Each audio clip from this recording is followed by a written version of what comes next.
Maigret Goes to School by Georges Simenon. Chapter 1. The Teacher in Purgatory. Some images you record unconsciously with the precision of a camera, and when you find them later in your memory, sometimes you rack your brains to recall where you saw them. After so many years, Maigret no longer noticed that when he arrived, always slightly winded, at the top of the bare, dusty stairs of the police judiciaire, he would pause a moment, glancing automatically at the glassed-in cage that served as a waiting room and was called the aquarium by some colleagues, purgatory by others. Perhaps they all paused there, in what had become a kind of occupational reflex. Even on mornings like this one, when clear, bright sunlight as cheerful as lilies of the valley shone on Paris and made the pink chimney-pots gleam, a lamp glowed all day in the windowless purgatory, where daylight entered only from the immense corridor. Sometimes you'd see some rather disreputable characters in the armchairs and on the green velvet chairs. Familiar customers, rounded up by an inspector during the night, and now waiting to be questioned, or perhaps informers or witnesses summoned the previous day who looked up with hangdog faces whenever anyone walked by. For some mysterious reason, that was where the photographs of policemen killed in the line of duty were displayed, in 2 black frames with gold fillets. Other people passed through purgatory, men and women from what is known as high society, who at first remained standing, as if they'd be summoned any minute now, as if they were there simply for some routine matter. After a good while, you'd see them draw closer to a chair on which they would eventually sit down, and it was not unusual to find them slumped there in dejection 3 hours later, having lost all sense of their class privilege. That morning, there was only one man in purgatory, and Maigret noticed that he was the sort who was commonly called rat-faced. He was on the thin side. His sloped and balding brow was crowned with a froth of reddish hair. His eyes must have been blue or violet, and his nose seemed to thrust itself all the more forwards over a receding chin. From our school days on, we meet people like that everywhere, whom we tend not to take seriously, God knows why. Maigret felt he had paid so little attention that if he'd been asked, as he pushed open his office door, who was in the waiting room, he might not have known what to reply. It was 8:55. The window was wide open, and a light mist, of a blue tinted with gold, was rising from the Seine. He had put on his between-season overcoat for the first time that year, but the air was still crisp, air you felt like drinking as if it were a light white wine, air that made your face feel taut. As he took off his hat, he looked briefly at the visiting card placed in plain sight on his desk blotter. The ink was pale. Joseph Gastin, teacher. Then, in the right-hand corner, in smaller letters, obliging him to lean closer, Saint-André-sur-Mer. Making no connection between this card and the rat-faced man, he simply wondered where he'd heard of Saint-André-sur-Mer before. Out in the corridor, the bell rang for the daily briefing. He took off his overcoat, picked up a dossier he had prepared the day before, and as he had done for so many years, set off for the commissioner's office. Along the way he encountered other inspectors, whose eyes all revealed the same mood he'd seen in passers-by in the street. "This time, spring is here, so it seems. We're going to have a splendid day." Sunshine streamed in through the big windows of the commissioner's office, as if into a country church, and pigeons cooed on the stone ledge outside. Everyone who entered rubbed his hands together and said, "Spring is here." They were all over 45, and the matters they were about to discuss were of a serious, at times even macabre nature. Yet they delighted like children in the suddenly mild air, and especially in the light that bathed the city, turning every street corner, facade, roof, and all the cars crossing the Pont Saint-Michel into pictures anyone would be glad to hang on a wall. "Have you seen the deputy director of the bank in Rue de Rivoli, Maigret?" "I have an appointment with him in half an hour." Nothing of importance. His week was practically empty. The deputy director of a bank branch in Rue de Rivoli, a few steps from Les Halles, suspected one of his employees of certain irregularities. Looking out of a window, Maigret filled his pipe while his colleague from Special Branch discussed a different case involving a senator's daughter who had got herself into a compromising situation. Back at his office, Maigret found Lucas with his hat already on his head, waiting to accompany him to Rue de Rivoli. "We're going on foot." It was close by. The visiting card had slipped Maigret's mind. Going past Purgatory, he noticed the rat-faced man again, along with 2 or 3 other customers, including a nightclub proprietor whom he recognized, who was there in connection with the senator's daughter. They reached Pont-Neuf, the 2 of them, Maigret striding along, while Lucas, with his short legs, had to struggle to keep up with him. Later on, they would have been hard put to say what they talked about. Perhaps they'd simply been looking around them. At Rue de Rivoli, the air smelled strongly of fruits and vegetables, and lorries were loading up baskets and slatted crates. They went into the bank, listened to the explanations of the deputy director, then toured the premises while keeping a discreet eye on the employee under suspicion. In the absence of evidence, they would set a trap for him. They discussed the details, shook hands. Outside again, Maigret and Lucas found the air so balmy that they carried their overcoats on their arms, which gave them a kind of holiday feeling. In Place Dauphine, they stopped with the same impulse. "How about a quick one?" It was early yet for an aperitif, but they both felt that the taste of Pernod would go marvellously with a springtime atmosphere. They stepped into the Brasserie Dauphine. "2 Pernods, and quickly." "You know anything about Saint-André-sur-Mer?" "I think it's somewhere in Charente." That reminded Maigret of the beach at Fouras, in the sun, and the oysters he'd eaten on the terrace of a small bistro at this same hour, around 10:30 in the morning, washed down with a bottle of the local white wine, at the bottom of which had been a little sand. "Do you think the employee is crooked?" "The deputy director appears convinced of it. He seems just like some poor fellow." "We'll know in 2 or 3 days." They went along Quai des Orfèvres, up the great staircase, and once again Maigret paused. Rat-Face was still there, leaning forwards, his long bony hands clasped in his lap. He looked up at the inspector, who thought he saw reproach in the man's eyes. In his office, he found a visiting card where he'd left it, and rang for the office boy. "He's still there." "Since 8 this morning. He got here before I did. He insists on speaking to you personally." Lots of people, especially the mad and the half-mad, asked to speak personally to the chief of police, or to Maigret, whose name they were familiar with thanks to the newspapers. They refused to be seen by any other inspector, and some would wait the entire day, return the next morning, stand up hopefully whenever they saw the detective chief inspector pass, only to sit back down and wait some more. "Show him in." Maigret sat, filled a few pipes, and motioned to the man, now ushered in, to take the chair across from him. "This is you?" he asked, holding the visiting card. Seeing the man close up, he realized that he had probably not slept, for his complexion was grey, his eyelids red, and his eyes glittered unhealthily. The visitor clasped his hands as he had in the waiting room so tightly that the joints cracked. Instead of answering the question, he looked at Maigret with both anxiety and resignation, murmuring, "You've heard the news?" "About what?" The man looked surprised, confused, perhaps disappointed. "I thought everyone knew already. A reporter had arrived before I left Saint-André yesterday evening. I took the night train. I came straight here." "Why?" The fellow seemed intelligent, but was clearly very upset, uncertain how to begin his story. Maigret intimidated him. He had probably heard about him for years, and like many people, held him in almost godlike esteem. At a distance, this had seemed easy. Now he was before a man of flesh and blood, puffing gently on his pipe and watching him with wide-open, almost indifferent eyes. Was this how he had imagined him? Wasn't he beginning to regret coming here? "They must be thinking that I've run away," he remarked nervously, with a bitter smile. "If I were guilty, the way they're sure I am, and if I'd meant to flee, I wouldn't be here, right?" "It's hard for me to answer that question without more information," said Maigret softly. "Of what are you accused?" "Of killing Léonie Bira." "Who is accusing you?" "The entire village, more or less openly. The lieutenant from the gendarmerie didn't dare arrest me. He admitted frankly to me that he had no proof, but asked me not to go anywhere." "You left anyway?"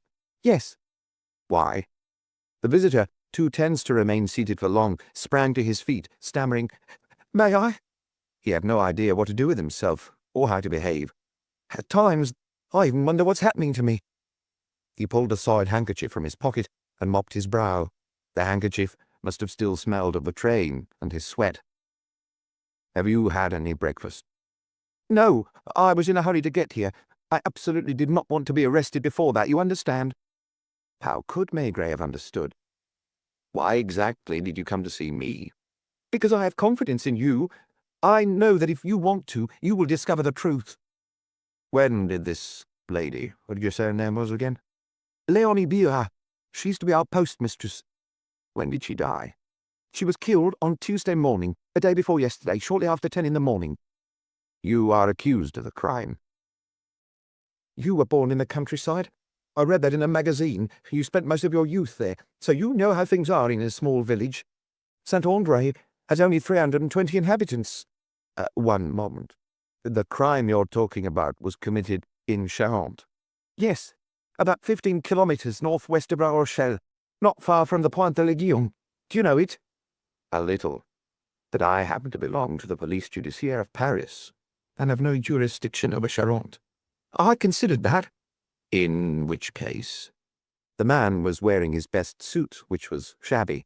His shirt was worn at the collar. Motionless in the middle of the office, he had bowed his head and was staring at the carpet. Of course, he sighed. What do you mean? I was wrong. I don't know any more. It just seemed like the right thing to do. What did? To come and place myself under your protection. Under my protection? Repeated Maigret in surprise. Gaston steeled himself to look up at him, with the air of a man who wonders where he stands. Back there, even if they don't arrest me, they might harm or do away with me. They don't like you? No. Why? First, because I'm the teacher and the secretary at the village hall. I don't understand. You've been away from country life for a long time. They've all got money. They're farmers or mussel farmers. You know the mussel farmers? The ones along the coast? Yes. We're right in the heart of the mussel farm and oyster bed region. Everyone owns at least a bit of one. There's big money in it they're rich. Almost everyone has a car or a small van. Well, do you know how many of them pay taxes on this income? Not too many, I dare say. Not a one. In the village, only the doctor and I pay taxes. Naturally, I'm the one they call a loafer. The way they see it, they're the ones who pay me. When I complain that the children are skipping school, they tell me to mind my own business. And when I insisted that my students greet me properly in the street, they thought I was putting on airs. Tell me about the Léonie Bira case. You'll really listen? The look in his eyes brightened with this renewed hope. He forced himself to sit, tried to speak calmly, although his voice still quavered with ill-contained emotion. You would have to understand the layout of the village. Here it's hard to explain. As in almost every village, the school is behind the village hall. That's also where I live, on the other side of the courtyard, and I have a scrap of kitchen garden. The weather on the day before yesterday, Tuesday, was about the same as it is today, a true spring day, and it was a neap tide. Is that important? During neap tides, meaning when the tides are at their weakest, no one goes out to the mussels or the oysters. You understand? Yes. Beyond the school courtyard are gardens and the backs of several houses, including Léonie Bira's. How old was she? 66. As village hall secretary, I know everyone's exact age. Of course. It's been 8 years since she retired. She became almost a complete invalid, no longer leaving her house, where she walked with a cane. A spiteful woman. Spiteful in what way? She hated the whole world. Why? I don't know. She was never married. She had a niece who lived with her for a long time and who married Julien, the tinsmith, who is the village officer as well. On another day, these stories might have bored Maigret. That morning, with sunlight bringing a spring warmth through his window, with his pipe that had a fresh taste to it, he listened, smiling vaguely to the words that reminded him of a different village, where there were also dramas involving the postmistress, the teacher, the village officer. The two women no longer see each other because Léonie didn't want her niece to marry. She doesn't see Dr. Boissel either, whom she accuses of trying to poison her with his drugs. He tried to poison her? Of course not. That's to show you what kind of woman she is. Or rather, was. Back when she was the postmistress, she used to listen to phone conversations, read postcards, so she knew everyone's secrets. It wasn't hard for her to set people against one another. Most quarrels among families or neighbours sprang up because of her. So she wasn't well liked? Certainly not. In that case, Maigret seemed to be saying that clearly the death of the universally detested woman simplified things, leaving everyone free to rejoice. Except that they don't like me either. Because of what you've told me. That, and the rest of it. I'm not a local. I was born in Paris. Rue Colincourt, in the 18th arrondissement, and my wife is from Rue de Marc. Does your wife live with you in Saint-Only? We live together with our son, who's 13. Does he go to your school? Oh, there is only one. Do his classmates resent him for being the teacher's son? Maigret knew about that as well. He remembered it from his own childhood. The tenant farmer's sons resented him for being the son of the estate manager who collected their father's rent payments. I don't show him any favoritism, I swear to you. I even suspect him of intentionally doing less well than he could in school. The man had gradually calmed down. You no longer sensed the same fear in his eyes. He was not a madman inventing a story to make himself interesting. Léonie Bira had chosen me as her bête noire. For no reason. She'd claimed that I egged the children on against her. I state categorically, Inspector, that this is not true. On the contrary, I've always tried to make them behave like well-brought-up children. She was very fat, enormous even.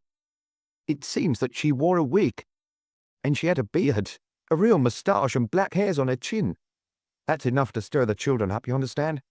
Along with the fact that she would fly into a fury over nothing, like seeing a child's face glued to her window, for example, sticking out his tongue. She would get up from her armchair and shake her cane threateningly. That amused them. It was one of their favourite distractions, going to send old Mother Bira into a rage. Hadn't there been in his village as well someone like that? In his day, it was the woman who owned the fabric shop, old Mother Tatin, whose cat they all tormented. Perhaps I'm boring you with these details, but they have their importance. There were more serious incidents. Windows the kids broke at the old woman's house. Rubbish they threw inside. She went to complain, I don't know how many times, at the police station in La Rochelle. The lieutenant came to find me to get the names of the guilty ones. Did you provide them? I told him they were all more or less involved, and that if she stopped playing the scarecrow and brandishing her cane, they would probably lose interest. What happened on Tuesday? Early in the afternoon, at around 1:30, Maria, a Polish cleaning woman with 5 children, went as she did every day to old Lady Bira's. But the windows were open, and I could hear her cries from the school, the things she says in Polish every time she becomes upset. Maria, whose full name is Maria Smelka, arrived in the village at 16 as a hired farm girl and is never married. Her children are from different fathers. People say that at least 2 belong to the deputy mayor. That one hates me too, but that's a different story. I'll tell you about that later. So, Tuesday, at around 1:30, Maria called for help. Yes, I didn't leave the classroom because I heard other people rushing to the old woman's house. Shortly afterwards, I saw the doctor's small car go by. Didn't you go and see for yourself? No. There are now some who reproach me for that, claiming that I didn't bother to go over because I already knew what the others had found. I suppose that you couldn't leave your class. I could have. Sometimes I leave the room for a moment to go and sign papers in the village hall office. I could also have called my wife over. Is she a teacher? She was. In the country? No, but we both taught for 7 years in Courbevoie, near Paris. It was when I asked to be posted to the countryside that she handed in a resignation. Why did you leave Courbevoie? Because of my wife's health. The subject bothered him. He was answering more guardedly. So you did not summon your wife, as you sometimes do, and you remained with your pupils? Yes. What happened next? For more than an hour there was a huge commotion. The village is usually quite calm. Sounds can easily be heard in the distance. The hammering stopped over Marchanon's smithy. People were calling to one another over the garden hedges. You know how it goes when something like this happens. I closed our windows to keep the class from getting all excited. From the school windows, can you see into Léonie Bira's house? From one of the windows, yes. What did you see? First, the village officer, which really struck me, because he wasn't on speaking terms with his wife's aunt. And I saw Theo, the deputy mayor, who must have been half drunk, as he usually is after 10 in the morning. I also caught a glimpse of the doctor, other neighbours, all of them milling around in one room and looking down at the floor. Later, the gendarmerie lieutenant arrived from La Rochelle with 2 of his men. But I only learned about it when he knocked on the classroom door, and he'd already had time to question a lot of people. Did he accuse you of having killed Léonie Biha? Gaston glanced reproachfully at the inspector as if to say, "You know perfectly well that isn't how such things go." And in a slightly flat voice, he explained, "I saw straight off that he was looking at me in a strange way. The first question he asked me was, 'Do you own a rifle, Gaston?' I told him that I didn't, but that my son Jean-Paul had one. That's another complicated story. You must know how that goes with children. One fine morning, you see, someone came to class with marbles, and the next day all the boys are playing marbles. Every pocket bulges with them. Another day, someone pulls out a kite, and kites are the new fashion for weeks. Well, last autumn, I no longer remember which boy brought out a .22 rifle and began shooting at sparrows. A month later, there were half a dozen rifles like that around. My son wanted one for Christmas. I saw no need to deny him one." Even the rifle brought back memories for Maigret, except that his rifle at the time had been an air gun, and the pellets had merely ruffled the bird's feathers. I told the lieutenant that as far as I knew, the rifle ought to be in Jean-Paul's room. He sent one of his men to make sure. I should have asked my son, I didn't think of it. As it happened, the gun wasn't there. He'd left it in the shed in the kitchen garden, where I keep the wheelbarrow and tools. Léonie Biha was killed with a .22 rifle? That's the most extraordinary thing, and that's not all. The lieutenant then asked me if I'd left my classroom that morning, and unfortunately, I said no. Had you left it? For about 10 minutes, a little after break time. When someone asks you a question like that, you don't really think about it. Playtime is over at 10 o'clock. Then maybe 5 minutes later, Pierre Boeuf, the farmer from Gros-Chêne, arrived to ask me to sign a document he needed to receive his pension, because he's a disabled veteran. I usually have the municipal seal in my classroom. That morning I didn't have it, and I took the farmer to the office. My pupils seemed quiet. Since my wife is not well, I then crossed the courtyard to find out if she needed anything. Is your wife in poor health? It's mostly her nerves. All in all, I was gone for 10 or 15 minutes, more like 10 than 15. Did you hear anything? I remember that Marchenon was shoeing a horse because I could hear the hammer blows on the anvil, and the air smelled of burnt horn. The forge is next to the church, almost opposite the school. That's when Léonie Biha was supposedly killed? Yes. Someone from one of her gardens or windows seems to have shot at her while she was in her kitchen, which opens onto the back area. It was a .22 bullet that killed her. That's what's most surprising. The bullet wouldn't ordinarily have hurt her much, fired from that distance. Well, it just happened to have entered her left eye and smashed into the inside of her skull.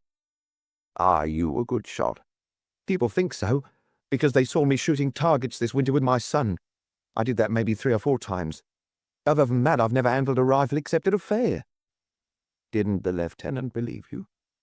He didn't come right out and accuse me, but he seemed surprised that I hadn't admitted leaving the classroom. Then, while I wasn't there, he questioned the children. He didn't tell me about the results of his interrogation. He went back to La Rochelle. The next day, meaning yesterday, he set himself up in my office at the village hall with Théo, the deputy mayor, beside him. Where were you, meanwhile? I was teaching.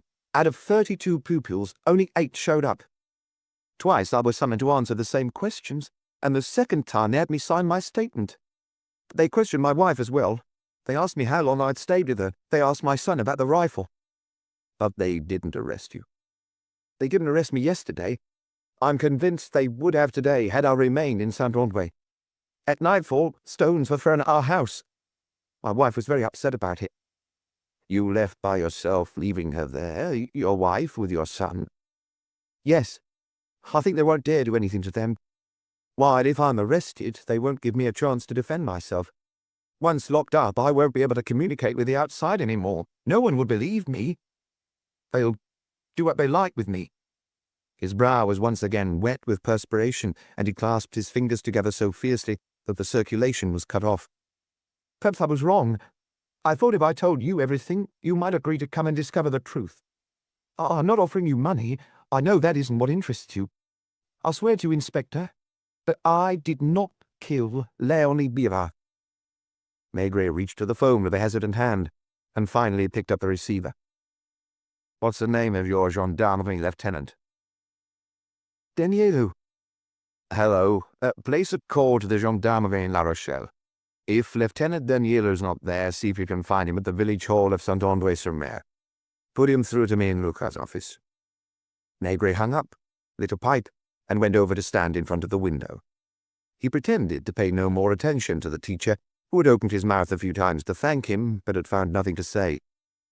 The yellow glint in the air was gradually overtaking the blue, while the facades across the Seine were turning a creamy colour, and somewhere the sun was reflecting off the panes of a mansard window. "Chief, are you the one who asked for Saint-André-sur-Mer?" "Yes, Luca. Stay here for a moment." Maigret went into the office next door. "Lieutenant Danielu, Maigret here from the police judiciaire in Paris. It seems you're looking for someone." The officer at the other end of the line couldn't get over it. "How did you know that already?" "We're talking about the teacher." "Yes, I was wrong to trust him. I never imagined that he would try to escape. He took the train for Paris yesterday evening and—" "Are you pressing charges against him?" "Very serious ones, and with a damaging testimony of at least one witness received this morning." "From whom?" "From one of his pupils." "Did he see something?" "Yes." "What?" "The teacher coming out of his tool shed on Tuesday morning at around 10:20. And it was at 10:15 that the deputy mayor heard a rifle shot." "Have you applied for an arrest warrant from the examining magistrate?" "I was just about to go to La Rochelle to do that when you called me." "How did you hear the news? Have the newspapers?" "I haven't read the papers. Joseph Gaston is in my office." There was a short silence. "Ah," said the lieutenant, after which he no doubt wanted to ask a question. He did not. Maigret, for his part, was not sure what to say. He'd made no decision.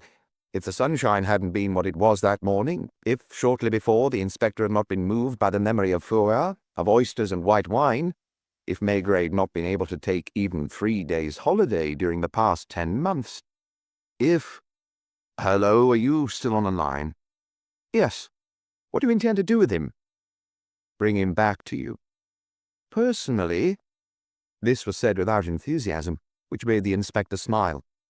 "Mind you, I would not allow myself to intervene in any way whatsoever in your investigation." "You don't believe he's—" "I don't know. Perhaps he is guilty. Perhaps he's not. In any case, I am returning him to you."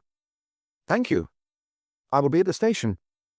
Back in his office, Maigret found Lucas observing the teacher in a curious way. "Give me a moment more. I'd have to clear this upstairs." His work would allow him to take a few days off. When he returned, it was to ask Gaston, "Is there an inn at Saint-André?" "The Bon Coin, yes, run by Louis Pommel. The food is good there, but the rooms don't have running water." "You're leaving, Chief?" "Get my wife on the line." All this was so unexpected that poor Gaston, thrown completely off balance, didn't yet dare to be delighted. "What did he say to you?" "He'll probably arrest you as soon as we arrive at the station." "But you're coming with me?" Maigret nodded, taking the receiver Lucas held out to him. "Hello. Will you pack me a small suitcase with some underwear and my toiletries?" "Yeah. Yes, I don't know. Perhaps 3 or 4 days." He added gaily, "I'm off to the seaside, in Charente, in the heartland of oysters and mussels. In the meantime, I'll lunch in the city. See you soon." He felt as if he were playing a good trick on somebody, like those kids who had pestered old Léonie Biard for so long. "Come and have a bite with me," he finally said to the teacher, who rose and followed him as if in a dream. Chapter 2. The Waitress at the Bon Coin. The train was in the station at Poitiers when the lamps suddenly lit up all along the platforms, though it was not yet dark. It was only later, while they were crossing some pasture land, that they watched night fall and the windows of the isolated farms begin to shine like stars. Then, abruptly, a few kilometers from La Rochelle, a light fog came up, not from the countryside, but from the sea, and mixed with the darkness. A lighthouse appeared for a moment in the distance. There were 2 other people in the compartment, a man and a woman who had spent the whole trip reading, looking up now and then to exchange a few words. Most of the time, Joseph Gaston had kept his tired eyes fixed on the inspector, especially towards the end. They were going through some switch points. Low houses streamed past.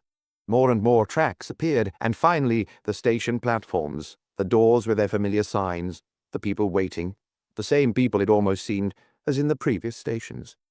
Hardly was the door opened when they smelled a strong, cool breath from the black hole where the tracks appeared to end, and looking more closely, they made out some ships' masts and funnels rocking gently, and heard the cries of seagulls, recognized the odors of tar and the tide. The 3 uniformed men standing near the exit did not move. Lieutenant Danielu was still young, with thick eyebrows, a dark little moustache. Only when Maigret and his companion were a few meters away did he step forwards, holding out his hand with military formality. "It's an honor, Detective Chief Inspector." Noticing that one of the sergeants was pulling a pair of handcuffs from his pocket, Maigret murmured to the lieutenant, "I don't think that's necessary." The lieutenant signaled to his subordinate. A few heads, not many, had turned in their direction. People were moving in a herd towards the exit, laden with their suitcases, walking diagonally across the waiting room. "I have no intention, Lieutenant, of interfering with your case in any way. I hope you've understood me. I'm not here in any official capacity." "I know. The examining magistrate and I have discussed this." "He is not displeased, I trust." "On the contrary, he's glad to have any help you might bring us. At present, we're obliged to take this man into custody." 1 meter away, pretending not to listen, Joseph Gaston could not help overhearing them. "In any case, it's in his own interest. You'll be safer in prison than anywhere else. You're not unfamiliar with how people behave in small towns and villages." All this was a bit strained. Maigret himself was rather ill at ease. "Have you had dinner?" "On the train, yes." "Are you planning on staying in La Rochelle tonight?" "I'm told there's an inn at Saint-Ouen." "Will you allow me to invite you for a drink?" Maigret did not say yes or no, so the lieutenant went to give instructions to his men, who walked over to the teacher. Having nothing to say to Gaston, the inspector simply looked at him solemnly. "You heard him?" He seemed to apologize. "There's no avoiding it. I'll do my best." Gaston looked back at him, and a few moments later turned around for another glance before finally going out the door between the 2 officers. "We'd be best off in the station restaurant," murmured Danielu. "Unless you prefer to come to my place?" "Not tonight." A few travellers were eating in the poorly lit buffet. "Well, what will you have?" "I don't know. A brandy?" They sat down in a corner at a table still set for a meal. "You're not eating anything?" asked the waitress. They shook their heads. Only after their drinks arrived did the lieutenant ask in some embarrassment, "Do you believe he's innocent?" "I don't know. Before we heard the schoolboy's testimony, we could let him remain at liberty. Unfortunately for Gaston, that testimony is categorical and the boy seems sincere, has no reason to lie." "When did he speak up?" "This morning, when I questioned the entire class for the 2nd time." "He hadn't said anything yesterday?" "He was scared. You'll see him. If you want, when I go there tomorrow morning, I'll give you the file. I spend most of my time at the village hall."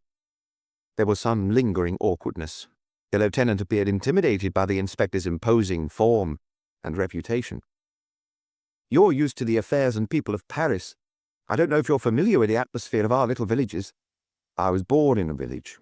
And you?" "At Toulouse." He managed a smile. "Would you like me to drive you over there?" "I think I'll find a taxi." "If you prefer. There are some in front of the station." They separated at the door of a taxi which drove off along the harbour road, and Maigret craned his neck to make out the fishing boats in the darkened port. He was disappointed to have arrived at night. When they turned away from the sea and left La Rochelle, it was to cross countryside that looked like any other, and 2 villages later the car was already stopping in front of a lighted window. "This is it.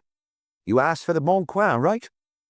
A very fat man came to look through the glass door panel, and without opening it, followed all Maigret's movements as he took out his suitcase, set it down, paid the fare, and finally headed towards the inn. Some men were playing cards off in a corner. The inn smelled of wine and stew, and smoke drifted around the 2 lamps. "Do you have a room available?" Everybody was looking at him. A woman came to observe him from the kitchen door. "For the night?" "Maybe for 2 or 3 nights." He was studied from head to toe. "Have you got your identity card? The police come by every morning and we must keep our register in order." The 4 card players were no longer playing, but listening. Maigret held out his card at the counter, covered with bottles, and the innkeeper put on his glasses to read it. When he looked up again, he winked slyly. "You're the famous inspector, eh? I'm Pommel. Louis Pommel." He turned towards the kitchen to call out, "Therese, carry the inspector's suitcase to the front room." Without paying particular attention to the woman, who must have been about 30, Maigret had the impression that he had seen her somewhere before, but the thought struck him only afterwards, as with the people he would glimpse when walking past Purgatory. The woman had appeared to give a little start, too. "What can I get you?" "Whatever you've got."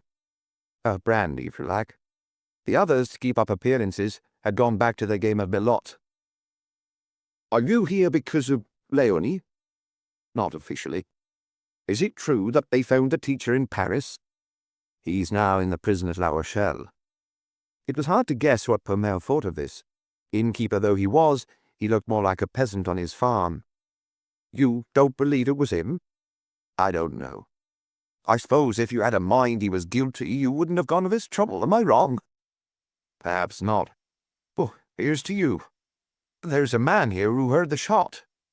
Theo, isn't that right? You heard the shot?" One of the card players, 65 or perhaps older, unshaven, reddish hair flecked with white, evasive and malicious eyes, turned towards them. "Why wouldn't I have heard it?" "It's Inspector Maigret, who's come from Paris to—" "A lieutenant told me about him." He didn't get up, made no greeting, held his soiled cards in fingers with black nails. "The deputy mayor," explained Pommel quietly. Maigret replied, equally brief, "I know. Don't mind him. At this hour." He tossed back an imaginary drink. "And you, Ferdinand, what did you see?" The fellow called Ferdinand had only one arm. His face was that ruddy brown of a man who spends his days in the sun. "The postman," explained Louis. "Ferdinand Copnu." "What did you see, Ferdinand?" "Nothing at all." "You saw Theo in his garden. I even brought him a letter." "What was he doing?" "He was planting out onions." "At what time?" "It was exactly 10 o'clock at the church. I could see the time on the bell tower up over the houses." "Belote." "Belote. 9 trumps, ace of spades, king of diamonds, takes the lot." He slammed his cards down on the table, covered in wet rings from their drinks, and looked defiantly at the other players. "And to hell with those who come looking to cause us trouble," he added, getting to his feet. "You're on the hook, Theo." His movements were clumsy, his gait wobbly. He went to claim his postman's cap from a peg and headed for the door, grumbling under his breath. "Is he like that every evening?" "Just about."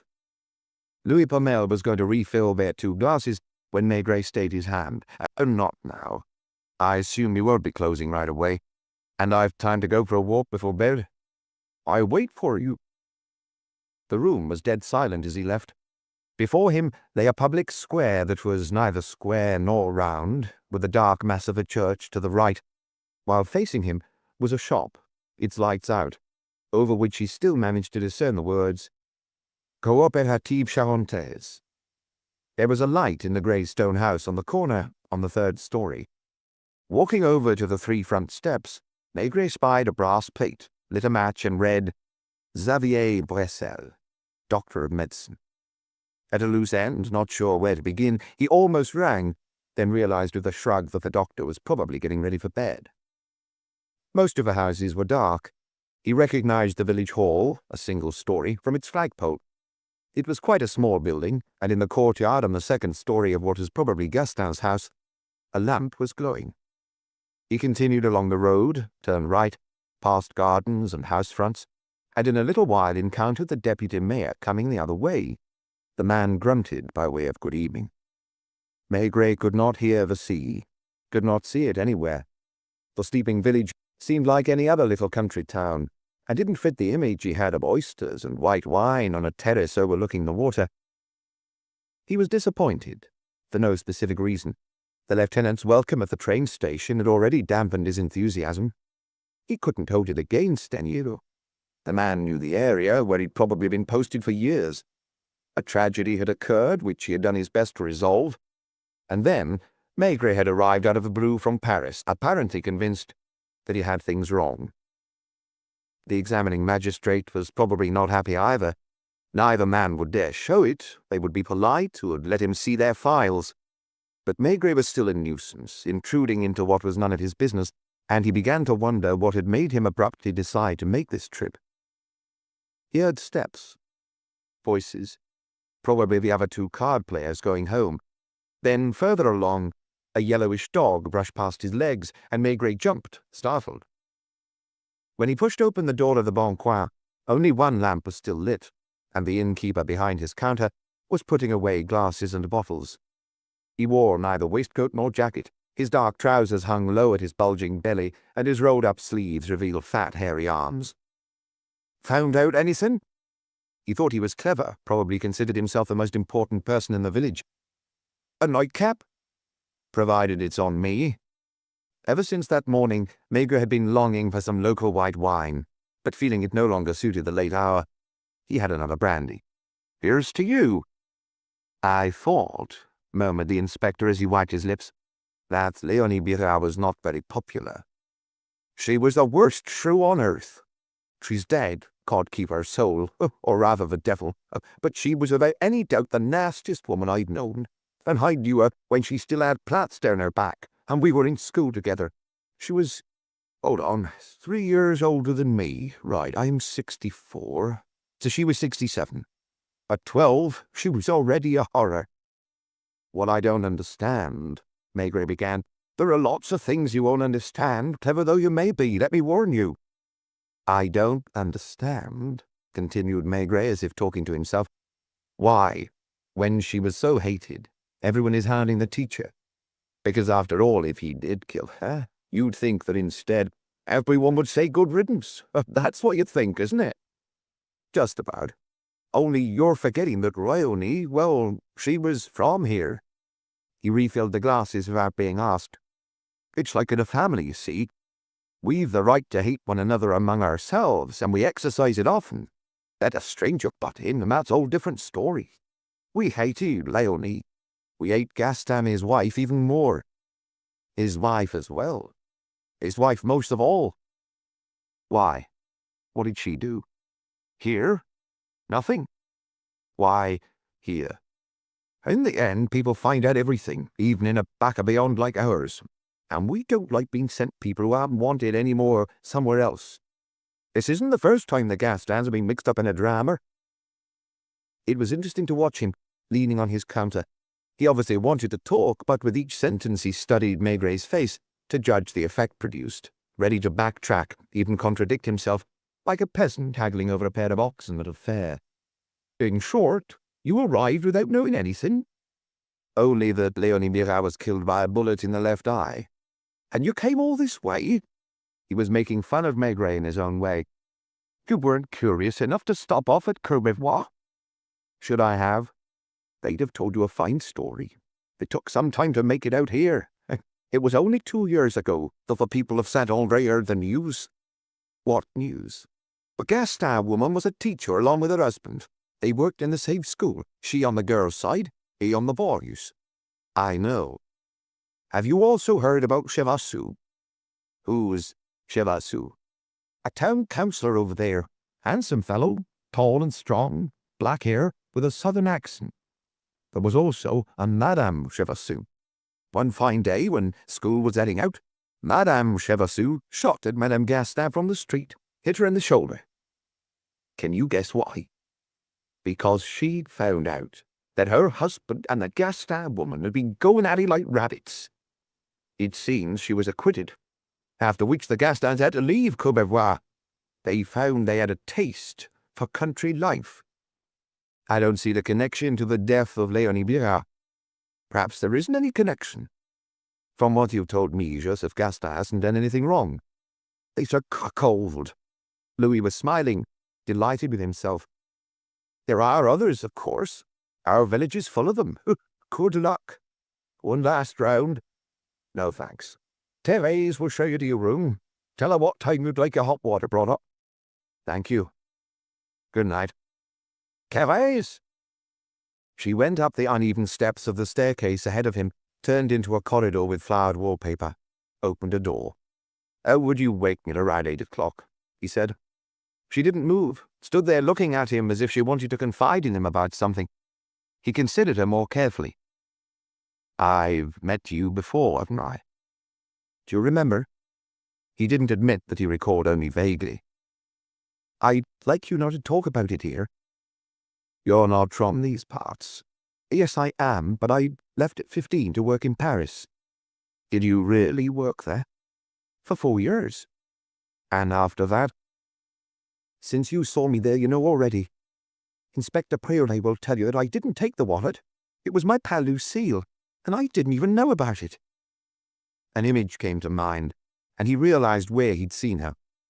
One morning, as he often did, he had walked into the office of his colleague, Priolet, superintendent of a vice squad. Sitting on a chair was a brunette with dishevelled hair, wiping her eyes and sniffling. There had been something in her pale, sickly face that had appealed to him. "What did she do?" he had asked Priolet. "The usual story. A little servant girl who began picking up men on Boulevard Sebastopol. Day before yesterday, a shopkeeper from Béziers complained he'd been robbed, and gave us a description that for once was fairly close. Last night we picked her up in a dance hall in Rue de Lappe." "It wasn't me," stammered the girl between two gasping sobs. "I swear to you, by my mother's life, it's not me who took the wallet." The two men had winked at each other. "What do you think about this, Maigret?" "She's never been arrested before." "Not until now." "Where's she from?" "Somewhere in Charente." They often played a little scene of this sort. "Have you found her friend, Lucille?" "Not yet." "Why don't you send this one back to our village?" Priolet had turned solemnly to the girl. "Do you want to go home to your village?" "As long as they don't know about this back there." It was strange to run into her again, now 5 or 6 years older, still pale, with big dark eyes that pleaded with the inspector. "Is Louis Pomel married?" he asked quietly. "Widower." "You share his bed?" She nodded. "Does he know what you were doing in Paris?" "No, he mustn't find out. He always promises to marry me. He's been promising for years, and one of these days he'll make up his mind." "Courage!" called the innkeeper from the bottom of the stairs. "I'll be right down." And to Maigret, "You won't tell him anything?" He shook his head with an encouraging smile. "Don't forget my hot water at 8 o'clock. It pleased him to have met her again, because with her, basically, he was on familiar ground, and it was a little like meeting up with an old acquaintance. He felt as if he knew the other villagers as well, although he'd hardly seen them at all, because in his village there had been a deputy mayor who drank, card players, whose game was piquet, for belote was not yet in fashion, a postman who thought he was a big man, and an innkeeper who knew everyone's secrets. Their faces remained engraved on his memory. Only he had seen them with the eyes of a child, and now understood that he hadn't known them. Not really. While he was undressing, he heard Pomel coming upstairs, then bumps in the neighbouring room. Thérèse joined the innkeeper shortly and began to undress in turn. Both were talking in low voices like a husband and wife going to bed, and the last noise was a creaking of springs. Maigret had a little trouble arranging his burrow in the two enormous feather mattresses. He rediscovered that country smell of hay and mildew, and perhaps because of the feathers, or the brandies he'd drunk in thick glasses with the innkeeper, he was sweating heavily. Sounds reached him through his slumber before sunrise, including those of a herd of cows going past the front of the inn, mooing now and then. The blacksmith's forge didn't take long to get going. Someone was taking down the shutters below. He opened his eyes, saw a sun yet more glorious than on the day before in Paris, sat up, and pulled on his trousers. His feet bare in his slippers, he went downstairs and found Thérèse in the kitchen busy making coffee.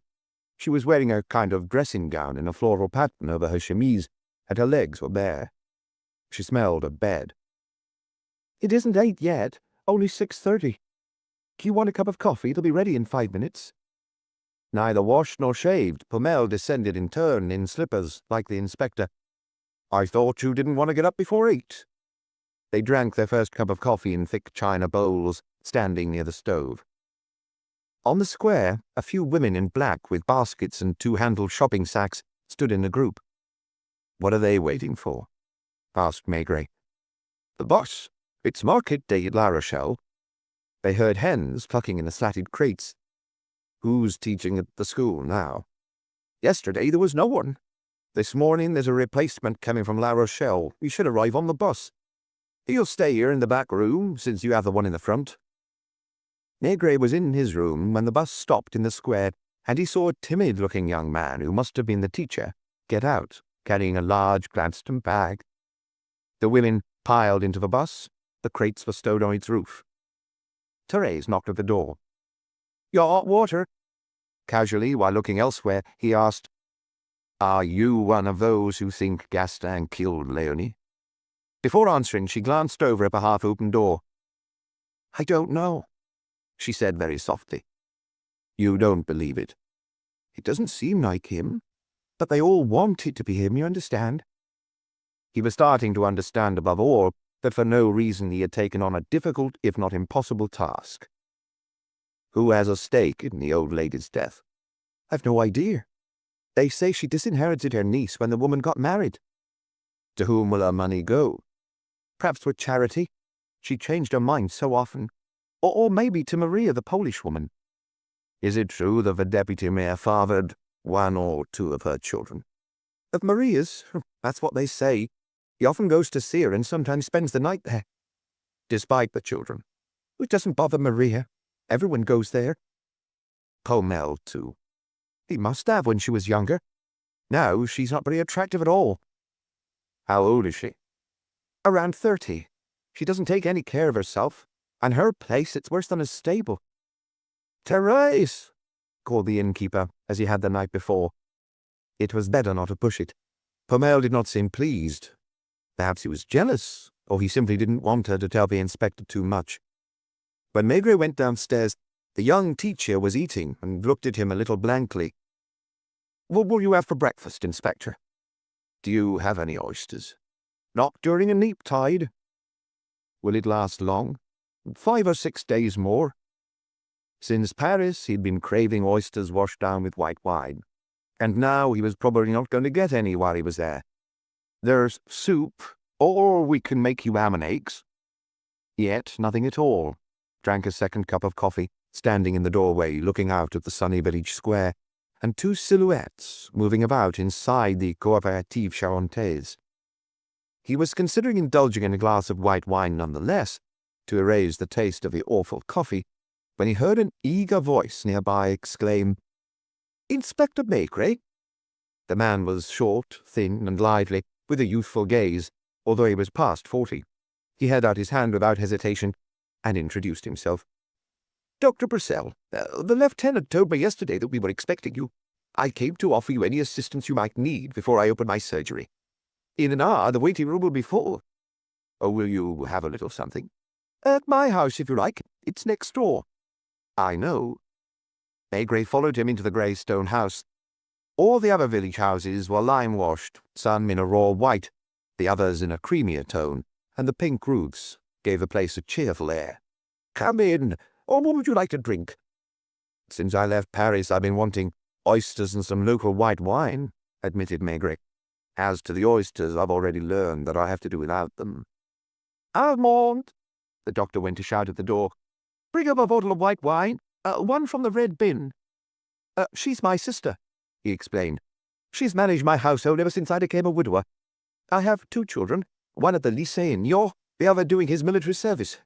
What do you think of Saint-Audrey?" Everything seemed to amuse him. "I forget that you haven't seen much of it yet. Hang on. As a sample, you have that scoundrel Pomel, who was a farmhand and married the owner of the Bon Coin when her husband died. She was 20 years older than Louis, and partial to bending her elbow.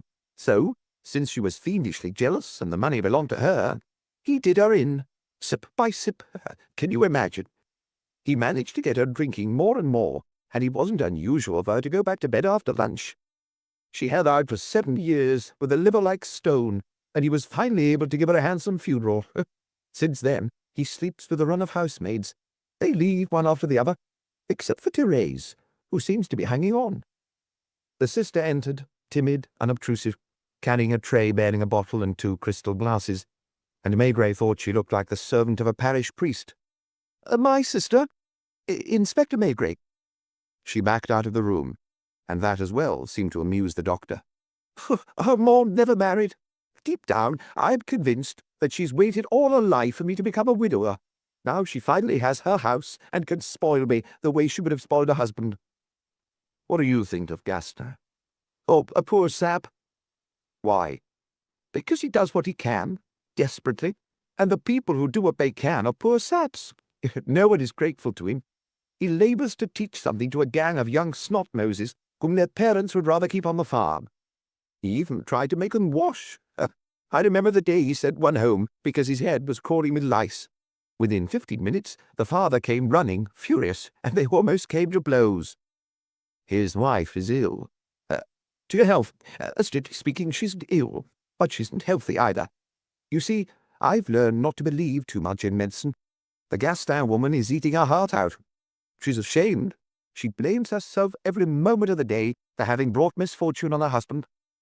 "Because of Chevassus." "Oh, you know about that. Because of Chevassus, yes. She must really have loved him. What's called a devouring passion. You would never believe it to look at her, because she's an ordinary little nothing of a woman who resembles her husband as sisters do brothers. Perhaps that's the problem in the end. They're too much alike. As for Chevassus, who's a big brute full of life, a kind of satisfied bull, he did what he wanted with her. She still has some pain in her right arm, which has remained a bit stiff." "What were her relations with Léonie Bira?" "They only saw one another from one window to the other, across the courtyards and gardens, and Léonie stuck out her tongue at her sometimes, as she did at everyone. The most extraordinary thing in this whole business, I find, is that Léonie, who seemed indestructible, was killed by a little bullet from a child's rifle. And that's not all. There are unbelievable coincidences. That left eye, the one injured, was a bad eye, which has always stared a little fixedly and has been blind for years. What do you say to that?" The doctor raised his glass. The wine had greenish glints, was light and dry, with a pronounced taste of its region. "To your health. They will all try to trip you up. Don't believe a thing they'll tell you, whether it's parents or children. Come and see me whenever you want, and I'll do my best to help you out." "You don't like them?" The doctor's eyes shone with laughter, and he exclaimed wholeheartedly, "I adore them. They're priceless."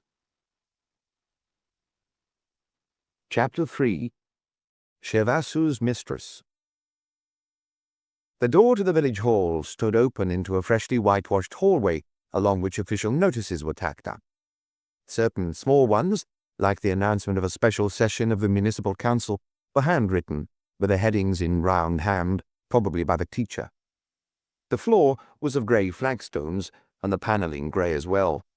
The door on the left doubtless led to the council room, with its flag and the bust of Marianne, while the door on the right, which stood ajar, led to the secretary's office.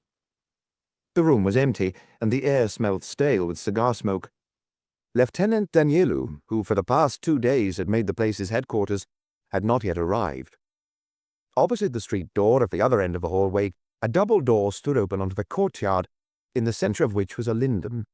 To the right of this courtyard, the low building with 3 windows visible, was the school, with its rows of boys' and girls' faces, and the upright figure of the substitute teacher Maigret seen at the inn. All that was as quiet as the convent. The only sound was from the hammer on the anvil at the forge. There were hedges and gardens at the back, and some tender green beginning to show on the lilac branches, white and yellow houses, a few windows open here and there. Maigret went to the left, towards the 2-story house of the Gastons. When he reached out to knock on the door, it opened, revealing a kitchen where a boy in glasses, sitting at a table covered with brown oilcloth, was bent over a notebook. It was Madame Gaston who had opened the door. Through the window she had seen him halt in the courtyard, look around, and walk slowly forwards. "I learned yesterday that you would come," she said, stepping back to let him pass. "Come in, Inspector. If you knew how much better that made me feel." She wiped her wet hands on her apron and turned towards her son, who had not looked up and seemed to be ignoring the visitor. Aren't you going to say good morning to Inspector Maigret, Jean-Paul? Good morning. Would you go up to your room? The kitchen was small, but even though it was still early morning, perfectly clean and tidy. Young Gaston picked up his book without protest, went out to the corridor, and up the stairs. Come this way, Inspector. They went out to the corridor as well, and entered the room that served as a parlour, probably never used. There were armchairs, and antimacassars of poire lace, an upright piano against a wall, a round table of solid oak, photographs on the walls and knick-knacks everywhere. Please, do sit down. There were 4 rooms in the house, all equally small, and Maigret felt both too tall and too big there. He had also felt from the moment he stepped inside the house that he had suddenly entered an unreal world. He had been warned that Madame Gaston was a female version of her husband, but he had never imagined her to be so like him that they could indeed be taken for brother and sister. Her hair was of the same nondescript colour, also already thinning, while the middle part of her face seemed thrust forwards, and her pale eyes seemed myopic. As for the child, he was a caricature of both his parents. Upstairs, was he trying to listen in, or had he returned to his notebook? He was 12 or 13, and already looked like a little old man, or more precisely, a creature of no particular age. I didn't send him to school, explained Madame Gaston, closing the parlour door. I thought it best. You know how cruel children are. If Maigret had remained standing, he would almost have filled the room. Sitting quietly in an armchair, he gestured towards the woman to sit down, for it tired him to see her standing there. She looked as ageless as her son. He knew she was only 34, but he had rarely seen a woman abandon all femininity to such an extent. Beneath her dress of an indefinable colour, her body was thin and tired, with a suggestion of 2 breasts that hung like empty pockets, while her back was beginning to hunch, and her skin, instead of colouring in the country sun, had gone greyish. Even her voice sounded washed out. She tried to smile, though, and timidly touched Maigret's forearm as she told him, I'm so grateful to you for having believed in him. He could not tell her that he was certain of nothing yet, or admit that it was the first spring sunshine in Paris and the memory of oysters with white wine that had suddenly impelled him to come. If you knew how I reproach myself, Inspector, because I'm the one responsible for what's happened. I'm the one who spoiled both his life and my son's. I'm doing my best to atone for it. I try so hard, you see. He felt uncomfortable, as when you unwittingly enter a house where someone you don't know has died, and you don't know what to say. Maigret had just walked into another world, one that did not belong to the village pressing in or around it. Those 3, Gaston, his wife, and their son, belonged to such a different race that the inspector understood the country people's distrust. I don't know how it will all turn out, she continued after a sigh, but I don't want to believe that the courts will condemn an innocent person. He's such an extraordinary man. You've met him, but you don't know him. Tell me, how was he yesterday evening? Fine. Quite calm. Is it true that he was handcuffed at the station? No, he went with the police officers, of his own accord. Were there people who saw him? It was all very discreet. Do you think he needs anything? His constitution is delicate. He's now been very strong. She wasn't crying. She had probably cried so much in her life that she'd run out of tears. Just above her head, to the right of the window, was the photograph of an almost chubby young woman, and Maigret could not take his eyes off it, wondering if she'd ever really been like that, with laughing eyes and even dimples in her cheeks. You're looking at my portrait when I was young. There was another one of Gaston to make a pair. He had hardly changed at all, except that back then he had worn his hair rather long. Bohemian style had been the phrase, and he had doubtless written poetry as well. Did they tell you? She murmured after a glance at the door, and he felt that this was what she most wanted to talk about. This was what she'd been thinking about ever since hearing that he was coming. This was the only thing for her that mattered. You mean what happened in Courbevoie? Charles.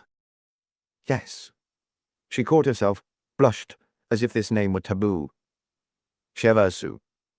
She nodded. I still wonder how that could have happened. I've suffered so, Inspector, and I wish someone would explain it to me. You see, I'm not a wicked woman. I met Joseph when I was 15, and I knew right away that he was the one I would marry. We planned our life together. Together we decided that we would become teachers. Was he the one who gave you the idea? I think so. He's more intelligent than I am.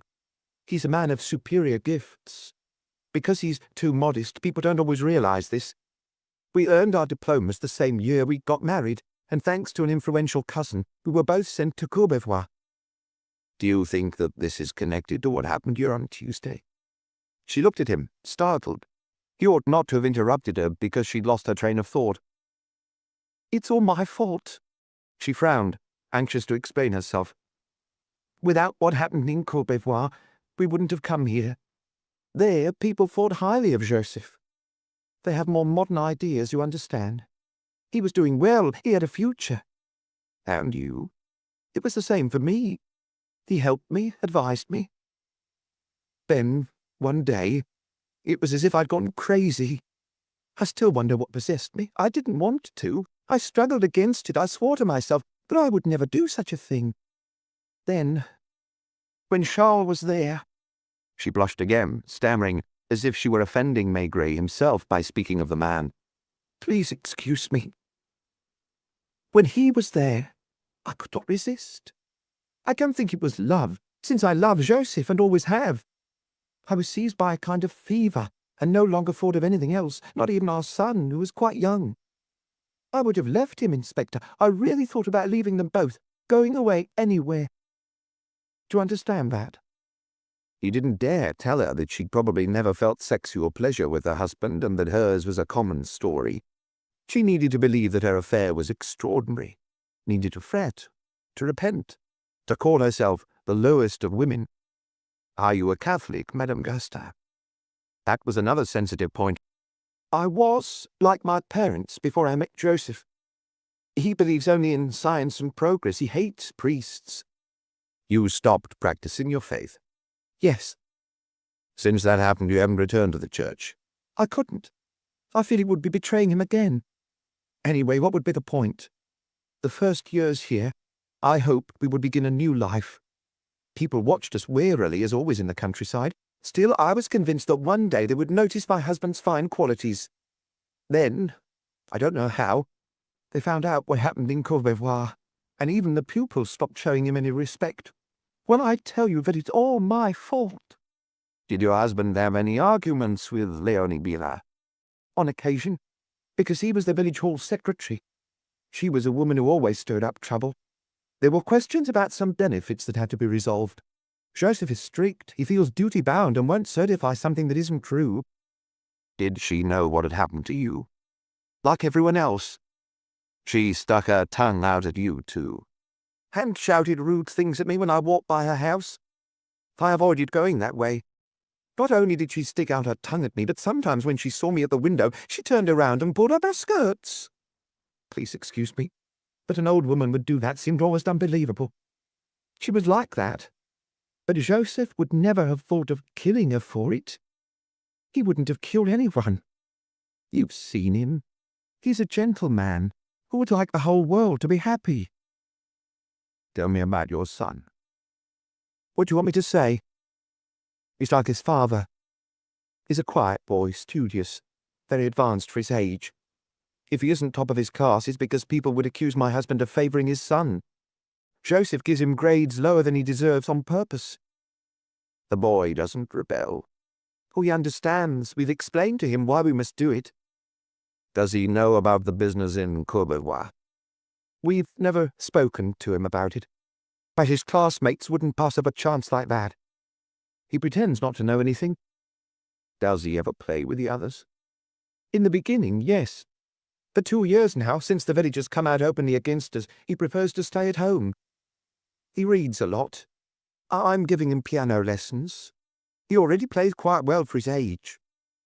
The window was closed and Maigret was beginning to feel stifled, wondering if he hadn't suddenly been trapped in some old photo album.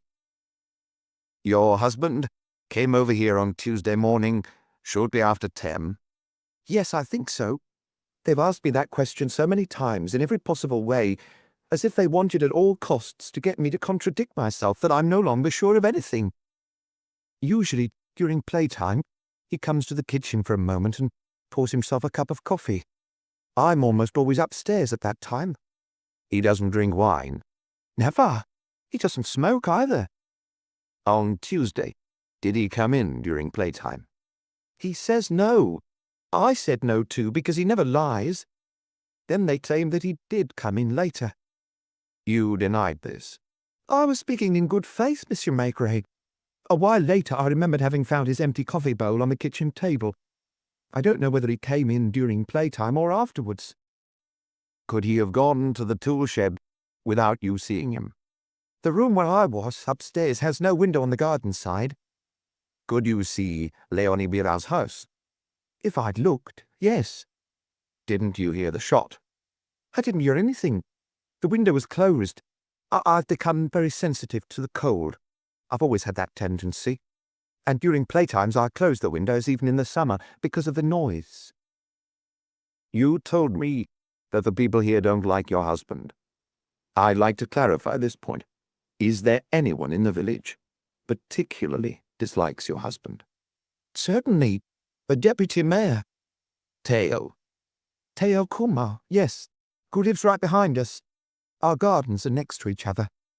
Every morning he starts drinking white wine in his storeroom, where he always has a barrel on tap. After 10 or 11, he's at Louis's place, and he keeps drinking into the evening. Doesn't he do anything? His parents owned a large farm. He's never worked in his life.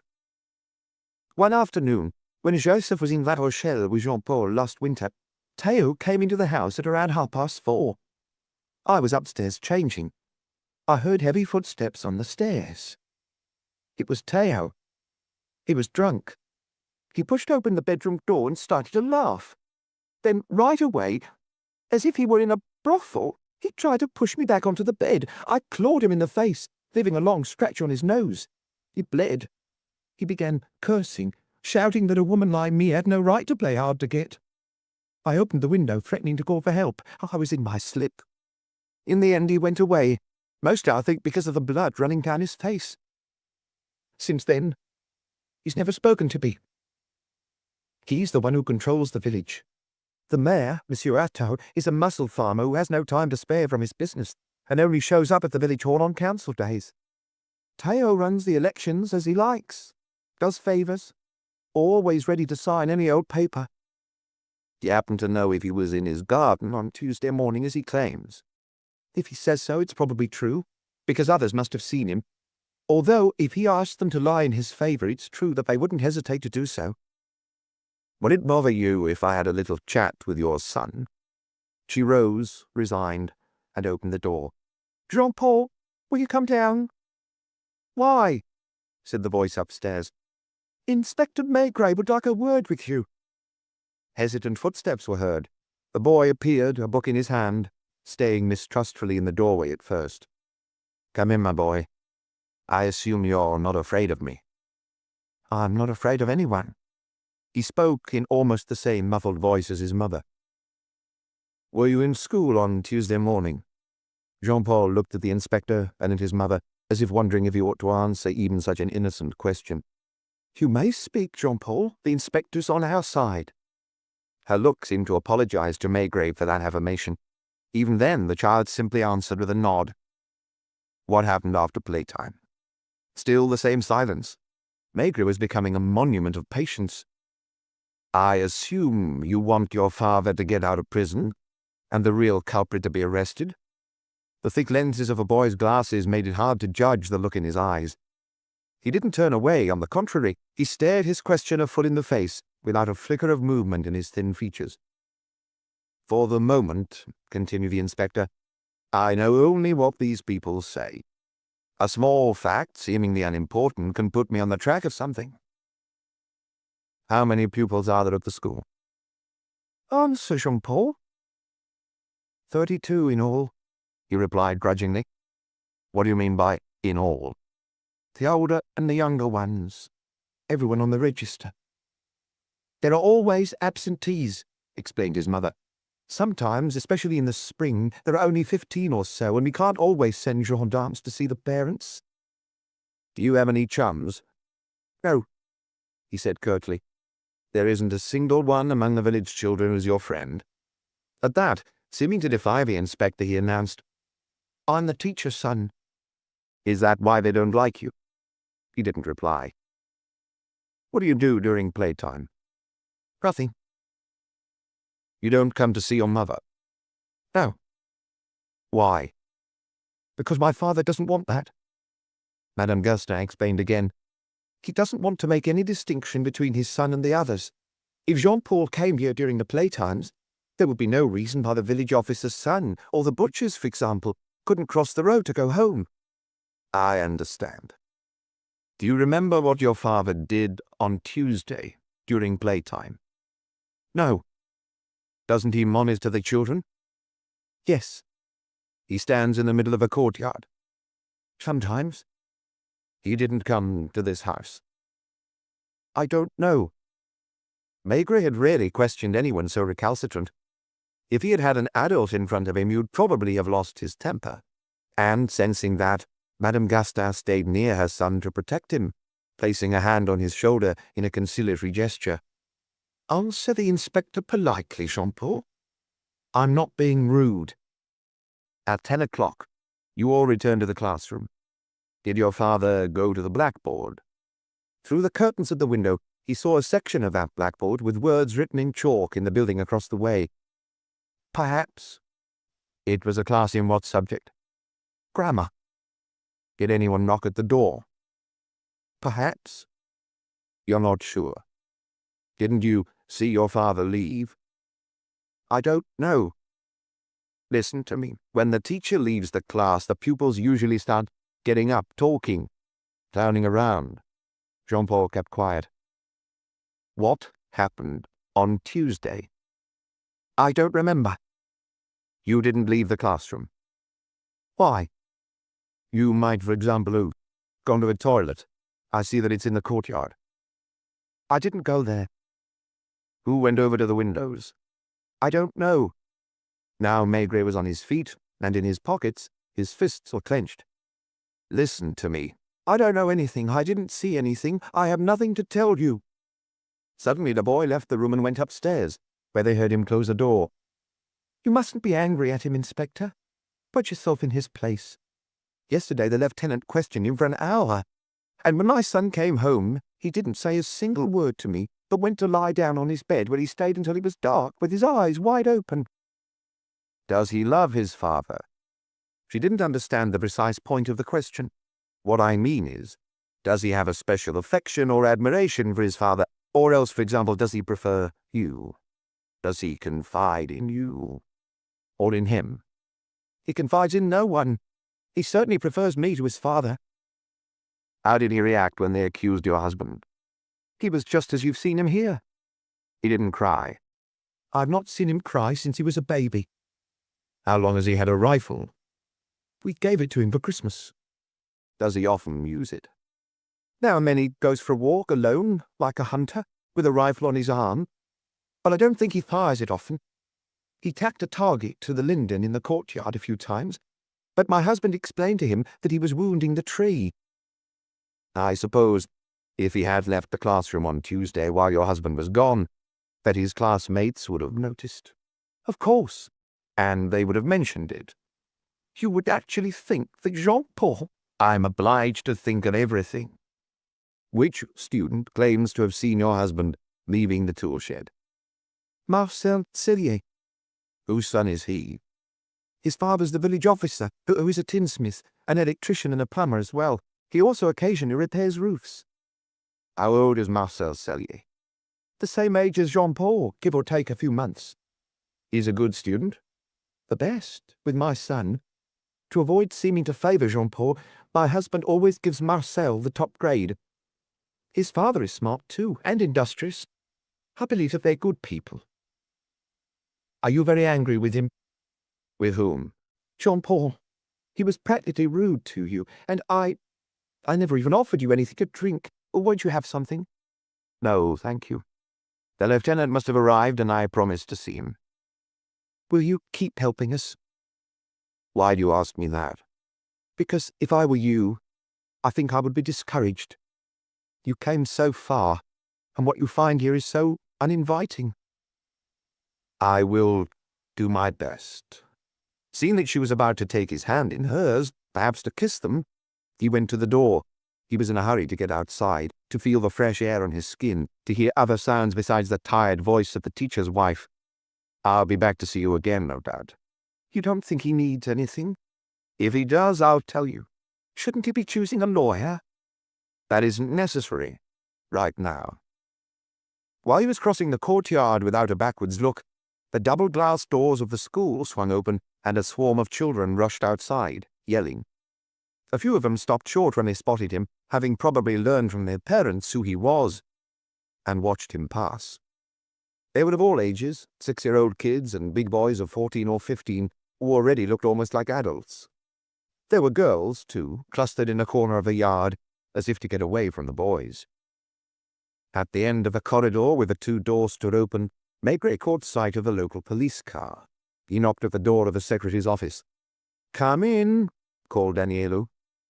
The lieutenant, who had taken off his belt and unbuttoned his tunic, was working at Gaston's desk, with papers spread out before him and municipal stamps all around. He rose to shake hands with Maigret, who did not immediately notice a plump girl sitting off in a dark corner with a baby in her arms. "Take a seat, Detective Chief Inspector. I'll be with you in a moment. I've taken the precaution of calling in all the witnesses a second time and going through the interrogations again. Because of Maigret's arrival in Saint-Andre, undoubtedly. A cigar? No, thanks, I smoke only a pipe. I'd forgotten." The lieutenant smoked very black cigars, which he chewed on as he talked. "If you don't mind," he said, and turned to the girl, "you say she promised to leave you everything she had, including the house?" "Yes, she promised it." "Before witnesses?" The girl didn't seem to know what that meant. In fact, she did not seem to know much at all, and rather seemed like the village idiot. She was a big, stout girl, solid as a man, wearing a cast-off black dress, and there were wisps of hay in her uncombed hair. She smelled bad. The baby did too, of urine and feces. "When was this promise made?" "A long time ago." Her large eyes were an almost transparent blue, and she frowned in an effort to understand what was wanted of her. "What do you mean by a long time? A year?" "Maybe a year." 2 years? "Maybe." "How long have you been working for Leonie Bira?" "Wait. I've tried my second child." "No, the third." "How old is he?" Her lips were moving as if she were in church while she did her mental arithmetic. 5. "Where is he now?" "At home." "How many are there at home?" 3. "I've the one here and the oldest is at school." "Who's taking care of them?" "No one." The 2 men exchanged glances. "So you've been working for Leonie Bira for about 5 years. Did she promise you right away to leave you her money?" "No." "After 2, 3 years?" "Yes." 2 or 3? "I don't know." "Did she sign a paper?" "I don't know." "And you don't know either why she made you that promise?" "To make her niece mad. She told me so." "Did her niece used to come to see her?" "Never." "She's Madame Cellier, the village officer's wife, isn't she?" "Yes." "The officer never came to see her either?" "Yes, he did." "They weren't angry with each other?" "Yes, they were." "Why did he come to see her?" "To threaten to report her for throwing filth out of the window."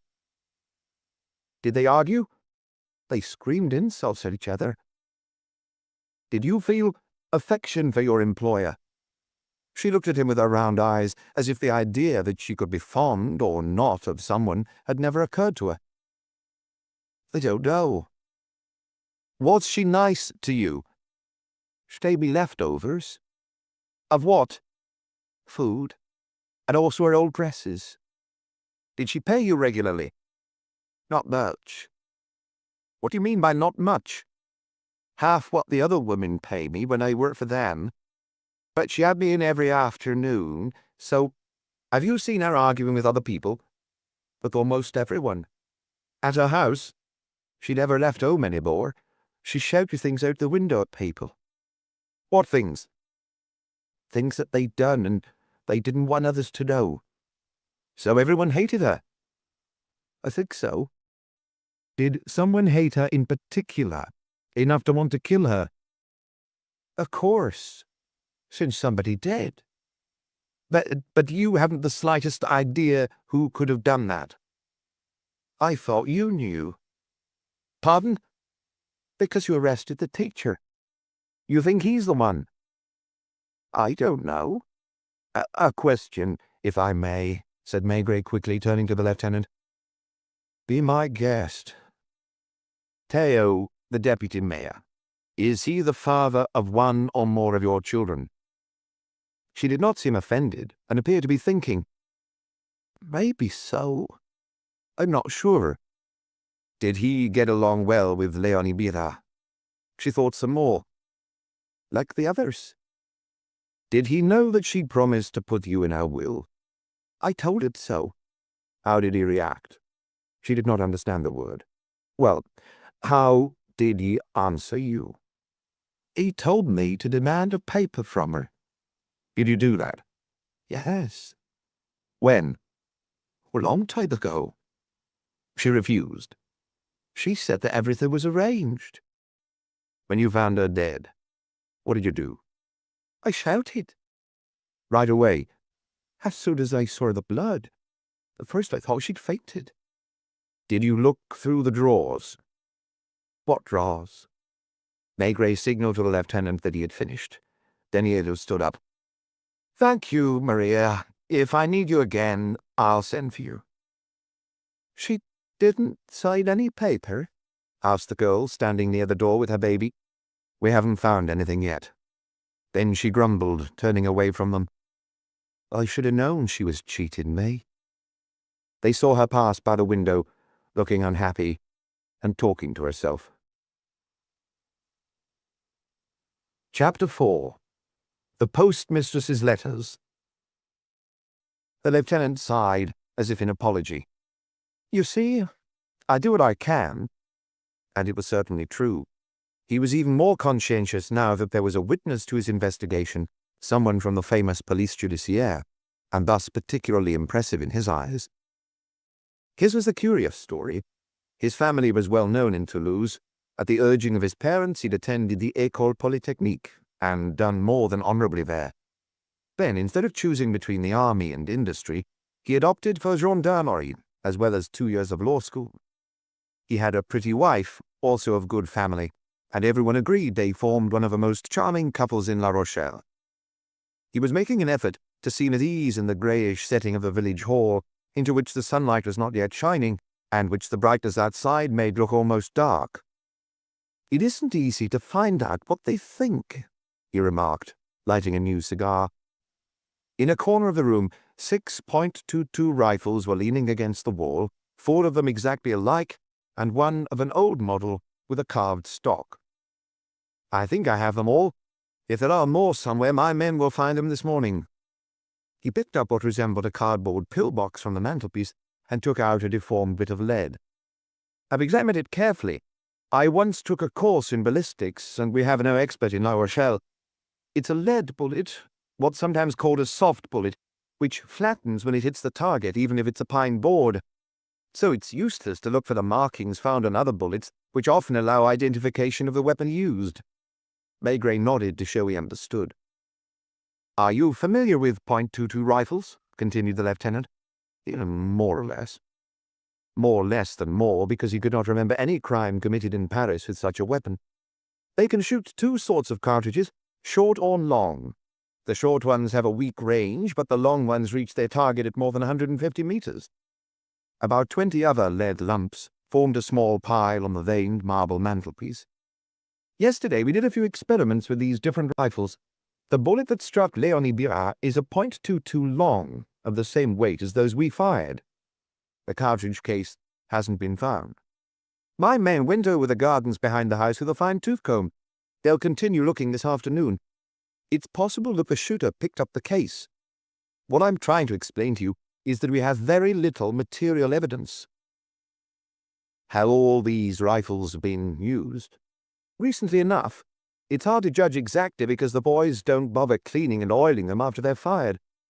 The medical report, which I have here, doesn't help us much either, because the doctor's unable to determine, even approximately, at what distance the gun was fired. It could just as well be 50 meters as more than 100. Maigret filled his pipe, standing by the window and listening distractedly. Across the way near the church, he could see a man with bushy black hair shoeing a horse, while a younger man held its hoof. The examining magistrate and I have considered the various available hypotheses. The first one we thought of, strange as it may seem, is that it was an accident. There's something so unlikely about this crime. There was so little certainty of killing the former postmistress with a .22 caliber bullet that we wondered if she hadn't been struck by chance. Someone in the gardens, someone could have been shooting at sparrows the way boys do. There have been stranger coincidences, you see what I mean? Maigret nodded. The lieutenant had an almost childish desire for his approval, and was touching in his eagerness to perform well. That's what we call the theory of the pure and simple accident. If Léonie Birat had died at a different time of day, or on holiday, or elsewhere in the village, we would no doubt have stopped there, because that is the most reasonable theory. Except that when the old woman was killed, the children were in school. All of them. Just about. 3 or 4 who were absent, one of them a girl, lived rather far away on farms, and were not seen in the village that morning. Another, the butcher's son, has been bedridden for almost a month. We then thought of a second possibility, that of malice aforethought. Someone, no matter which neighbour, feuding with the Birat woman the way almost all of them were, someone whom she had aggravated once too often, could have shot at her from a distance in a fit of rage to frighten her or break her windows without even thinking that she might be killed. I haven't completely rejected this hypothesis yet, because the third one, that of deliberate murder, requires first of all a champion marksman. If the bullet had hit the victim anywhere except in her eye, the wound would not have been too serious, and to hit the eye on purpose at a certain distance, one would have to be an exceptional shot. Don't forget that this happened in broad daylight, in this very block of houses, at an hour when most of the women are at home doing their housework. There's a whole warren of yards and gardens. The weather was fine, and most windows were open. Have you tried to determine where everyone was at around 10:15? You heard Maria Smelka. The other depositions are about as clear as hers. People are reluctant to talk. When they go into details, these are so confused that they simply complicate matters. The deputy mayor was in his garden. So it seems. It depends on whether we go by radio time or church time, because the tower clock is 15 to 20 minutes fast. Someone who was listening to the radio claims to have seen Théo on the road at around 10:15, heading for the Bon Coin. At the Bon Coin, they affirmed that he arrived only after 10:30. As for the butcher's wife, who was hanging out laundry, she says she saw him go into his wine storeroom for a drink, as he regularly does. Does he own a rifle? No, only a double-barreled shotgun for hunting. This shows you just how hard it is to get any valid evidence. The only evidence that holds up is the boys. The policeman's son. Yes. Why didn't he speak up the first day? I asked him that. His answer's plausible. You're doubtless aware that his father, Julien Cellier, married the old woman's niece. And I know that Léonie Birat had announced her intention to disinherit her. Marcel Cellier thought it would look as if he wanted to put his father out of the running. It was only the following evening that he mentioned it to him, and Julien Cellier brought him to us on Thursday morning. You'll see them. They're nice people. They seem straightforward. Did Marcel see the teacher leave his tool shed? That's what he says. The children in the classroom were left on their own. Most of them were acting up. Marcel Cellier, who was a calmer, more serious boy, went over to the window and saw Joseph Gastin come out of a shed. He didn't see him go inside. Only leave. At that point, the shot had to have been fired. Yet the teacher continues to deny having gone in the tool shed that morning. Either he's lying or the boy invented the story. But why? Why, indeed, murmured Maigret lightly. He felt like having a glass of wine. It seemed about the right time for one. Playtime was over in the courtyard. 2 old women were passing with shopping bags, walking towards the cooperative shop. Might I take a look at Léonie Birat's house? He asked. I'll go with you. I have the key. It, too, was on the mantelpiece. The lieutenant shoved it in his pocket, buttoned his tunic, and put on his cap. The air outside did smell of the sea, although still not enough for Maigret. They both headed for the street corner, and in front of Pomel's place the inspector asked casually, "Shall we?" "You think?" replied the lieutenant, a little disconcerted. He was not the type to drink in a bistro or an inn. The invitation bothered him, and he didn't know how to refuse. "I wonder if that—" "Just a quick glass of white wine." Theo was there, sitting in a corner with his long legs stretched out, a half-litre carafe of wine and a glass within reach. The postman, who had an iron hook instead of his left arm, was standing in front of him. Both men fell silent when the other two came inside. "What can I get you, gentlemen?" asked Louis from behind his counter, his sleeves rolled up. "A carafe." Danielou, ill at ease, was trying to act naturally. Perhaps that's why the deputy mayor was watching them both with twinkling eyes. He was tall and must once have been fat. When he'd lost weight, his skin had collapsed into folds, like a garment now way too big. His gaze reflected the mocking self-assurance of a peasant as well as that of a politician adept at tampering with municipal elections. "So, what's happening with that scum of a guest now?" he asked, as if addressing no one in particular, and Maigret, without really knowing why, answered in the same tone. "He's waiting for someone to come and take his place." That shocked the lieutenant. As for the postman, his head whipped round. "You've discovered something?" "You're the one who knows the area better than anybody," replied Maigret. "You cover all your territory every day." "And what a day! Before, not too long ago, there were still folks who never got any mail, so to speak. I remember certain farms where I set foot only once a year for the post office calendar. Now, not only does everyone receive a newspaper, which must be home delivered, but there isn't anyone who doesn't receive benefits of some kind. If you knew what that means in the way of forms," he repeated, seemingly overwhelmed. "Forms, forms." To listen to him, you might have thought that he was the one who filled them out. "First the military veterans, that I can understand.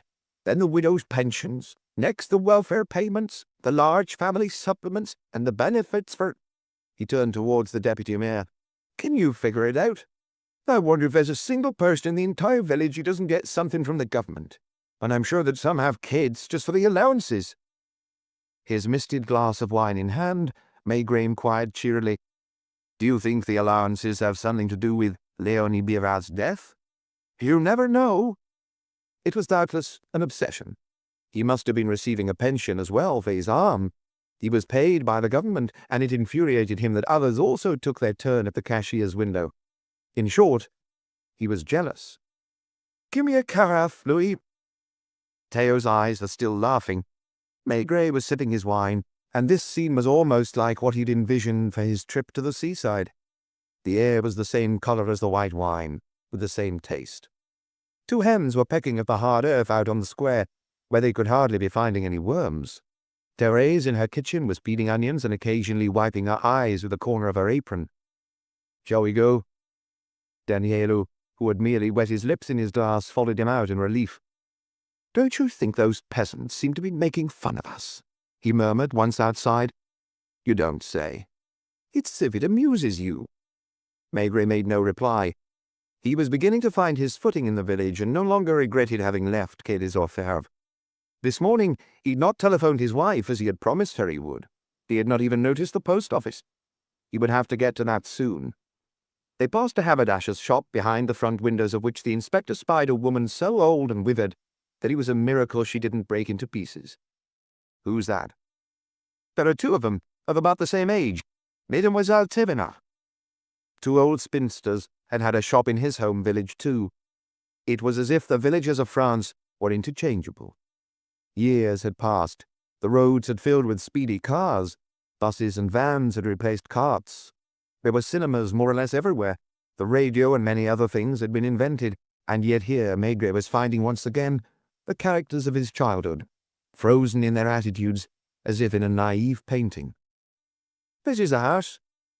It was old, and the only one in the street that hadn't been pebble-dashed in years. The lieutenant fitted the big key into the lock of a green-painted door, which he pushed open, and they smelled a sweetish odour, the same that must have reigned in the home of the two old maids next door, an odour found only where elderly people live, confined in close quarters. The first room somewhat resembled the one where Madame Gaston had received him, except that the oaken furniture was less well polished, the armchairs shabbier, and there was an enormous set of brass fire irons. There was also, in a corner, a bed that must have been brought in from another room, and which was still unmade. "The bedrooms are upstairs," explained the lieutenant. "During the last few years, Léonie Bira no longer wanted to use the stairs. She lived on the ground floor, sleeping in this room. Nothing's been touched." Beyond a half-open door was a rather large kitchen with a stone fireplace, next to which a coal stove had been installed. The whole place was dirty. On the stove, saucepans had left reddish circles. The walls were spattered with grease. The leather armchair in front of the windows must have been the one where the old woman spent most of her days. Maigret understood why she preferred to stay in this room rather than the one in the front. Almost no one used the road which led to the sea, whereas in the back one could view, as from the teacher's place, the liveliest parts of the houses, courtyards and gardens, including the schoolyard. It was almost intimate. From her armchair, Léonie Bira took part in the daily lives of a dozen households, and if she had good eyes, she could find out what everyone was eating. I don't need to tell you that the chalk outline shows the spot where she was found. The stain, you see, I understand. She hadn't bled much. Where is she now? They took her to the morgue at La Rochelle for the post-mortem. The funeral will be tomorrow morning. We still don't know who inherits. I've looked everywhere for a will. I telephoned a lawyer in La Rochelle. She'd often spoken to him about drawing up a will, but had never made one in his presence.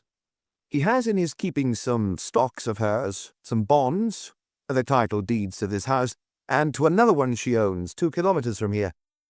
So that if nothing is found, her niece will inherit. That's my impression. What does she say about it? She doesn't seem to be counting on it. The Celliers are not badly off. Without being rich, they have a nice little business. You'll see them. I'm not used to reading people the way you are. I find this family frank, honest, and hard-working. Maigret had begun opening and closing drawers, discovering half-rusted kitchen utensils, a jumble of objects. Old buttons, nails, bills, pell-mell with empty bobbins, stockings, hairpins. He returned to the first room where there was an old chest of drawers that was not without value, and began going through those drawers as well. Have you examined these papers? The lieutenant reddened slightly, as if he'd been caught out or forced to face unpleasant realities. He'd have the same look in Louis' bistro when he had had to take the glass of white wine Maigret was handing to him. They're letters. So I see. They date back more than 10 years to the time when she was still the postmistress. As far as I can tell, these letters are not addressed to her. That's correct. I will add this correspondence to the file, of course. I've spoken about it to the judge. I can't do everything at once. Every letter was still in its envelope, on which different names were written. Évariste Cornu, Augustin Cornu, Jules Marchadon, Célestin Marchadon, Théodore Kumar. Even more, and women's names too, including those of the 2 Tidemar sisters, the ladies of the haberdasher's shop. If I understand correctly, when she was postmistress, Léonie Bira did not send all the mail on to its addressees. He glanced at a few letters.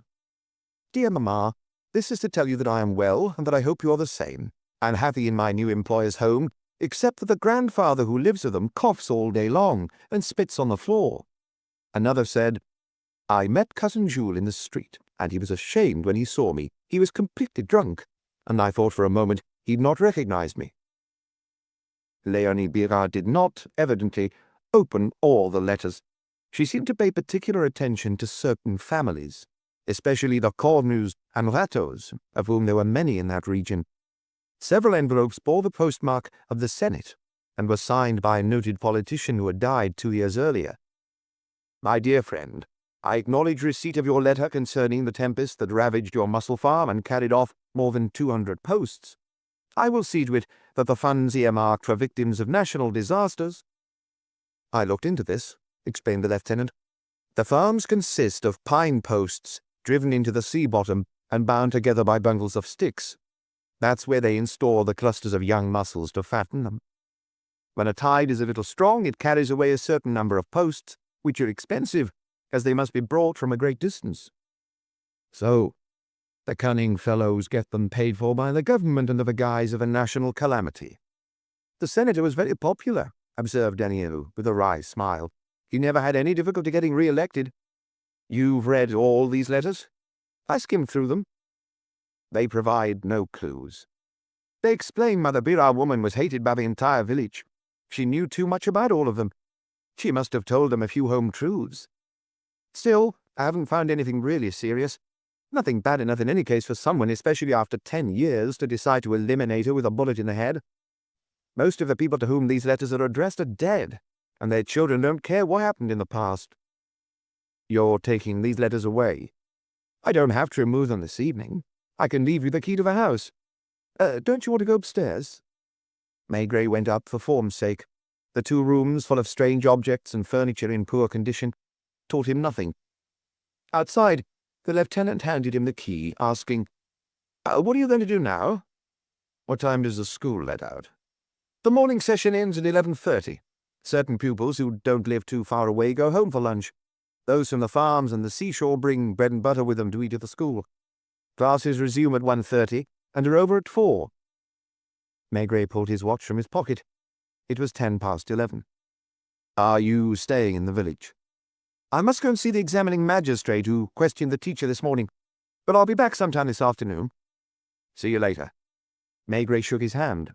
He wanted another glass of white wine before the classes let out. He stayed there a moment, standing in the sun, watching the lieutenant walk away with a light step, as if relieved of a great burden. Theo was still at Louis's place. There was also in the opposite corner an old man almost in rags, with the look of a tramp, with a bushy white beard. Pouring his drink with a shaking hand, he glanced at Maigret only briefly, without interest. "A carafe?" asked Louis. "Of the same as before."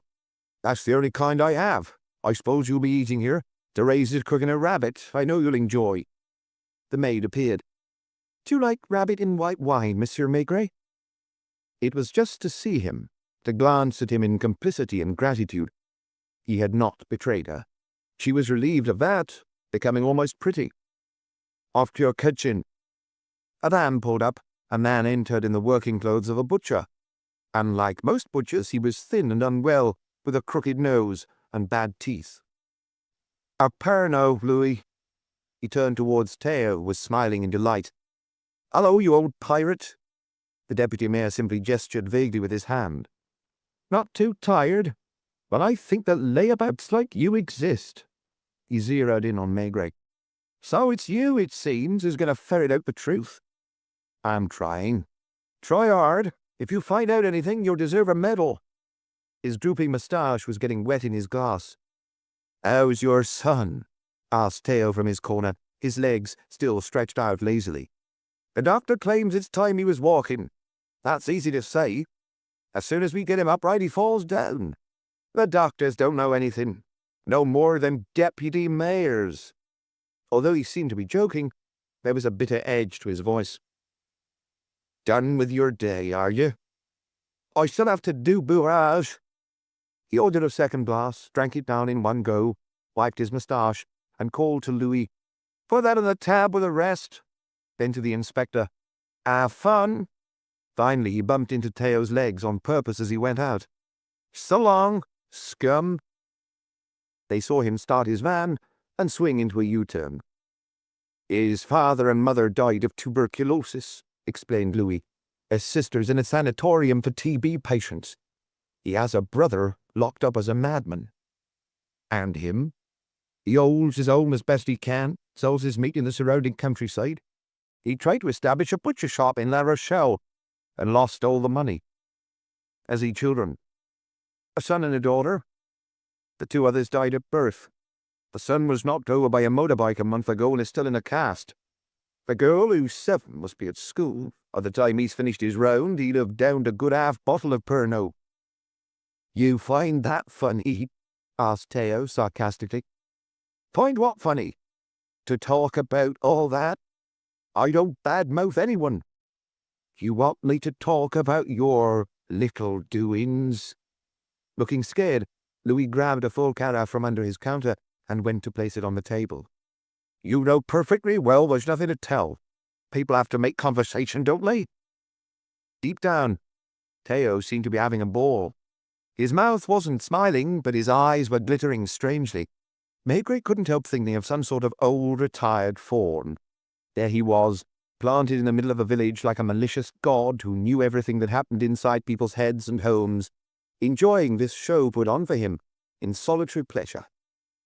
He saw Maigret more as an equal than as an enemy. "You're a very shrewd man," he seemed to say. "You pass for a champion at your game. Paris, you find out everything anyone tries to hide from you. Only I'm a shrewd man too, and here I'm the one who knows. Try, play your game, question people, worm their secrets out of them. We'll see if you ever figure anything out." He slept with Maria, who was dirty and unattractive. He had tried to sleep with Madame Gastin, who was no longer any kind of woman. He drank from morning till night without ever getting completely drunk, floating in a world of his own that must have been amusing, because it made him smile. The old Birra woman knew the village's little secrets as well, but they gnawed at her, working on her like a poison she had to draw out one way or another. He watched the villagers, scoffed at them, and when someone needed a convenience certificate to obtain one of those allowances that so enraged the postman, he approved it, certifying the document with one of those municipal stamps he always had in the pocket of his droopy trousers. He didn't take them seriously. "Another inspector?" "Not now." Maigret heard children's voices over by the school. The pupils going home for lunch were coming out. He saw a few of them crossing the square. "I'll be back in half an hour. The rabbit will be ready. Still no oysters?" "No oysters." Hands in his pockets, he headed for the Cellier's shop. A boy had just gone in there before him, winding his way among the buckets, watering cans, sulphate sprayers that cluttered the floor and hung from the ceiling. There were tools everywhere in a dusty light. "May I help you?" inquired a woman's voice. He had to peer into the shadows to find a rather young face and the bright patch of a blue-checked apron. "Is your husband here?" "Out back in the workshop." The boy had gone into the kitchen and was washing his hands at the pump. "If you'd like to come this way, I'll call in." She knew who he was and didn't seem frightened. In the kitchen, the vital center of the house, she brought forward a straw-bottomed chair for him and opened a door to the courtyard. "Julien, someone to see you." The boy wiped his hands while observing Maigret curiously, and he too brought childhood memories back to the inspector. In his class, in all the classes he'd been in, there had always been a boy fatter than the rest, with the same frank and studious appearance and the same clear skin, the same demeanor of a well-brought-up child. His mother was not big, but his father, who appeared a moment later, weighed more than 100 kilos. He was very tall, quite broad, with an almost babyish face and candid eyes. The man wiped his feet on the doormat before entering. 3 places were set at the round table. "Excuse me," he murmured, going to take his turn at the pump. One sensed that there were rituals here, that each person performed certain gestures at certain moments in the day. "Were you about to sit down and eat?" It was the woman who answered, "Not right away, dinner isn't ready." "Actually, what I would most like is a brief chat with your son." The father and mother looked at the boy without showing any surprise or uneasiness. "Did you hear Marcel?" said the father. "Yes, Papa." "Answer the inspector's questions?" "Yes, Papa." Turned towards Maigret directly in front of him, he assumed the attitude of a pupil preparing to reply to his teacher. Chapter 5. Marcel's Lies. Just as Maigret was lighting his pipe, a kind of silent ceremony took place that, more than everything he had seen since the previous evening in Saint-André, conjured up for the inspector the village of his childhood. For an instant, it was even one of his aunts, also in a blue-checked apron, her hair up in a chignon, who took Madame Cellier's place. This last had simply looked at her husband, opening her eyes just a little wider, and big Julien had got the message. He went out of the door to the courtyard, where he disappeared for a moment.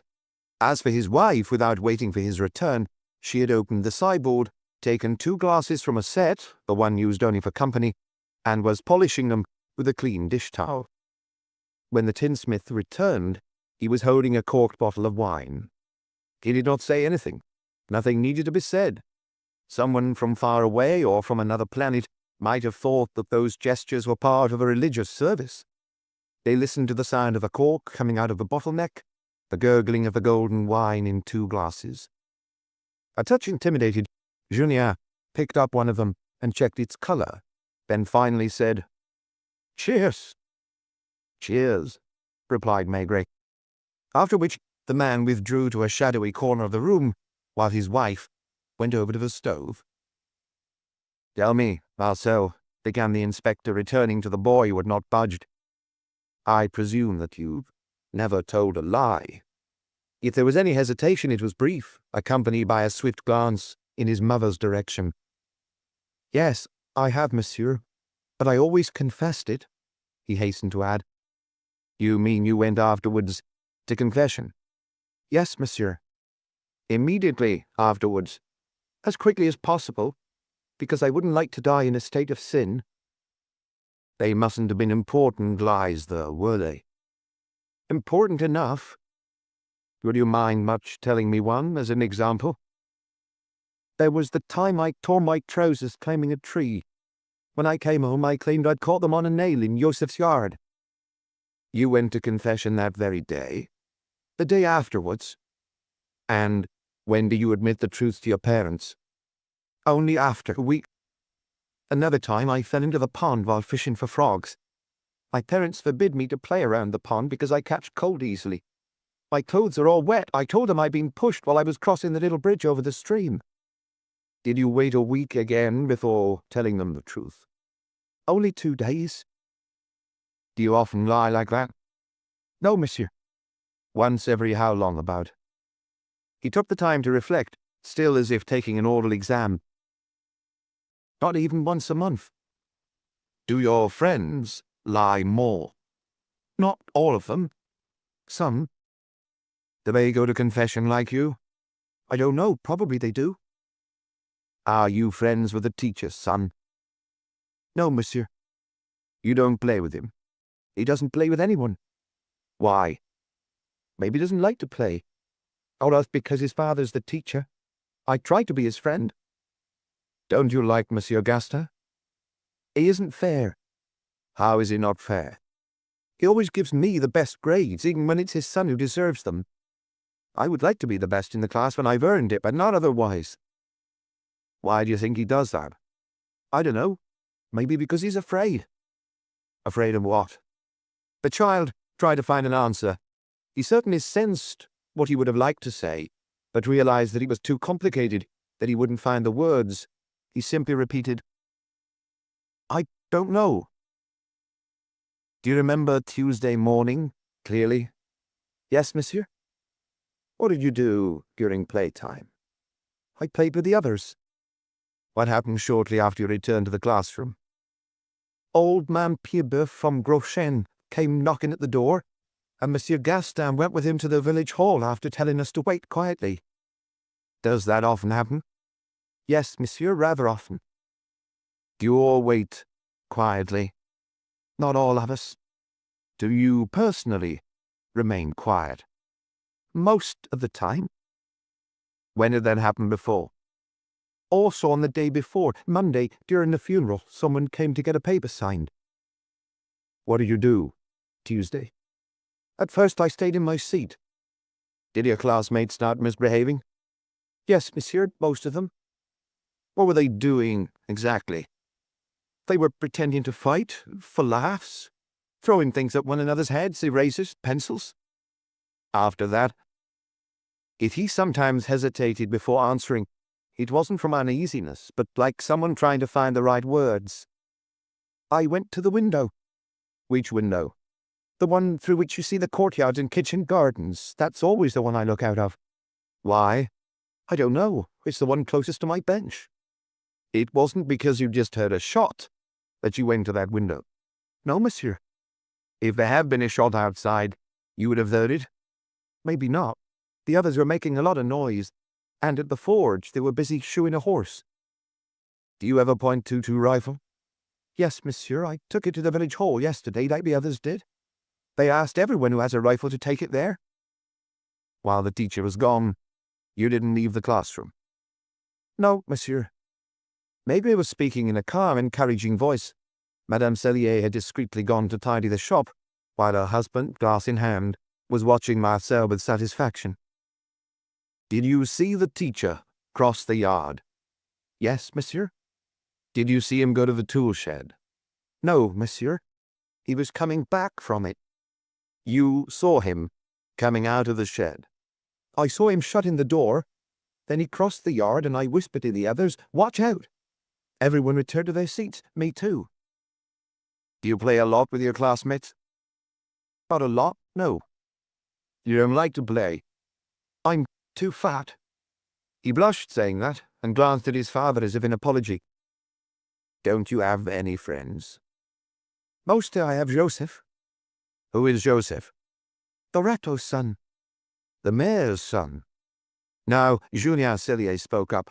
We have many Rattos in Saint-André and hereabouts, he explained. Almost all of them cousins. Joseph is the son of Marcelin Ratto, the butcher. Maigret drank a swallow of wine and relit the pipe he had let go out. Was Joseph near you, at the window? He wasn't in school. For a month he's had to stay home because of his accident. He's the boy who was knocked down by a motorbike? Yes, monsieur. You were with him when that happened? Yes, monsieur. Do you go to see him often? Almost every day. Did you go there yesterday? No. The day before? Not then either. Why? Because of what happened. Everyone was busy with the crime. I suppose you wouldn't have dared lie to the police lieutenant? No, sir. Are you pleased that the teacher's in prison? No, sir. Do you realize that he's there because of your statement? I don't know what you mean. If you'd not said that you'd seen him leaving the tool shed, he would probably not have been arrested. Abashed, the boy said nothing, shifting from one leg to the other, dancing again at his father. If you really did see him, you were right to tell the truth. I told the truth. Didn't you like Léonie Bira? No, monsieur. Why not? Because when I went by, she would shout nasty words at me. At you more than at the others? Yes, monsieur. Do you know why? Because she's angry at Mama for having married my father. Maigret half closed his eyes, looking for another question to ask, found none, and decided to empty his glass. He stood up rather heavily, for he'd already drunk a fair amount of white wine that morning. Thank you, Marcel. If you had something further to tell me, if you were to remember a detail you'd forgotten, for example, I'd like you to come and see me right away. You're not afraid of me? No, monsieur. Another? Asked the father, reaching for the bottle. No, thank you. I don't want to keep you from your lunch any longer. Your son is a smart boy, Monsieur Cellier. The tinsmith blushed with pleasure. Oh, we're raising him the best we can. I don't think he often lies. On that point, when did he speak to you about the teacher going to the shed? Wednesday evening. He said nothing on Tuesday, when the whole village was talking about Léonie Bira's death. No, I think he was intimidated.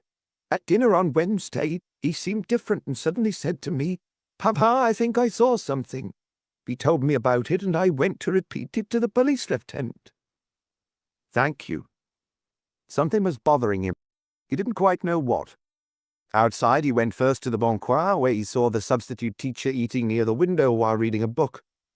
He remembered that he'd intended to call his wife, went on to the post office, which was in a different group of houses, and was served by a young woman of about 25, wearing a black smock. Will it take a long time to get through to Paris? Not at this hour, Monsieur Maigret. While waiting for his call, he watched her doing her accounts, and wondered if she were married, if she would get married one day, if she would turn into someone like the old Bira woman. He spent about 5 minutes in the booth, and all that the young woman heard through the door was, "No, no oysters, 'cause there aren't any. No, all the weather's splendid, not chilly at all." He decided it was lunchtime. The teacher was still at Louis's place, and Maigret found himself sitting at the table opposite his. The entire village already knew who he was. Although they were not greeting him, they followed him with their eyes in the street, and as soon as he'd passed, began to talk about him. The teacher looked up from his book 3 or 4 times, As he was leaving, he seemed to hesitate. Perhaps he wanted to tell him something. It was unclear. In any case, when he went past, he gave Maigret a nod that could have been taken for an involuntary twitch. Thérèse was wearing a fresh white apron over her black dress. Louis was eating in the kitchen, where he could sometimes be heard calling her. When he finished, he came over to Maigret, his lips still greasy. "So, what did you think of it, that rabbit?" "It was excellent." "A spot of brandy to wash it down? On the house?" He had a protective way of looking at the inspector, as if without him Maigret would have been lost in the jungle of Saint-André. "He's quite a character," he rumbled as he sat down, spreading his knees to accommodate his belly. "Who?" "Théo. I don't know anyone shrewder than he is. He's always managed to enjoy life without lifting a finger." "So, you believe that no one else heard that gunshot?" "First off, out here in the country nobody pays any attention to a rifle going off. If it had been a shotgun, everyone would have noticed.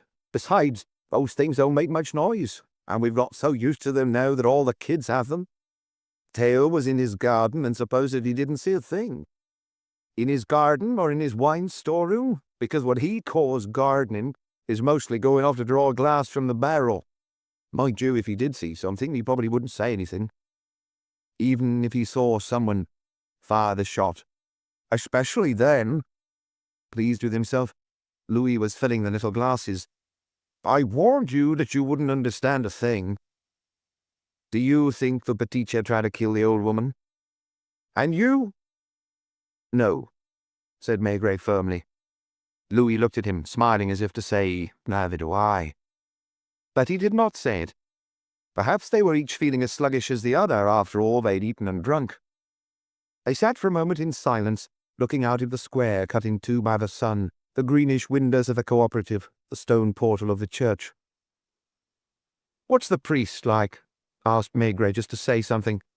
"Priest's a priest. Is he on Matitia's side?" "Against." Maigret finally stood up, hesitated for a moment in the center of the room, then took the lazy way out and headed for the stairs. "Wake me in an hour," he told Thérèse. He should not have been so informal with her. The men of the police judiciaire had the habit of treating women like her that way, and he did not escape Louis, who frowned. The green shutters of the room were closed. Only thin shafts of sunlight came through. He didn't undress, merely took off his jacket and shoes and stretched out on the bedspread. A little later, when he was just dozing, he thought he heard the rhythmic sound of the sea. Was it possible? Then fell completely asleep, waking only at the knock on his door. "It's been an hour, Monsieur Maigret. Would you like a cup of coffee?" He still felt heavy, groggy, unsure of exactly what he wanted to do. When he crossed the room downstairs, 4 men were playing cards, including Théo and Marcelin the butcher, still in his work clothes. The inspector continued to sense that some detail was amiss, but couldn't tell which one. He'd first had that feeling during his questioning of the Cellier boy, at precisely which moment of their conversation. He began to walk first towards Léonie Birad's house, the key to which was in his pocket. He went inside, sat down in the front room, and read all the letters he'd seen there that morning. He found nothing important in them, and simply became familiar with certain names: the Dubar, Cornu, Gillet, Watteau, Boncoeur. Leaving the house, he intended to follow the road all the way to the sea, but a little further along he saw the cemetery, and turned in there, where he read on the gravestones more or less the same names he'd found in the letters. He could have pieced together the history of these families, proving that the Watteaus had been allied with the Dubars for 2 generations, and that a Cornu had married a Pied-d'Oeuf who died at the age of 26. As he walked 200 or 300 meters further along the road, the sea remained invisible. The meadows sloped gently upwards, while in the distance he saw only a glistening mist, which he gave up trying to reach.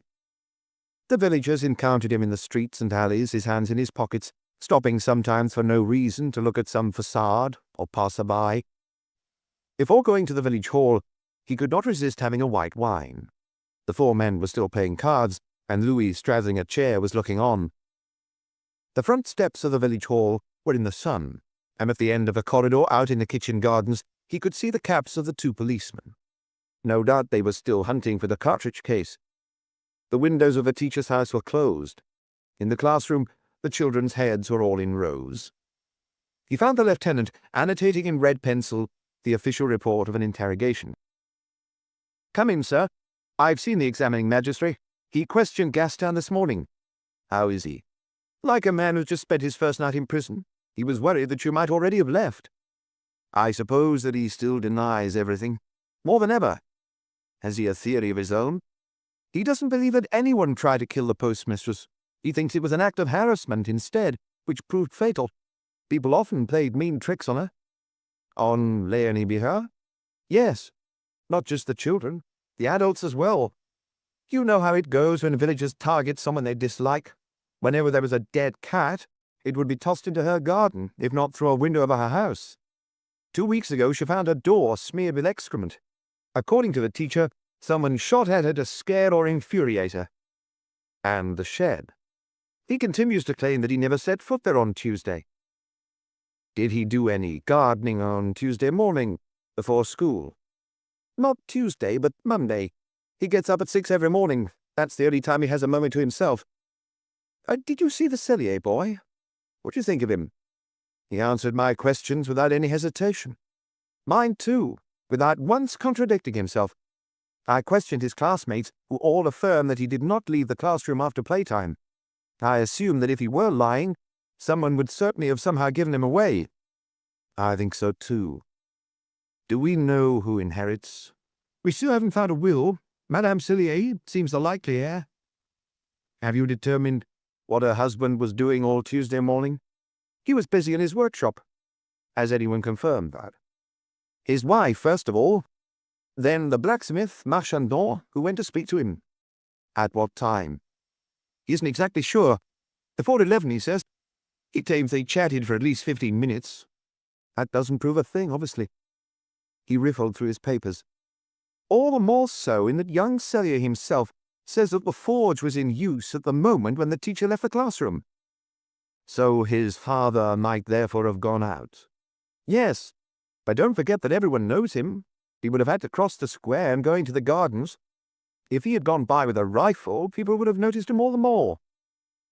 "But they might not mention it." In short, nothing was certain.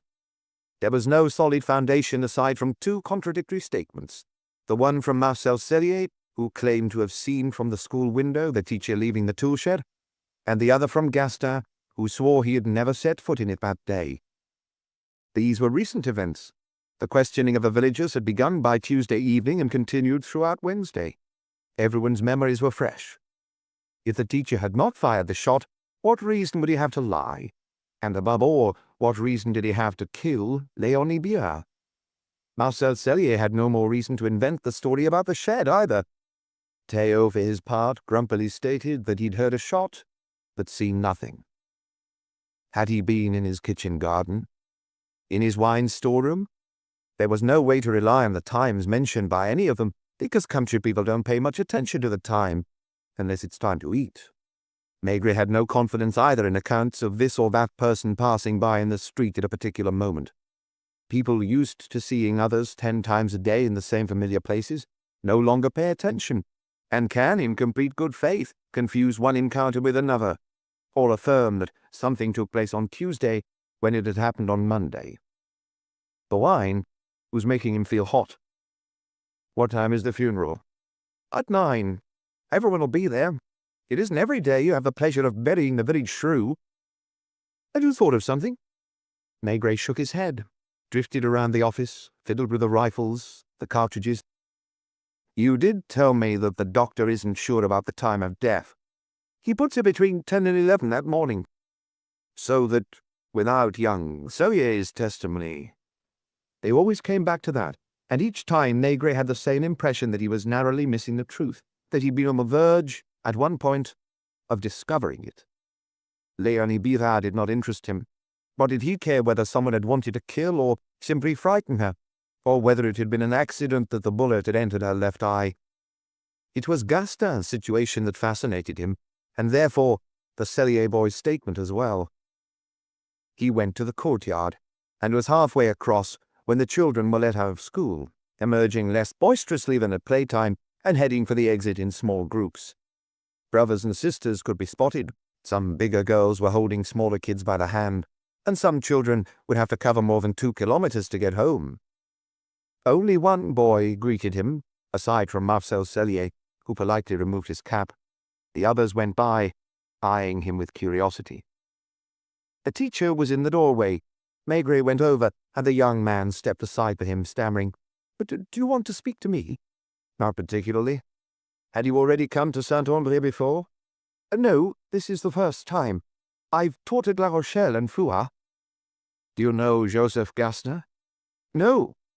The desks and benches were black, covered with gouges, and violent ink stains made bronze reflections on the varnish. Maigret went to the first window on the left, saw one section of the yard, the gardens, the tool shed. From the window to the right, he could then see the back of the Birard house. "Did you notice anything today? In the children's attitudes?" "They're more withdrawn than city children. Perhaps it's from timidity." "They weren't huddling together or passing notes during class?"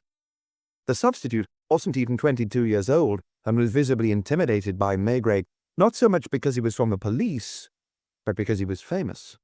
The teacher would probably have behaved the same way before a noted politician or a film star. I must say that I didn't pay any attention to that. Should I have? "What do you think of young Cellier?" "One moment. Which one is he? I don't know all the names yet." "A boy, taller and sturdy than the others. A very good pupil." The teacher looked to the first seat on the front bench, which was evidently Marcel's place, and Maigret went over to sit there, although unable to slide his legs under the low desk. From that spot, he saw through the second window, not the kitchen gardens, but the linden in the yard and the Gastin's house. "He didn't seem anxious to you? Troubled?" "No, I remember quizzing him in arithmetic and noting that he was very smart." To the right of the Gastin's house could be seen further along the second-story windows of 2 other houses. "I might ask you for permission tomorrow to come and see the children for a moment during class." "I'll be available. We're staying at the same inn, Adelaide. It'll be easier for me if I prepare my lesson plans over here." Maigret left him and was about to cross to the teacher's house. It was not Madame Gastin he wanted to see, but Jean-Paul. Halfway there, he noticed a curtain moving and stopped, put off by the idea of finding himself once again in the small, stifling room before the unhappy faces of a mother and son. His courage gave way to a feeling of laziness, absorbed no doubt from the rhythms of village life, the white wine, the sun beginning to vanish behind the roofs. After all, what was he doing there? 100 times in the middle of an investigation, he'd had the same feeling of helplessness, or rather futility. He would find himself abruptly plunged into the lives of people he'd never met before, and his job was to discover their most intimate secrets. This time, as it happened, it wasn't even his job. He was the one who'd chosen to come because a teacher had waited for him for hours in purgatory at the police judiciaire. The air was taking on a blue tint, becoming cooler, more humid. Windows were lighting up here and there, and Marchanon's forge stood out in red, with dancing flames visible at each puff of the bellows. In the shop across the way, 2 women were as still as figures in an advertisement, with only their lips moving slightly. They seemed to be speaking each in turn, and after every sentence, the shopkeeper would nod sadly. Were they talking about Léonie Birard? Probably. And about the funeral the next day, which would be a memorable event in the history of Saint-André. The men were still playing cards. They doubtless wore away hours like that every afternoon, exchanging the same remarks, reaching occasionally for their glasses, and wiping their lips. He was about to go inside, ask for a carafe, and sit in a corner to wait for dinner, when a car stopped startlingly close to him. "Oh, did I scare you?" called the doctor cheerily. "You haven't ferreted out the truth yet." He emerged from the car, lit a cigarette. "It doesn't look like a Grand Boulevard," he remarked, waving at the village around them, the dimly lit shop windows, the forge, the half-open church portal emitting a faint gleam. "You should see it in the depths of winter. Have you begun to get used to our village routines?" Léonie Birard kept letters addressed to different people. She was an old bitch. Some folk called her a louse. If you knew how frightened she was of dying. Was she ill? Deathly ill. Only she wasn't dying. Like Theo, ought to have died at least 10 years ago, had you continued to drink his 4 daily litres of white wine, not counting the aperitifs. What do you think of the Celliers? They do what they can to join the middle class. Julien, I feel, is a welfare ward and has worked hard to make a place for himself. They've only the one son. I know. He's smart. Yes.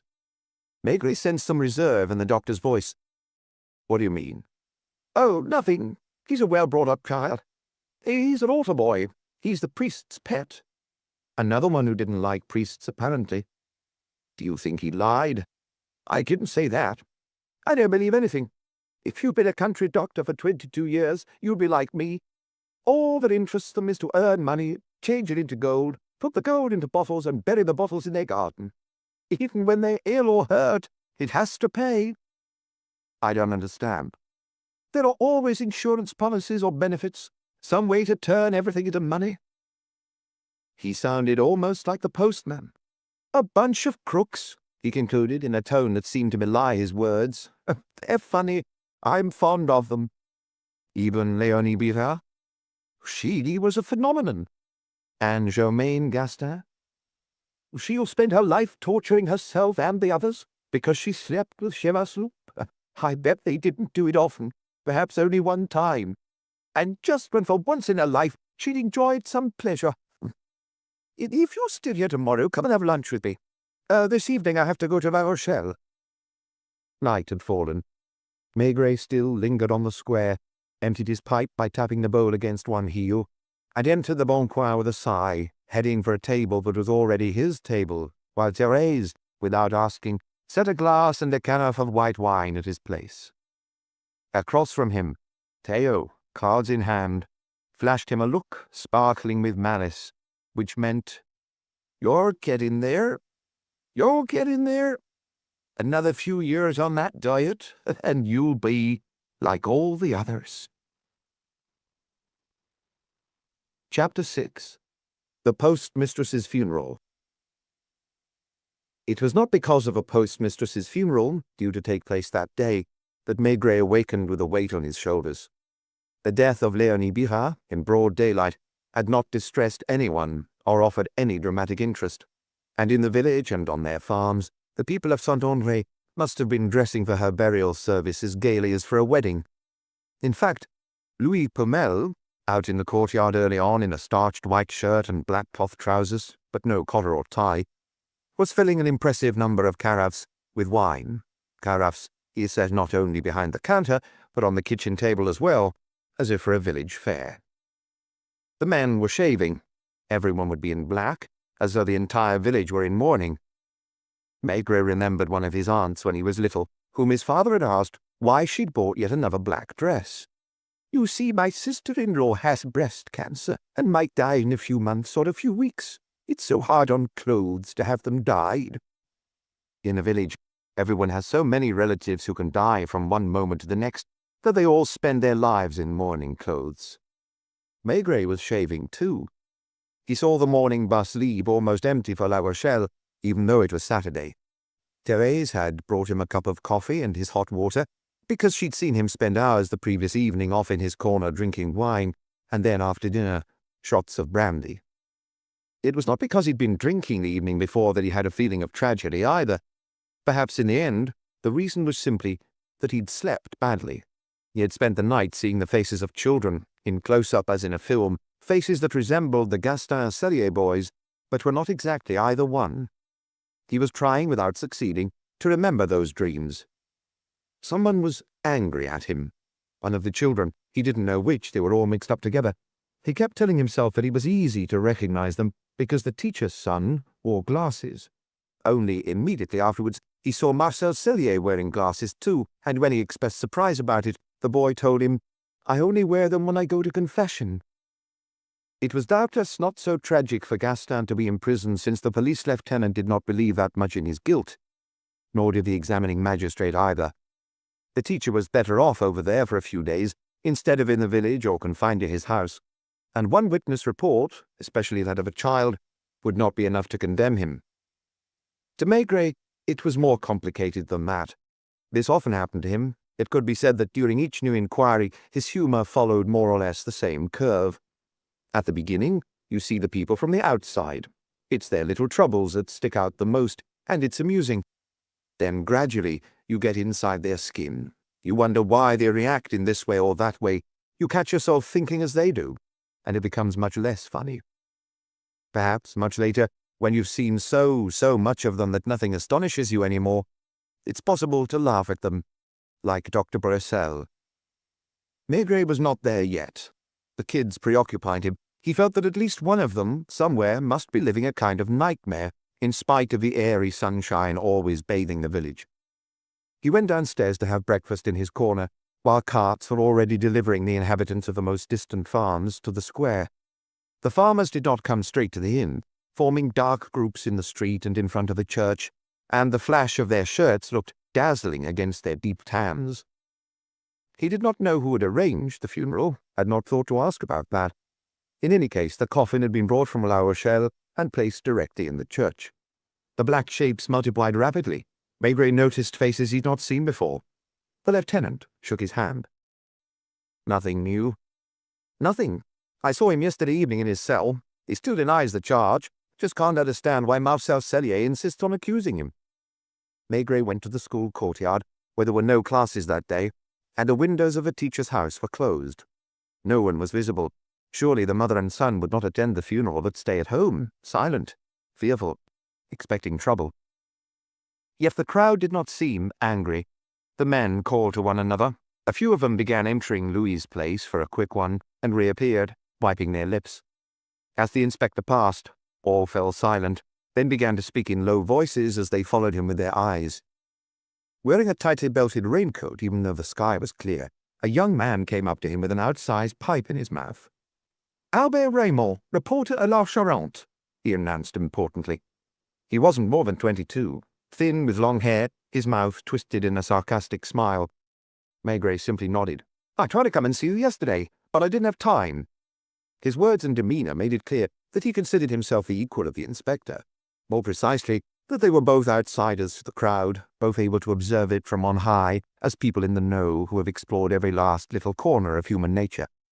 "Is it true," he asked, pad and pencil in hand, "that the teacher went to offer you his savings so that you'd get him out of trouble?" Maigret turned to him, looked him up and down, was about to open his mouth, and then with a shrug, turned his back on him. The fool was probably going to imagine that he'd struck home. It was of no importance. Bells were ringing. The women filled the entire church, along with a few men. There was a murmuring of organ music, the altar boy's bell. "Will there be a mass or only an absolution?" the inspector asked someone he did not know. "A mass and an absolution. We have enough time." Enough time to go and have a drink at Louis's place. Most of the men had gradually gathered in front of the inn, going inside in groups, standing around and downing a carafe of two, then coming back outside. There was constant coming and going, with men in the kitchen and even in the courtyard. Louis Paumel, who had found time to go inside the church, had removed his jacket and was hard at work, helped by Thérèse and a young man who seemed accustomed to lending him a hand. Cellier and his wife were attending the service. Maigret had not seen their son Marcel, but saw why a little later when he entered the church in turn. Marcel was there, in the surplice of an altar boy, assisting at the mass. He must have been able to go directly to the sacristy, cutting through his parents' courtyard. Dies irae, dies illa. The women were moving their lips and actually seemed as if they were praying. Was it for the soul of Léonie Birard that they prayed, or for themselves? A few old men were at the back of the nave, hats in hand, and others came now and then to peek through the door to see how far along the service was. Maigret came back outside and noticed Théo, who, by way of a greeting, gave him his usual smile, dripping with irony. Someone certainly knew. Perhaps even several did and were keeping quiet. Inside the Bon Coin, voices were growing louder, and a lean farmer with a drooping moustache was already more than half drunk.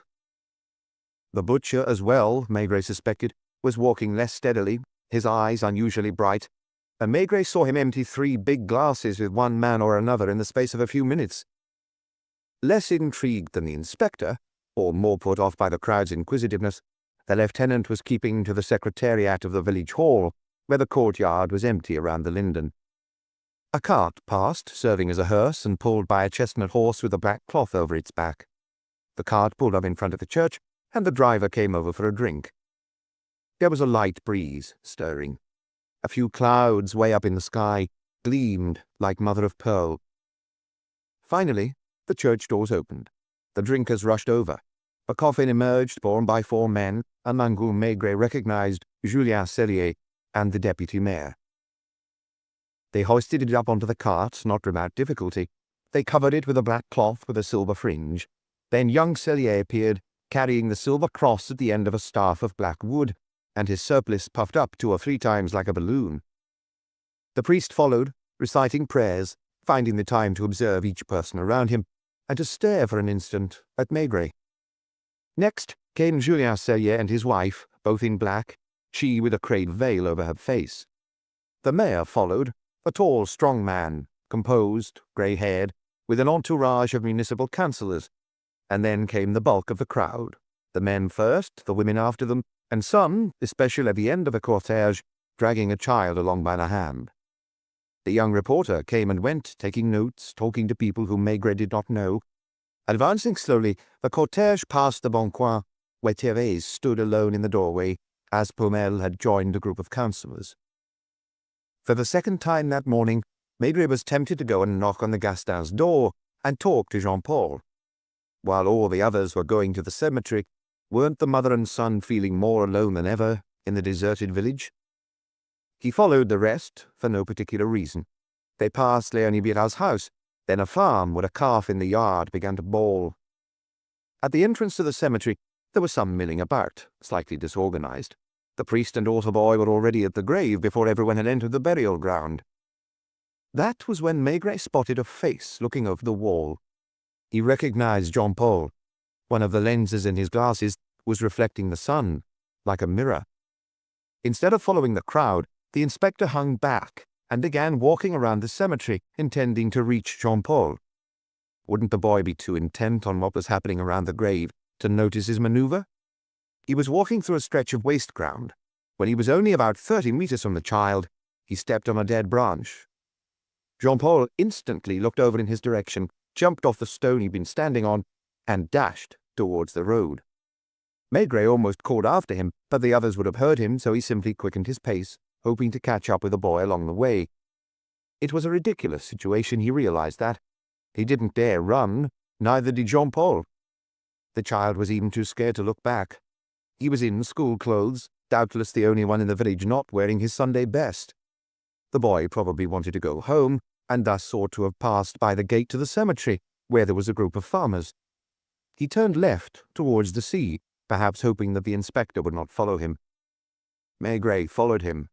There were no more farms or houses, only fields and some meadows where a few cows were grazing. A hillock was still hiding the sea. The road was climbing slightly. The boy walked as fast as he could without running, and Maigret at his end lengthened his stride. He didn't even know exactly why he was pursuing the child like this, and quickly realized that he was cruel.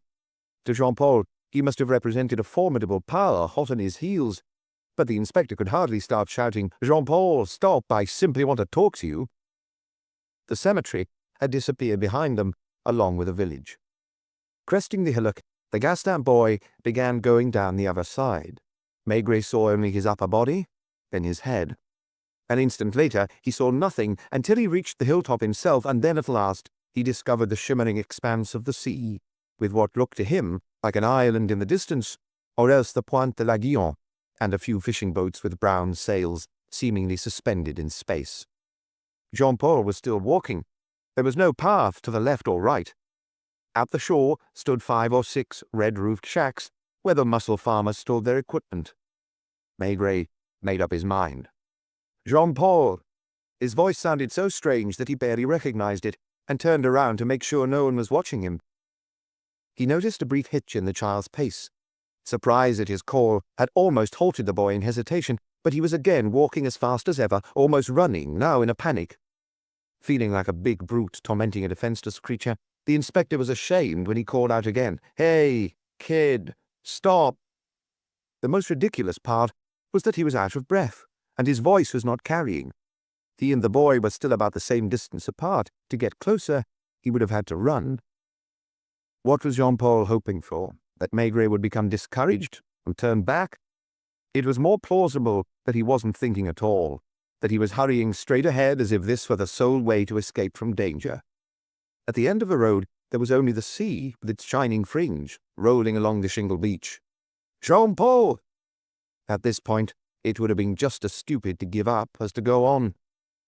The boy reached the shore, paused before following the path that must have led to the next village, and halted at last with his back to Maigret. Only when he heard the inspector's footsteps coming quite close did he turn to face him. He was not red, but pale, with pinched nostrils. He was clearly panting rapidly, lips parted, and you felt you could hear his heart beating like that of a bird held in your hand. Maigret said nothing. He could not find anything to say just then, and he too needed to catch his breath. Jean-Paul, no longer looking at him, had turned towards the sea. They both stared at it, and the silence lasted for a long time, as long as it took for their hearts to calm down to a steady pulse. Then Maigret walked a few steps to sit down on a pile of posts that smelled of fresh pine. He took off his hat, mopped his brow unashamedly, and very slowly filled a pipe. "You walk fast," he finally murmured. The boy, standing stiff-legged like a young rooster, did not reply. "Won't you come over and sit near me?" "I don't feel like sitting down." "Are you angry?" With a brief glance at him, Jean-Paul asked. "Why?" "I wanted to talk to you without your mother around. At your house it's impossible. When I spotted you over the cemetery wall, I thought it might be a good opportunity." He left long silences between his sentences to avoid spooking the boy. "What were you looking at?" "The people." "You couldn't look at everyone all at once. I'm sure you were looking at someone in particular. Am I right?" Jean-Paul did not say yes or deny anything either. "Do you usually go to church?" "No." "Why not?" "Because my parents don't go." With an adult, this would have been easier. It had been a long time since Maigret was a child. He had neither son nor daughter, yet he had to try to think like this boy. "Did you tell your mother you were going out this morning?" "No." "You didn't want her to know?" "She would have stopped me." "You took advantage of her being upstairs to slip out quietly? And you made your way along the alleys?" "I wanted to see." "What?" "It wasn't the crowd, or the coffin being lowered into the grave. Maigret would have sworn to that. You remember the surplice billowing in the breeze, the cross Marcel carried, recalled the time when he was barely 7 and wanted so much to be an altar boy. He'd had to wait 2 years. He too had carried the silver cross, trotting in front of a country hearse towards the cemetery. You wanted to see Marcel. He saw him give a start with a child's astonishment at abruptly learning that a grown-up can read his mind. Why aren't you friends with Marcel? I'm not friends with anybody. You don't like anybody? I'm the teacher's son, I already told you. You'd rather be the son of the tinsmith or the mayor, or any farmer at all from the village? I didn't say that. He had to be careful not to frighten him, which might well have set him off again at a run. And it wasn't simply the fear of Maigret catching him again that was keeping the boy there. He was faster than the inspector. Now that they were face to face, did he not feel a kind of relief, and deep in his heart a secret longing to talk to someone? You still don't want to sit down? I'd rather keep standing. Are you sorry that your father is in prison? Instead of replying no right away, he remained silent. You aren't sad about that? And Maigret felt as if he were stalking his objective, advancing only with infinite caution. He mustn't move too quickly. Even a single word could so threaten the child that he would reveal nothing further. Does it hurt you not to be like the others? Why am I not like them? Who told you that? Suppose I have a son who goes to school, plays in the neighborhood streets. His classmates would say, he's the inspector's son. And because of that, they wouldn't treat him exactly like the other children. You see? You You're the teacher's son." The youngster shot him a longer look this time, more penetrating than before. "Would you have liked to be an altar boy?" He could tell he was on the wrong track. It was hard to say how he knew. Certain words provoked barely perceptible reactions. With others, it was as if Jean-Paul were closing up.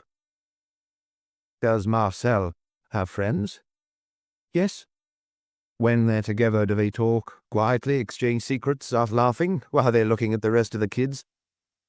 That had come back to him from so long ago that it surprised him.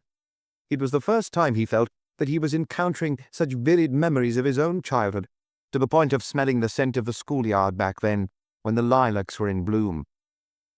"Did you try to be their friend?" "No." "Why not?" "No reason." "You thought they wouldn't go along?"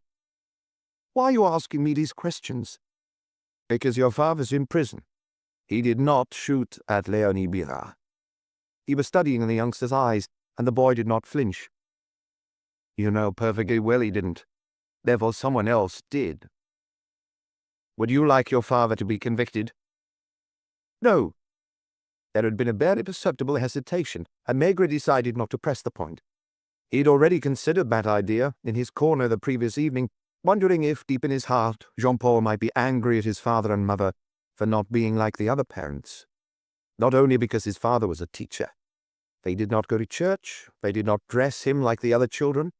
Their house was not like the other houses either, and their life was different. His mother never laughed, but slipped around like a shadow, humble and repentant. She had done something very bad, and a woman had shot at her to punish her.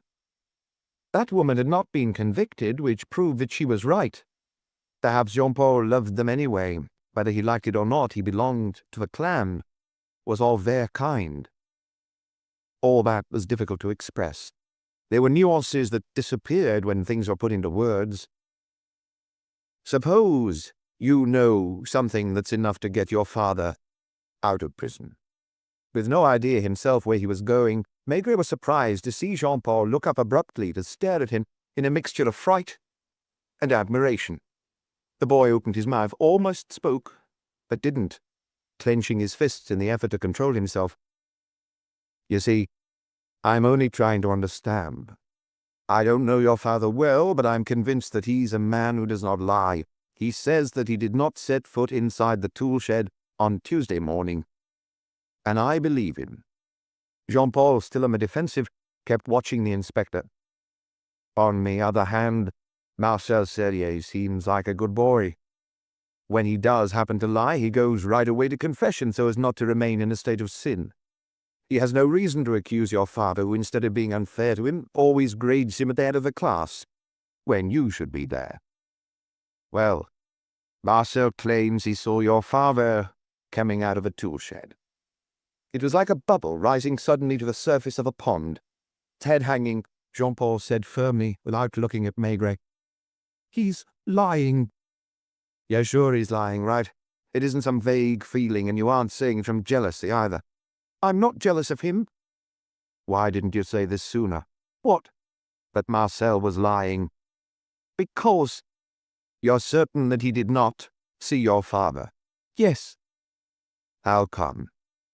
Maigret had expected tears, perhaps shouting, but Jean-Paul's eyes were dry behind his glasses, except that his body had relaxed. There was no longer anything aggressive in his attitude. He was not even on the defensive anymore. The only sign of his surrender was that, feeling wobbly on his feet, he sat down a short distance from the inspector. "I saw him." "Whom did you see?" "Marcel." "Where? When?" "In the classroom, near the window." "Tell me precisely what happened." "Nothing happened. Monsieur Pierre came to get my father. They both went off towards the village hall office." "You saw them?" "Yes, I could see them from my seat. They disappeared through the arch at the entrance, and all the pupils began to fool around as usual." "You did not leave your bench?" "No." "You never misbehave?" "I don't." "Where was Marcel?" "Near the first window on the left, the one that overlooks the schoolyard and the gardens." "What was he doing?" "Nothing. He was looking outside." "He doesn't misbehave either?" "Not often." "Sometimes?" When Joseph is there? The butcher's son. Yes. You were sitting at your desk. Marcel was near the left-hand window. Your father and Monsieur Piedboeuf were in the office. That is correct. Yes. The windows were open. They were closed. You could still hear the noise from the forge? I think so. I'm almost certain. What happened? Marcel left the window and crossed the classroom. To go where? To one of the two windows on the right. The one from which you can see the rear of Madame Biard's house? Yes. Your father was still at the village hall at that moment? Yes. Marcel said nothing? No. He looked out of the window. Do you know what he was looking at? From my seat I couldn't see. Do you usually watch Marcel? Yes, he admitted, embarrassed. This time, Maigret did not ask why. They were two good pupils, and because Jean-Paul was the teacher's son, the other one was top of the class. Marcel was an altar boy and wore a surplice on Sundays. Marcel had friends, had Joseph the butcher's son, with whom he whispered during playtimes, and at whose house he went to play after class. Did you see your father leave the village hall? He walked towards our house and went inside to drink a cup of coffee. Was the kitchen window open? No. I know he had a cup of coffee. He always does. Your mother was downstairs? Upstairs, in my room. I could see her through the open window. Your father, after that, did not go into the tool shed? No. He crossed the courtyard to return to the classroom. Marcel was still in front of the window, the one on the right? Yes. Why didn't you say so right away? When? Maigret took the time to put his remembered evidence in order. Wait. Léonie Biard's body was discovered at the beginning of the afternoon. You children were not questioned right away. We were not questioned that day. We didn't know exactly what was going on. We only saw people coming and going. Then we noticed the gendarme. On Tuesday, in short, no one had openly accused the teacher. Marcel Cellier had not said anything, either to his parents or to anyone else, so Jean-Paul had no reason or chance to contradict him. Were you there the next day when they questioned Marcel? No. They had us come to the office one by one. And when he returned on Thursday morning? When did you learn that he claimed to have seen your father? I don't remember any more. On Tuesday evening, did your parents talk about Léonie Biard? Only after I was in bed. I heard part of what they were saying. My mother claimed that it was her fault. My father was saying that no, it was only rumors, that they would understand that he'd had nothing to do with it. Why, when you learned that Marcel was accusing him, did you not protest? They wouldn't have believed me. Once again, Maigret thought he detected a nuance, a hint, something too subtle to be expressed. The youngster had not been glad to see his father accused. He had probably felt a certain shame at knowing he was in prison. But hadn't there been, on his part, a kind of cowardice? Hadn't he wanted, however slightly, without admitting it to himself, to distance himself from his parents? He resented them for not being like other parents. Well, now they were more different from them than ever, and the village, instead of keeping them at a distance, was turning against them. Jean-Paul envied Marcel. Was he going to accuse him in turn? In the end, he had not given in to a bad impulse. It was not cowardice, or in any case not simply cowardice. Couldn't one say that, on the contrary, it was a form of loyalty towards the others? He had the opportunity to contradict Marcel, to call him a liar. It was easy. Perhaps it seemed to him too easy. A cheap victory. Besides, the fact remained that no one would believe him. Who would have in the village if he'd shown up to say, "Cellier lied. My father did not come out of a tool shed. I saw him go into the house, leave it, and cross the courtyard. And at that moment Marcel was in front of the opposite window, from which he couldn't see him." You didn't say anything to your mother? No. Is she crying a lot? She doesn't cry. That was worse. Maigret imagined the atmosphere in the house over the last few days. Why did you come out this morning? To see. To see Marcel? Maybe. And perhaps, without realizing it, because of a need to participate, even from afar, in the life of the village. Wasn't he suffocating in that little house at the end of the courtyard, where they no longer dared open the windows? Are you going to tell the lieutenant?" "First, I have to see Marcel." "Will you be telling him I was the one who said something?" "Would you rather he didn't know that?" "Yes."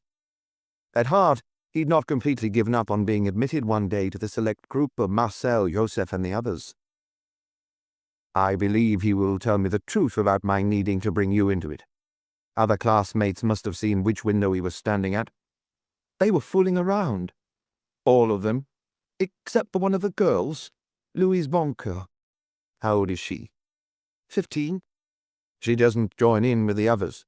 "No." "You think she was looking at Marcel?" For the first time his face flushed, especially the ears. "She's always looking at him," he stammered. Was it because she was in love with the tinsmith's son that she'd not contradicted him, or more simply because she hadn't distinguished between one window and another? Marcel had affirmed that he'd been standing near the window. His classmates had probably not thought about which window he meant. "We should be getting back to the village," observed the inspector. "I would rather not go back there with you." "Do you want to leave first?" "Yes." "Are you sure you won't say anything to Marcel?" Maigret nodded. The boy hesitated, touched his cap politely, began walking towards the meadows, and soon broke into a run. At the seashore at last, the inspector forgot to look at it, and watched the figure moving away on the road. He set out in turn, stopped to fill his pipe, blew his nose, grumbled unintelligibly, and anyone seeing him walk slowly on his way would doubtless have wondered why he was shaking his head every now and then. By the time he passed the cemetery, the gravediggers had finished covering Léonie Birat's coffin with yellowish earth, and thanks to the fresh bouquets and floral wreaths, her plot could be seen from a long way off. Chapter 7. The Doctor's Forbearance. The women had gone home, and save for a few who lived at distant farms, they had probably already changed out of their black dresses and good shoes. As for the men, they remained, as on a country fair day, spilling out of Louis' Inn onto the pavement and into the courtyard, where they could be seen setting their bottles on a window ledge or an old iron table but had spent the winter there. From the pitch of the voices, the laughter, the slow clumsiness of the gestures, it was clear that they had had a lot to drink, and someone whose face Maigret could not see was relieving himself behind the hedge. Thérèse, bustling about, had found a moment to hand him a glass and a carafe. Only a few steps inside, he was now surrounded by conversations, and caught sight of the doctor in the kitchen. But there were too many people in the way for the inspector to get to him just then. "I'd never have thought we'd be parting her in the ground," an old man was saying, nodding his head. There were 3 of them, of about the same age. All 3 were certainly over 75, and in their corner they were standing in front of the sign on the white wall, posting the laws regarding public drunkenness and the sale of alcoholic beverages. Dressed in starched shirts and their black Sunday suits, they had to stand more stiffly than usual, which gave them a certain solemnity. It was strange to discover, in their wrinkled and deeply creased faces, that when they looked at one another, their eyes took on a naive, childish expression. Each one was holding a glass. The tallest of the 3, with magnificent white hair and a silky moustache, was swaying slightly, and whenever he wanted to say something, would place a finger on the shoulder of one of his companions. Why did Maigret imagine them suddenly in the courtyard of the school? In their laughter and the glances they exchanged, they were still schoolboys. They had gone to classes together. Later, they'd taken the same girls into the fields and attended one another's weddings, the funerals of their parents, the weddings of their children, and the baptisms of their grandchildren. She might almost have been my sister, because my father always told me that he tumbled her mother in the haystack time and again. She was hell of a female, it seems, and her husband was a cuckold his whole life. Didn't that just sum up the village? Behind Maigret, in another group, someone was holding forth. "When he sold me that there cow, I told him, 'Listen, Victor, I know you're a thief, but don't forget that we did our military service together in Montpellier, and that one evening—'" Louis, who hadn't had time to change, had simply taken off his jacket. Maigret made his way along slowly, remembering that the doctor had invited him to lunch at home that day. Had Bresel forgotten? The doctor was holding a glass like everyone else, but was keeping his head and trying to reason with the butcher, Marcelin, who was the drunkest man of all, and apparently quite agitated. It was difficult at that distance to work out exactly what was happening. From what Maigret heard, Marcelin seemed to be railing against somebody, trying to push away the little doctor and get into the front room. "I'm telling you I'm going to tell him." "Calm down, Marcelin, you're drunk." "I got no right to be drunk, is it?" "What did I tell you the last time you came for a checkup?" "I don't give a damn. If you keep this up, the next funeral will be yours. I won't be spied on. I'm a free man." The wine was not doing him any favors. His face was white, with an unhealthy pink at the cheeks and eyelids. He could no longer control his movements. His voice was thickening. "You heard me, sawbones. I can't stand spies. Well, what's he doing here if not—" It was Maigret he was looking at back there, and towards whom he was attempting to rush to tell him exactly what he thought. 2 or 3 other men were watching him and laughing. Someone held out a glass, which the doctor seized first and poured out on the floor. "Don't you see he's had enough for a while?" Until then, there had been no arguments, no altercations. Basically, they all knew one another too well to fight, and each man knew exactly who was the strongest. Maigret avoided getting any closer, pretending not to notice what was going on so as not to aggravate the butcher. He kept an eye on the group, however, and witnessed a scene he found not a little surprising. The deputy mayor, Theo, tall and flabby, with his perpetually mocking eyes, now joined the others, brandishing a glass of not wine, but a Permo so dark it must have had quite a kick. He spoke briefly and quietly to the doctor, then handed the glass to the butcher while placing a hand on his shoulder. He talked to him too, and Marcelin at first appeared to struggle and be about to shove him away. Finally, he grabbed the glass, which he drained in one go, and almost immediately his gaze grew muddled, dull. He tried again to point a threatening finger at the inspector, but his arm had grown too heavy. Then, as if he had just knocked him out, Theo pushed him towards the stairs, where after a few steps up, he had to heave him onto his shoulder. "You haven't forgot my invitation, have you?" The doctor who had joined Maigret was sighing with relief, and said almost the same thing as the old man in the corner. "They've planted her in the ground. Are you coming?" They both made their way out to the pavement and walked a few paces along. "Within 3 months, it will be Marcelin's turn. I keep telling him, Marcelin, if you don't stop drinking, you'll croak. He's reached the point where he's stopped eating." "He's ill." "They're all ill in his family. He's a sad case." "Did Theo go up to put him to bed?" "We had to get rid of him somehow." He opened his door. The house smelled of good cooking. "Oh, you'll have an aperitif?" "I'd rather not." The smell of wine had been so strong in Louis' inn that simply breathing the air could have made a man drunk. "Did you attend the funeral?" "At a distance." "I looked for you coming out of the cemetery, but didn't see you. Is lunch ready, Armand?" "In 5 minutes." Only 2 places were set. Just like a priest's servant, the doctor's sister preferred not to sit at the table. She must have eaten standing in her kitchen, between 2 courses. "Sit down. What do you think of it?" "Of what?" "Nothing. Everything. She had a first-rate funeral." "The teacher is still in prison," grumbled Maigret. "They had to put someone there."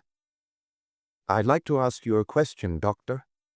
Among all those people at the funeral, do you think there were many who believed that Gaston killed Léonie Billard?"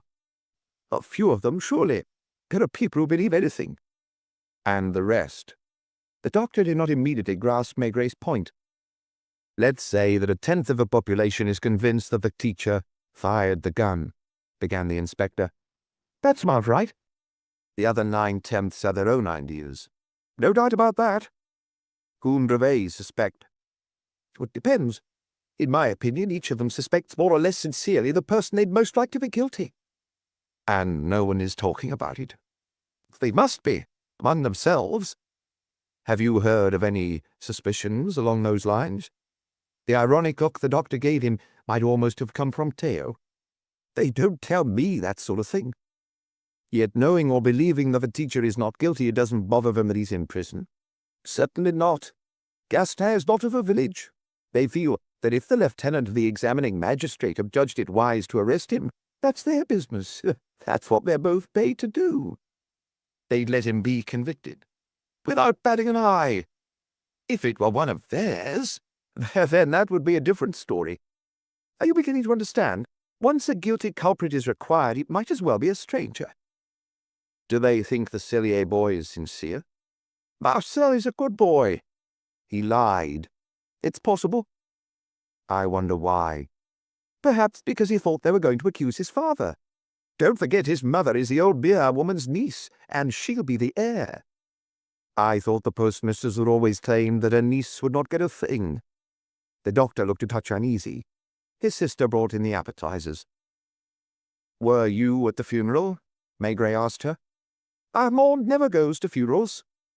They began to eat in silence. It was Maigret who first spoke again, as if talking to himself. It was not Tuesday but Monday that Marcel Cellier saw the teacher leave the tool shed. He has admitted it. I haven't asked him yet, but I'm almost certain of it. On Monday before school, Gaston worked in his garden. When he crossed the courtyard sometime that morning, he noticed a hoe lying around and went to put it away. On Tuesday evening, after the discovery of the body, Marcel said nothing, and was not yet thinking of accusing his teacher. Later he had an idea, or overheard something in conversation, that made up his mind to it. He did not lie completely. Women and children specialize in these half-lies. He didn't make anything up, simply moved a real event 1 day later. That's rather funny. I would bet he's trying to persuade himself that it really was Tuesday when he saw the teacher come out of the shed. He can't manage it, obviously, so he must have gone to confession. Why don't you ask the priest? Because if he were to answer me, it would indirectly betray the secrets of the confessional. The priest won't do that. I was thinking of asking the neighbors, the people in the cooperative, among others, if they'd seen Marcel enter the church at a time when there was no service. But now I know that he goes there through the courtyard. The leg of lamb was perfection, and the beans meltingly tender. The doctor had brought out a vintage bottle. Outside, they could hear a muffled noise, the sound of conversation on the square and in the courtyard of the inn. Did the doctor realize that Maigret was only talking to try out his ideas on an audience? He was circling around the same subject, lazily, without ever getting to the essential point. In the end, I don't think Marcel lied to deflect any suspicion from his father. The inspector had the feeling at that moment that Marcel knew more than he wanted to say. Really? I'm trying, you see, to put myself in the place of the children. Since the beginning, I've had the impression that it's all about the children, and the grown-ups have become involved in it only by accident.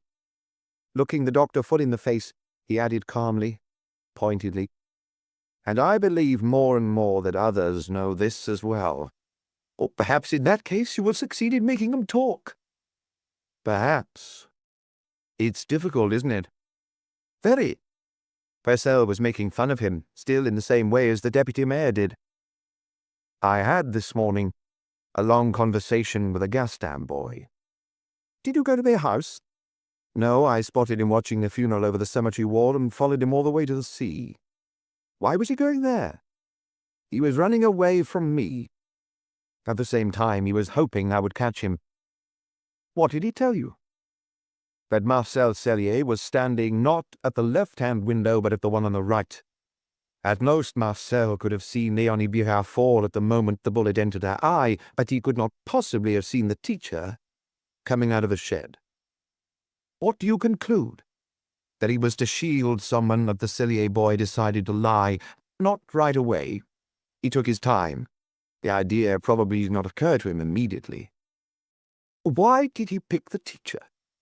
First, because he was the most likely person, and also, as it happened, because he had seen him the day before, almost at the same time, coming out of a shed. Finally, perhaps because of Jean-Paul. Do you think he hates him? Mind you, doctor, I'm not affirming anything.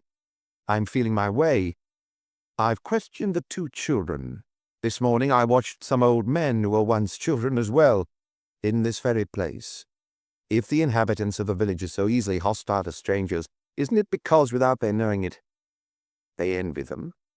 They spend their entire existence in Saint-Aubray, with the occasional trip to La Rochelle, or the distraction of a wedding or a funeral. I see what you're driving at. The teacher comes from Paris. In their eyes, he's a learned man who busies himself with their personal doings and intrudes on them with his advice. A child, the teacher's son, has a little of the same prestige. Marcel lied because he hates Jean-Paul? Partly because he envies him. The strangest thing is that for his part Jean-Paul envies Marcel and his friends. He feels alone, different from the others, kept at a distance by them. Nevertheless, someone shot at the old Bihar woman, and it couldn't have been either of those two boys. That's right.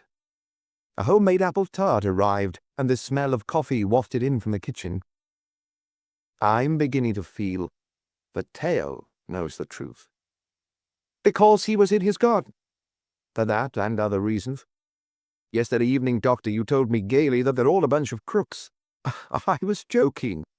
Half joking. Isn't that so? They all cheat more or less, committing what you would call nasty little tricks. You have your blunt manner, you scold them on occasion, but in reality you would not betray them. Am I right? The priest, according to you, would refuse to answer you if you were to question him about Marcel, and I think you're right. Me? I'm the doctor. It's somewhat the same thing. Do you know, Inspector, that our lunch is beginning to resemble an interrogation? What do you prefer with your coffee, brandy or Calvados? Calvados. Purcell went to fetch the bottle from an antique cabinet and filled the glasses, still pleasant and cheerful, but with a slightly more serious look in his eyes. Your health. I would like to talk to you about the accident, began Maigret almost timidly. Oh, what accident? The doctor's question was simply to give himself time to think, for accidents were not that frequent in the village. The motorbike accident. Has someone told you about it? I know only that Marcelin's son was knocked down by a motorbike. When did it happen?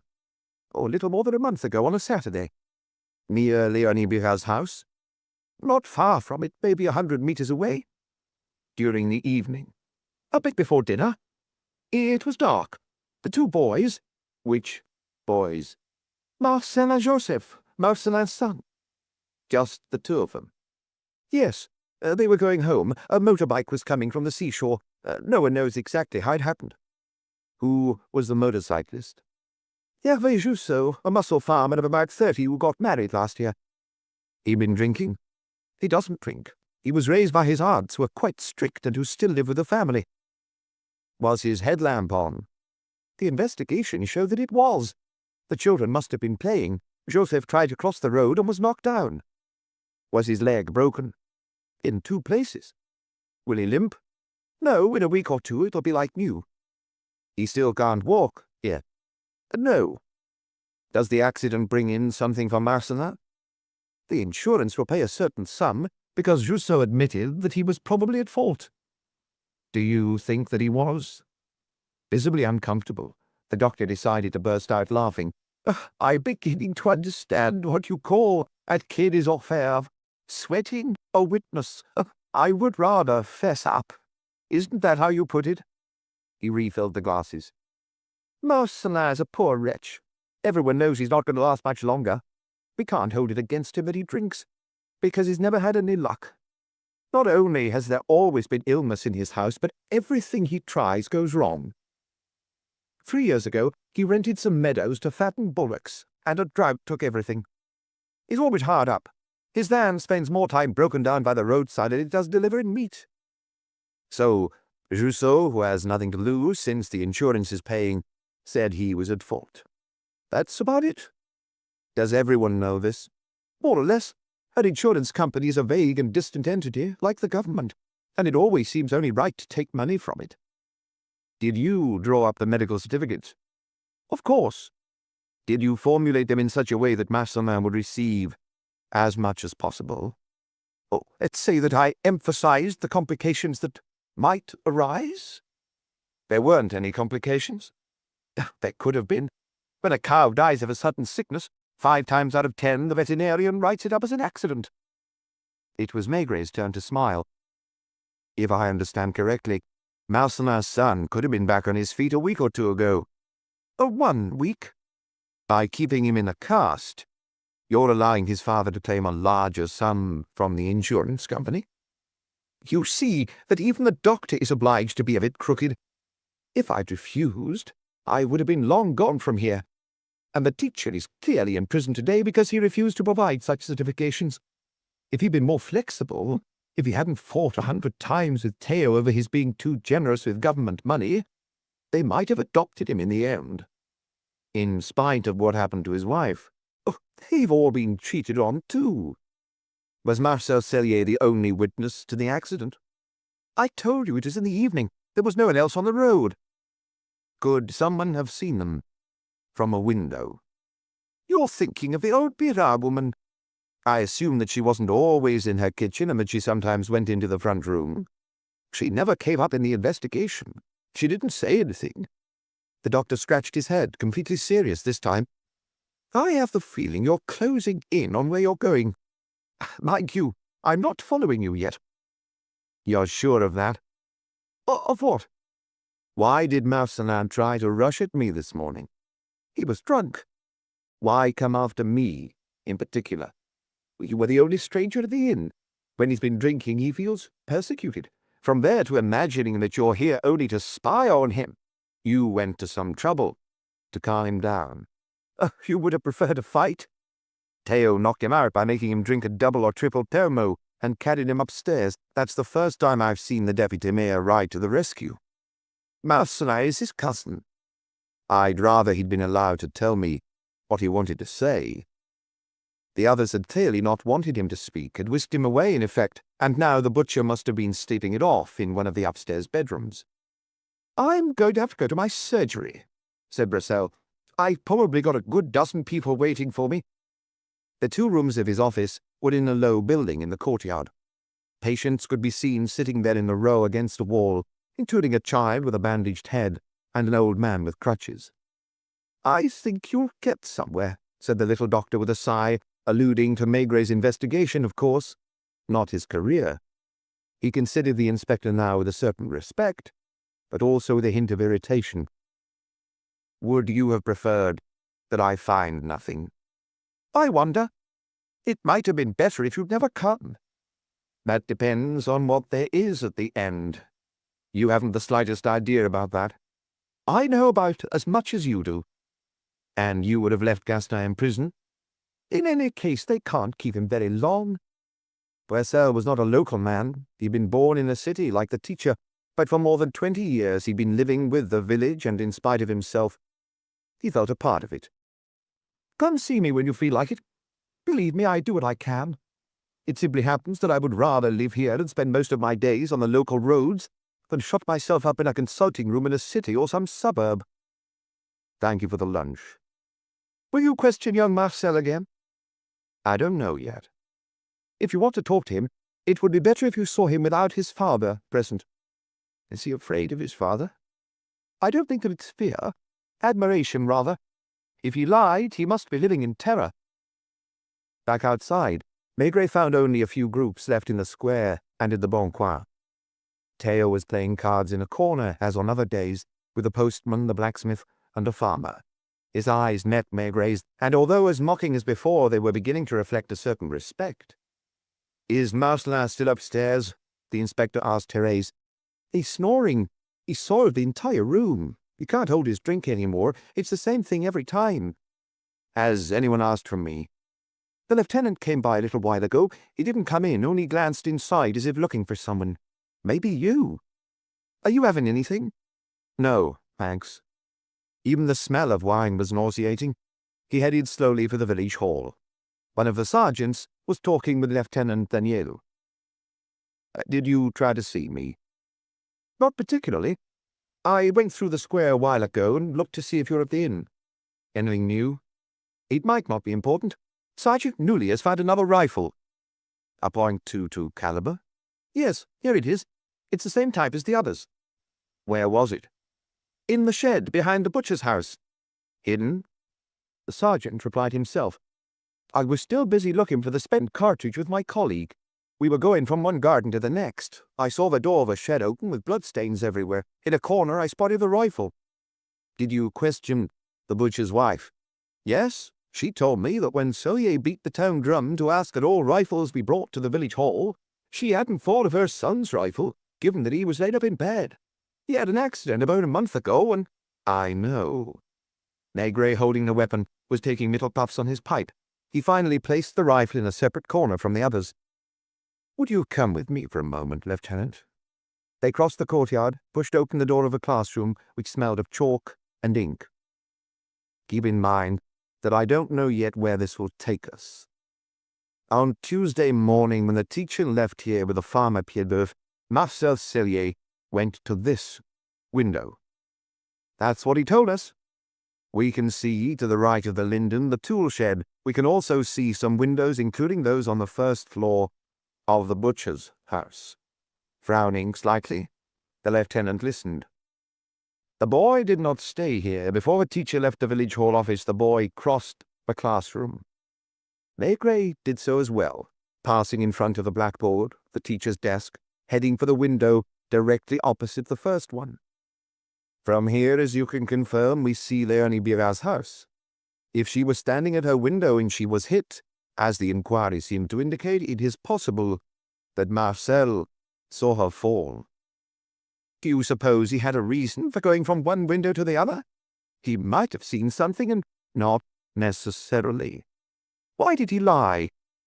Maigret preferred not to answer. "Do you have your suspicions?" "I think so." "What are you going to do?" "What there is to do," replied Maigret flatly. He sighed, emptied his pipe on the greyish floor, looked at the ashes there with an air of reluctance, and added as if with regret, "It's not going to be pleasant." Directly across the courtyard from a window on the first floor, Jean-Paul was watching them. Chapter 8. Leonie's Horseshoe. Before leaving the classroom, Maigret saw another form at a window, an open one this time, further away beyond the gardens. The person sitting on the windowsill had his back turned, but from the shape of his head and his sturdy build, Maigret recognized Marcel Sellier. "I suppose that's the butcher's house." "Yes. Joseph the son and Marcel are great friends." Across the way, the boy twisted around on the sill, then looked down to watch a woman hanging laundry out to dry in a garden. He glanced automatically about the yard just at the moment when Maigret and the lieutenant were leaving the classroom and facing his way. In spite of the distance, one could tell from his movements that he was talking to someone in the room. He then got down off the windowsill and disappeared. Turning towards the inspector, Danierou murmured pensively, "Good luck." "Are you returning to La Rochelle? Would you prefer that I wait for you? That might allow me to take the evening train." He had no more than 150 meters to cross. He did so in long, even strides. The butcher's shop was a low, huddled house. There was no real shop. It was the left-hand room on the ground floor, which had been adapted by adding a strange sort of counter with a scale, an old model icebox, and a table for cutting meat. The front door opened to a hallway, the end of which, to the left of the staircase, opened onto the courtyard. Before knocking, Maigret had passed the right-hand window, the one in the kitchen. It was open, showing 3 women, including an elderly lady in a white bonnet, sitting at a round table eating some pie. One of them must have been Marcelin's wife, the other 2 her mother and sister, who lived in the neighboring village and had come for the funeral. They had seen him pass by. The windows were so small that he had blocked theirs for a moment with his burly torso. They heard him hesitating at the open door, looking for a bell, not finding one and taking 2 steps inside, making noise on purpose. The butcher's wife rose, half opened the kitchen door and asked, "What is it?" Then, probably recognizing him from seeing him around the village, "You're the policeman from Paris, aren't you?" If she had gone to the funeral, she'd already changed her clothes. She couldn't have been very old, yet her shoulders were bowed, her cheeks hollow, and her eyes feverish. "My husband isn't here," she added without looking him in the face. "I don't know when he'll be back. Were you wanting to see him?" She did not invite him into the kitchen, where the other 2 women sat in silence. I would like a word with your son. She was afraid, but that meant nothing, for she was a woman who must always have been afraid, who lived in the expectation of catastrophe. He's in bed. I know. He's been upstairs for more than a month. May I go up? What could she do? She let him pass without daring to protest, clutching a corner of her apron. He had climbed only 4 or 5 steps when he saw Marcel coming down the same stairs, and it was Maigret who now pressed back against the wall. "Excuse me," stammered the boy, who also avoided looking straight at him. He was hurrying to get outside, must have expected Maigret to stop him on his way or call him back, but the inspector did not, and went on upstairs. "The door to the right," the mother told him when he reached the landing. He knocked. "Come in," said a child's voice. The mother stayed there, motionless, her face lifted towards him as he pushed open the door and closed it behind him. "Don't bother." Sitting on his bed, propped up by several pillows, one leg in plaster up to mid-thigh, Joseph had moved as if to get up. "I passed your friend on the stairs." "I know." "Why didn't he wait for me?" The ceiling was low, and Maigret almost touched the main beam with his head. The room was not large. The bed took up most of it. The place was untidy, littered with illustrated magazines and bits of wood carved with a pocket-knife. "Bored, are you?" There was a chair, but it was heaped with various things, a jacket, a slingshot, 2 or 3 books, and more pieces of wood. "You can take everything off it," said the boy. Jean-Paul Gastin resembled his father and mother.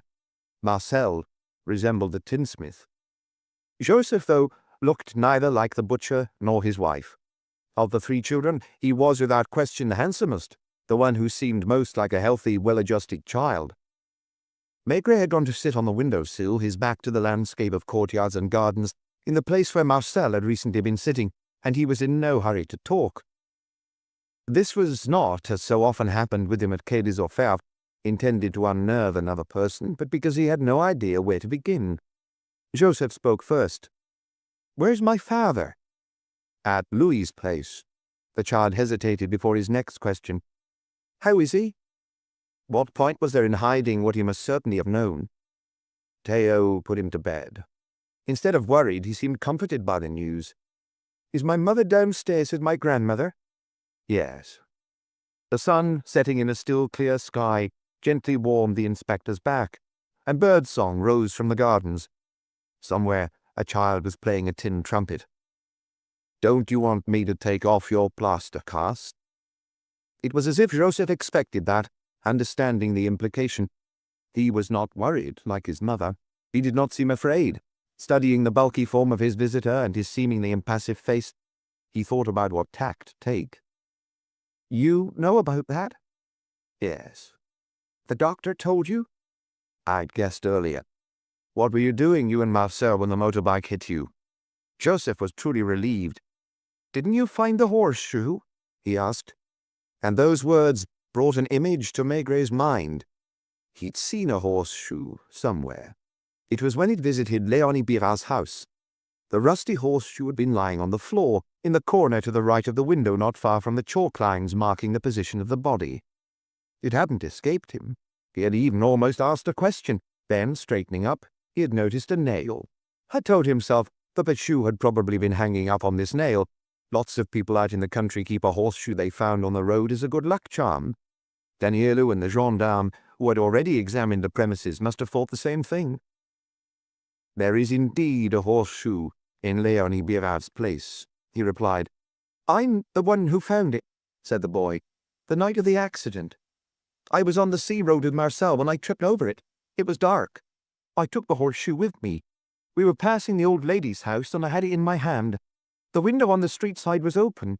We went over without making any noise." "Was the postmistress in the front room?" "In the kitchen. The door was ajar." He could not keep from smiling. "First, I had the idea of throwing the horseshoe into the house to scare her." "The way you're used to throwing dead cats and other filth." "I'm not the only one who did that." "You changed your mind?" "Yes.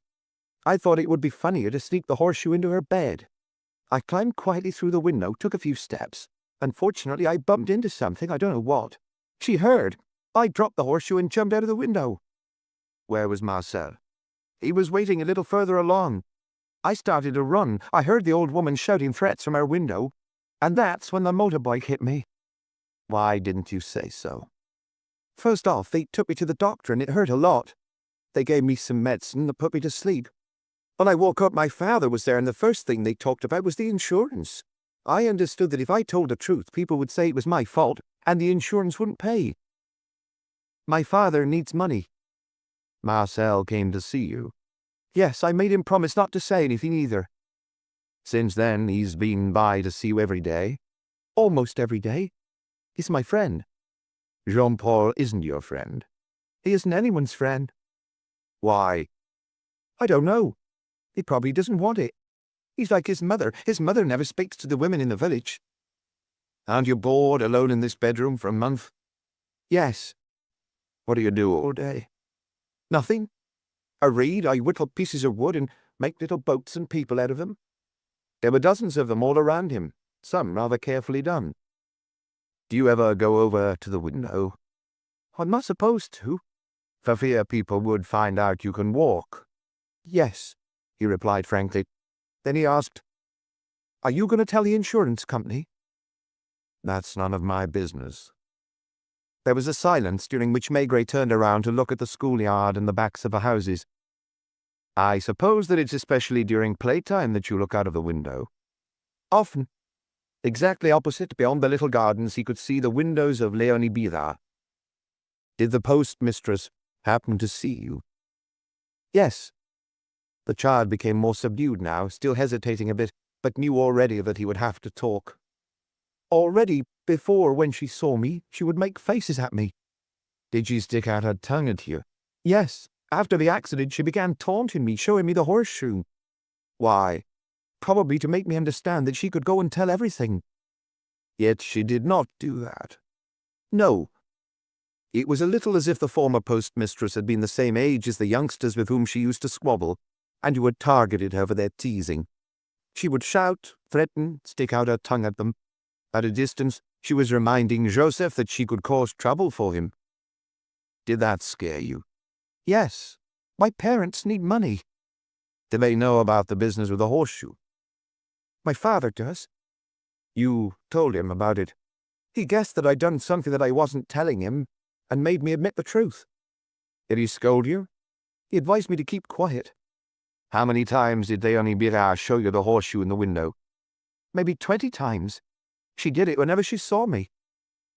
As he had done in the morning with Jean-Paul, Maigret slowly lit his pipe, so as to appear as unthreatening as possible. He seemed to be listening distractedly to some story or other, and seeing him relaxing with an almost naive expression, the boy might have imagined that he was chatting with one of his classmates. What did Marcel come to tell you a little while ago? That if he were questioned again, he'd have to own up. Why? Is he frightened? He went to confession. I also think the funeral scared him. He'll say he saw you at this window before going over to the one on the other side. How did you know? You see, in this house everything goes wrong. Other people do worse things and nothing happens to them. In our house it's the exact opposite. What were you doing at the window? I was looking. Was the old lady showing you the horseshoe? Yes. Tell me exactly what happened. There's nothing else I can do, right? Not at this point. I took my rifle. Where was your rifle? In that corner there, near the wardrobe. Was it loaded? There was the slightest hesitation. Yes. Were the cartridges .22 longs or shorts? Longs. Do you usually keep the rifle in your bedroom? Often. Have you happened to shoot at sparrows from the window lately? The boy paused again, thinking as fast as he could, like someone who cannot allow himself the tiniest mistake. No, I don't think so. Did you want to frighten the old woman? Probably. I don't know exactly what I wanted. She was making fun of me. I thought in the end she'd tell the insurance company and that my father wouldn't be able to buy himself a new van. That's what he decided to do with the money? Yes. He's sure that if he had a good van and could extend his route, he would earn some money. He isn't earning any at the moment. He's been losing money for months, and it's my grandmother. She's helping you? When it's absolutely necessary. She makes a scene every time. You fired the rifle? He nodded with a vague, apologetic smile. Aiming at anything? I was aiming at the window." "In short, you wanted to break a pane of glass?" He nodded again and asked hurriedly, "Will they put me in prison?" "They don't put boys your age in prison." He seemed disappointed. "Then what will they do?" "The judge will lecture you." "And after that?" "He'll speak sternly to your father. He's the one in the end who's responsible." "Why, since he didn't do anything?" "Where was he when you fired?" "I don't know." "Was he off on his rounds?" "Probably not. He never leaves that early." "Was he in the butcher shop?" "Maybe." "He didn't hear anything. Your mother didn't either." "No, they didn't say anything to me." "They don't know that you're the one who fired the shot?" "I didn't tell them about it." "Who took the rifle to the shed?" This time he blushed, glanced around uneasily, and would not look Maigret in the eyes. "I assume," insisted the inspector, "that you could not go downstairs and cross the courtyard in your cast. So?" "I asked Marcel." He stopped short. "No, that's not true," he admitted. "It was my father. You'd find it out in the end, anyway." "Did you ask him to take down the rifle?" "Yes, I didn't explain why to him." "When?" "Wednesday morning." "Didn't he ask you any questions?" He just looked at me with annoyance." "He didn't mention it to your mother?" "If he had, she would have come immediately to worm things out of me." "She has the habit of doing that." "She always guesses when I try to lie." "Are you the one who asked Marcel to claim that he'd seen the teacher come out of a tool shed?" "No, I didn't even know he would be questioned." "Why did he do it?" "Probably because he saw me at the window." "With the rifle? Were you holding the rifle?" Joseph was flushed. He was making valiant efforts, trying his best not to contradict himself or appear to be hesitating. Although Maigret was speaking to him in a neutral voice without pressing him, as if he was saying nothing important, the boy was intelligent enough to realize that he was moving ever closer towards the truth. "I don't remember exactly. Maybe I hadn't already picked it up."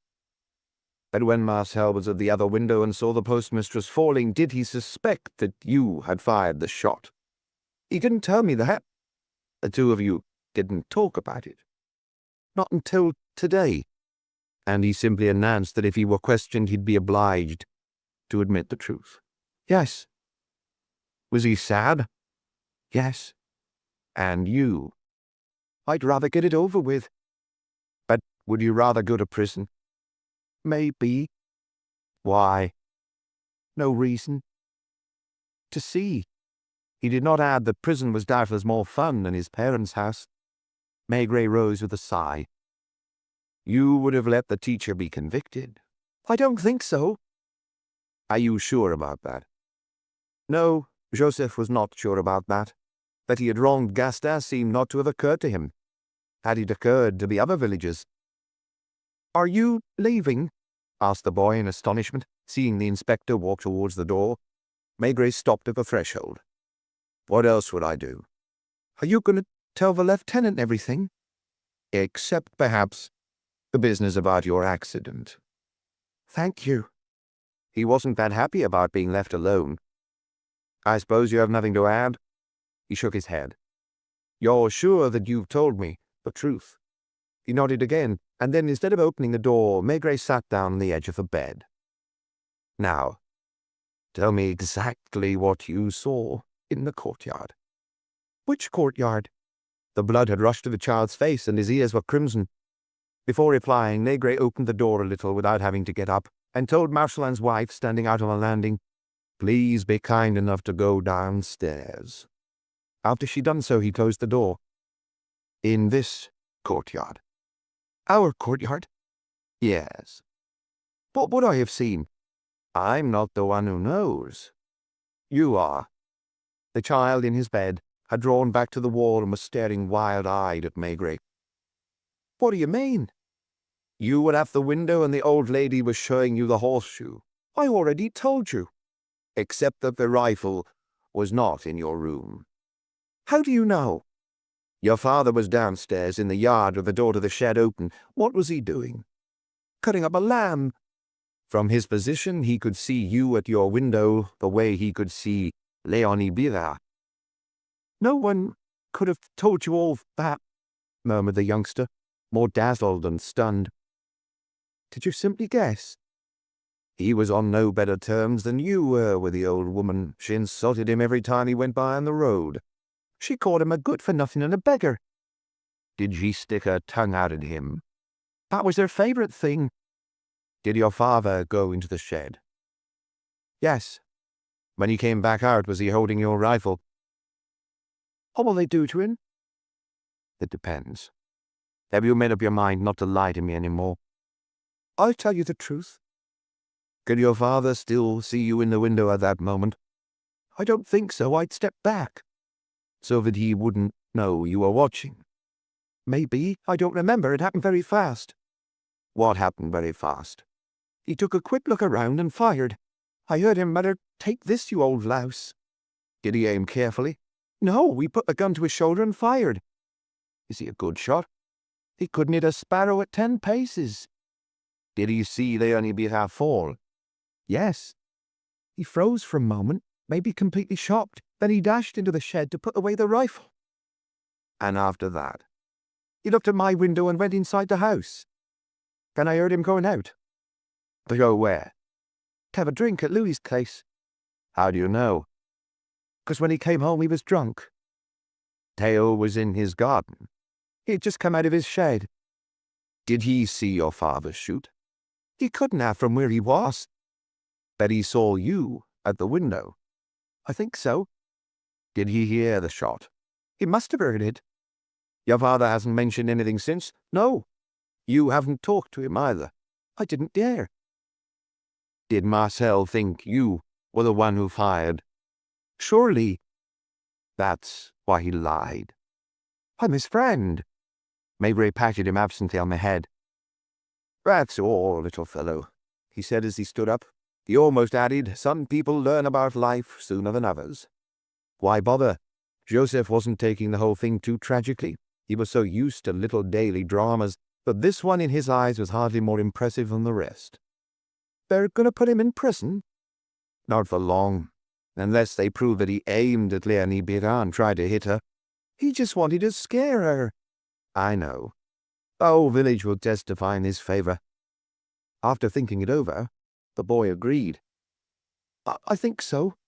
Yes. They do like him in spite of everything. It's not his fault. What isn't his fault? Everything. Maigret was halfway down the stairs when the child called down to him. Don't you want to take off my cast? It would be better if I sent the doctor over to you. Will you send him over right away? If he's at home. Don't forget. Finally, when Maigret reached the bottom of the stairs, he heard him murmured, "Can't you?" He didn't stop at the kitchen. The sun was sinking behind the houses, and a mist was rising from the ground.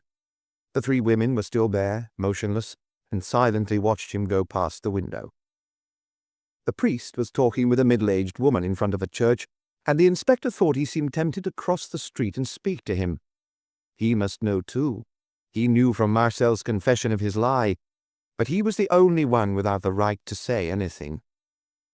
When Maigret nodded in greeting, the priest appeared a bit surprised.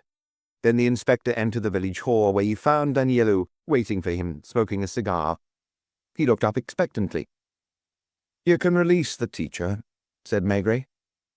"It's Joseph?" Maigret shook his head. "Who?" "His father, Marcel. I assume all that's left is for me to arrest him." "I'll have a word or two with him first." "He didn't confess?"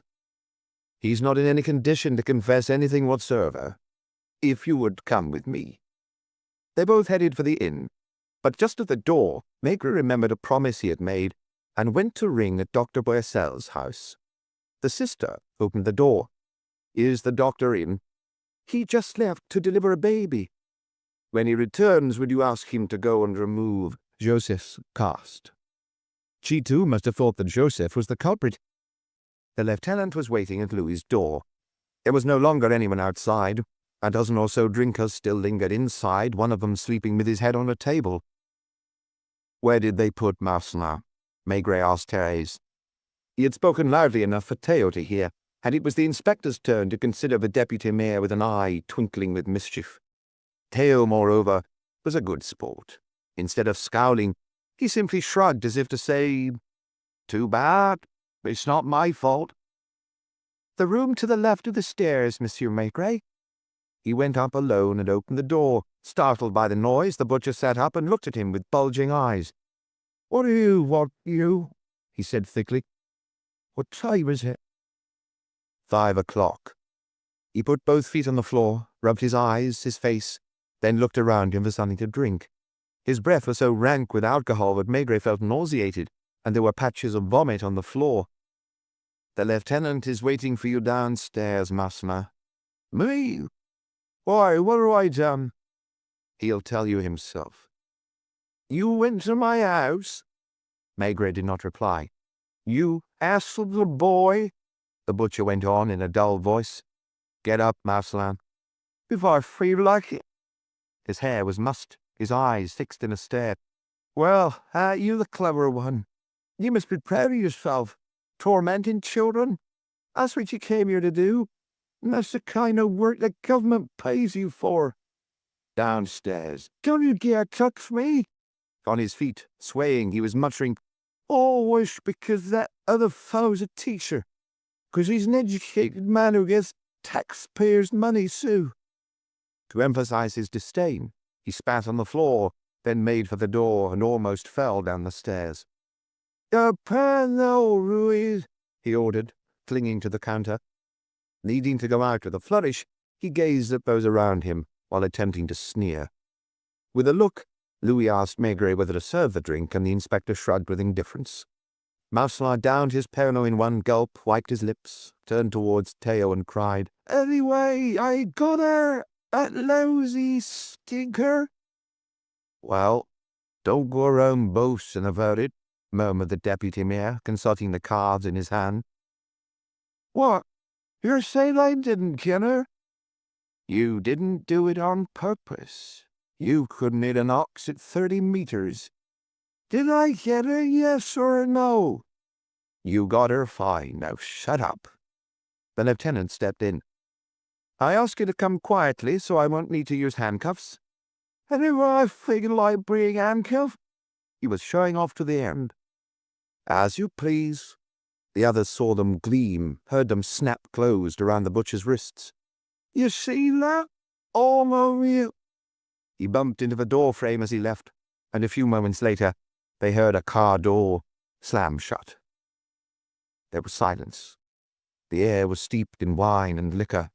Thick smoke surrounded the lamp which had just been lit, despite the lingering daylight outside. In half an hour it would be completely dark, and the village would have dwindled to a few bright spots, 2 or 3 dimly lit shop windows, and the occasional shadow stepping past the houses. "Draw up my bill," said Maigret, the first to speak. "You're leaving right away?" "I'm taking the evening train." The others remained quiet as if in suspense. "How do I go about calling a taxi?" "Simply ask Marchand. He'll take you in his van. He's always the one who drives people to the station." "Are we playing," demanded Theo, "or not? I said spades or trumps, and here's 3 in a row." "On what?" "The queen." "Good." "I'm playing the jack." Maigret seemed a little sad or tired, as he did almost every time he'd finished an investigation. He had come there to eat oysters washed down with a local white wine. "What may I offer you, Inspector? My treat." He hesitated. The odor of cheap wine was sickening. Still, because he'd so looked forward to it in Paris, he went along. "A carafe of white." A light were on in the ironmonger's shop. At the back, hung with buckets and saucepans, Marcel Cellier could be glimpsed sitting before a book in the kitchen, his head in his hands. "Cheers." "Cheers." "You must have a strange idea of this place, no?" He made no reply, and shortly afterwards Therese brought down his suitcase, which she had packed for him. "I hope your wife will find everything in order." And in fact it was good all of a sudden to think of Madame Maigret, of their apartment in Boulevard Michel-Lenoir and the brightly lit Grand Boulevard, where he would take her his very first evening back. to their usual cinema. When he passed the village hall, sitting in the van's front passenger seat, there was a light in the Gaston's house. In an hour or two, the teacher would return home, and the three of them, so alike one another, would be together again, as if hunkering down on a lost island. A little later, he did not notice that what was swinging back and forth in the darkness to his right were the masts of boats, and at the station he bought a whole heap of Paris newspapers.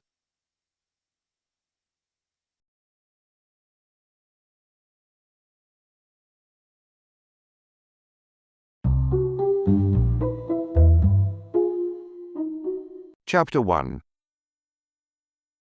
Instead of groaning and fumbling for the telephone in the dark, as he usually did when it rang in the middle of the night, Maigret gave a sigh of relief. Already he could only vaguely recall the dream from which he'd been so rudely awakened, but he knew it had been unpleasant. He'd been trying to explain to someone important, whose face he couldn't see and who was extremely displeased with him, that it wasn't his fault, that he needed to be shown patience, just a few days' patience, because he was out of practice and he felt listless, ill at ease with himself. He needed to be trusted, and it wouldn't be long. Most of all, he needed not to be looked at in a disapproving or mocking way. Oh no. As he pressed the receiver to his ear, Madame Maigret raised herself up on her elbow and switched on the bedside light. "Maigret?" inquired a voice. Yes. He didn't recognize the caller, even though it sounded familiar. "Saint-Hubert here." A detective inspector of around his age, whom he'd known since his early days. They addressed one another by their surnames and remained quite formal. Saint-Hubert was tall and thin, auburn-haired, and a little slow and solemn, keen to dot the I's and cross the T's. "Have I woken you?" "Yes. My apologies. In any case, I think that Quai des Orfèvres will be in touch any minute to fill you in, because I've alerted the public prosecutor's office and the police judiciaire." Sitting up now, Maigret reached for a pipe that he'd left on the bedside table to burn itself out when he'd gone to bed. He looked around for matches. Madame Maigret rose and went to fetch some from the mantelpiece. The air blowing in through the open window was still balmy. The city was studded with lights, and the rumble of distant taxis could be heard. They had come home from their holiday 5 days earlier, and this was the first time they'd been woken up so abruptly. For Maigret, it was a sort of coming back down to earth, a return to routine. "What's happened?" he muttered, drawing on his pipe, while his wife held the lit match over the bowl. "I'm phoning from the apartment of Monsieur N.A. Josselin, 37A, Rue Notre-Dame-des-Champs, next door to the convent of the Little Sisters of the Poor. A body has just been discovered. I don't know much about it because I only got here 20 minutes ago. Can you hear me?" "Yes." Madame Maigret went into the kitchen to make coffee, and Maigret gave her a knowing wink. "The case looks disturbing. It is probably sensitive. That's why I took the liberty of calling you. I was afraid they'd simply send one of the duty inspectors." He chose his words carefully, and Maigret guessed that he wasn't alone in the room. "I knew you were on holiday recently. I returned last week." It was Wednesday, or rather Thursday, because the alarm clock on Madame Maigret's bedside table showed 2:10. They had gone to the cinema, not so much to see the film, which was mediocre, but to get back into the habit of going out. "Do you intend to come?" "As soon as I'm dressed." "I will be most grateful to you. I know the Josselins slightly. They're not the sort of people one expects to be involved in a tragedy like this." Even the smell of the tobacco had a professional quality to it, that of a pipe put out the previous evening and relit in the middle of the night when a man is woken up by an emergency. The aroma of coffee, too, was different from that of the morning coffee, and the smell of petrol wafting in through the open window. For the past 8 days, Maigret had felt as if he were floundering. This time, they had spent 3 entire weeks at Meung-sur-Oise without once hearing from police judiciaire about Maigret being summoned back to Paris on an urgent case, as had happened in previous years. They'd carried on doing up the house and working on the garden. Maigret had gone fishing and played belote with the locals, and now he was finding it hard to get back to normal. So was Paris, it seemed. It was not raining, nor was there the usual post-holiday coolness. The big tourist buses continued to ferry foreigners in loud shirts through the streets, and although a lot of Parisians were back, others were still leaving the city by the trainload. The police judiciaire and the office appeared a little unreal, and Maigret sometimes wondered what he was doing there, as if real life was back on the banks of the Loire. It was probably this unease that was the cause of his dream, the details of which he was trying in vain to recollect. Madame Maigret came back from the kitchen with a cup of scalding coffee, and immediately grasped that far from being furious at being woken up so brutally, he was pleased. "Where is it?" "In Montparnasse, Rue Notre-Dame-des-Champs." He had put on his shirt and trousers and was lacing up his shoes when the telephone rang again. This time it was the police judiciaire. "Courant, Chief. We've just been informed that a man has been killed in Rue Notre-Dame-des-Champs." "You know? Are you going over there?" "Who's in the office?" "Well, there's Dupeur, who's in the middle of questioning a suspect in the jewelry heist case. Then Vacher. Hold on, Lapointe's just come in. Tell him to go there and wait for me." Janvier was on holiday. Lucas, back the previous day, hadn't yet returned to work. "Shall I phone for a taxi?" asked Madame Maigret a little later. In the street, he found a driver who knew him, and for once he was pleased. "Where to, Inspector?" He gave the address and filled a fresh pipe. On arrival in Rue Notre-Dame-des-Champs, he spotted a little police judiciaire car and Lapointe standing on the pavement, smoking a cigarette and chatting with a police officer. "Third floor on the left," said the policeman. Maigret and Lapointe entered the well-maintained middle-class apartment building. There was a light in the lodge, and through the net curtain, Maigret thought he recognized an inspector from the 6th arrondissement, questioning the concierge. As soon as the lift stopped, a door opened, and Saint-Hubert stepped forward to greet them. "The public prosecutor won't be here for another half an hour. Come in. You will understand why I insisted on telephoning you." They entered a spacious hallway. Then Saint-Hubert pushed a half-open door, and they found themselves in a peaceful drawing-room where there was no one except for the body of a man, slumped in a leather armchair. Tallish, quite portly, he was hunched up, his head lolling to one side, and his eyes open. "I asked the family to withdraw to another room. Madame Josselin is being attended to by the family physician, Dr. Larue, who happens to be a friend of mine." "Was she injured?" "No, she wasn't here when the tragedy occurred. I'll quickly put you in the picture." "Who lives in the apartment? How many people?" "Two. You mentioned the family. You'll see. Monsieur and Madame Josselin have lived here on their own since their daughter got married.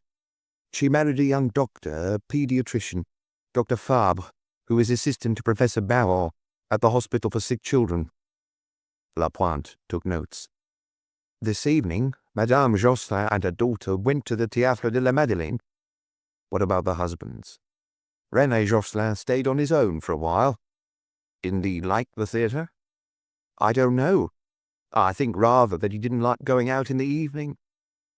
"What was his occupation?" "For the past 2 years he had none.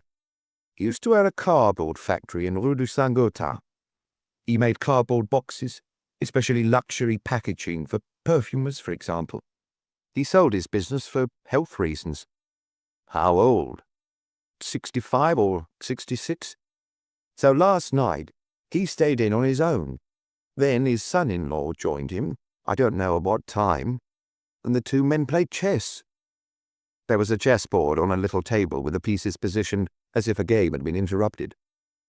Saint-Hubert spoke quietly, and people could be heard coming and going in other rooms whose doors were not fully closed. When the two women came back from the theatre— "At what time?" "A midnight. As I was saying, when they came back, they found René Josselin just as you see him in here." "How many bullets?" "2. Both close to the heart." "Didn't the other residents hear anything?" "The next-door neighbours are still on holiday." "Were you called straight away?" "No. First of all, they telephoned Dr. Larue. He lives around the corner, in Rue d'Assas, and Josselin was in his care. That took a while, and it was only at 1:10 that I received a call from my station, which had just been informed. I quickly got dressed and made my way here. I only asked a few questions because it was difficult, given the state Madame Josselin is in. The son-in-law? He arrived shortly before you did. What does he say? It was hard to reach him, but he was eventually found at the hospital where he'd gone to see a sick child. A case of encephalitis, I believe. Where is he now? In there. Saint-Hubert pointed to one of the doors. They could hear whispering. From the little I gleaned, nothing has been stolen, and we found no signs of a break-in. The Josselins are not aware of having any enemies. They are good people who live an uneventful life. There was a knock at the door. It was Ledon, a young forensic pathologist whom Maigret knew. He shook hands all round, then set his bag down on a chest of drawers and opened it. I received a call from the prosecutor's office, he said. The deputy public prosecutor's on his way. I'd like to ask the young lady some questions, muttered Maigret, whose eyes had swept the room several times. He understood Saint-Hubert's feelings. The setting was not only elegant and comfortable, it exuded peace and quiet and family life.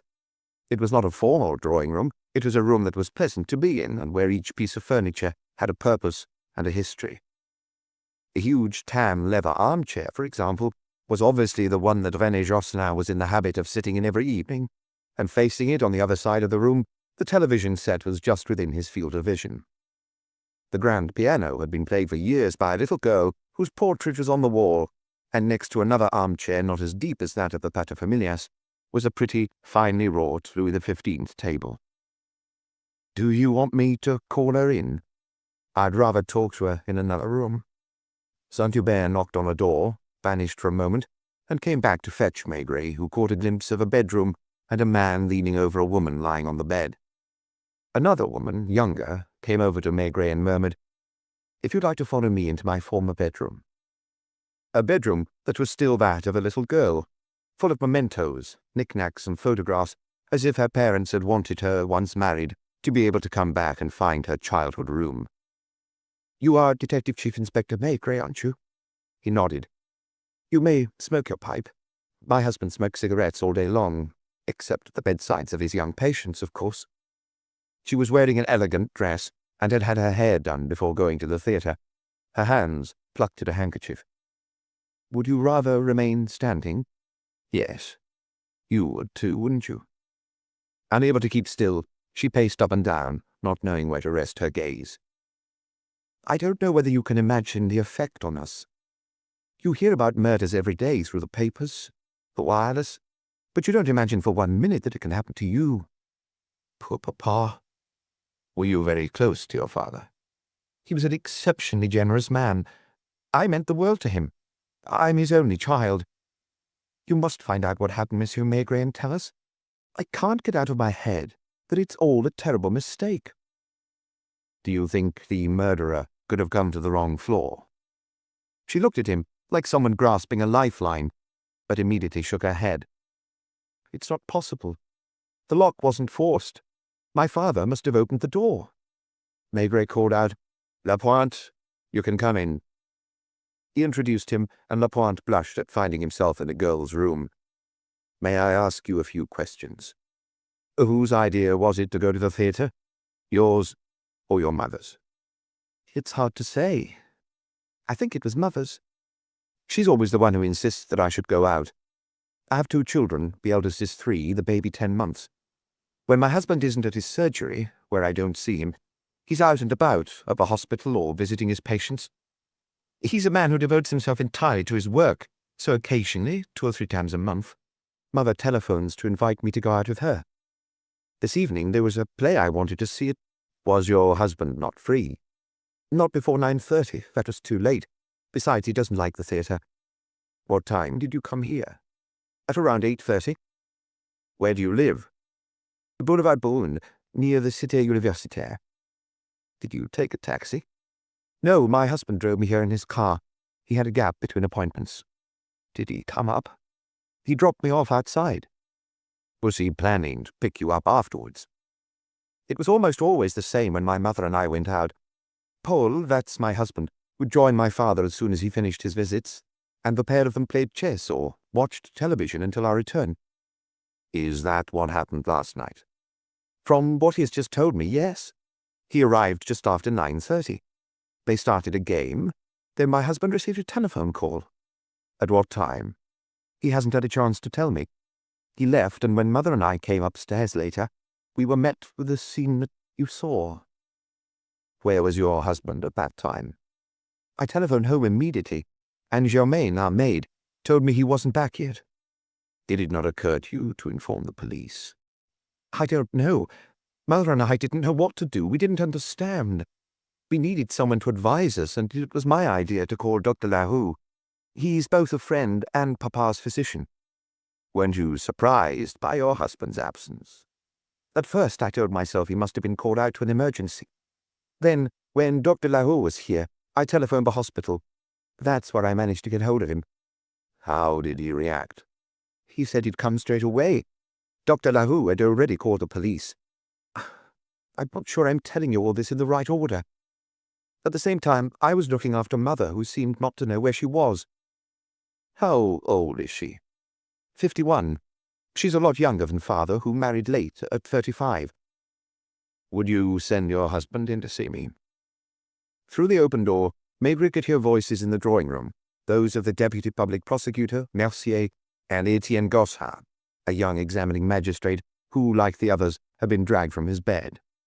The forensics team from Criminal Records would soon be taking over the room. Did you want to see me? The man was young, thin, and anxious. His wife had come back in with him and asked timidly, "May I stay?" Maigret nodded. I'm told, Doctor, that you arrived here at around 9:30. A little later, not much. Had you finished for the day? I thought I had, but in my profession you can never be certain. I presume that when you leave your apartment you give your maid an address where you can be contacted. Germaine knew I was here. Is she your maid? Yes. Sure she looks after the children when my wife isn't there. How did your father-in-law seem? Same as usual. He was watching television. The program was of no interest, and he suggested a game of chess. We started playing. At around 10:15, the telephone rang. Was it for you?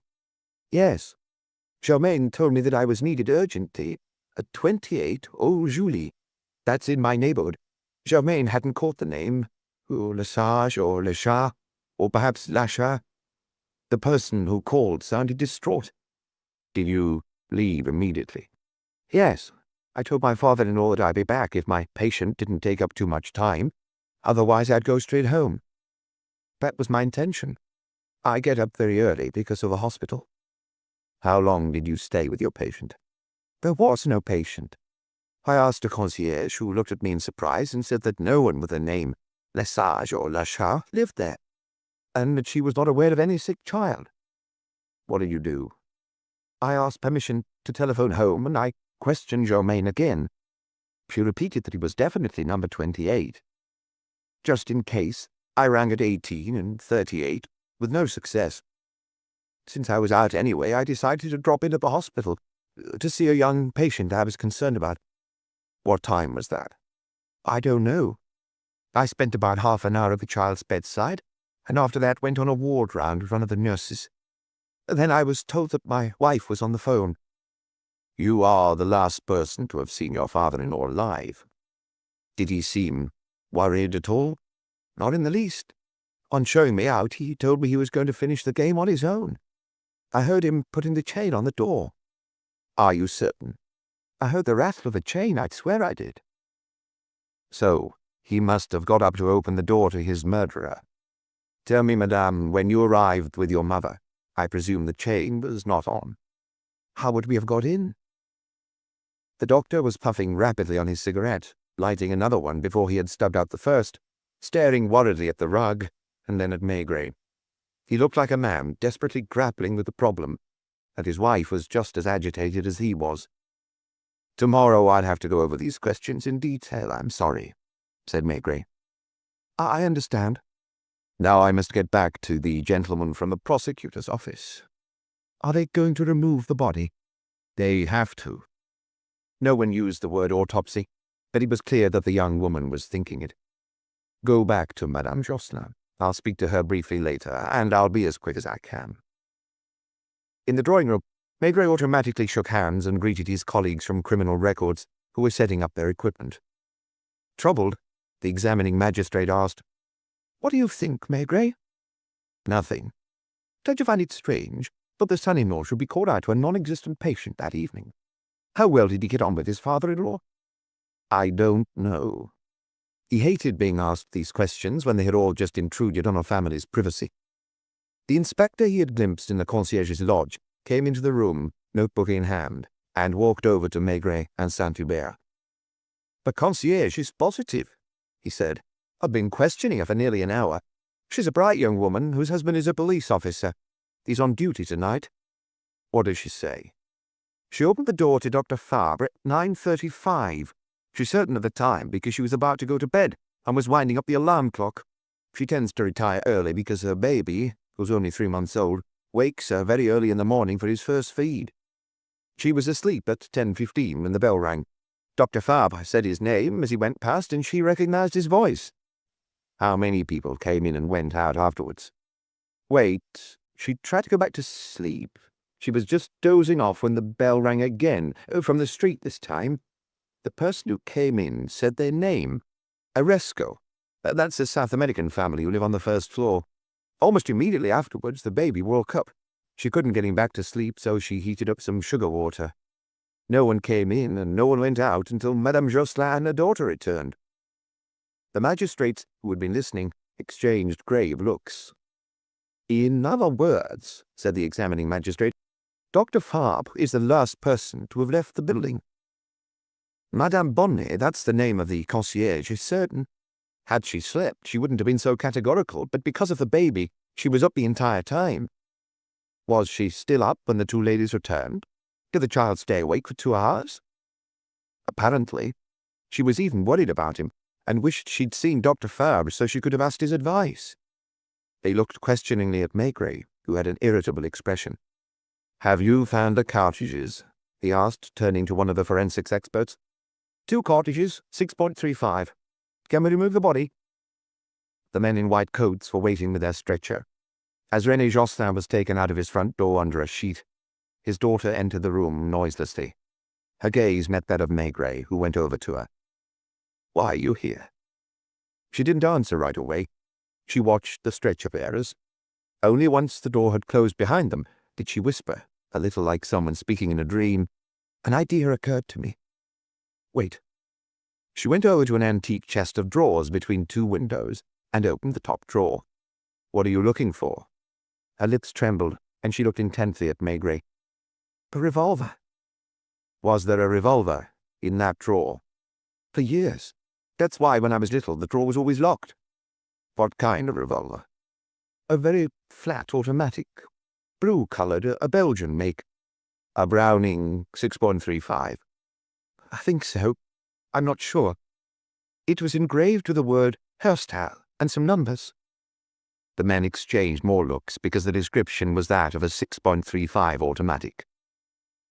"When was the last time you saw it?" "A while ago. Weeks, maybe even months. Probably one evening when we were playing cards, because the cards were in the same drawer. They're still there. Here, things stay in the same place for a long time." "But the automatic isn't there now?" "No." "So the person who used it knew where to find it?" "Perhaps it was my father who took it out to defend himself." They could read the fear in her eyes. "Your parents don't have any servants?" "They used to have a maid who got married around 6 months ago. Since then they've tried 2 others. Mother wasn't satisfied and decided to hire a cleaner instead. Madame Manu. She comes at 7 in the morning and leaves at 8 o'clock at night." All this was normal, natural, except that this quiet man who had recently retired had been murdered in his armchair. There was something that didn't quite add up about the tragedy, something incongruous. "How is your mother?" "Dr. Naur made her go to bed. She won't say a word and stares fixedly, as if she'd lost consciousness. She hasn't cried. She seems vacant. The doctor requests your permission to give her a sedative. He'd rather she slept, may he?" "Why not? It wasn't by asking Madame Josselin a few questions that Maigret would find out the truth. He may, he replied. The forensics team worked to their usual quiet meticulousness.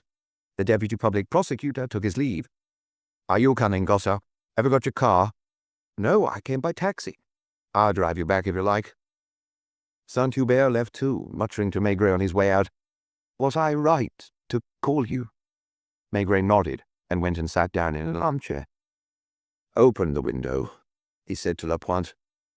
It was warm in the room, and suddenly he was surprised that despite the summery temperature, Josselin had spent the evening with all the windows shut. Call the son-in-law. Right away, Chief. Fabre soon arrived, looking exhausted.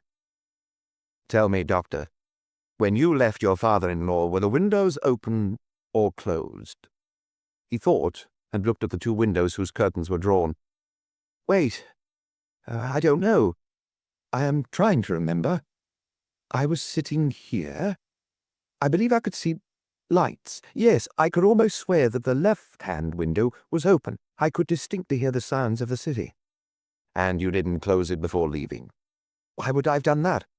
I don't know. No, it didn't occur to me. You forget that this is not my home. Did you often come here? About once a week. Veronique visited her father and her mother more frequently. Tell me, my wife is going to sleep here tonight, but I would rather sleep at home. We never leave the children alone with the maid at night. Besides, I have to be at the hospital at 7 tomorrow morning. What's stopping you from leaving? He was surprised by this question, as if he considered himself a suspect. Oh, thank you. He could be heard talking to his wife in the next room. Then he walked across the drawing-room bareheaded, holding his bag, and said goodbye with an embarrassed air. Chapter 2. Once the three men had left the building, only Madame Josselin and her daughter remained in the apartment. After a restless night, the concierge's baby must have fallen asleep, because the lodge was in darkness, and Maigret's finger hovered over the bell. How about going for a drink, Doctor? Lapointe, about to open the door of the black car, froze before gripping the handle. Dr. Ravou looked at his watch, as if it would decide for him. I'd be delighted to have a cup of coffee, he said in the deep, mellifluous voice that he used with his patients. There must be a bar that's still open on the corner of Boulevard Montparnasse. It was not yet daybreak. The streets were almost empty. Maigret glanced up at the third floor and saw the lights go off in the drawing-room, where one of the windows was still open. Would Veronique Fabre get undressed and go to bed in her old room? Or would she stay at the bedside of her mother, who had been knocked out by the doctor's jab? What were her thoughts in the now empty rooms where so many strangers had been going about their work earlier? Bring the car, Maigret said to Lapointe. They only had to go down Rue Vavin. Naur and Maigret walked along the street. The doctor was a shortish, plump man, with broad shoulders who probably never lost his air of calm, his dignity or his mild manner.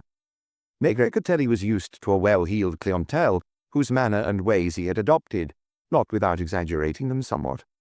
Although he was around 50, there was still a great deal of innocence in his blue eyes, a certain fear, too, of upsetting people, and later Maigret would learn that each year he exhibited at the Doctor Painter's art show. Have you known the Josselins long? Since I moved to this neighborhood, which was around 20 years ago, Veronique was still a little girl, and if my memory serves me correctly, the first time they called me out was for her, when she had measles. It was the chill, slightly damp hour. The gas lamps were haloed with a soft glow. Several cars were parked on the corner of Boulevard Raspail, outside a cabaret which was still open. The liveried doorman standing at the entrance took the two men for potential clients. He opened the door, letting out gusts of music. Lapointe kept abreast of them in the little car and drew up alongside the curb. The Montparnasse night was not entirely over. A couple were arguing in hushed tones against a wall close to a hotel.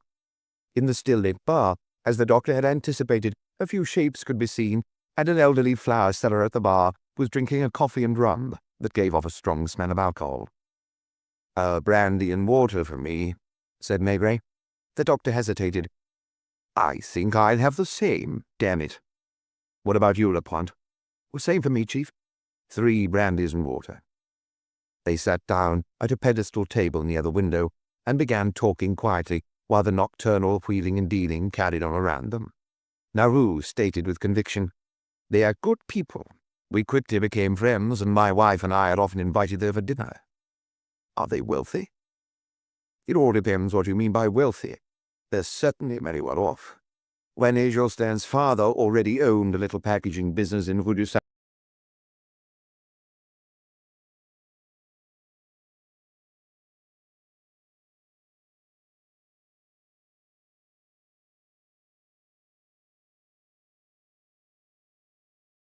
Goods are a simple glazed workshop at the far end of a courtyard, which employed around 10 women. When he inherited, René bought modern equipment. He was a man of taste who was not lacking in ideas, and he soon built up a clientele of famous perfumers and other luxury goods houses. I understand he married late at around 35. That's correct. He carried on living above the workshops in Rue du Saint-Gothard with his mother, who had always been an invalid. He did not conceal from me that she was the reason he hadn't married sooner. On the one hand, he didn't want to leave her on her own, and on the other, he didn't feel he had the right to impose his sick mother on the young wife. He worked very hard and lived solely for his business. To your health. Oh, to yours. Lapointe, his eyes a little bloodshot from tiredness, didn't miss a word of the conversation. He got married after his mother died and moved to Rue Notre-Dame-des-Champs. Who was his wife? Francine de Lancière, the daughter of a former colonel. I think they lived close by in Rue du Saint-Gothard or Rue d'Arrow, and that was how Jocelyn met her. She must have been 22 at the time. Did they get along well? They were one of the closest couples I've ever known. Almost immediately they had a daughter, Veronique, whom you met this evening. Later they hoped to have a son, but a rather serious operation put an end to their hopes. Good people, Saint-Hubert said, and now the doctor. People who lived a quiet, uneventful life in calm, well-to-do surroundings. They came back from La Baule last week. They bought a house there when Veronique was still a little girl, and they continue to go there every year.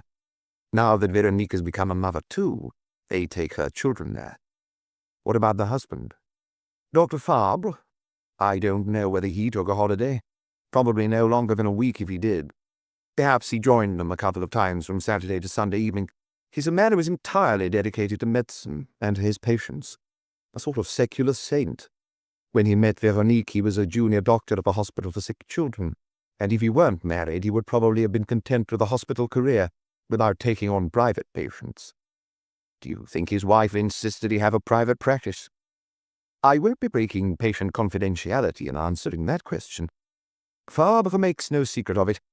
If he devoted himself solely to the hospital, he would have struggled to support a family. His father-in-law wanted him to take over a practice and lent him the money. You've seen him. He isn't bothered about his appearance. What about comfort? He generally wears crumpled clothes, and left to his own devices, I suspect he'd forget to change his underwear.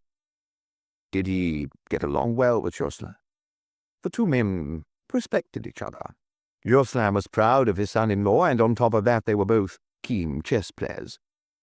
Was he seriously ill? I was the one who asked him to cut down his activity. He's always been fat, and I've known him to weigh over 110 kilos. That didn't stop him working 12 or 13 hours a day. His heart couldn't cope. 2 years ago he had a heart attack, which was fairly minor, but still, it was a warning. I advised him to take on a business partner, and to confine himself to a supervisory role just to keep his mind occupied. To my great surprise, he chose to give up altogether. He said he was incapable of doing things by halves. Did he sell his business? To 2 of his employees.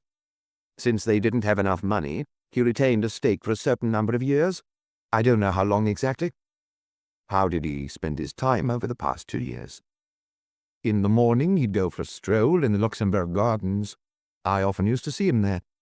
He walked slowly, cautiously, as many people with heart disease do, because he ended up exaggerating his condition. He read. You saw his bookshelves.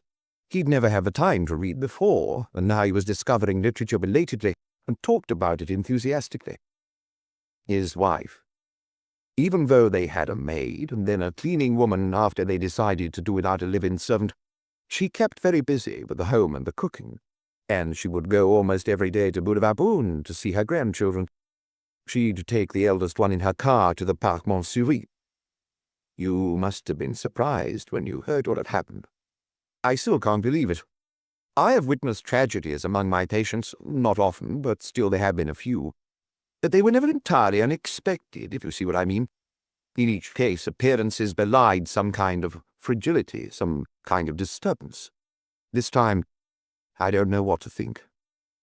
Maigret signaled to the waiter to refill their glasses. Madame Josselin's reaction worries me, went on the doctor, still with the same smoothness. Or rather, I'd say her lack of reaction. Her listlessness. I haven't been able to get a word out of her all evening. She watched us, her daughter, her son-in-law and me, as if she couldn't see us. She didn't shed a tear. From her room, we could hear the noises from the drawing-room. It wasn't difficult, with a bit of imagination, to guess what was happening in there. The photographer's flashbulbs popping, for example. Then, when they removed the body, I thought that at that point at least she would react, try to rush out. She was conscious, and yet she didn't budge, didn't make the slightest movement. She has spent most of her life with a man, and then on returning from the theatre she finds herself alone, all of a sudden. I wonder how she's going to manage. Do you think her daughter will take her to live with her? It's not really possible. The Fabres live in one of those new buildings where the apartment's quite small. Naturally, she loves her daughter, and she's crazy about her grandchildren, but I can't see her living with them all the time. I really must go home now. Later this morning my patients will be waiting for me. No, leave that. He had taken his wallet out of his pocket, but Maigret had been faster. People were coming out of the cabaret next door, a whole crowd, musicians, dancers, waiting for one another or saying good night, and the pavement echoed with the clicking of very high heels. Lapointe slid behind the wheel next to a Maigret whose expression was blank. To your place? Yes. They were silent for a long time as the car drove through the empty streets. Tomorrow morning early I'd like someone to go to Rue Notre-Dame-des-Champs and question the residents as they get up. It is possible that someone heard the shots but wasn't worried because they thought it was a car backfiring. I'd also like to know the residents' movements from 9:30 p.m. onwards. I'll take care of it myself, Chief. No, you must go to bed after passing on my instructions. If Torrance is free, send him to Julie to the 3 apartments whose doorbells Dr. Fabre says he rang. Understood. For the sake of thoroughness, it would be best to check what time he arrived at the hospital. Is that all? Yes. Yes, and no. I have the feeling I've forgotten something, but for the past 15 minutes at least I've been asking myself what. It's an impression I've had several times during the course of the evening. At one point I had an idea or the beginning of an idea, and then someone spoke to me, Saint-Hubert if I'm not mistaken. At the time I'd answered him, I couldn't for the life of me pick up my train of thought. They reached Boulevard Michel-Lenoir. The window was still open onto the darkness of the bedroom, just as the window of the Josselin's drawing room had remained open after the departure of the deputy public prosecutor. Good night, Lapointe. Good night, Chief. I probably won't be in the office before 10 tomorrow. He climbed the stairs with heavy steps, vague thoughts going around and around in his mind, and he found the door open and Madame Maigret standing there in her nightdress. Not too tired? She asked. I don't think so. No. It wasn't tiredness. He was preoccupied, uneasy, a little sad, as if the tragedy of Rue Notre-Dame-des-Champs affected him personally. The chubby-cheeked doctor had put it in a nutshell. But Josselins were not the sort of people you would expect to be caught up in a tragedy of this kind. He mulled over the reactions of the various family members, that of Veronique, her husband, and Madame Josselin, whom he hadn't yet seen and had not even asked to see. There was something awkward about all this. He felt awkward, for instance, about verifying Dr. Fabre's statement, as if he were a suspect. And yet, going by the facts, suspicion fell on him. The deputy public prosecutor and examining magistrate Gossard had certainly thought so, and if they had said nothing, it was because this case made them feel as uncomfortable as it did Maigret. Who knew that the 2 women, the mother and the daughter, were at the theatre that evening? Few people probably, and so far no names had been mentioned. Fabre had arrived at Rue Notre-Dame-des-Champs at around 9:30 in the evening. He had begun a game of chess with his father-in-law. He had received a phone call from his home to tell him that he had a patient to see in Rue Julie. There was nothing unusual in that. Like all doctors, he was probably often called away urgently.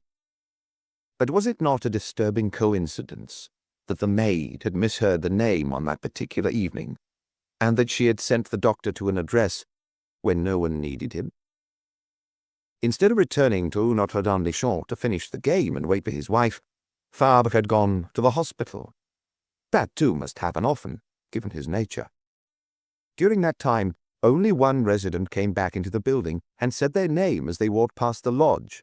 The concierge got up a little later and stated no one had come in or gone out since. "Aren't you asleep?" "Not yet." "Are you sure you want to get up at 9? "Yes." It took him a long time to drop off. He kept picturing the thin silhouette of the pediatrician with crumpled clothes and the two bright eyes of a man who doesn't get enough sleep. Did he know he was the main suspect? And had it occurred to his wife and his mother-in-law? Instead of telephoning the police on discovering the body, they had first of all called the apartment on Boulevard Brune. But they weren't aware of what had happened in Rue Julie. They didn't know why Fabre had left Rue Notre-Dame-des-Champs. They hadn't immediately thought that he might be at the hospital, and they had turned to the family physician, Dr. Lahoux. What had they said to each other while they were alone with the body in the apartment? Was Madame Josselin already in a dazed state? Was it Veronique who had made the decisions on her own, while her mother remained silent, staring vacantly into space? Lahoux had arrived and immediately realized their error, if not negligence, in not calling the police. He was the one who had alerted the police station. Maigret wished he could have seen and experienced this for himself. He had to reconstruct that night moment by moment. Who had thought of calling the hospital, and who had picked up the telephone? Lahoux? Veronique? Who had checked to see if any valuables were missing from the apartment and whether a robbery had taken place? Madame Josselin was taken into her bedroom. Lahoux stayed with her, and eventually, with Maigret's permission, injected her with a sedative. Fabre rushed over and found the police at his father-in-law's, and the latter dead in his armchair. And yet, thought Maigret as he dozed off, it was his wife who mentioned the automatic. If Veronique hadn't opened the drawer deliberately, knowing what she was looking for, probably no one would have suspected the existence of a gun. Now, did that not rule out the possibility of a crime committed by a stranger? Fabre claimed to have heard his father-in-law put the chain on the door after seeing him out at 10:15. So Josselin had opened the door to his murderer in person. He would not have been suspicious because he went and sat back down in his armchair. If the window was open at that point, as seemed likely, someone had closed it, either Josselin or his visitor. And if the Browning was indeed the murder weapon, the killer knew it was kept in that precise place and would have been able to grab it without arousing suspicion. Supposing a man had come in from outside, how did he leave the building? Maigret finally fell into a restless sleep, tossing and turning heavily, and it was a relief to smell the aroma of coffee, to hear Madame Maigret's voice, and see in front of him sunlit rooftops through the open window. "It's 9 o'clock. Within a second, he had called to mind every detail of the case, as if there had been no interruption. "Pass me the telephone directory." He looked up the Josselin's number, dialed it, and heard the phone ring for quite a while before it was answered by a voice he didn't recognize. "Is this Monsieur René Josselin's number?" "He's dead." "Who's speaking?" "Madame Manu, the cleaner." "Is Madame Fabre still there?" "Who's asking for her?" "Detective Chief Inspector Maigret of the Police Judiciaire. I was there last night." "The young mistress has just left to go and change her clothes." "What about Madame Josselin?" "She's still asleep. They've given her a drug and she's not supposed to wake up before her daughter gets back." "Have you had any visitors?" "No one. I'm busy tidying up. I had no idea when I got here this morning." "Thank you." Madame Maigret didn't ask him any questions, and he merely said, "A good man who's been murdered. God knows why." He recalled Josselin in his armchair. He tried to see him not dead, but alive. Did he really sit there alone in front of the chessboard, and did he carry on playing for a while, sometimes moving the black pieces and sometimes the white. If he was waiting for someone, knowing that his son-in-law would be coming to spend the evening with him, he couldn't have made a secret appointment. Unless... Then it would appear that the telephone call asking Dr. Fabre to go to Old Julie, "It's the good people who give us the most trouble," he grumbled as he finished his breakfast and made his way to the bathroom.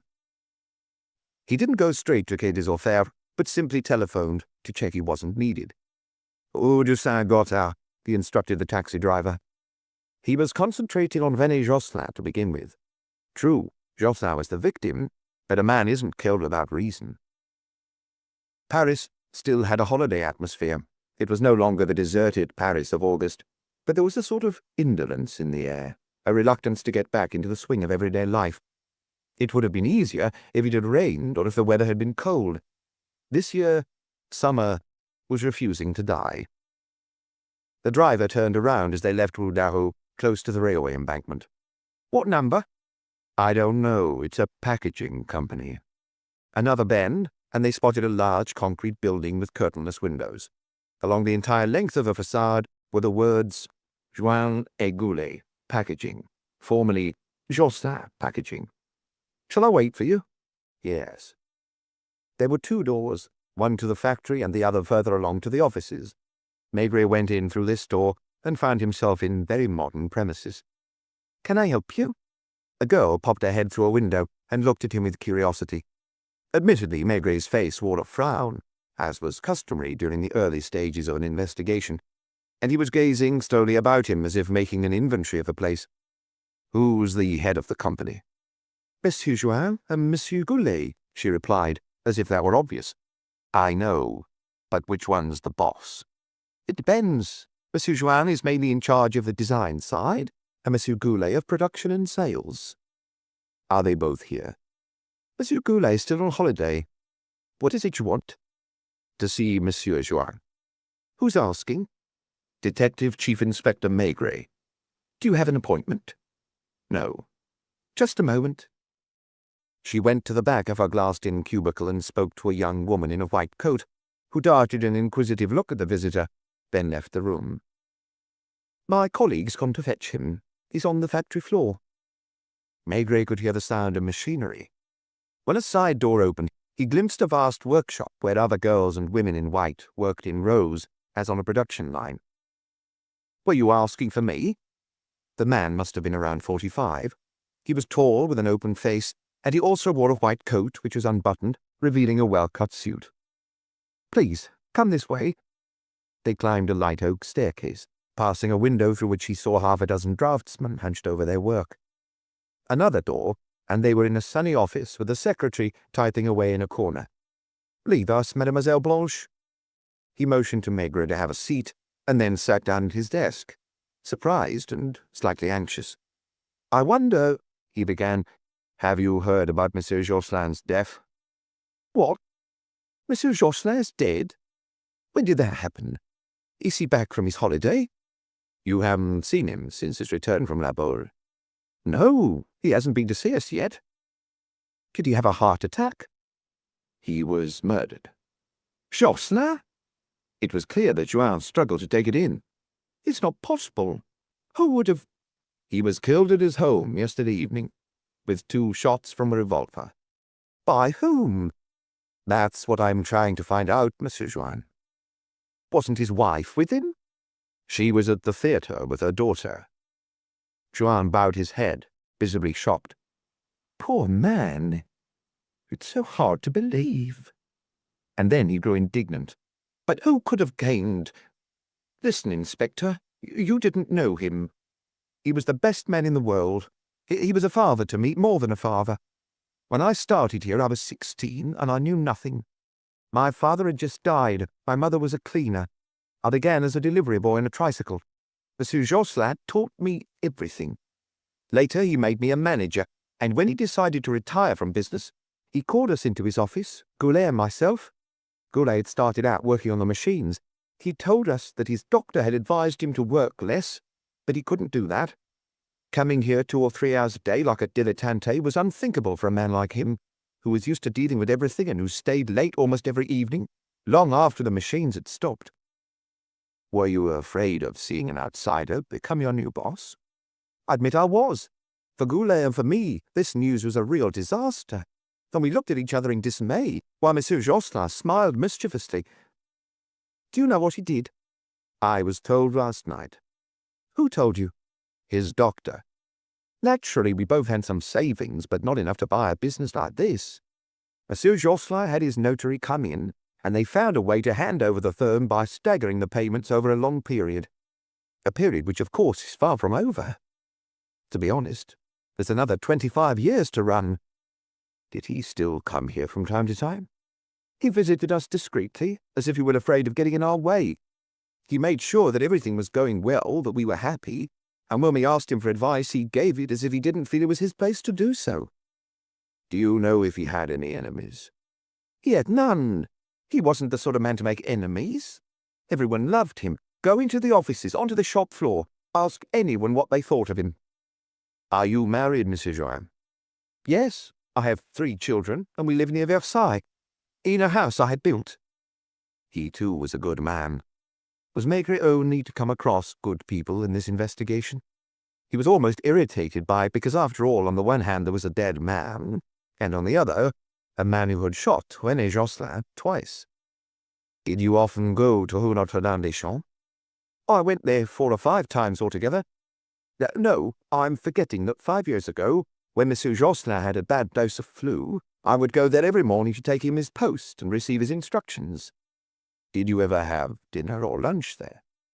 Goulet and I had dinner there with our wives the evening we signed the contract, when Monsieur Jocelyn handed over the business. What kind of man is Goulet? A technician, a hard worker. How old? About the same age as me. We started work here 1 year apart. Where is he at the moment? On the Ile de Ré, with his wife and children. How many does he have? 3, like me. What do you think of Madame Jocelyn? Oh, I barely know her. She seems like an excellent woman. A different kind of person from her husband. What do you mean? That she's a bit more aloof. What about their daughter? She'd sometimes drop in to see her father at the office, but we had little contact with her. I presume that René Jocelyn's death makes no difference to your financial arrangements. Oh, I haven't considered that yet. Wait. No, there's no reason. Instead of paying the sums due to him directly, we pay them to his heirs. To Madame Jocelyn, I suppose. Are they large sums? It varies from 1 year to the next, because the arrangement includes profit sharing. In any case, there's enough to live very well. Do you consider the Jocelins lived very well? They had a good life. They had a beautiful apartment, a car, a house in La Bourg. But they could have lived more lavishly. Joanne thought it over. Yes, of course. Was Jocelyn tight-fisted? He wouldn't have come up with the arrangement he offered Goulet and myself if he'd been mean. No, I think he lived as he wanted to live, you know. He didn't have extravagant tastes. He preferred peace and quiet above all. What about Madame Jocelyn?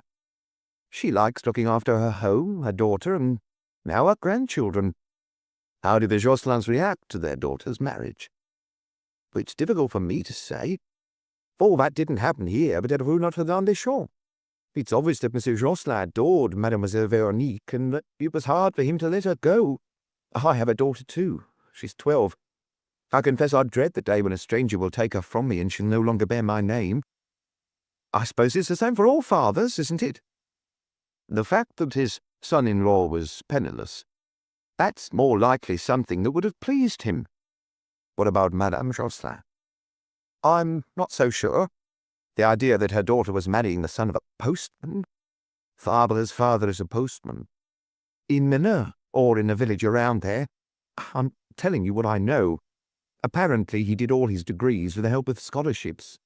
They also say that if he wanted to, he could soon be one of the youngest professors of the Faculty of Medicine. One more question, Monsieur Joanne. I fear it may shock you after what you've just told me. Did Monsieur Jocelyn have one or several mistresses? Was he a skirt chaser?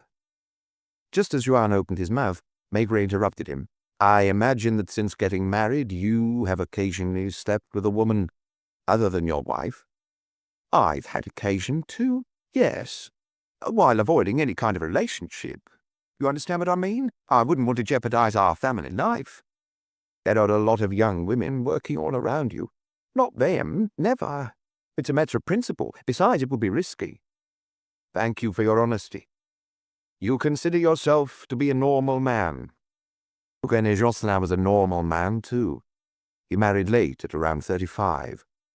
I understand what you mean. I'm trying to visualize Monsieur Jocelyn in that situation, but I can't. I don't know why. I know he was a man like any other, but even so, you weren't aware of him having any affairs. No, I never saw him ogling any of our women workers either, even though some of them are very pretty. Some must even have tried it on, as they did with me. No, Inspector, I don't think you'll find anything of that nature. Abruptly he asked, how come there's nothing about it in the newspapers?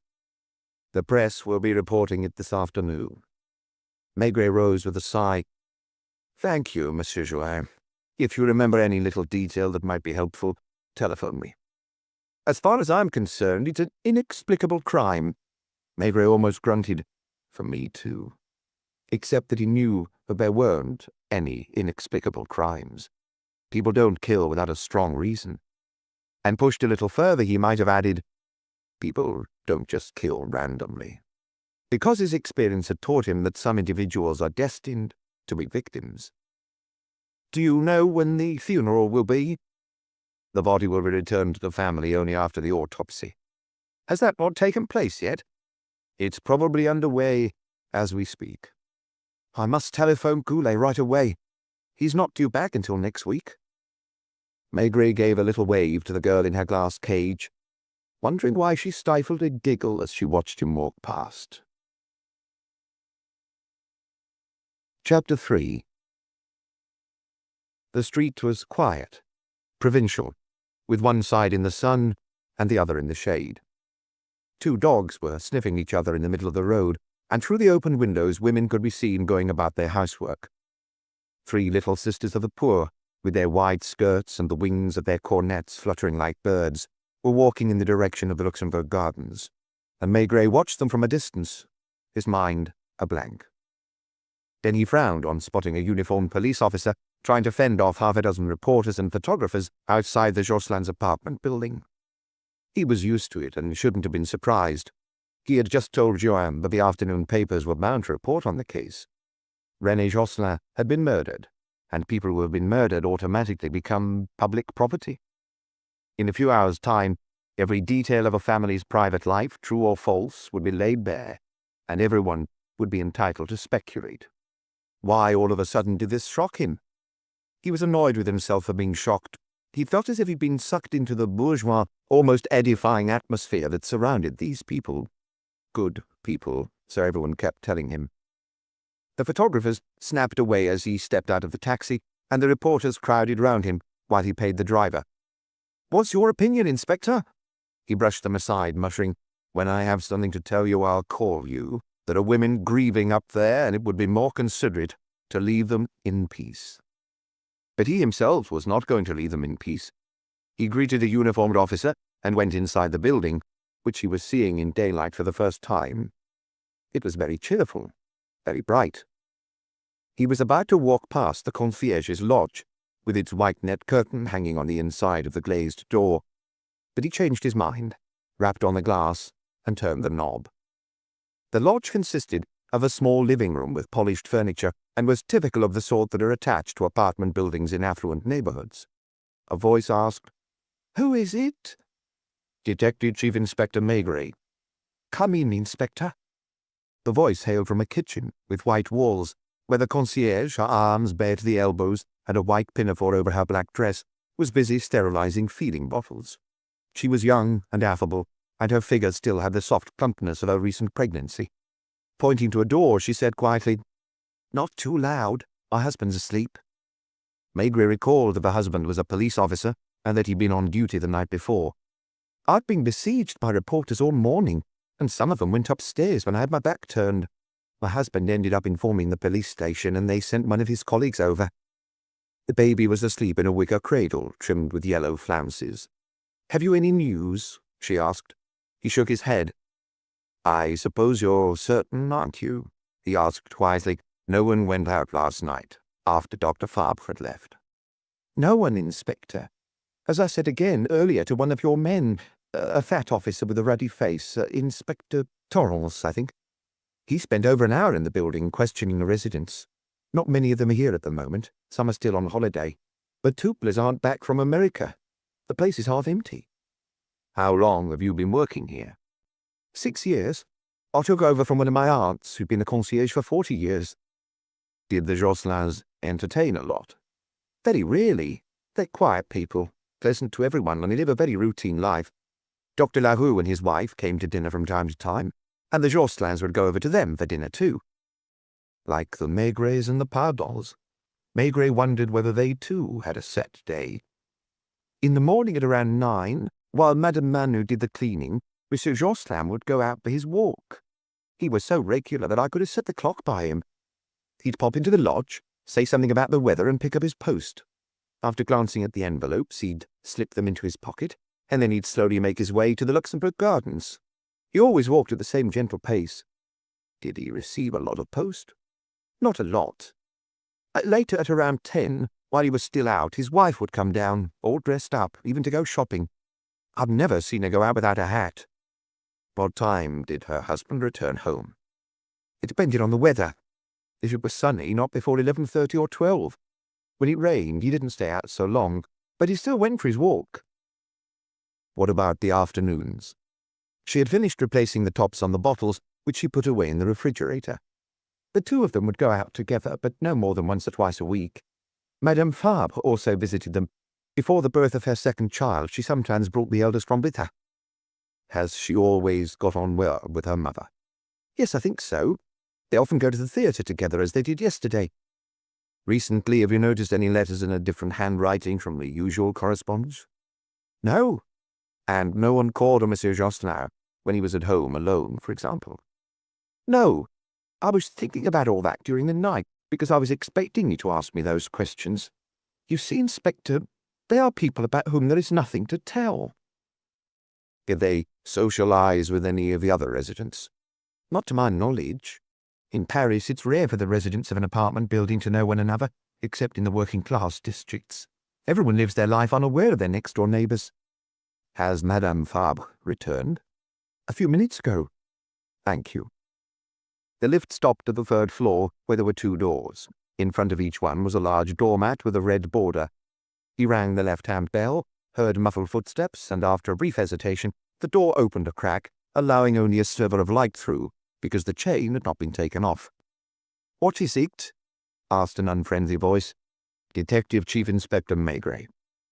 A face with strong features, belonging to a woman in her 50s, peered out to look the visitor up and down suspiciously.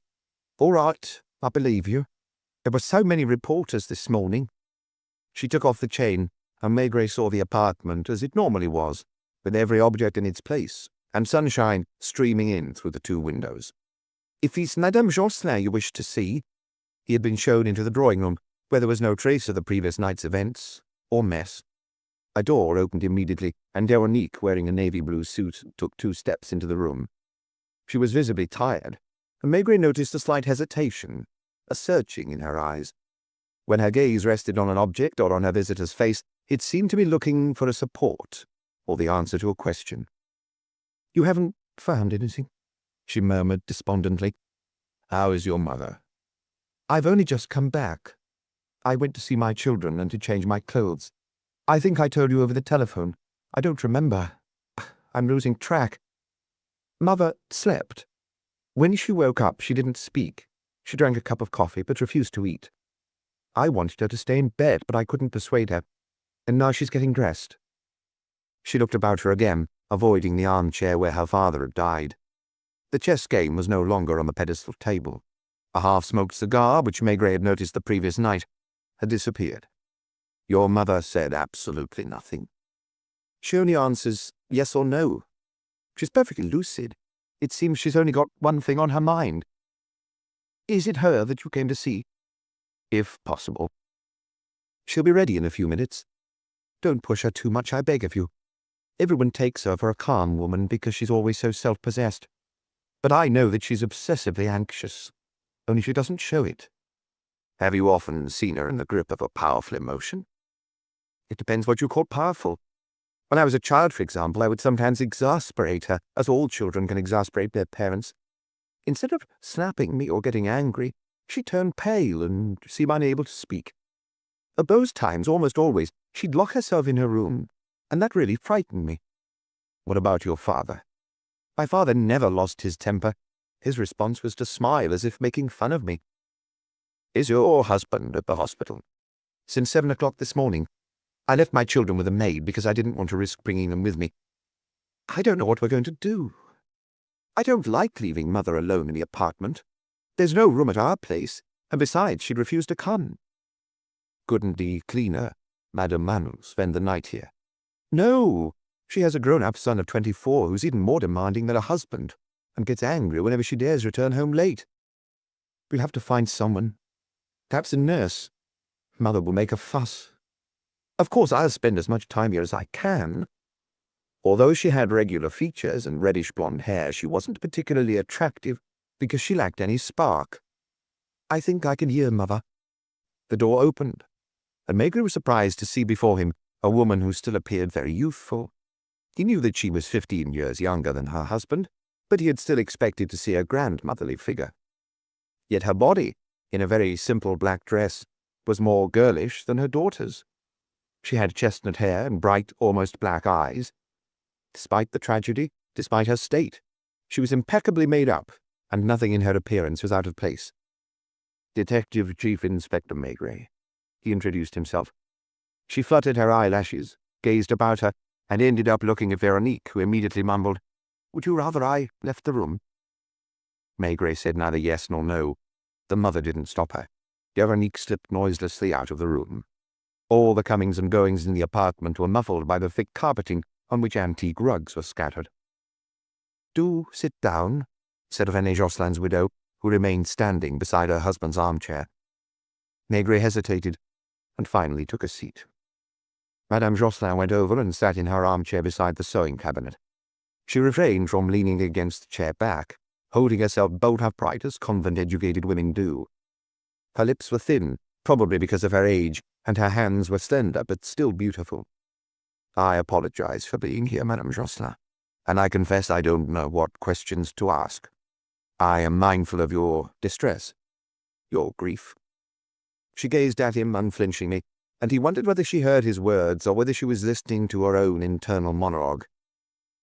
"Your husband was the victim of a seemingly inexplicable crime, and I'm obliged to leave no stone unturned in trying to get to the bottom of it." Her head made a very slight nodding movement, as if she were agreeing with him. "You were at the Théâtre de la Madeleine last night with your daughter. It is likely that the person who killed your husband knew he would find him on his own. When was the outing arranged?" She replied reticently, 3 or 4 days ago. I think it was Saturday or Sunday. Whose idea was it? Mine. I was curious about the play, which received a lot of good reviews. He was surprised to hear her speaking with such calm precision, knowing what condition she had still been in at 4 o'clock that morning. My daughter and I discussed the outing, and she telephoned her husband to ask if he would be joining us. Did the three of you sometimes go out together? Really, my son-in-law is only interested in medicine and his patients. What about your husband? He and I would go to the cinema or the music hall from time to time. He loved music hall. Her voice was flat, without warmth. She reeled off her answers, staring at Maigret's face as if he were an examiner. Did you make the reservations over the telephone? Yes. Seats 97 and 99. I remember because I always insist on being next to the central aisle. Who knew that you would be out that evening? My husband, my son-in-law, and the cleaner. No one else. My hairdresser, because I went to his salon in the afternoon. Did your husband smoke? Maigret was jumping from one idea to the next, and he had just remembered the cigar in the ashtray. Not much. A cigar after each meal. Sometimes he'd smoke one during his morning walk. Forgive me for this ridiculous question, but do you know of any Enemies he might have had. She did not let out a volley of protestations, but merely said, "No. He never gave you the impression he was hiding something, that he had some sort of secret life. No. What did you think when you found him dead on your return last night?" She appeared to swallow hard and said that he was dead. Her face had become sterner, even more set, and Maigret thought for a moment that her eyes were going to mist over. "You didn't ask yourself who had killed him?" He thought he sensed an imperceptible hesitation. "No." "Why did you not telephone the police straight away?" She didn't reply immediately, but dropped away from Maigret briefly. "I don't know." "You called your son-in-law first?" "I didn't call anyone. It was Veronique who telephoned home, anxious at not finding her husband here." "Was she surprised not to find him there either?" "I don't know." "Who thought of Dr. Leroux?" "I think it was me. We needed someone to take care of what needed to be done." "You have no suspicions, Madame Jocelyn?" "None." "Why do you get up this morning?" "Because I had no reason to stay in bed." "Are you certain that nothing's been stolen?" "My daughter checked. She knows where everything is as well as I do." "Apart from the revolver, when was the last time you saw it?" "A few days ago. I'm not exactly sure." "Did you know it was loaded?" "Yes. My husband has always had a loaded revolver in the house. In the early days of our marriage, he used to keep it in his bedside drawer. Then, for fear Veronique might touch it, and because there were no drawers that locked in the bedroom, he kept it in the drawing room. For a long time that drawer was kept locked. Now that Veronique is an adult and married." "Did your husband seem to be afraid of something?" "No." "Did he keep a lot of money in the apartment?" "Very little. We pay for nearly everything by check." "Did you ever, on coming home, find someone you didn't know with your husband?" "No."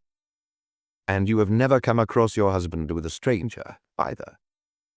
"No, Inspector." "Thank you." Maigret felt hot. He had just carried out one of the most painful interrogations of his career. It was like throwing a ball that doesn't bounce back. He had the impression that his questions hadn't hit home, that they hadn't pierced the surface, and that the answers they received were neutral and lifeless. She hadn't avoided any of the questions, but nor had she uttered any personal comment. She didn't get up to say goodbye, but remained upright in her armchair, and he was unable to read anything in her eyes, even though they were very animated. "I apologize for this intrusion." She didn't protest, but waited until he was on his feet, before rising to follow him as he made his way awkwardly towards the door. "If anything occurs to you, a recollection, a suspicion of any kind." Once again she replied, with a flutter of her eyelashes, "A police officer is standing guard by the door, and I hope you won't be bothered by the press." "Madame Manu told me they'd come already." "Have you known her long?" "Around 6 months." "Does she have a key to the apartment?" "I had one cut for her, yes." "Who else has a key?" "My husband and I. Our daughter, too. She still has the key she used when she lived at home." "Is that all?" "Yes. There's a 5th key, which I call the emergency key, that I keep in my dressing table." "Is it still there?" "I've just seen it." "May I ask your daughter a question?" Madame Jocelyn went and opened a door, disappeared for a moment, and returned with Veronique Fabre, who looked from one to the other. "Your mother tells me that you still have a key to the apartment. I'd like to ascertain that you still have it." She went over to a chest of drawers, on which a blue leather handbag sat. She opened it and took out a small, fat key. "Did you have it with you at the theatre yesterday?"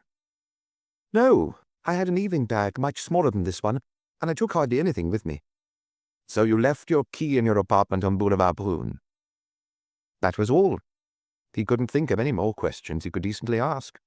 Besides, he was in a hurry to leave that hushed world which made him feel ill at ease. "Thank you." He walked down the stairs to stretch his legs, and as soon as he rounded the first bend, let out a deep sigh. There were no reporters on the pavement outside, where the police officer was slowly pacing back and forth. They'd congregated at the counter of a small bar opposite, and now they rushed over to Maigret. "Did you question the two women?" He looked at them in a similar way as the widow, as if he didn't see their faces but was looking through them. "Is it true that Madame Josselin is indisposed and refuses to answer?" "I have nothing to say to you, gentlemen." "When do you hope—" He gave a dismissive wave and headed towards Boulevard Raspail in search of a taxi. Since the reporters hadn't followed him but had resumed their vigil, he was able to stop off at the same bar as the previous night and drink a beer. It was almost midday when he walked into his office at Quai des Orfèvres. A moment later, he half opened the door to the inspector's room and spotted Lapointe and Torrens. "Come into my office, both of you." He sat down heavily at his desk, selected the fattest of his pipes, and proceeded to fill it. "What have you been doing?" he asked young Lapointe. "I went to Rue Julie to do some cross-checking. I questioned the 3 concierges, and they all confirmed that last night someone came asking if there was a sick child in their building. One of them was suspicious because she thought the man looked quite scruffy and didn't seem like a real doctor. She nearly called the police." "What time was that?" "Between 10:30 and 11. "What about at the hospital?" "That was trickier. I arrived at a busy time when the consultant and the doctors were doing their ward rounds. Everyone's on red alert. I spotted Dr. Fabre from a distance, and I'm certain he recognized me." "He didn't react?" "No. There were several of them in white coats and skull caps following the big boss." "Does he often drop into the hospital in the evening?" "Apparently they all do, either when there's an emergency or when they're in charge of a serious case. Dr. Fabre is the one who does so most frequently. I managed to collar a couple of nurses. They all speak of him in the same way. At the hospital he's seen as a sort of saint." "Did he stay at the bedside of his young patient all the while he was there?" "No, he went into several wards and chatted for some time with the junior doctor." "Do they know at the hospital?" "I don't think so. People gave me strange looks, especially the young woman, who must be more than a nurse. An assistant, I suppose. She said to me angrily, 'If you have indiscreet questions to ask, then ask Dr. Fabre himself.'" "Has the pathologist called?" After an autopsy, the pathologist habitually called Quai des Orfèvres before sending the official report, which always took a while to produce. He recovered the 2 bullets. One was in the aorta and would have been sufficient to kill Josselin. "What time does he think the murder took place?" "As far as he could tell, between 9 and 11 in the evening. Dr. Ledon would like to know what time Josselin had his last meal to help him pinpoint the time more accurately." "Phone the cleaner and ask her, and let him know the answer." Meanwhile, big Torrens was standing by the window, watching the boats going past on the Seine. "What shall I do now?" asked Lapointe. "First of all, make that telephone call. Now then, Torrens." He was more formal towards Torrens, even though he'd known him longer than Lapointe, who looked more like a young student than a police inspector. "How did you get on with the residents?" "There's a plan of the building for you. It'll make things easier." He put it on the desk, stood behind Maigret, and from time to time pointed at one of the boxes he'd drawn. "First of all, the ground floor. You probably know that the concierge's husband is a police officer and that he was on night duty, but his beat didn't take him past the building. He came home at 7 in the morning. And then? On the left lives a spinster, Mademoiselle Nola, who's said to be very wealthy and very stingy. She watched television until 11 and then went to bed. She didn't hear anything, and no one knocked on her door. On the right, a certain Devey. He lives alone too, a widower. He's the assistant manager of an insurance company. He had dinner in town, as he does every evening, and returned home at 9:15. From what I've learned, an attractive young woman occasionally comes and keeps him company, but that was not the case yesterday. He read the newspapers and fell asleep at around 10:30 without hearing anything out of the ordinary. It was only when the men from the forensics team came into the building with their equipment that he was roused. He got up and asked the officer on duty what was going on. What was his reaction? Nothing. He went back to bed. Did he know the Josselins? Only by sight. First floor right is the Oresco family. There are 6 or 7 of them, all dark-haired and fat. The women are quite pretty, and they all speak with a strong accent. There's the father, the mother, a sister-in-law, an older girl of 20, and 2 or 3 children. They didn't go out yesterday. Are you sure? The concierge says, I know, she told me too. Someone came in shortly after the doctor left and shouted Oresco as they passed the lodge. Monsieur Oresco's furious. The entire family played cards, and they swear no one went out of the apartment. What does the concierge say about that? She's almost certain that's the name she was given, and she even thought she recognized the accent. Almost certain, repeated Maigret. She thought she recognized. What do the Orescos do? They have a large business in South America where they live for part of a year. They also have a home in Switzerland. They were still there 2 weeks ago. Do they know the Josselins? They claim they didn't even know the name. Go on. On the right, opposite them, is an art critic, Joseph Merrill, currently away on a government mission in Athens. On the second floor. The entire floor is occupied by the Tuplas, who are in the United States right now. No servants. The apartment is locked up for 3 months. The carpets have been sent to be cleaned. Third floor. No one home last night, next door to the Josselins. The Delilles, a middle-aged couple whose children are married, stay on the Riviera until the beginning of October. These people take long holidays, Chief. Fourth floor. Above the Josselins are the Muars, an architect, his wife, and their 12-year-old daughter. They didn't go out. The architect worked until midnight and didn't hear anything. His window was open.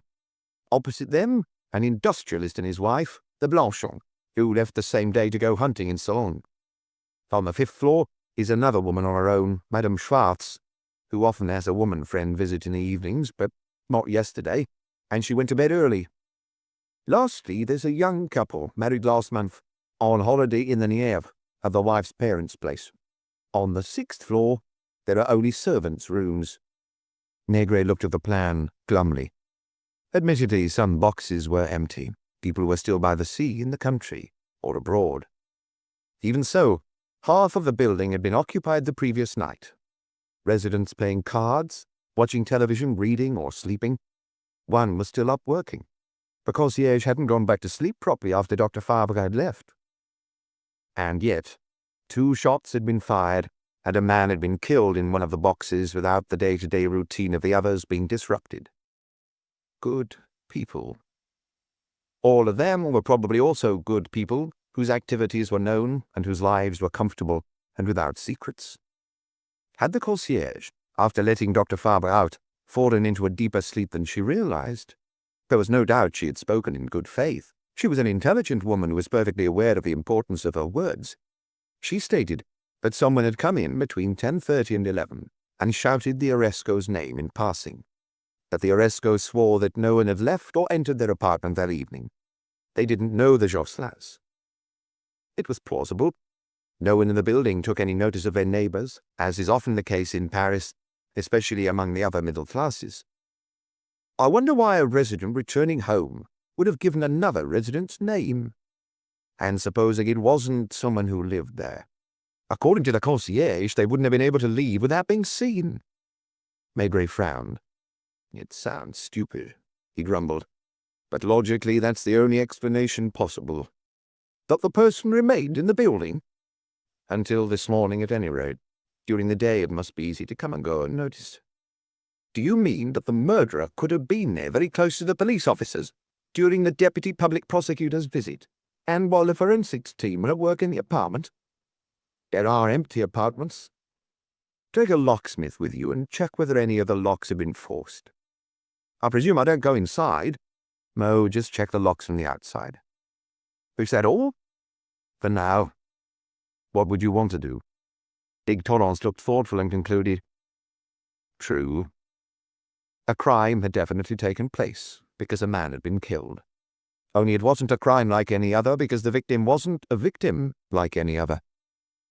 A good man, echoed Maigret with a sort of anger.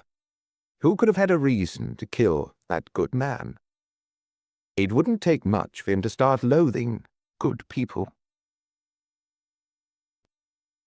Chapter 4. Maigret returned home for lunch. Sitting by the open window, he noticed a particular gesture of his wife's, even though she made it every day. She would remove her apron before sitting down to eat, and often immediately afterwards she'd fluff up her hair. They, too, could have a maid. It was Madame Maigret who'd never wanted one, saying she'd feel useless if she didn't have her housework to do. She agreed to have a cleaner come only 2 or 3 times a week to do the heavy housework, and even then She sometimes did the job again herself. Was the same true of Madame Josselin? Doubtless not exactly. She was meticulous, as the state of the apartment showed, but she probably didn't feel the need to do everything with her own hands, as Madame Maigret would. Why, as he ate, was he comparing the two women who had nothing whatsoever in common? In Rue Notre-Dame-des-Champs, Madame Josselin and her daughter would be eating in privacy, and Maigret imagined that they must be covertly watching one another. Might they be discussing practical details? Meanwhile, back at Boulevard Brune, Dr. Fabre, if he'd gone back home, which was likely, was alone with his children. He only had a young maid to look after them and do all the housework. He would bolt down his lunch before returning to his surgery, where the procession of young patients and anxious mothers would continue all afternoon without a break. Had he found someone to stay at Rue Notre-Dame-des-Champs with his mother-in-law? Would she agree to having a stranger living with her? Maigret caught himself worrying about these things as if they were members of his own family. When Josselin was dead, and it wasn't just a matter of finding his murderer, little by little, those who were left behind would have to reorganize their lives. He would have liked to pay a visit to Boulevard Brune to get a feel for the surroundings in which Fabre lived with his wife and children. He'd been told that they were in a new building near the Cité Universitaire, and he pictured one of those anonymous apartment blocks he had seen in passing, and which he would readily have called a people hutch. A bare white facade, already grimy. Rows of uniform windows and identical apartments from top to bottom. The bathrooms one above the other, the kitchens too, and walls so thin that every sound could be heard. He would have sworn that the atmosphere there wasn't as orderly as in Rue Notre-Dame-des-Champs, that life was less regulated, with meals at odd times, and that this was as much to do with Fabre's character as with his wife's lackadaisical attitude, or perhaps her incompetence. She had been a spoiled child. Her mother still came to see her almost every day, looked after the children, took the eldest one out for walks. Did she also not try to put a little order into a life which she must consider too bohemian? Did the two women at the table realize that logically the only suspect at this point of the investigation was poor Fabre? He was the last person known to have been alone with Josselin. Admittedly, he couldn't have made the telephone call asking him to go to Rue Julie, but at the hospital there were plenty of people who were devoted to him and would do him a favor, and he knew where the revolver was kept. And it could be argued that he had a motive. True, he wasn't interested in money. Had it not been for his father-in-law, he would never have burdened himself with a private practice, but would have dedicated all his time to the hospital, where he must feel more at home than anywhere else.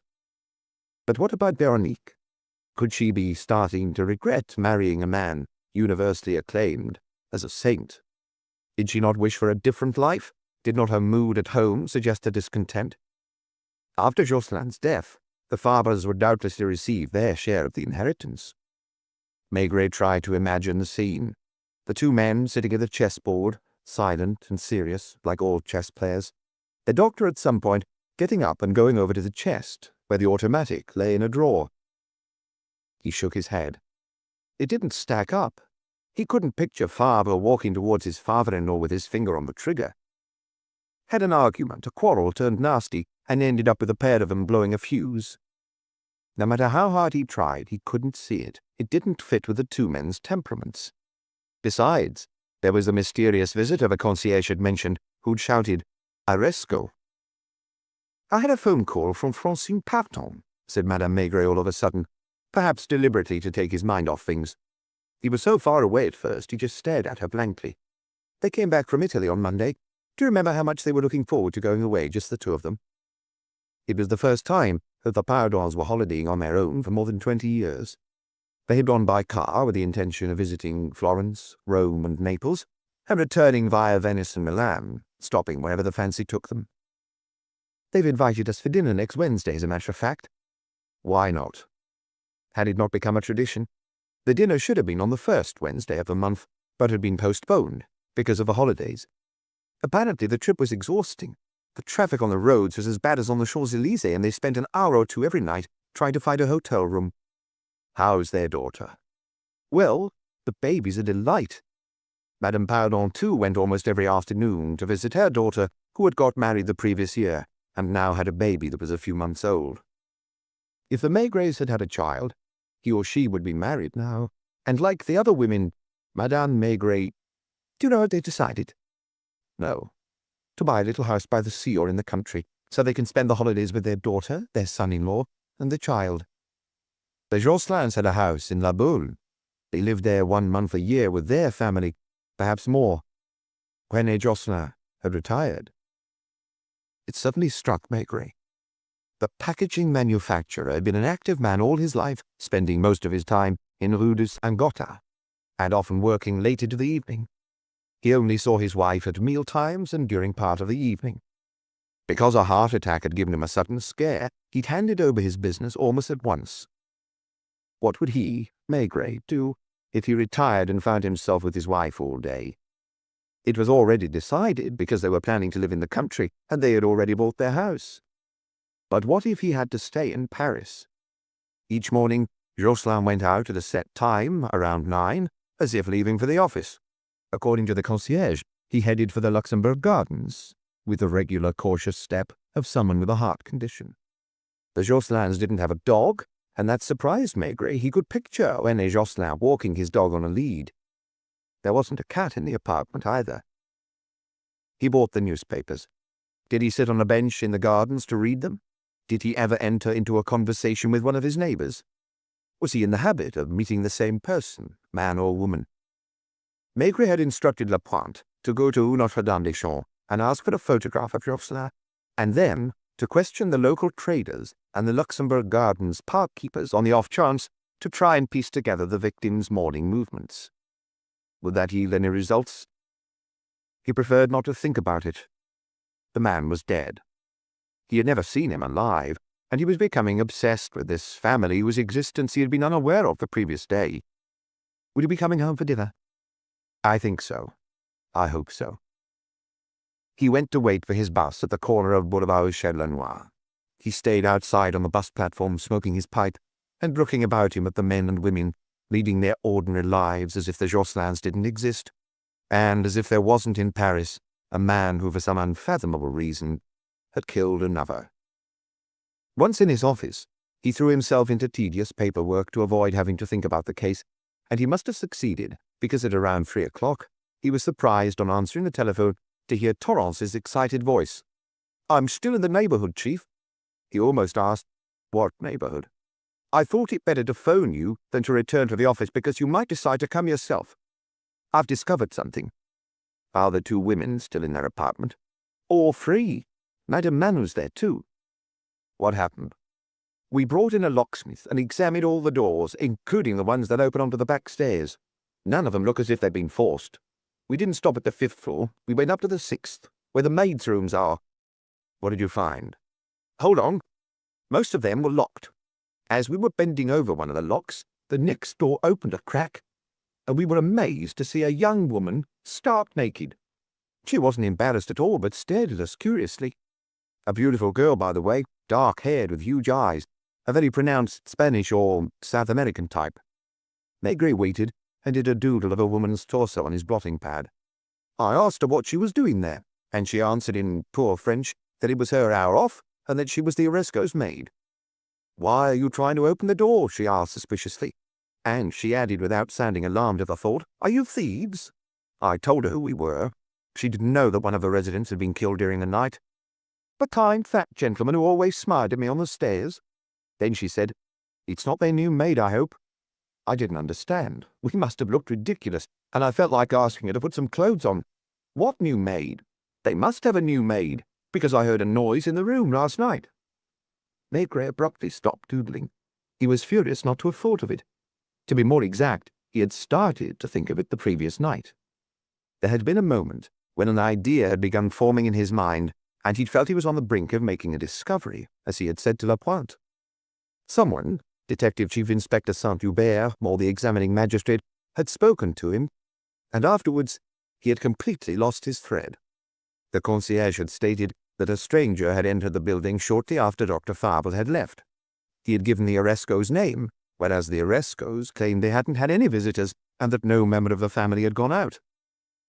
Maigret had had the residents questioned, but he'd neglected to go behind the scenes, to the servants' floor. "Just see, Chief. Oh, wait, there's more." That lock hadn't been forced either. So I went down to the third floor via the back stairs, and I asked Madame Menu if she had a key to the maid's room. She reached up to a nail in the wall to the right of a shelf, and then stared at the wall and the nail in shock. Goodness, it's gone. She told me she'd always seen the key to the 6th floor hanging from that nail. Was it still there yesterday? I pressed her. I couldn't say for certain, but I'm almost positive. I've only ever been up once with Madame, when I first came to collect the sheets and blankets and stick paper around the windows to stop the dust getting in. It was typical of Toros, who once he was on the scent, followed it as tenaciously as a bloodhound. I went back upstairs, where my locksmith was waiting for me. The young Spanish woman, whose name is Dolores, and whose hour off must have been up, had gone back downstairs. The lock is a basic mass-produced model, and my companion unlocked it easily. You didn't ask Madame Josselin's permission? No, I didn't see her. You told me not to disturb her unnecessarily, but we didn't need her. Well, Chief, we're getting somewhere. Someone spent at least part of the night in the maid's room. The paper around the window was ripped. The window had been opened. It was still open when we went in. What's more, you can see that a man's lain on the mattress and rested his head on a bolster. And lastly, on the floor, there are cigarette ends. I say a man, because there's no lipstick on the butts. I'm calling you from a bar called Le Clairon in Rue Vavin. I thought you'd want to see this. I'm on my way. Maigret was relieved not to have to think about Dr. Fabre anymore. Everything had changed, or so it seemed. The concierge had not been mistaken. Someone had come in from the outside. That someone plainly knew not only about the revolver drawer, but also about the existence of the maid's room and where the key hung in the kitchen. So the previous night, while the investigation was stalling on the 3rd floor, the murderer had probably been in the building, lying on a mattress and smoking cigarettes, as he waited for daybreak and the coast to be clear. Since then, had there been a police officer on duty outside the front door at all times? Maigret didn't know. That was the job of the neighborhood superintendent. There had been one when he'd come back from Rue de Saint-Gothard, but it was the concierge's husband who had requested it after the building had been besieged by reporters and photographers. In any case, in the morning, there were bound to be a number of comings and goings, even if they were only deliveries. The concierge had been busy with the post, her baby, and the reporters, some of whom had managed to sneak up to the 3rd floor. Maigret called Criminal Records. Mers, would you send one of your men with his fingerprinting kit? There might be some additional clues. I tell him to bring all his equipment. I'll be waiting for him in my office. Yes. Inspector Barrel knocked on his door. I finally managed to get hold of the General Secretary of the Madeleine Theatre, Chief. 2 seats were indeed booked in Madame Josselin's name, and the 2 seats were occupied. He doesn't know by whom, but they were occupied all evening. There was almost a full house, and no one left the auditorium during the performance. Of course, there are the intervals. How many? 2. The first one only lasts for 15 minutes, and few people leave their seats. The second one's longer, a good half hour, because it's a complicated scenery change. What time does that happen? At 10 o'clock. I have the name of the couple who are sitting immediately behind, 97 and 99. They're regulars, who always book the same seats. Monsieur and Madame de May, Rue de la Pompe in Passy. Shall I question them? You better had. He didn't want to leave anything to chance. The forensic expert from Criminal Records arrived, his equipment slung over his shoulder like a magazine photographer. Shall I take a car? Maigret nodded and followed him. They found Torrance propped up on his elbows in front of a beer, still with his locksmith, who seemed to find the whole business very amusing. I don't need you any more, said Maigret. Thank you. How would you get in without me? I locked the door. Your inspector told me to. I didn't want to take any chances, muttered Torrance. Maigret ordered a beer too, and downed it almost in one. It would be best if the 3 of you waited for me here. He crossed the street, entered the lift, and rang the Josselin's bell. Madame Mamou opened the door as she had that morning without taking off the chain, recognized him straight away, and let him in. Which of the ladies do you wish to see? Madame Josselin finished she's resting. No, the doctor came earlier and insisted she go back to bed, but she refused. It's not her style to stay in bed during the daytime, unless she's very ill. No one has been here. Only Monsieur Juin, who stayed just a few minutes. Then your inspector, the fat one, who asked me for the key for upstairs. I swear to you I didn't touch it. As a matter of fact, I've been wondering why that key was left on the nail, seeing as no one used the room anymore. No one's ever used it since you've been working for Madame Jocelyn. What would they have used it for, since there aren't any other servants? Madame Jocelyn could have had one of their friends to stay, an acquaintance, even if it was only for a night. If they'd had a friend to stay, I imagine they'd have given them Madame Fabre's room. I'll go and tell Madame. What is she doing? I think they're making the list of people to send the announcement to. The women weren't in the drawing room. After keeping Maigret waiting for a good while, they appeared together, and he had a strange sense that perhaps they stayed glued to one another because each was suspicious of the other. Forgive me for troubling you again, ladies. I presume Madame Manu has informed you. They observed each other before opening their mouths in unison, but it was Madame Jocelyn who spoke. It never occurred to me to put that key away, she said, and I'd almost forgotten about it. What does this mean? Who could have taken it? Why? Her gaze was even more fixed, even darker than that morning. Her hands betrayed her jitteriness. So as not to bother you, explained Maigret. My inspector took it upon himself to open the door of the maid's room. Oh, please don't be angry with him, especially since in doing so he has probably given the investigation a new lead. He watched her, alert to her reactions, but she gave no indication of what was going on inside her. What do you need to know? How long is it since you last went up to the 6th floor? Several months.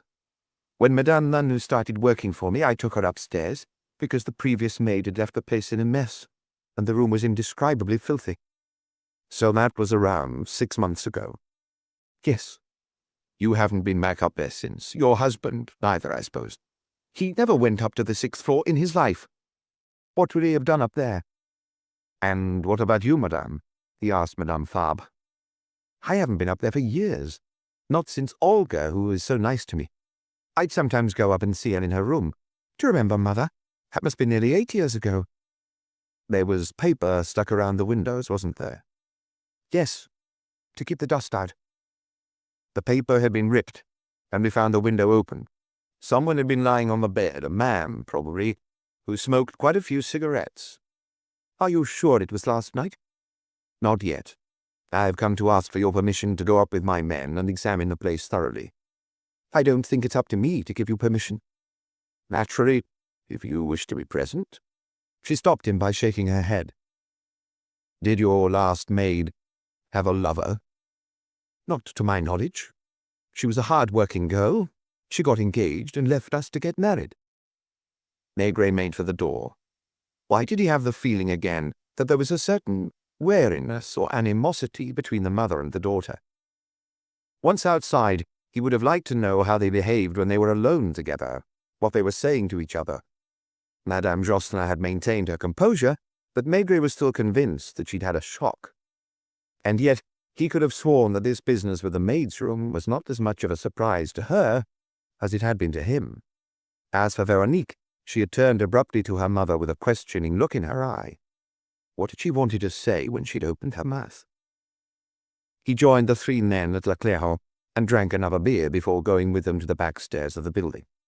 The locksmith opened the door. They had difficulty getting rid of him because he kept trying to make himself useful so he could stay. How will you lock it again without me? I'll seal the door. You see, Chief, Tornos was saying, pointing to the bed, the still open window, and the half-dozen or so cigarette ends on the floor. What I'd like to know first of all is whether those cigarettes were smoked recently. That's easy. The expert inspected a cigarette butt, sniffed it, delicately undid the paper, and rubbed the tobacco between his fingers. The laboratory tests will be more conclusive, but already I can tell you that these cigarettes were smoked not long ago. Besides, you'll notice that there's still a faint smell of tobacco in the air, even though the window's open. The man unpacked his apparatus with the slow, painstaking gestures of those who work in forensics. For them, there weren't any dead, or rather, the dead had no identity, as if they had no family, no personality. The crime was merely a scientific puzzle. They dealt with precise things, marks, clues, prints, dust. It's lucky the room hasn't been cleaned for a long time. And turning to Torros, did you move around the room a lot? Did you touch anything? Nothing, except for one of the cigarette ends. The locksmith and I stayed by the door. Good. Will you drop into my office to give me the results? asked Maigret, unsure what to do with himself. What about me? Asked Toros. Go back to headquarters. May I wait for a few minutes to see if there are any fingerprints? If you insist. Maigret lumbered down the stairs, tempted to ring the bell of the third-floor service entrance. His last conversation with the two women had left him with a vaguely unpleasant feeling. He had a sense that things hadn't gone to plan. Nothing, in fact, was going normally. But can you speak of normal when you're dealing with people in whose home a murder has suddenly been committed? Supposing the victim had been a man like Pardon, for instance. How would Madame Pardon, her daughter, and her son-in-law have reacted? He couldn't imagine them, even though he'd known the Pardons for years, and they were the Maigrets' closest friends. In the heat of the moment, would Madame Pardon too have been dazed, unable to speak, and not wanted to stay beside her husband's body for as long as possible? He just told them that a man had taken the key to the maid's room from the kitchen and hidden himself up there for hours, and that he'd probably still been there when the two women were left alone after the departure of the police in the middle of the night. That Madame Josselin had shown no emotion. As for Veronique, she had immediately looked at her mother, who seemed to be stopping her from speaking out. One thing was certain. The murderer hadn't stolen anything, and seemingly no one at the present stage of the investigation stood to benefit from René Josselin's death. Josselin's death changed nothing for Joanne and his partner. And how could Joanne, who had only been to Notre-Dame-des-Champs half a dozen times, know where the automatic was kept, or the key in the kitchen, or be familiar with the allocation of the maids' rooms on the 6th floor? It was likely that Fabre had never been up there, and Fabre would have had no reason to hide in the maid's room. In any case, he wasn't there but at the hospital initially, and then upstairs in the third-floor apartment where Maigret had interviewed him. On reaching the ground floor, Maigret abruptly headed for the lift, went up to the first floor, and rang the Oresco's bell. Music could be heard coming from inside, and voices, a hubbub. When the door opened, he glimpsed two children chasing each other and a fat woman in a housecoat who was trying to catch them. "Are you Dolores?" he asked the girl standing before him, now wearing a light blue uniform with a matching cap on her black hair. She was smiling broadly. In this apartment, everyone seemed to be laughing and smiling, living in joyful chaos all day long. "Si, senor." "Do you speak French?" "Si." The fat woman spoke to the maid in Spanish while looking Maigret up and down. "Does she not understand French?" The girl shook her head and burst out laughing. "Tell her that I'm from the police, like the inspector you saw upstairs, and that I'd like to ask you some questions." Dolores translated, speaking with extraordinary rapidity, and the voluptuous woman grabbed one of the children by the arm, dragged him into a room, and closed the glass door. The music was still playing. The girl remained in the doorway without inviting Maigret in. Another door opened a fraction, revealing the face of a man with dark eyes, and then closed, noiselessly. "What time did you go upstairs to bed last night?" "10:30, maybe. I didn't look." "Were you alone?" "Si, senor." "Did you meet anyone on the stairs?" "No one." "What time did you hear a noise in the next room?" "At 6 o'clock this morning when I got up." "Someone walking around?" "Como?" She didn't understand the question, and he mimed walking, which set her off laughing again. "Si, si." "Did you see the man who was walking around? Did the door open at all?" "Was it a man?" "How many people sleep up on the 6th floor?" It took her a while to understand each question. She seemed to be translating word for word before grasping the meaning. She showed 2 fingers, saying, "Only 2. There's the maid of the people on the 4th floor." "The Muras?" "I don't know. The Muras, are they on the left or the right?" "The left." "Then no, it's the others. They left with guns. I saw them yesterday morning putting in a car." "Did their maid leave with them?" "No, but she didn't come home to sleep. She has a boyfriend." "So you were alone last night, up on the 6th floor?" That made her laugh. Everything made her laugh. She didn't realize that there had been only a partition between her and a man who was almost certainly a murderer. "All alone, no boyfriend." "Thank you."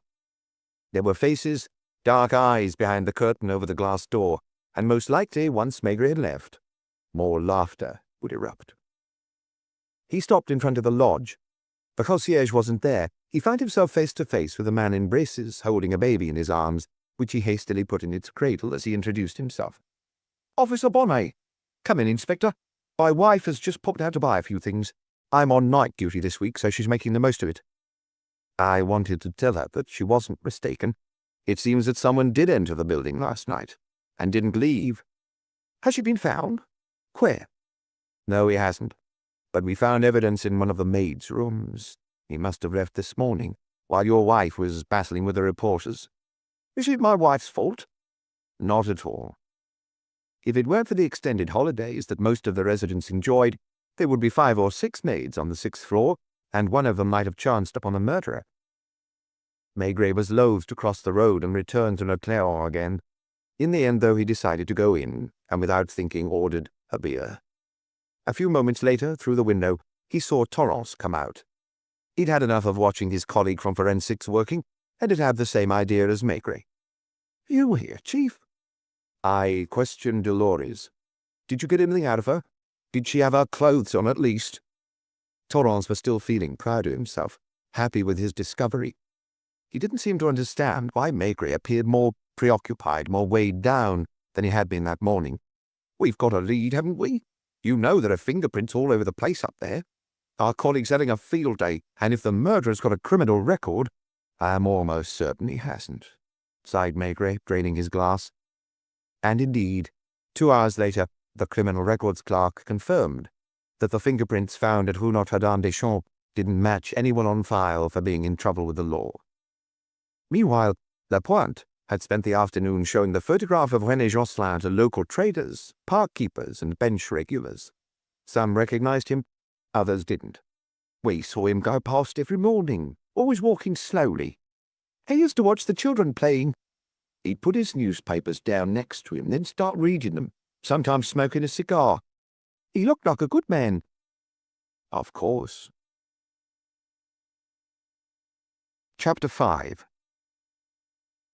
Had it rained much during the night? Maigret had no idea, but on waking he was very happy to find the pavements a blackish colour, still glistening in places and reflecting real clouds, not the fluffy little pink ones of recent days, but heavy, dark-rimmed rain clouds. He was keen for the summer and the holiday season to be over, for everyone to be back in their place.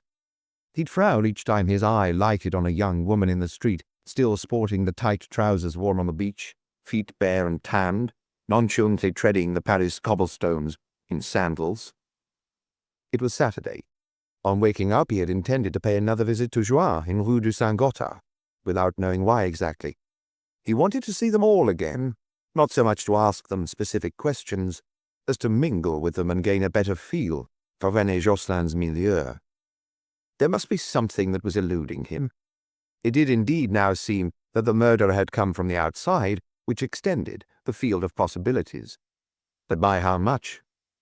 The fact remained that the automatic had been taken from the drawer, the key from its nail in the kitchen, and the man had known which room on the 6th floor to go into. All the same, Maigret walked to his office as he often did. Today he did so deliberately, as if to give himself a break. The air was cooler, people looked less tanned, and wore their habitual facial expressions. He reached Quai des Orfèvres just in time for the morning briefing, and with a file under his arm he joined the other departmental chiefs in the commissioner's office. They each brought the commissioner up to date with their latest cases. The head of the vice squad, for instance, suggested closing a nightclub about which he received complaints almost daily. Meanwhile, Darouy, also from vice, had organized a nocturnal raid on the Champs-Élysées, and 3 or 4 ladies of easy virtue were waiting at police headquarters for their fate to be decided. "What about you, Maigret?" "Me? I'm bogged down in a case involving good people," he muttered with a smile. "No suspect?" "Not yet. Nothing but fingerprints that don't match our records, in other words, the fingerprints of an honest man." There had been a new murder during the night, a real one, almost a massacre. Lucas, barely back from his holiday, was handling it. For the time being, he was still shut away in his office with the murderer, trying to make sense of his explanations. It had happened among the Polish community in a slum near Port d'Italy. A laborer who spoke little French, a puny, sickly-looking man called Stefan, whose surname was unpronounceable, lived there with a woman and 4 young children, as far as Luca could gather. Luca had seen the woman before she'd been taken to hospital, and he claimed she was a splendid creature. She wasn't the wife of the Stefan who had been arrested, but of one of his compatriots, a certain Maigret, who had been working as an agricultural labourer for 3 years on farms in northern France. 2 of the children, the eldest, were Maigret's.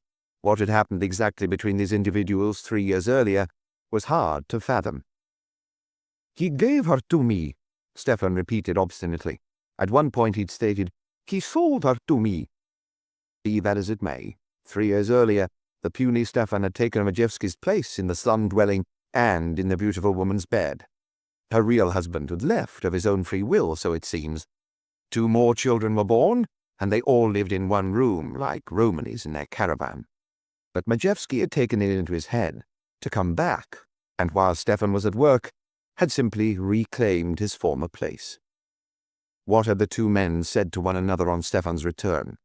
That was what Luca was trying to establish, and it was all the more difficult since his customer spoke French as badly as the Spanish or South American maid Maigret had questioned the previous day. Stefan had left. He'd prowled around the neighborhood for nearly 24 hours, not sleeping, but hanging around various bars. Somehow or other, he got hold of a sharp meat cleaver. He claimed he hadn't stolen it, and was adamant about that as if for him that was a point of honor. During the previous night, he had entered the bedroom where they all slept, and killed the husband with 4 or 5 blows from the cleaver. Then he'd thrown himself on the woman, who was screaming, her breasts bare, and attacked her 2 or 3 times, but some neighbors came rushing in before he was able to finish her off. He had allowed himself to be arrested without putting up any resistance. Maigret went into Luca's office and sat in on his interrogation for a while. Luca was at his typewriter, painstakingly tapping out the questions and the replies. The man was seated on a chair, smoking a cigarette he'd just been given, and there was an empty coffee cup beside him. He'd been somewhat roughed up by the neighbors. His shirt collar was torn, his hair disheveled, and his face scratched. He was listening to Luca speak, his eyebrows knitted, making a huge effort to understand. Then he appeared to be thinking, his head swaying from left to right and from right to left. "He gave her to me," he repeated at length, as if that explained everything. "He had no right to take her back." It seemed perfectly natural to him to have killed his former friend. He would have killed the woman, too, if the neighbors hadn't stopped him in time. Would he have killed the children? He didn't answer that question, perhaps because he himself didn't know. He hadn't thought of everything. He had decided to kill Maigret and his wife. As for the rest... Maigret went back to his office. He found a note informing him that the people from Rue de la Pompe, who had been behind Madame Josselin and her daughter at the theatre, remembered the 2 women very clearly. They hadn't budged from their seats during the first interval, only during the second, after which they'd sat down again well before the curtain had gone up, and they hadn't left the auditorium during the performance. "What shall I do today, Chief?" Lapointe had just asked him.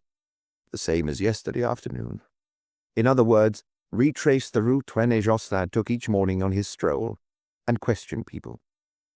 He must have spoken with someone. Try again at the same time as him. "Do you have a second photograph?" "Give it to me." Maigret stuffed it in his pocket, on the off chance. Then he took a bus to Boulevard de Montparnasse, and had to put out his pipe, because it was a bus with no external platform. He needed to stay in touch with Rue Notre-Dame-des-Champs. Some colleagues claimed that he insisted on doing everything himself, including tedious shadowing, as if he didn't trust his inspectors. They didn't understand that for him it was a necessity to get a sense of people's lives, to try and put himself in their shoes. Had it not been impossible, he would have moved into the Josselins' apartment and sat down at the table with the 2 women, and perhaps gone home with Veronique to observe how she behaved with her husband and children. He wanted to walk in the steps Josselin took on his morning constitutional each day, to see what he saw and rest on the same benches. Once again, it was the hour when the concierge was sterilizing the baby's bottles, and she was wearing her white pinafore. "They just brought the body back," she said, still overwhelmed. "Is the daughter upstairs?" "She arrived about half an hour ago. Her husband dropped her off." "Did he go up?" "No, he seemed to be in a hurry." Is there anyone else in the apartment? People from the funeral directors. They've already taken all their equipment upstairs to set up the chapel of rest. Was Madame Jocelyn on her own last night? No. At around 8 o'clock her son-in-law came with a lady of a certain age who was carrying a small suitcase, and she stayed up there when he left. I presume she's a nurse or a companion. Adam Manu arrived at 7 o'clock this morning as usual, and now she's out at the market. He couldn't remember whether he had already asked the question, and if he had, he repeated it because it was bothering him. You haven't noticed anyone hanging around the building as if they were waiting, especially these past few days? She shook her head. Madame Jocelyn never had any visitors when her husband was out. Not during the 6 years I've been here. What about him? He was often on his own in the afternoons. No one went up to see him. Did he ever go out for a few minutes? Not to my knowledge. I think it would have struck me if he had. Of course, when there's nothing unusual going on, you don't pay attention to these things. I didn't take any more notice of them than of the other residents, less even, because they never gave me any trouble. Do you know which side of the street Monsieur Jocelyn walked back on his way home? It depended. I saw him come back from the direction of the Luxembourg Gardens, but sometimes he made a detour via Boulevard Montparnasse and Rue Vavin. After all, he wasn't a robot, was he? Always alone. Always alone. Has Dr. Lahou been back? He dropped in yesterday in the late afternoon and stayed up there for quite some time. Another person Maigret would like to have talked to. He felt he had something to learn from all of them. He didn't necessarily suspect them of lying, but of hiding part of the truth, wittingly or unwittingly. Especially Madame Jocelyn. At no point had she seemed relaxed. She was visibly on her guard, trying to guess in advance the questions he was going to ask her, and mentally preparing her answers. Thank you, Madame Bonnet. Is the baby well? Did he sleep through the night? He only woke up once and went straight back to sleep. Funnily enough, on that night, he was very restless, as if you could sense that something was going on. It was 10:30. Lapointe must have been busy stopping people in the Luxembourg Gardens and showing them the photograph. They looked at it closely and shook their heads solemnly. Maigret decided to have a go himself, on Boulevard de Montparnasse and then perhaps Boulevard Saint-Michel. He started by going into the little bar where he'd drunk 3 beers the previous day, and the waiter asked him as if he were a regular, "The usual?" He said yes without thinking, even though he didn't fancy a beer. Did you know Monsieur Jocelyn? I didn't know his name. When I saw his photo in the newspaper, I remembered him. In the past, he had a dog, an old German shepherd crippled with rheumatism that used to walk at his heels, hanging its head. I'm talking about at least 7 or 8 years ago. I've been working here for 15 years. What became of the dog? It must have died of old age. I think it was mainly a young lady's dog. I remember her, too. Have you ever seen Monsieur Jocelyn in the company of a man? Have you ever had the impression that someone was waiting for him when he came out of his building? No. You see, I only knew him by sight. He never came in here. One morning, when I happened to be on Boulevard Saint-Michel, I saw him come out of the PMU bar. That took me aback. I'm in the habit of having a little flutter on the horses every Sunday, but it surprised me that a man like him bets on the races. Did you only see him at the PMU that one time? Yes, but I'm really out and about at that hour. Thank you. Next door was a grocer's shop, which Maigret entered, photograph in hand. Do you know this man? Of course, it's Monsieur Jocelyn. Did he used to come here? Not him, his wife. They've been buying their groceries from us for 15 years. Does she always do her shopping herself? She came in and left her order, and we delivered it a little later. Sometimes it was the maid. In the past, occasionally it was their daughter. Have you ever seen her in the company of a man? Madame Jocelyn? His question caused consternation, and even a reprimand. She's not the sort of woman to have assignations with men, especially in the neighborhood. Too bad. He would carry on asking his questions all the same. He went into a butcher's. Do you know? The Jocelins didn't shop there, and he received a rather curt reply. Another bar. He entered, and since he'd started with beer, he ordered another one, and took the photograph out of his pocket. I think he lives around here. How many people would he and Lapointe question like this, each on their own patch, and yet they could only count on a coincidence. It was true that coincidence had already played a part. Maigret now knew that René Jocelyn had a passion, harmless as it may have been, a compulsion, a habit. He bet on the horses.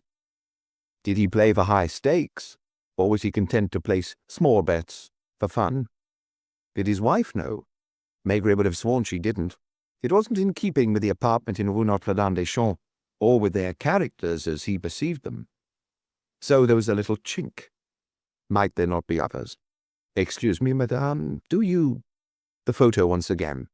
Shake of the head. He tried again further on, going into another butcher's, the right one this time, where Madame Jocelyn and Madame Nanu were regular customers. We'd see him go past almost always at the same time. Alone, except when he ran into his wife on his way back from his walk. What about her? Was she always alone too? Once she came with a little boy who was just toddling, her grandson. Maigret went into a brasserie on Boulevard de Montparnasse. It was the hour when the place is almost empty. The waiter was polishing the counter. A little glass of anything, but not beer, he ordered. An aperitif? A brandy? A brandy. And just when he was least expecting it, he made a breakthrough. I know him, yes. I immediately thought of him when I saw his photo in the newspaper, except he wasn't quite so fat of late. Did he come in for a drink sometimes? Not often. He came perhaps 5 or 6 times, always when there was hardly anyone here, which is why I noticed him. At this hour? More or less, or a little later. Was he alone? No, there was someone with him, and each time they'd sit right at the back. A woman? A man. What type of man? Well-dressed, not that old, I'd say was in his early 40s. Did they appear to be discussing something? They kept their voices down so I couldn't hear what they were saying. When was the last time they were here? 3 or 4 days ago. Maigret hardly dared believe it. Are you sure this is the man? He showed the photograph again. The waiter looked at it more attentively. I'm telling you it is. Listen, he was even carrying some newspapers, 3 or 4 at least, and when he left I ran after him to give them back to him, because he'd left them on the banquette. Would you be able to recognize the man who was with him? Maybe. He was tall, with brown hair. He was wearing a pale-coloured suit of a lightweight fabric, very well cut. Did they appear to be quarrelling? No. They were serious, but they weren't quarrelling. What did they drink? The fat one, Monsieur Jocelyn, had a small bottle of mineral water, and the other one a whiskey. He must be used to it because he wanted a particular brand. I didn't have it, so he asked for a different one. How long did they stay? 20 minutes, perhaps, maybe a little longer. Was that the only time you saw them together? I'd swear that when Monsieur Jocelyn came before, several months ago, well before the holidays, he was with the same person, and I saw that man again, as a matter of fact. When? The same day, in the afternoon, or maybe it was the following day. No, it wasn't. It was definitely the same day. So, this week? Definitely this week, Tuesday or Wednesday. Did he come back alone? He was on his own for quite a while, reading an evening paper. He ordered the same whiskey as in the morning. Then a lady joined him.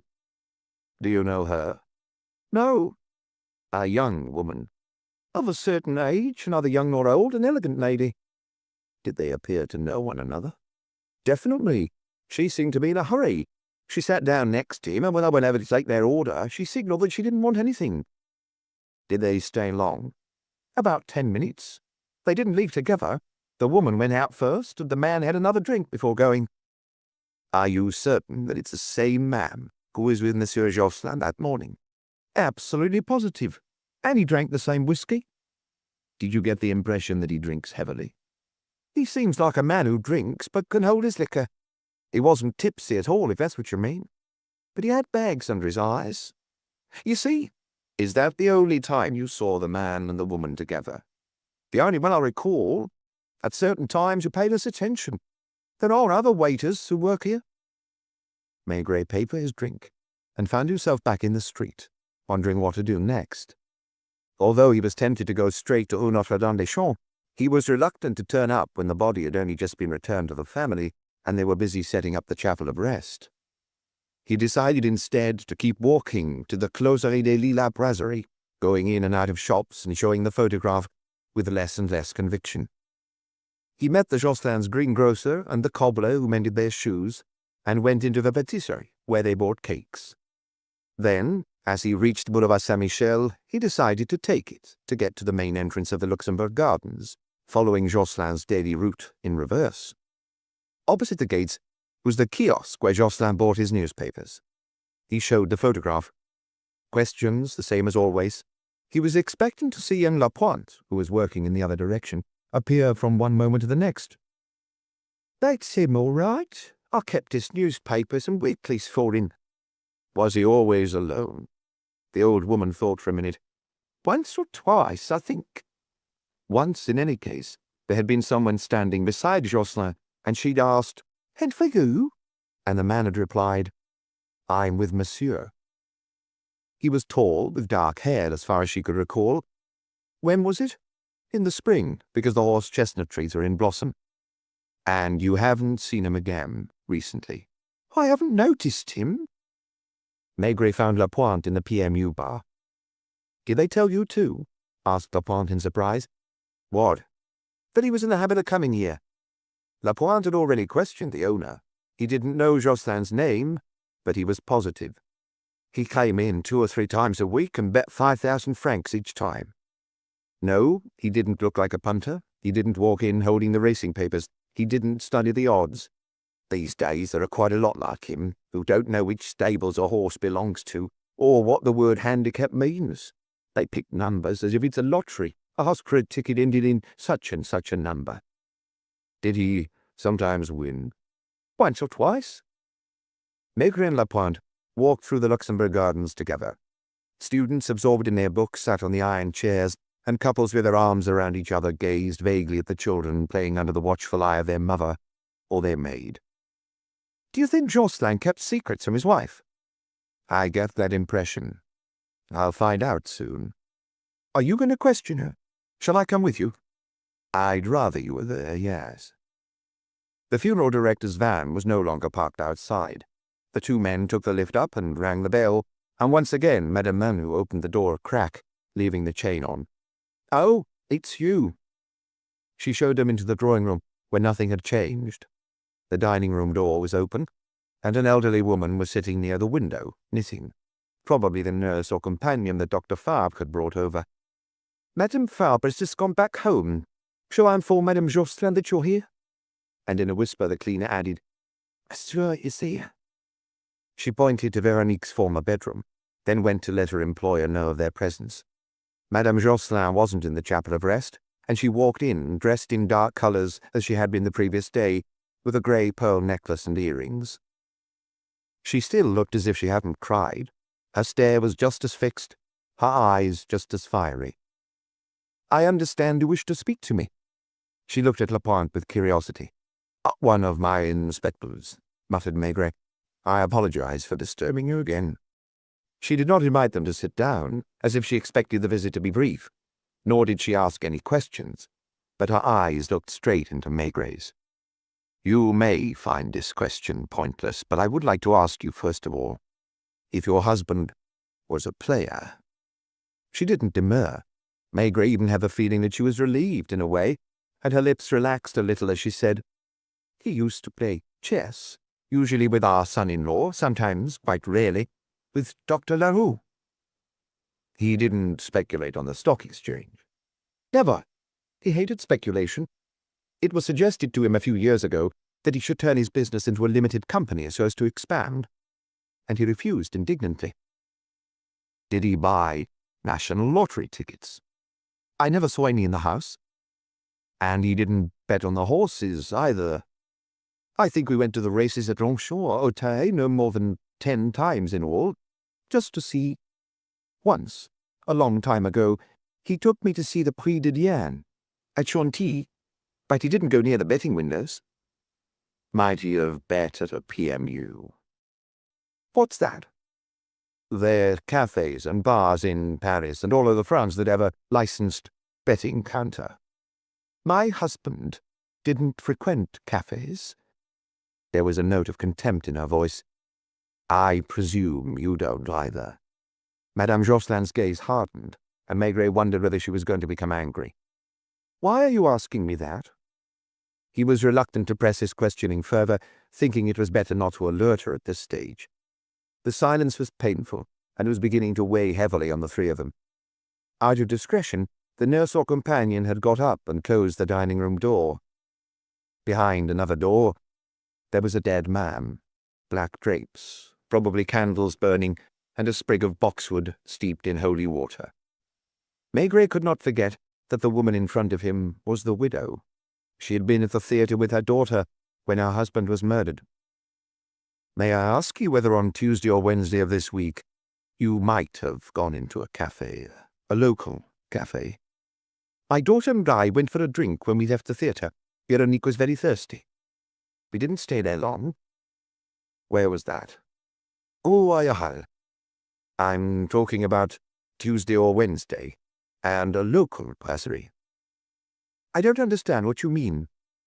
Maigret was embarrassed at the role he was having to play. He had the impression, without being certain, that the shot had hit home, that he was taking all of Madame Jocelyn's self-control not to let her panic show. It had only lasted a fraction of a second, and she hadn't taken her eyes off him. "Someone, for some reason, could have arranged to meet you close to here, on Boulevard de Montparnasse, for example." "No one arranged to meet me." "May I ask you to give me a photograph of you?" She almost said, "What for?" She refrained and contented herself with murmuring, "I suppose I have to do as you ask?" It was as if hostilities had just begun. She left the room and went into her bedroom, leaving the door open, and she could be heard rummaging in a drawer which must have been full of papers. When she returned, she was holding a passport photo that was 4 or 5 years old. "Presumably this is good enough." Maigret slipped it into his wallet, taking his time, and saying as he did so, "Your husband used to bet on the horses." "In that case, it is behind my back." "Is that against the law?" "It isn't against the law, madame, but if we want to have a chance of finding his killer, we need to know everything. 3 days ago, I didn't know this household. I knew neither of your existence nor that of your husband. I asked you to cooperate. I have answered you. I would have liked you to tell me more. Since this was war, he attacked. I didn't insist on seeing you on the night of the tragedy because Dr. Lahou told me you were in a state of utter shock. Yesterday I came. I received you. And what did you tell me? Everything I could tell you. That means what I knew. Are you certain you told me everything? Are you certain that your daughter and your son-in-law aren't hiding anything from me? Are you accusing us of lying?" Her lips trembled slightly. She was probably making a remarkable effort to remain upright and dignified in front of Maigret, whose complexion had grown somewhat ruddier. Lapointe, meanwhile, was embarrassed and didn't know where to look. "Perhaps not of lying, but of leaving out certain things. For example, I know for a fact that your husband used to bet on the horses. How is that useful to you? If you knew nothing about it, if you never suspected him of it, this tells me he was capable of keeping things secret from you. And if he hid that, maybe he never thought to tell me about it. That would be plausible if he had only played once or twice on impulse. But he was a regular, and gambled several thousand francs a week. What are you suggesting? You gave me the impression, which you maintain, that you knew everything about him, and that you, for your part, had no secrets from him. I don't understand what that has to do with... Let us suppose that on Tuesday or Wednesday morning he met someone in a brasserie on Boulevard de Montparnasse. Did someone see him there? There is at least one witness who is positive. He may have run into an old friend or a former employee who invited him for a drink. You told me he didn't frequent cafes. I wouldn't say that on an occasion like that he didn't mention it to you. No. He didn't say to you when he got home, "By the way, I bumped into so-and-so." I don't remember. If he had done so, would you remember? Probably.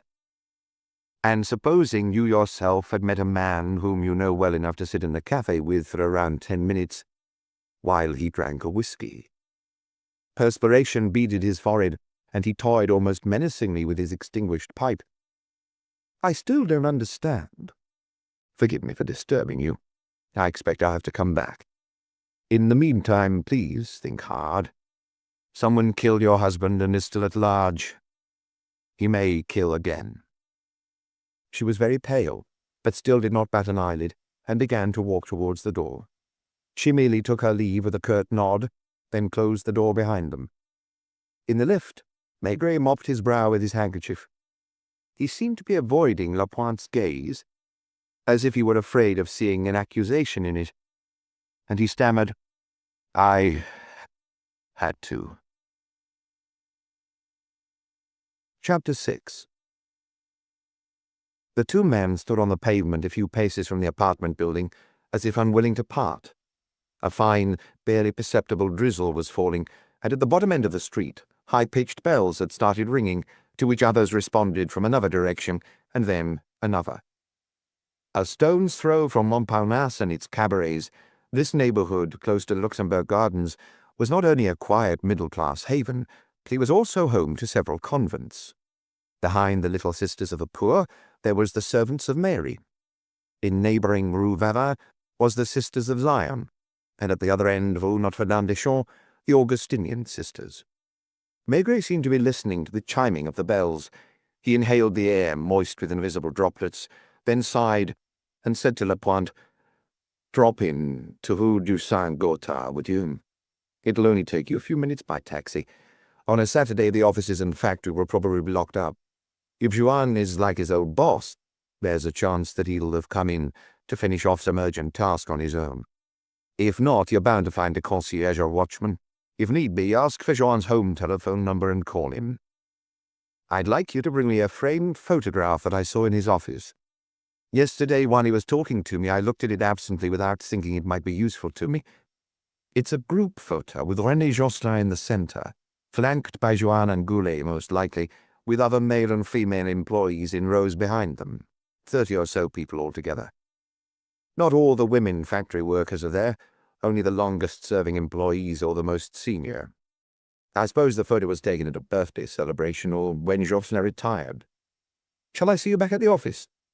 No, come and meet me at the Plaza on Boulevard de Montparnasse, where I was earlier. Which one is it? I think it's called the Brasserie Franco-Italienne. It's next to a shop that sells artists' materials. Maigret went off, his shoulders stooped, drawing on his pipe which he'd just lit, and which for the first time that year had the taste of autumn. He felt a lingering embarrassment at his harshness towards Madame Jocelyn, and realized that this wasn't over, but was just the start. Most likely she wasn't the only person who was hiding something from him or lying to him, and it was his job to uncover the truth. It was always painful for Maigret to back someone into a corner, and that was because of an incident in his childhood, during his first year at school in his village in the Allier. That was when he told his first ever big lie. The school gave out textbooks that were used, and some of them were badly battered. But some pupils brought brand new textbooks, and he wanted one. One of the books he'd been given was a catechism with a greenish cover, its pages already yellowing, while other better-off friends had bought new catechisms in a new edition with an attractive pink binding. "I've lost my catechism," he told his father. "I told the teacher and he gave me another one." But he hadn't lost it. He'd hidden it in the attic, because he hadn't dared destroy it. He had difficulty getting to sleep that night. He felt guilty and was convinced that sooner or later he would be found out. The next day, he experienced no joy in using his new catechism. He had suffered for 3 or 4 days, until he went to the teacher, clutching his book. "I've found the old one," he stammered, red-faced, his throat dry. "My father told me to give this one back to you." He still remembered the look the teacher gave him, a look that was both penetrating and benevolent. He was certain the man had guessed the whole story, and had understood. "Are you glad you found it?" "Oh, yes, sir." All his life he had remained grateful to that teacher for not having made him own up to his lie, and thus saving him from humiliation. Madame Jocelyn was lying too, but she wasn't a child. She was a woman, a mother, and a widow. He had, as it were, forced her to lie, and others around her were probably lying too for one reason or another. He would have liked to help them, save them from the terrible ordeal of fighting the truth. He wanted to believe they were good people. In fact, he was convinced that they were. Neither Madame Jocelyn nor Veronique nor Fabre had killed. But all the same, Each of them was hiding something that would most likely have enabled him to lay hands on the murderer. He glanced at the buildings opposite, thinking that it might be necessary to question all the residents of the street, or those who might have witnessed a useful little detail from their window. Jocelyn had met a man, either the day before or on the day of his death. The waiter wasn't entirely sure. Maigret would find out whether it was indeed Madame Jocelyn who had met the same man in the afternoon in the quiet ambience of a brasserie. He arrived there a little later, and the atmosphere had changed somewhat. People were drinking aperitifs, and a row of tables had already been set with tablecloths and cutlery for lunch. Maigret went and sat in the same place as earlier that morning. The waiter who had served him approached him as if he were already a regular customer, and Maigret took the passport photo out of his pocket. "Do you think this is the woman?" The waiter put on his glasses and studied the little cardboard square. "She's not wearing a hat here, but I'm almost certain it's the same woman." "Almost. I am certain. Only if I have to give evidence in court one day with the judges and the lawyers asking me lots of questions, I don't think you'll have to testify. It's definitely her, unless it's someone who looks very much like her. She was wearing a dark woolen dress, not quite black, with sort of little grey hairs in the wool, and a hat with white trimming." The description of the dress matched the one Madame Jocelyn had been wearing that morning. "Would you like a drink?" "A brandy with water. Where's the telephone?" "Up the back on the left, opposite the toilet. Ask the cashier for a token." Maigret shut himself in the booth and looked for Dr. Lavou's number. He wasn't too sure of finding him at home. He had no specific reason for calling the doctor. He was doing the groundwork, as with the photo from Rue de Saint-Gothard. He was trying to rule out various hypotheses, even the most far-fetched. A man's voice answered, "Is that you, Doctor? Maigret here." "I've just got home, and it just so happens I was thinking of you." "Why?" "I don't know. I was thinking about your investigation, about your profession. You're lucky to find me at home at this hour. On Saturdays I finish my round earlier than on other days, because many of my patients are away." "Would you mind coming and having a drink with me at the Brasserie Franco-Italienne?"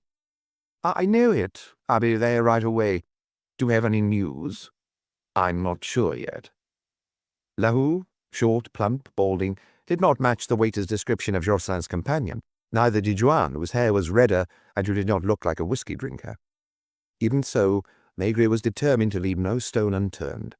A few minutes later, the doctor got out of his car and joined him, then, addressing the waiter, said, as if on familiar territory, "How are you, Emile? How are those scars?" "They've almost disappeared." "A port, doctor?" They knew one another. Naur explained that he treated Emile a few months earlier when the waiter had scalded himself with a percolator. Another time, a good 10 years ago, he sliced himself with a cleaver. "And how's your investigation going, Inspector?" "I'm not getting much help," replied Maigret bitterly. "Are you talking about the family?" "About Madame Jocelyn in particular. I'd like to ask you a couple of questions about her. I already asked you a few the other evening. There are a number of things bothering me. If I understand correctly, you and your wife were pretty much the Jocelyn's only close friends." "That's not entirely correct. As I told you, I've been the Jocelyn's physician for a long time, and I knew Veronique when she was a baby, but in those days they only called me out very occasionally." "When did you become a family friend?" "Much later, only a few years ago. We were invited to dinner, along with some other people, the Anselms. I still remember them. They're famous chocolate makers. You must have heard of Anselm chocolates. They also make sugared almonds for baptisms."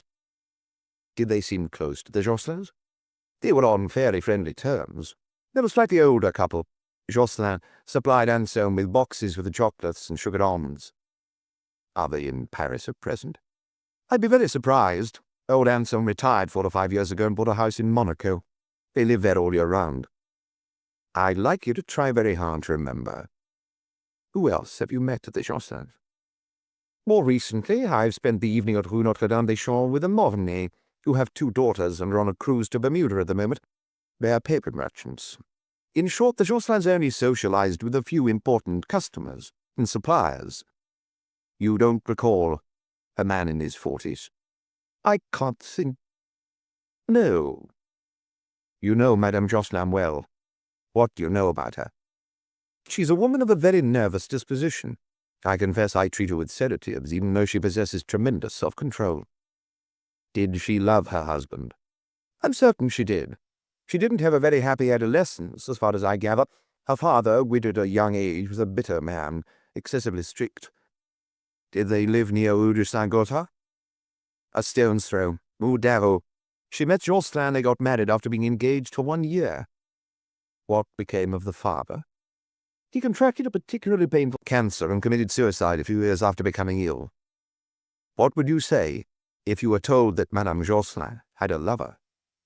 I wouldn't believe you. You see, through my profession I am party to the secrets of many families.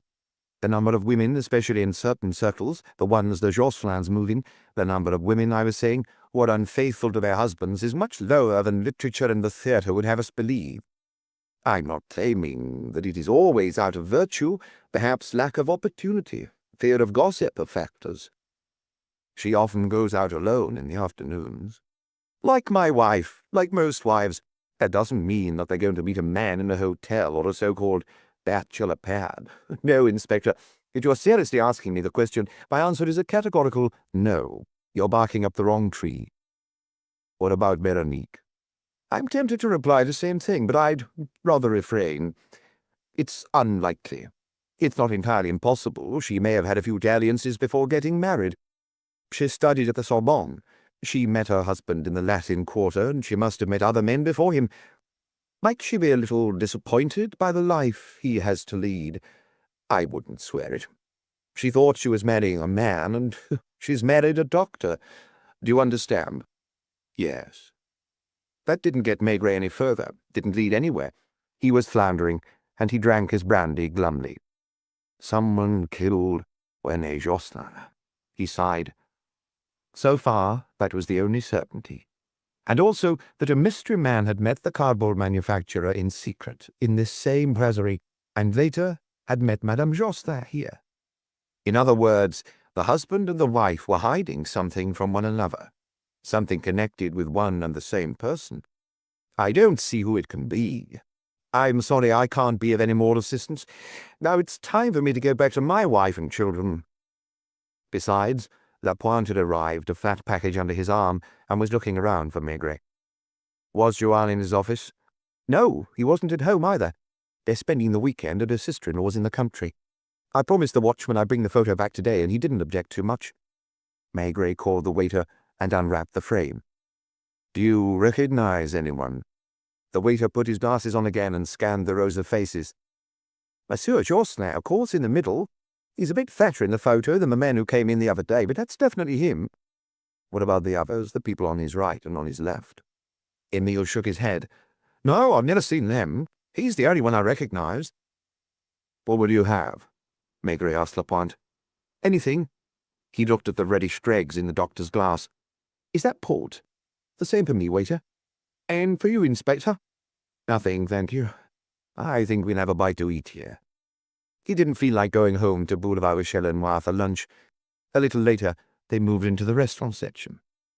She won't say anything, complained Maigret, who'd ordered a choucroute. Even if I summon her to Quai des Orfèvres and question her for hours, she'll keep her mouth shut. He resented Madame Jocelyn, and at the same time he pitied her. She had just lost her husband in tragic circumstances. Her entire life had been turned upside down, and overnight she had become a woman on her own, in an apartment that was too big. But that didn't stop the police from questioning her relentlessly. What secret was she determined to keep at all costs? Although everyone's entitled to privacy when a tragedy occurs, society demands an explanation. What do you plan to do, Chief? I don't know. Find that man, of course. He's not a thief. If he was the person who went and murdered Jocelyn the other night, he must have, or believe he has, compelling reasons. The concierge knows nothing. In the 6 years she's been there, she's never noticed any suspicious-looking visitors. This possibly goes back further in the past. I can't remember where she said that the previous concierge, who's her aunt, went to live out her old age. I'd like you to ask her, then find that woman and question her. Supposing she lives in the country in the middle of nowhere? It might be worth going there or asking the local police to speak to her, unless in the meantime someone decides to talk. Lapointe left too, stepping out into the drizzle, the framed photograph under his arm, while Maigret took a taxi to Boulevard Boulogne. The father's apartment building was just as he'd imagined. a huge, flat, dreary edifice which, although only a few years old, already appeared shabby. "Dr. Thorpe, fourth floor on the right. You'll see a copper nameplate on the door. If you're here for Madame Thorpe, she's just gone out." To her mother's, probably, to finish sending out the announcements. He stood rigidly in the narrow lift, pressed an electric buzzer, and the little maid who opened the door automatically looked to his side, glancing up and down, as if she expected him to have a child with him. "Who do you want to see?" "Dr. Thorpe. He's holding his surgery." "Be so good as to give him my card. I won't detain him for long." "Come this way." She opened the door of a waiting room where there were half a dozen mothers and children of various ages, and all eyes fixed on him. He sat down, almost intimidated. There were building blocks on the floor and picture books on a table. A woman was rocking her baby, who was almost purple from screaming, keeping her eyes glued to the consulting room door. Maigret knew they were all wondering, is he going to be asked in before us? And because of his presence, they stopped talking. The wait lasted nearly 10 minutes, and when the doctor finally opened the door to his consulting room, he turned to Maigret. He wore thick glasses which emphasized the tiredness in his eyes. "Come in. I'm sorry I can't give you much time. Is it not my wife you've come to see? She's at her mother's." "I know.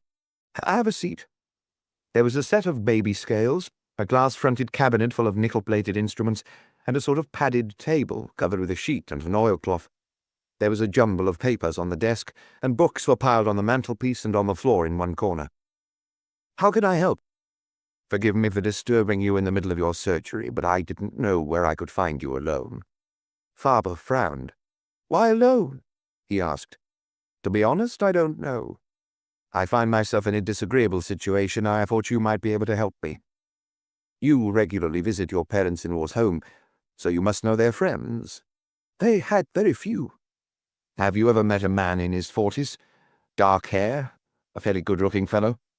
"Who is he?" He too seemed to be on the defensive. "I don't know. I have reason to believe that your father-in-law and your mother-in-law both knew a man answering to this general description." The doctor stared vacantly through his lenses at a point in space. Maigret gave him time to think, and eventually grew impatient. "Well?" As if surfacing from a dream, Faber asked him, What do you want to know?" "Do you know him?" "I don't see who you mean. Generally, when I went to their home, it was in the evening to keep my father-in-law company, while the women went to the theatre." "But all the same, you know their friends." "Some of them, not necessarily all." "I thought they seldom entertained." "Very seldom, that's true." It was exasperating. He looked everywhere except in Maigret's direction, and he seemed to be finding the conversation a painful ordeal.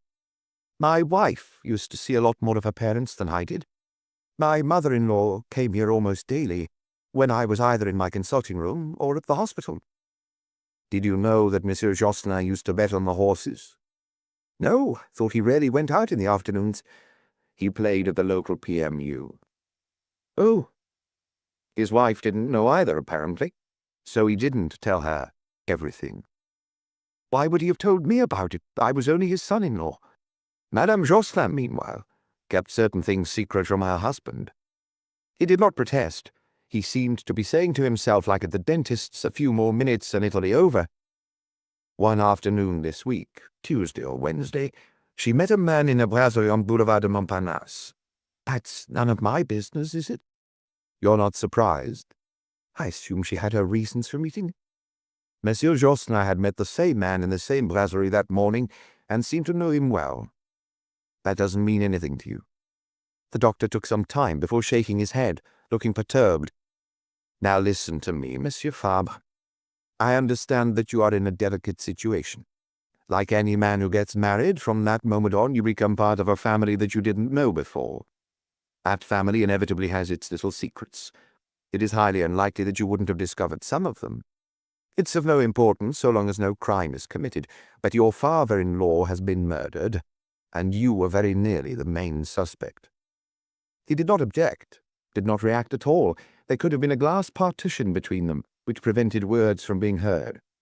This isn't a financially motivated crime. It was no burglar caught red-handed who killed Monsieur Jocelyn.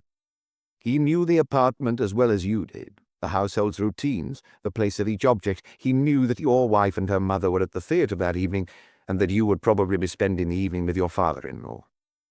He knew where you live, and it is most likely he who telephoned here so that the maid would call you and who sent you to Rue Julie. Do you agree? It sounds plausible. You said yourself that the Jocelins entertained seldom and had no close friends, so to speak. I see. Could you swear to me that you have no idea who this man could be? The doctor's ears had turned red, and his face looked more exhausted than ever. I'm sorry, Inspector, but there are children waiting. You refused to speak. If I had any specific information to give you. You mean you have suspicions, but they aren't precise enough. Take it as you wish.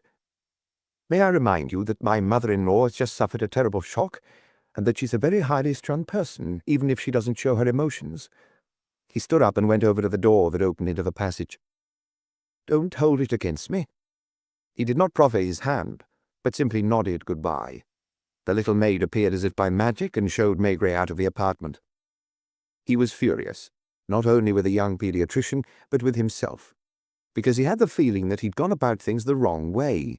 Fabre was probably the only member of the family who could have talked, but Maigret had got nothing out of him. No, there was one thing.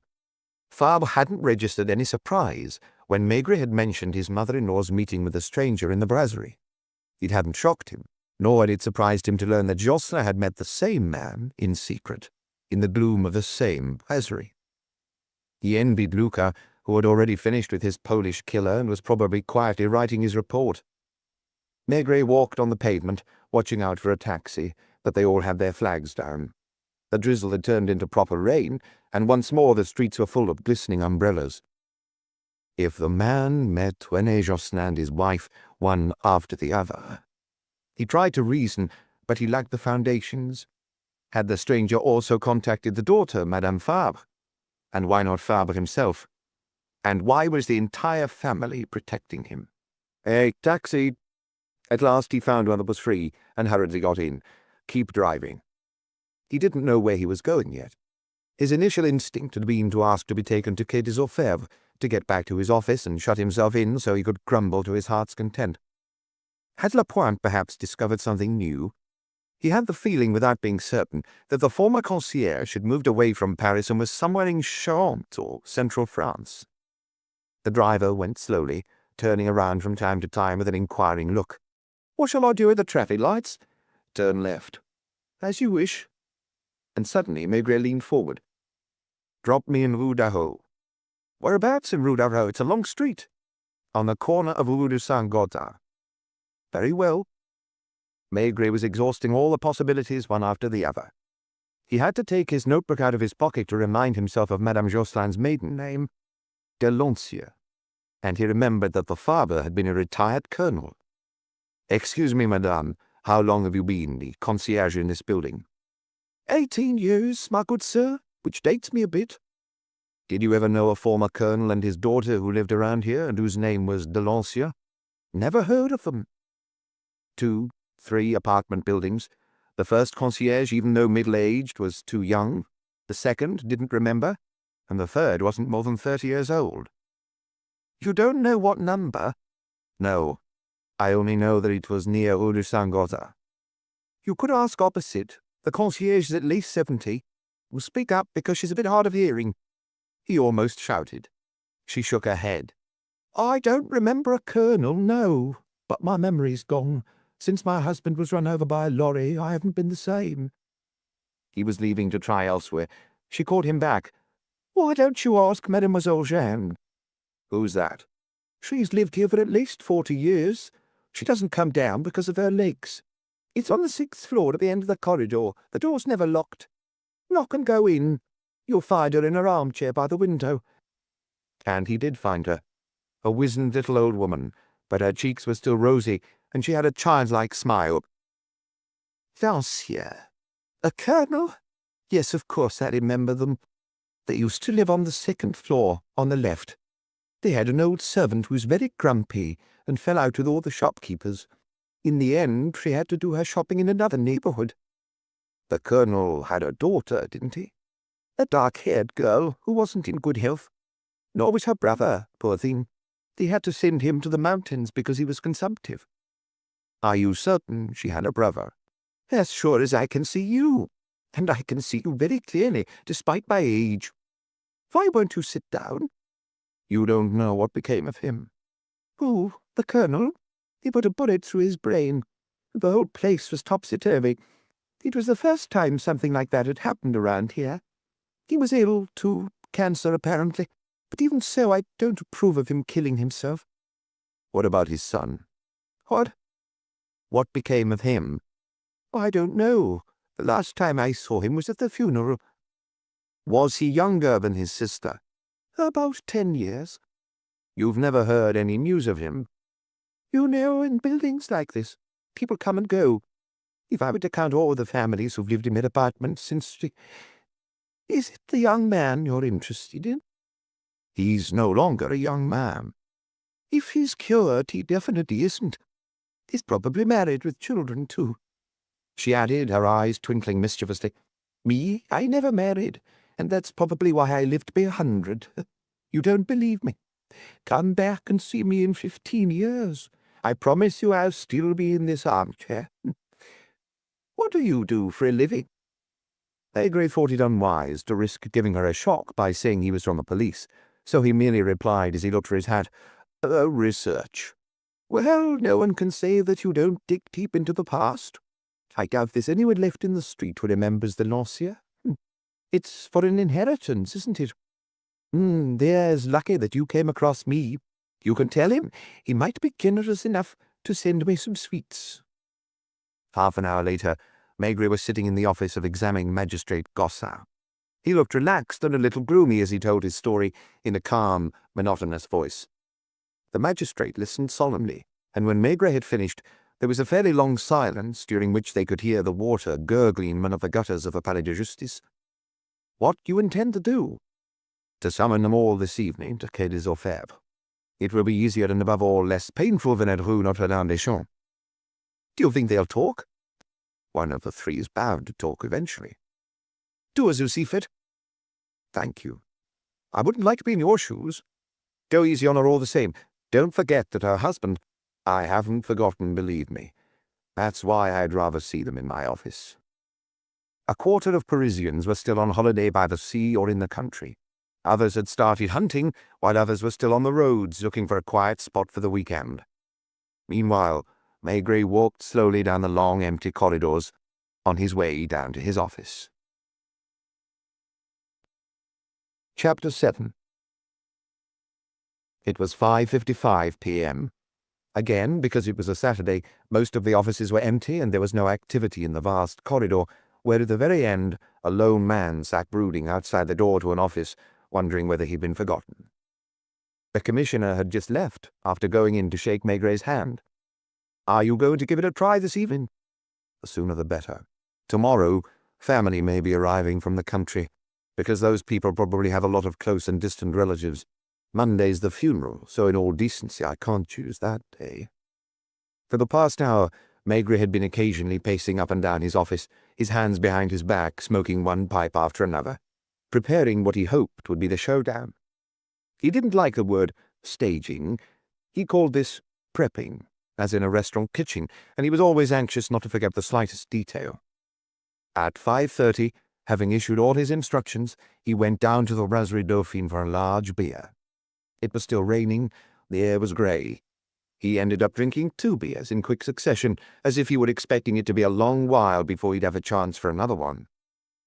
Back in his office, all he needed to do was wait. Eventually, there was a knock at the door, and it was Torrance who arrived first, looking eager and self-important, his face animated, as it always was when he was entrusted with a sensitive mission. He carefully shut the door behind him, and made it sound as if he'd pulled off a huge feat when he announced, "The women are here." "In the waiting room?" "Yes, they're alone. They seemed surprised that you didn't receive them straight away, especially the mother. I think she's annoyed." "How did it go?" "When I arrived at their place, the cleaning lady opened the door. I told her who I was, and she grunted, 'Again?' The door to the drawing room was closed. I had to wait quite some time, and I could hear whispering, but I couldn't make out what was being said. Finally, after a good 15 minutes, the door opened and I glimpsed a priest being shown out of the front door. It was the mother who was with him. She looked at me as if she was trying to place me. Then she invited me to follow her. The daughter was in the drawing room and her eyes were red, as if she'd been crying. What did the mother say on seeing the summons? She reread it twice. Her hand was trembling slightly. She gave it to her daughter, who also read it, then looked at her as if to say, "I knew it, I warned you." It all happened as if in slow motion, and I felt very uncomfortable. "Do we have to go there?" I said yes. The mother added, "With you? Well, I've got a car downstairs, but if you'd rather take a taxi." They whispered together and seemed to come to a decision. Then they asked me to wait a few minutes. I was left alone in the drawing room for ages while they got themselves ready. They called an old woman who was in the dining room, and she followed them into one of the bedrooms. When they came back, they had their hats and coats on, and they were putting on their gloves. The cleaning woman asked if she could wait for them for dinner. Madame Jocelyn replied grudgingly that she had no idea. They settled themselves in the back of the car and didn't open their mouths once during the journey. I could see the daughter in the rearview mirror, and she seemed to be the more anxious one. "What do you want me to do?" "Nothing for now. Wait for me in the office." Then it was the turn of Emile, the waiter, who looked a lot older in a jacket and raincoat. "I'm going to ask you to wait in another room." "It won't be too long, will it, Inspector? Saturday nights are busy, and the other waiters will be annoyed with me if I leave them to do all the work." "Once I call you, it'll only take a few minutes." "And I won't have to testify in court. Promise?" "I promise." An hour earlier, Maigret had telephoned Dr. Faber, who had listened in silence, then said, "I'll do my utmost to be there at 6 o'clock. It depends on my consultation." He arrived at 6:05, and must have seen his wife and mother-in-law through the windows of the waiting room as he walked past. Maigret went to have a look from a distance at the room, with its green chairs and its 3 walls covered in framed photographs of police officers killed in the line of duty. The electric light was on all day. The atmosphere was bleak, depressing. He remembered certain suspects who had been left there to mope for hours, as if they'd been forgotten, to wear down their resistance. Madame Jocelyn sat ramrod straight, absolutely still, while her daughter kept standing up and sitting down again. "Come in, Monsieur Fabre." Because of the summons, the doctor was expecting a new development in the case and looked worried. "I came as quickly as I could," he said. He had no hat, coat, or raincoat. He must have left his doctor's bag in his car. "Have a seat. I shan't detain you for long." Maigret sat down at his desk facing him, took the time to light his pipe, which he'd just filled, and said softly with a hint of reproach in his voice, "Why didn't you tell me that your wife had an uncle?" Fabre must have been anticipating the question, but his ears still turned beetroot, as they did at the slightest emotion. "You didn't ask me," he replied, trying to sustain Maigret's gaze. "I asked you to tell me who was a regular visitor to your parents-in-law's apartment."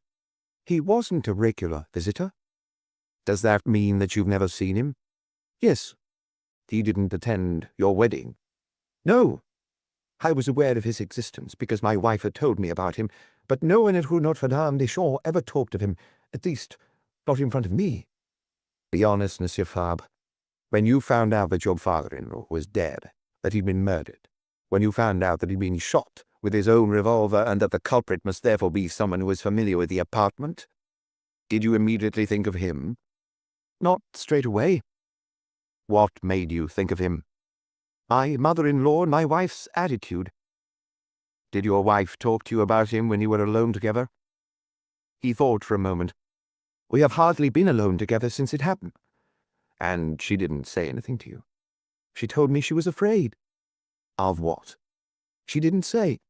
She was thinking mostly of her mother." "I am only a son-in-law. They welcomed me into the family, but I'm not entirely part of it. My father-in-law was very generous towards me. Madame Jocelyn adores my children, but all the same there are some things that are none of my business." "Are you saying your wife's uncle hasn't set foot in the apartment during the time you've been married?" "All I know is that there was a quarrel, that they felt sorry for him but could no longer have him in their home, but I didn't probe into the reasons why. My wife spoke of him as a poor soul, more to be pitied than blamed, sort of half-mad." "Is that all you know?" "That's all. Are you going to question Madame Jocelyn?" "I have no option." "Don't be too tough with her. She appears to be in control of herself. Some people misinterpret that and take her for a hard woman. But I know that actually she's hypersensitive but is incapable of expressing her emotions. Since her husband's death, I've been expecting her nerves to crack at any moment. I'll treat her as gently as possible. Thank you. Is that all? You can go back to your patients now. May I have a word with my wife on the way out? I'd rather you didn't speak to her, and above all, not to your mother-in-law. In that case, tell her that I'm not at home when she gets back. I'll be at the hospital. I received a phone call as I was leaving, and it's likely I'd have to operate. As he reached the door, he changed his mind and retraced his steps. I apologize for being so rude to you earlier. Consider my situation. I have been generously welcomed into a family that is not mine. This family has its problems like any other. I felt it wasn't my place to— I understand, Monsieur Fabre. He, too, was a good man, of course. Better than a good man, probably, according to everyone who knew him.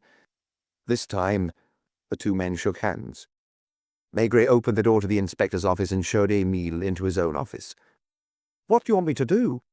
Nothing. Stay over there by the window. I might ask you a question and you can answer. Even if it's not the answer you're hoping for? Just tell the truth. Maigret went to fetch Madame Josselin, who rose to her feet at the same time as her daughter. Please follow me. Only you.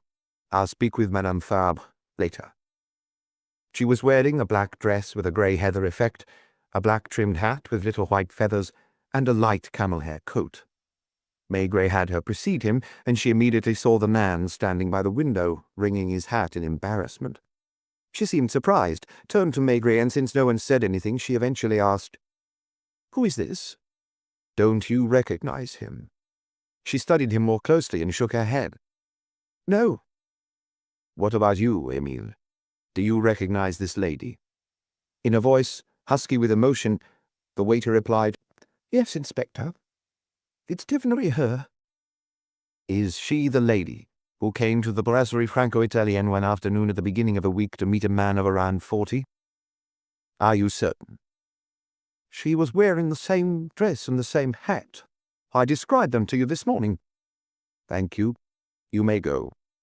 Emile darted a look at Madame Josselin that seemed to be apologizing for what he had just done. "You won't need me any longer?" "I don't think so." The two of them remained alone, and Maigret indicated an armchair facing his desk. He took his place behind the desk, but did not sit down straight away. "Do you know where your brother is?" he asked softly. She looked straight at him, her eyes dark and shining, as she had done at Rue Notre-Dame-des-Champs. But she was less tense, and seemed almost to exude a sense of relief. This was even more pronounced when she decided to sit down. It was as if she'd finally made up her mind to abandon the facade she'd been desperately battling to maintain. "What did my son-in-law tell you?" she asked, answering one question with another. "Very little. He merely confirmed that you had a brother, which I already knew." "Who told you?" "A very elderly lady, almost in her 90s, whose home is still in Rue Darrow, in the building where you used to live with your father and your brother." "It was bound to happen," she murmured. He pursued his line of attack. "Do you know where he is?" She shook her head. "No, and I swear I'm telling the truth. Until Wednesday I was even convinced that he was a long way from Paris." "He never wrote to you?" "Not since he no longer set foot in our apartment." "Did you know straight away that he was the person who killed your husband?" "I'm still not absolutely sure it was him. I refuse to believe it. I know that everything points to him." "Why were you trying to protect him at all costs, by saying nothing and forcing your daughter to say nothing?" "First of all, because he's my brother, and because he's a poor soul. And secondly, because I feel partly to blame." She took a handkerchief out of her handbag, but not to wipe her eyes, which were dry and still burning with an inner fever. Mechanically, her thin fingers rolled it into a ball while she spoke, or waited for Maigret's questions. "Now I'm ready to tell you everything." "What is your brother's name?" "Philippe Denoncieux. He's 8 years younger than me." "As I understand it, he spent part of his adolescence in a mountain sanatorium." "What is adolescence? He was only 5 when he was diagnosed with tuberculosis. The doctor sent him to Savoie, where he stayed until he was 12. Was your mother already dead? She died a few days after he was born, and that explains a lot. I suppose everything I'm about to tell you will be splashed all over the newspapers tomorrow. I promise you that won't happen. What does your mother's death explain? My father's attitude towards Philippe, and in fact his attitude in general during the second half of his life. From the day my mother died, he became a different man, and I'm convinced he couldn't help resenting Philippe, blaming him for his wife's death. What's more, he started drinking. It was around that time that he left the army, even though he had no fortune to speak of, so we lived very frugally. While your brother was in the mountains, did you stay in Rudao alone with your father? An old servant who's dead now lived with us until the end. And on Philippe's return? My father put him in a religious education establishment in Montmorency, and we barely saw my brother except during the holidays. At 14, he ran away, and 2 days later he was found in Le Havre, having hitchhiked there. He told people he had to get to Le Havre as quickly as possible because his mother was dying. He was already in the habit of making things up. He would invent some story, and people believed him because he ended up believing it himself. The school in Montmorency wouldn't take him back, so my father sent him to a new one near Versailles. He was still there when I met René Josselin. I was 22. The handkerchief had now been twisted into a rope, which he tugged at with her clenched hands, and Maigret had unwittingly let his pipe go out. That was when I made a mistake, and I've always been angry at myself. I was only thinking of myself. Did you have second thoughts about getting married? She looked at him, uncertain, trying to find the right words. This is the first time I'm having to speak about these things, which I've always kept to myself. Life with my father had become all the more difficult since, unbeknown to us, he was already ill, and I realized that he wouldn't live to a ripe old age, and that one day Philippe would need me. You see, I shouldn't have married. I said so to René. Were you working? My father wouldn't allow it because he believed a young woman's place was not in an office. All the same, I planned to get a job and live with my brother later. René was insistent. He was 35. He was in the prime of life, and I trusted him completely. He told me that whatever happened, he would take care of Philippe and treat him like his own son. And I eventually gave in. I shouldn't have. That was the easy option. Overnight, I escaped from the oppressive atmosphere at home, and I shrugged off my responsibilities. I had a feeling. Did you love your husband? She looked him straight in the eyes and said with a sort of defiance in her voice, "Yes, Inspector, and I loved him to the end. He was the man." For the first time her voice faltered, and she turned away for a moment. But all the same, I have always thought I should have been more selfless. When 2 months after we were married, the doctor told me that my father had an incurable cancer. It seemed like a punishment. Did you say so to your husband? No. Everything that I'm telling you today, I'm saying for the first time. Because if my brother really did what you think he did, it's the only thing I can offer in his defense. If necessary, I'll repeat it in the witness box. Contrary to what you might think, I don't care what people say. She was animated now, and her hands were increasingly busy. She opened her handbag again and took out a small metal box. "Would you give me a glass of water? I'd better take one of these pills that Dr. Laoul prescribed." Maigret went over and opened the cupboard, in which there was a wash basin, a glass, and even a bottle of brandy, which sometimes came in useful. "Thank you. I'm trying to stay calm. People have always thought that I have great self-control, but they have no idea what it costs me to keep up the pretense. What was I saying?" You were talking about your marriage. Your brother was at school in Versailles at the time. Your father— Yes. My brother only stayed at Versailles for 1 year before he was thrown out. Did he run away again? No, but he was wild, and his teachers couldn't get anywhere with him. You see, I never lived with him long enough to really get to know him. I'm sure that deep down he's not a bad person. It's his imagination that plays tricks on him. Perhaps it's a result of spending his childhood in a sanatorium, lying in bed most of the time, cut off from the world. I remember an answer he gave to me one day when I found him lying on the floor in the attic after we'd been looking all over for him. "What are you doing, Philippe?" "I'm telling myself stories." Unfortunately, he told other people stories too. I suggested to my father that he come and live with us. René agreed. It was even his idea in the first place. My father didn't want him to and sent him to another boarding school in Paris this time. Philippe used to come and visit us every week in Rue Notre-Dame-des-Champs, where we were already living. My husband really did treat him like his own son. But then Veronique was born. A quiet, peaceful street, a comfortable apartment surrounded by convents, a stone's throw from the leafy Luxembourg gardens. Good people, a prosperous business, a happy family. Then you know what happened to my father. Where did it occur? Oh, Dao, in his armchair. He put on his uniform and placed portraits of my mother and of me in front of him, not of Philippe. What became of him? He carried on with his studies as best he could. He lived with us for 2 years. It was clear that he'd never take his baccalaureate, and René intended to give him a job in his company. How well did your brother and your husband get along? René had endless patience. He kept my brother's escapades from me as far as possible, and Philippe took advantage.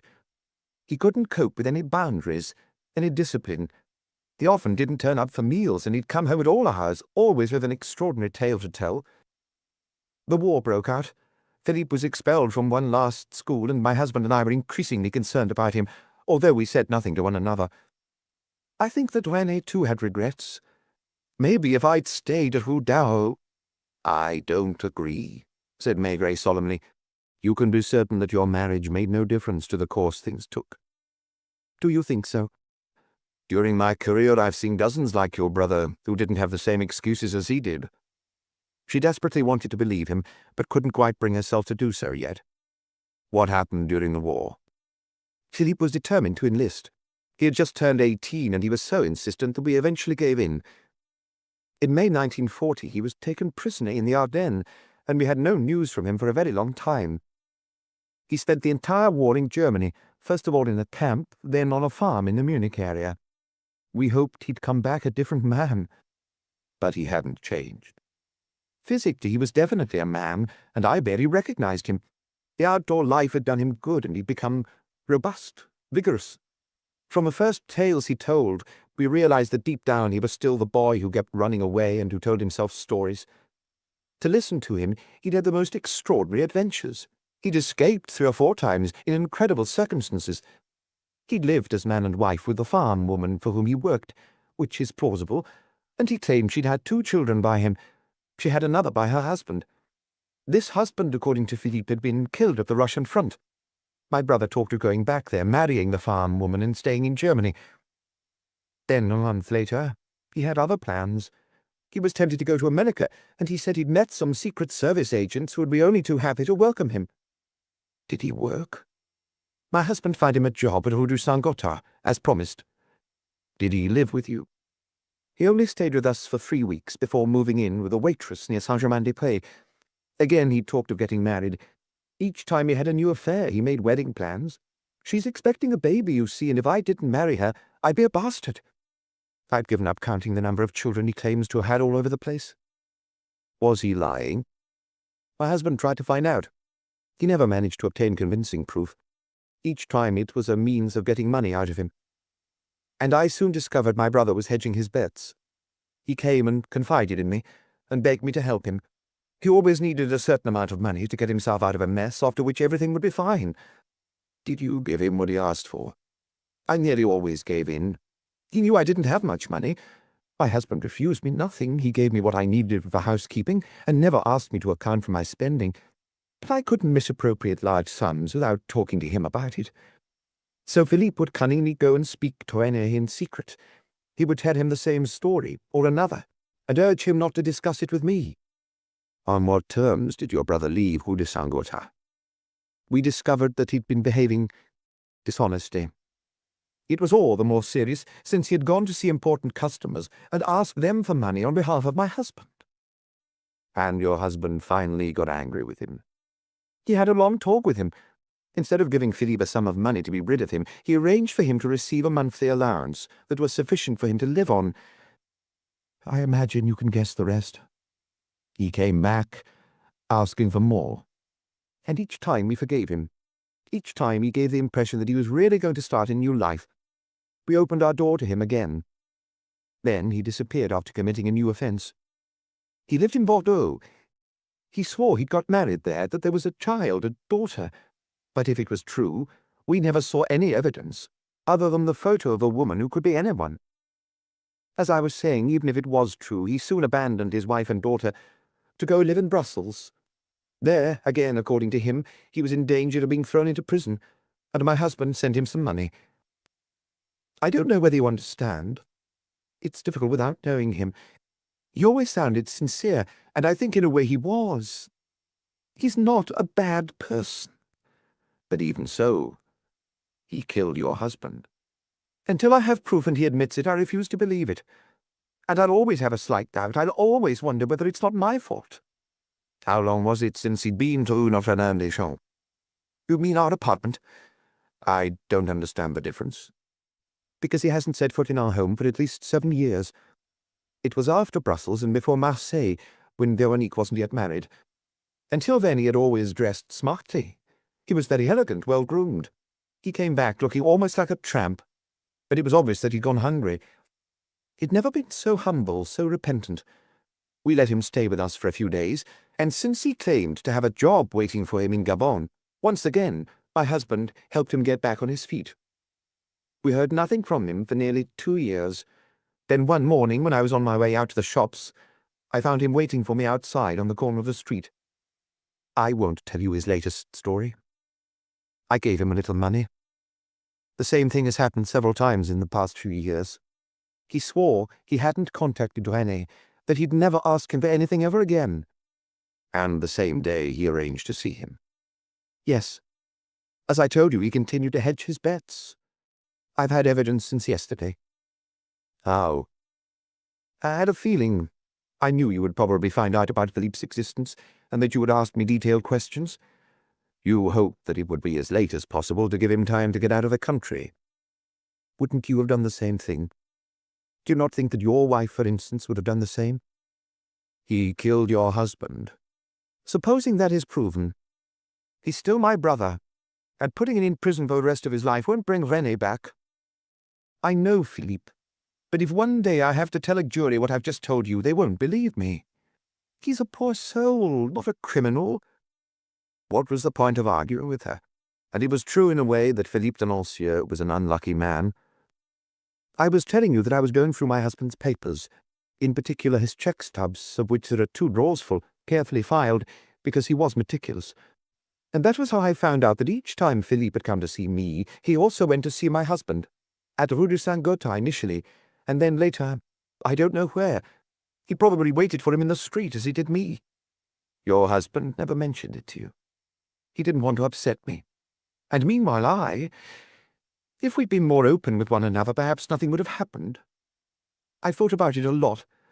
On Wednesday, just before midday, before René got back, I received a telephone call and I immediately recognized Philippe's voice. Had he been calling from a brasserie Franco-Italienne, where he just met Jocelyn? It was likely. That could be verified. The woman of Atil might remember giving him a token. He told me he absolutely had to see me, that it was a matter of life and death, and that afterwards we would never hear from him again. He told me to meet him at the cafe, as you know. I went there on my way to the hairdresser's. One moment. Did you tell your brother that you were going to the hairdresser's? Yes. I wanted to explain to him why I was in such a hurry. And did you mention the theatre? Wait. I'm almost certain. I must have said, I have to get my hair done because I'm going to the theatre with Veronique this evening. He seemed even more on edge than on the other occasions. He told me he'd done something very stupid, without saying what, but he implied that he could be arrested. He needed a large sum of money to get to South America. I had in my bag all the money I'd been able to get hold of, and I gave it to him. I don't understand why he would have come to our apartment that evening to kill my husband. Did he know the revolver was in the drawer? It's been there for at least 15 years, probably longer, and at that time Philippe sometimes stayed with us, as I told you. He also knew, of course, where the key was kept in the kitchen. He didn't take any money. Even though there was some in my husband's wallet, he didn't touch it. There was also money in the writing desk and jewellery in my bedroom. Did your husband write out a cheque to Philippe on the day he died? No. There was a silence, during which they looked at one another. I think, sighed Maigret, that that's the explanation. You think my husband said no? It's likely. Or perhaps he merely gave his brother-in-law a few banknotes that he had in his pocket. Did your husband have his checkbook on him? If he hadn't, he could have arranged to meet Philippe in the evening. He always kept it in his pocket. In that case, it was Lancieux who, having failed in the morning, had come back to try again. Had he already decided to kill? Did he hope that once his sister was in charge of the fortune he would get more out of her? Maigret did not try to go that far. He had shed as much light on the characters involved as was possible, and the rest would be up to the courts one day. You don't know how long he had been in Paris?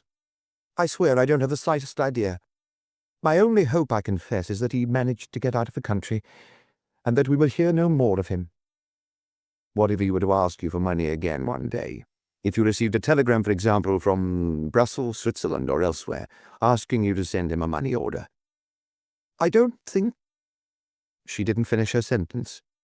For the first time she avoided Maigret's gaze and stammered, You don't believe that either? This time there was a long silence, and Maigret fiddled with one of his pipes and decided to fill it and light it, which he had refrained from doing during the interview. There was nothing left to say, and they felt it. Madame Josselin opened her bag again to put away her handkerchief, and snapped it shut. That was like a signal.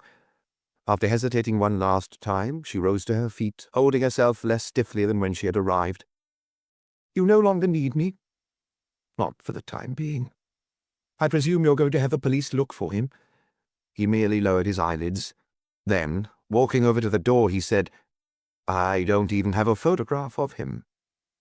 I know you won't believe me, but I don't have one either, other than photos from before the war, when he was just a youth. Maigret half opened the door. They stood there a little awkwardly, as if they didn't know how to part company.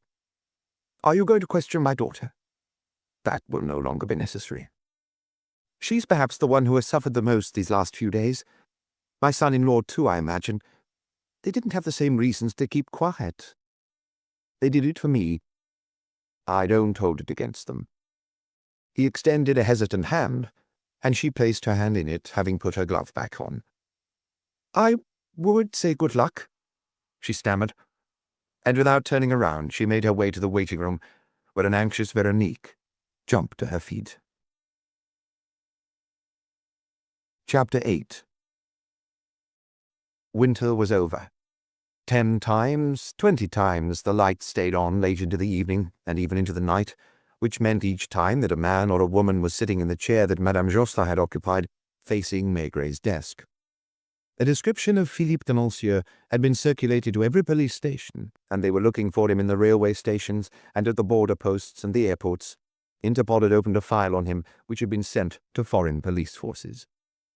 It wasn't until the end of March, however, when the chimney pots took on their pink hue against the pale blue sky, and the trees were beginning to blossom, that Maigret, arriving at his office one morning without an overcoat for the first time that year, heard the name of Madame Josselin's brother again.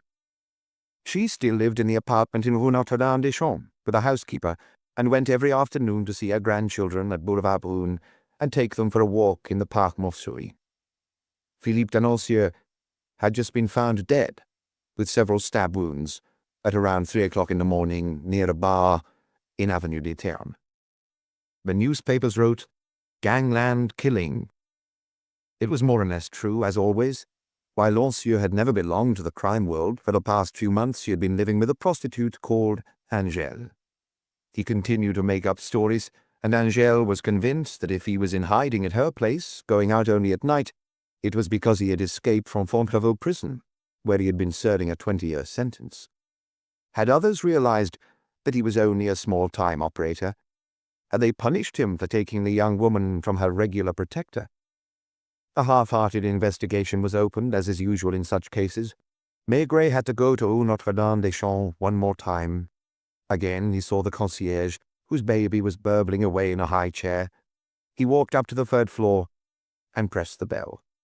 Madame Naur still worked in the apartment for a few hours every day, even though Madame Josselin now had a live-in housekeeper, and it was she who opened the door, taking the chain off this time. "It's you," she said, frowning, as if he could only be the bearer of bad news. Was it such bad news? Nothing had changed in the drawing-room, except that a blue scarf lay on René Josselin's armchair. "I'll inform Madame." "Please." Even so, he felt the need to mop his brow as he glanced at himself in the mirror.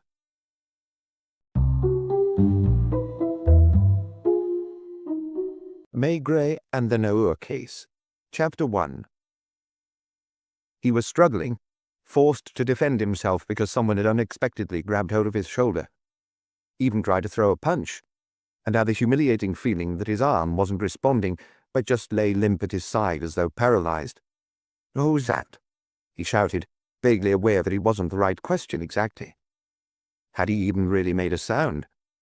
Jules? The telephone. He had definitely heard something, a noise that sounded threatening in his sleep. But it hadn't occurred to him for a moment that it was the telephone ringing and that he was in bed, in the middle of an unpleasant dream that he had already forgotten, and being shaken awake by his wife.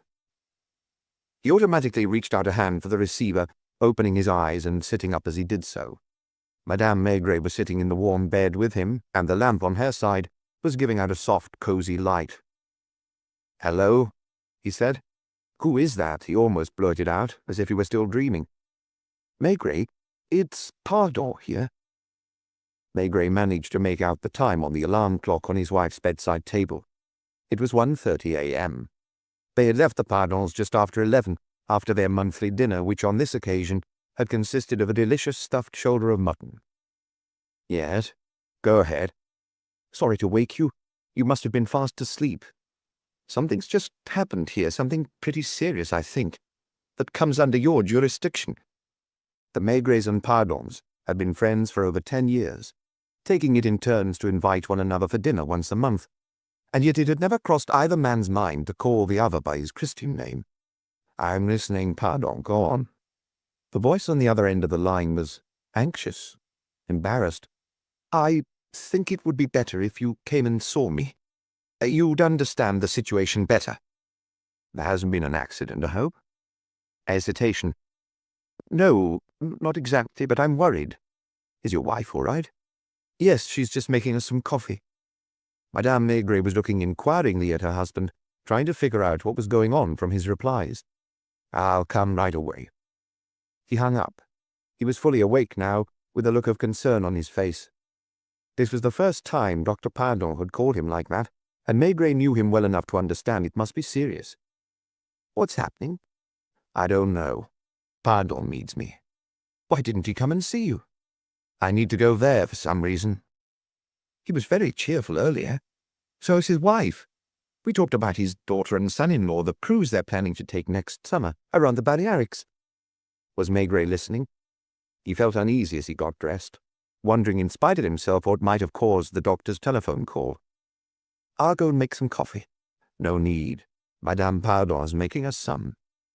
"Shall I call a taxi?" "There won't be one free in this weather, or if you do it'll take half an hour to get here." It was the 14th of January. Friday, the 14th of January, and it had been -12 in Paris all day. Snow had been falling heavily for the past few days, freezing so hard that it was impossible to clear, and despite the salt spread on the pavements, there were still patches of black ice that sent pedestrians sprawling. "Put on your big scarf." A thick woolen scarf she had knitted for him, which he almost never needed to wear.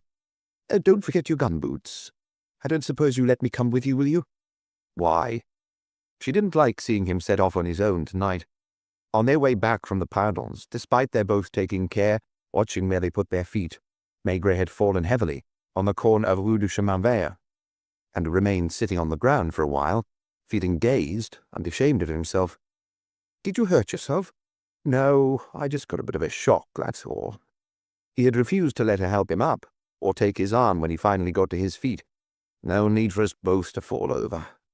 She followed him to the door, kissed him, and murmured, "Be careful." She left the door half open until he got to the ground floor.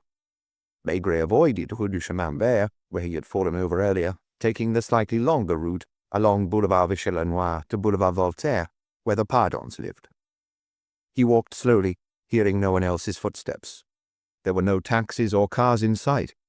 Paris seemed deserted, and he could only remember seeing it like this, so frozen and snowbound, once or perhaps twice before in his life. On Boulevard Voltaire, a truck was parked at the République end, its engine idling, and a few black figures were bustling about, workmen scattering spades full of salt over the road. Lights could be seen in two of the Pardon's windows, the only windows illuminated in the entire block. Maigret made out a figure behind the curtains, and when he reached the door, it opened before he could ring the bell.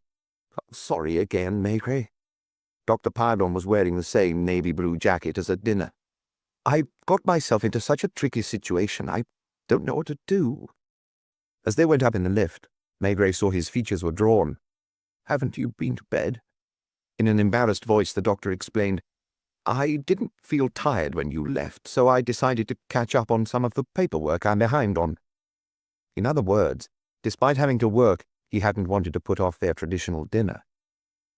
As it happened, the Maigrets had stayed later than usual. They had talked mainly about holidays, with Pardon observing that his patients were more and more exhausted when they came back from them these days, especially when they'd been on package tours. They passed through the waiting room, in which only a small light was on, and instead of going on to the living room, turned into Pardon's surgery. Madame Pardon appeared immediately with a tray and 2 cups, a coffee pot, and some sugar. "Please forgive my appearance. I haven't even taken the time to get dressed. I'm not staying, no, my husband's the one who needs to talk to you." She was wearing a pale blue dressing gown over her nightdress, her feet in slippers. "He didn't want to bother you. I insisted, and if that's wrong of me, I'm sorry." She poured out the coffee and headed for the door. "I shan't go to sleep before you're finished, so don't hesitate to call me if you need anything. You're not hungry, are you, Maigret?"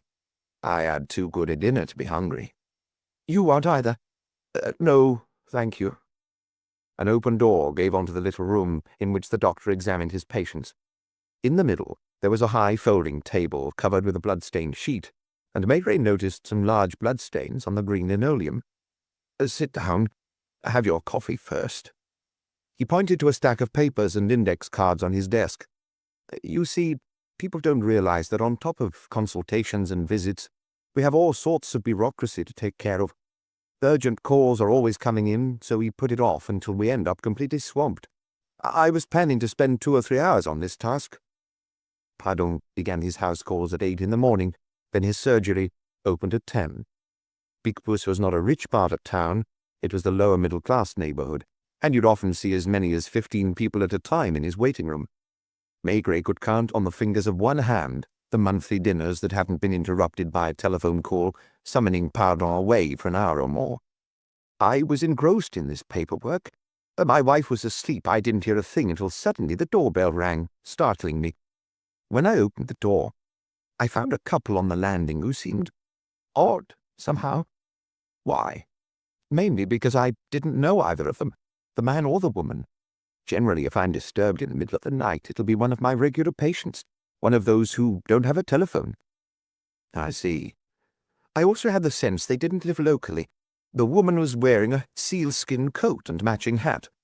My wife had happened to be looking through a fashion magazine a couple of days ago, and she'd suddenly said, "Next time you get me a coat, choose sealskin, not mink. Mink has become so common these days. But sealskin?"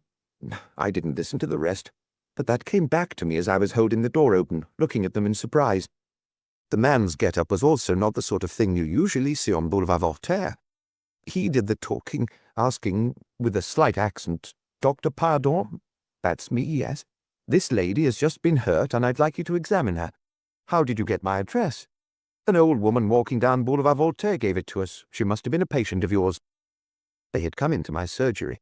The woman was very pale, as if she was about to faint, and she was staring at me with big, expressionless eyes, both hands clasped to her chest. "I think you should hurry, doctor," said the man, taking off his gloves. "What sort of injury is it?" Turning to the woman, who was very blonde and must have been just under 30, he said, "You'd better take off your coat." Without a word, she took off her fur coat, and I saw that the back of her straw-colored dress was soaked in blood, down to the waist. "Look, there's a bloodstain on the carpet next to my desk, where she stood shaking."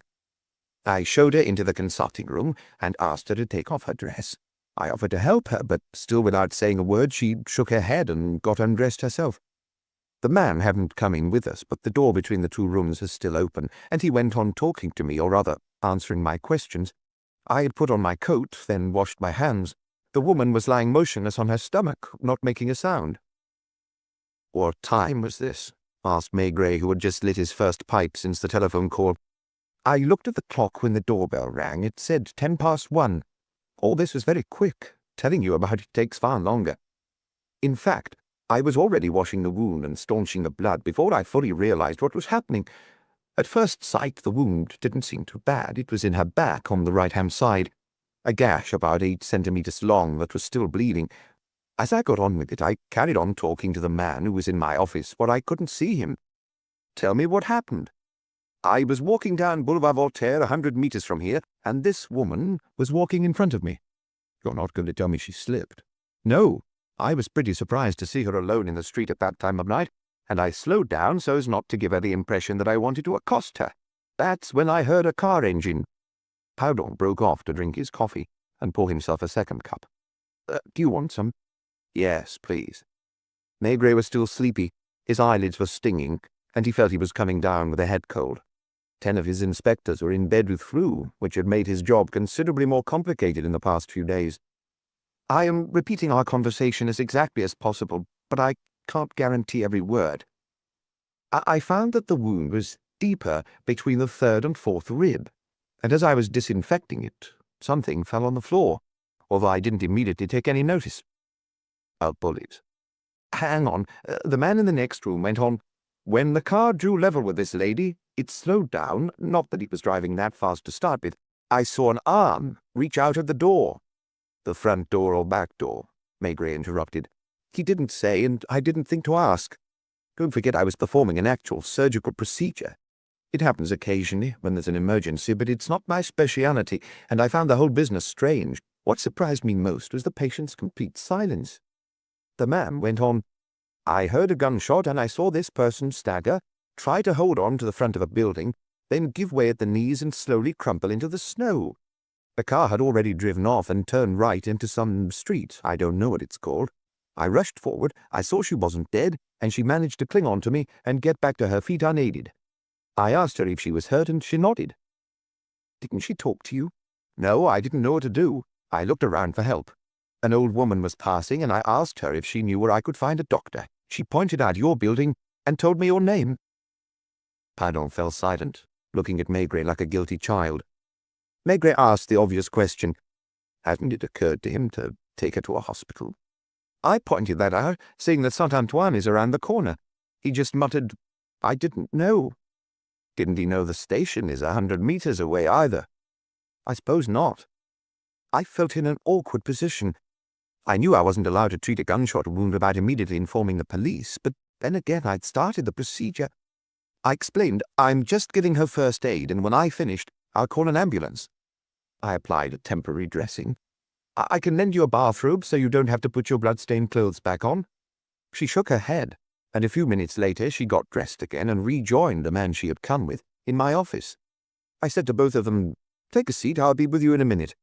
I want you to take off my rubber gloves and my stained coat and reseal the bottles I've been using." I went on talking. "You'll have to give me your names and addresses. If you prefer a private clinic to a hospital, tell me so I can make arrangements." Maigret had already guessed what had happened. "How long were they out of your sight?" "It's difficult to say exactly.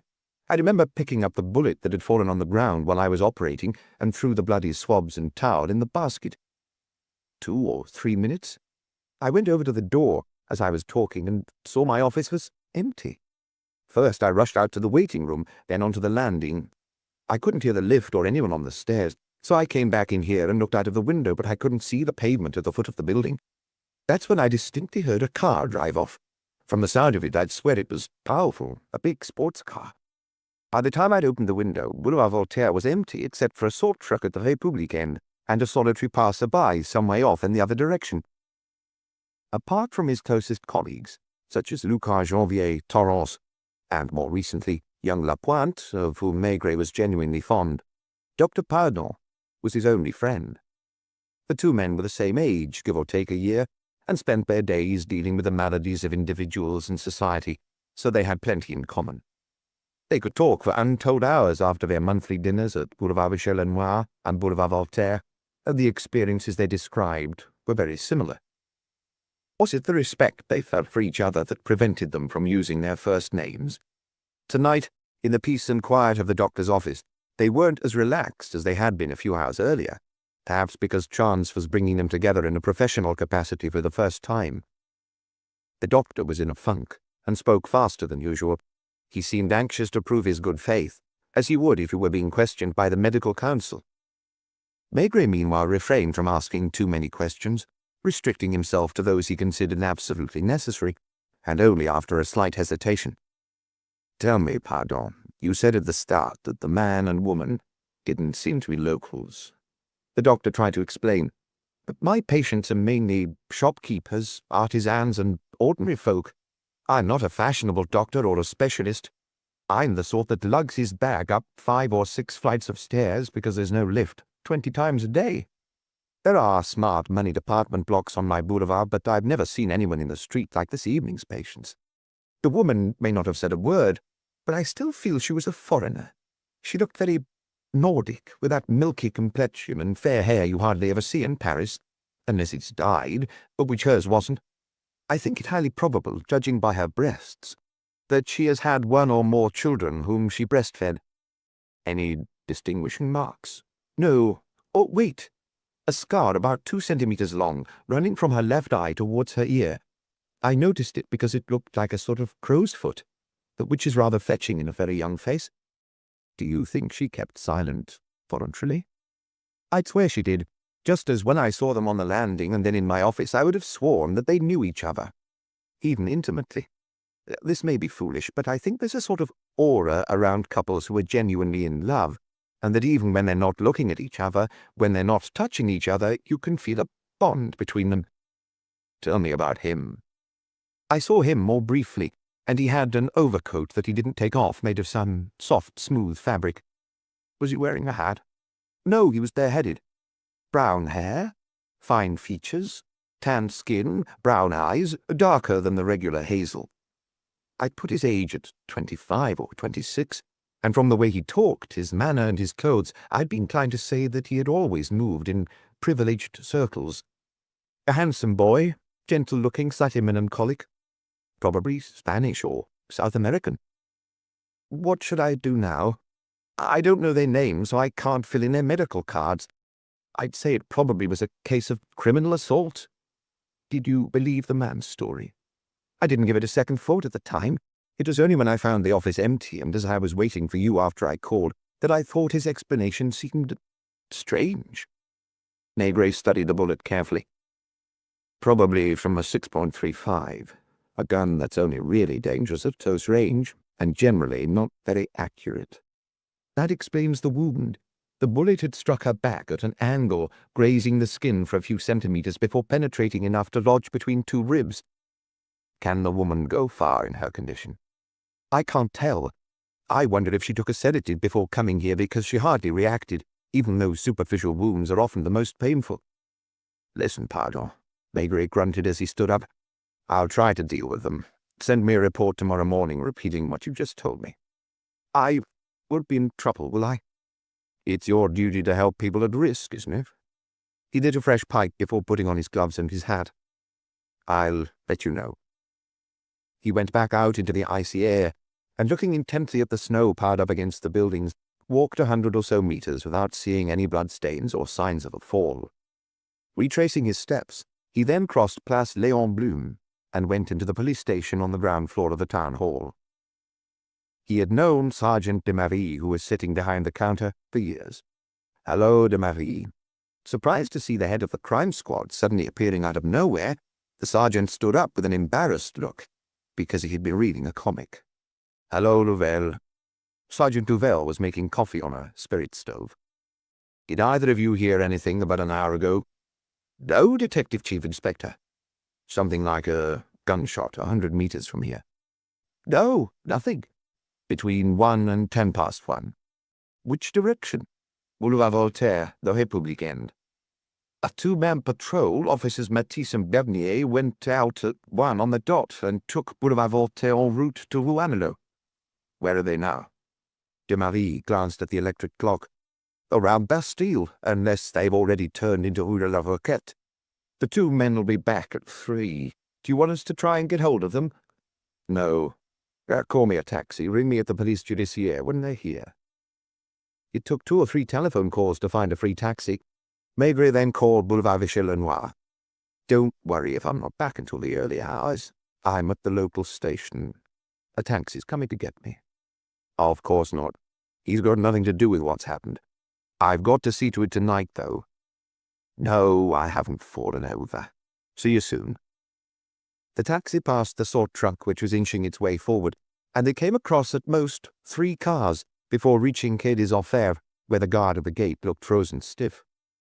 Upstairs, he found Lucas with Inspectors Jussieu and Lurty. Otherwise, the offices appeared empty. Evening, boys. Stop whatever you're doing and ring round all the hospitals and private clinics in Paris. I want to know whether 2 people, a man and a woman, came in after 1 o'clock tonight. The woman who's been shot in the back may have come in on her own. Here's their description. He tried to repeat Pardon's exact words. Start with the east of town. As the 3 men rushed to the telephones, he went into his office, turned on the light, and took off his overcoat and thick-knitted scarf. He didn't believe the story of a shot being fired from a passing car. That was a tactic gangsters used, and he'd never seen a gangster with a 6.35. Besides, only 1 shot had been fired, and that was pretty unusual for a shooting from a car. Like Pardon, he was certain the man and woman knew one another. Didn't the fact that they'd sneaked out without a word, like accomplices, while the doctor was in his tiny consulting room for a few seconds, prove it? He went back out to the 3 men, who had nearly got to the end of their list. Still nothing? Nothing, Chief. He called the emergency services himself. You didn't get any calls around 1 in the morning, did you? Someone reporting a gunshot? Wait a minute, I'll ask my colleagues. A few moments later, just a brawl and a stabbing in a bar at Port d'Italie. Ambulance call-outs for broken legs and arms. It's easing up now that most people have gone home, but we're still getting a call roughly every 10 minutes. He had barely hung up before Lucas called him over. Telephone for you, Chief. It was de Marie from the 11th arrondissement. The patrols just got back. Baptiste and Berlier didn't see anything out of the ordinary, and only reported a few falls on the ice. Baptiste did notice a red Alfa Romeo parked outside 76A Boulevard Voltaire, however. He even said to his colleague, "We should have one of those to do our beating." What time was it? Between 5 and 1:10. Baptiste touched the bonnet out of habit and noticed it was still warm. In other words, the man and woman had just gone into the building, where they had rung the doctor's doorbell, at 1:10. How did they know the Pardon's address? Baptiste had been asked about the old woman, and said he hadn't seen anyone of that description anywhere on the street. Where had the couple come from? Why had they stopped on Boulevard Voltaire specifically, almost directly opposite a police station? It was too late to alert the radio cars, because the red car would have had time to reach its destination, wherever that might be. Maigret was muttering away, frowning and taking little pulls on his pipe, while Lucas tried to guess what he was saying to himself. Foreigners. He was Latin-looking. The woman didn't say anything. Because she can't speak French? Nordic-looking. But why Boulevard Voltaire? And why Pardon? That's what bothered him most. If the couple lived in Paris, they were bound to have an apartment in one of the smart neighborhoods, and there were doctors on almost every street in the city. If the shot had been fired in an apartment building, why didn't they call a doctor rather than drag the wounded woman around town in sub-zero temperatures? What if they were staying in a big hotel? It was unlikely. The noise of a gunshot really went unnoticed in such places. "Why are you looking at me like that?" he snapped at Lucas, apparently only just realizing he was standing opposite him. "I'm waiting for you to tell me what to do." "What makes you think I know?"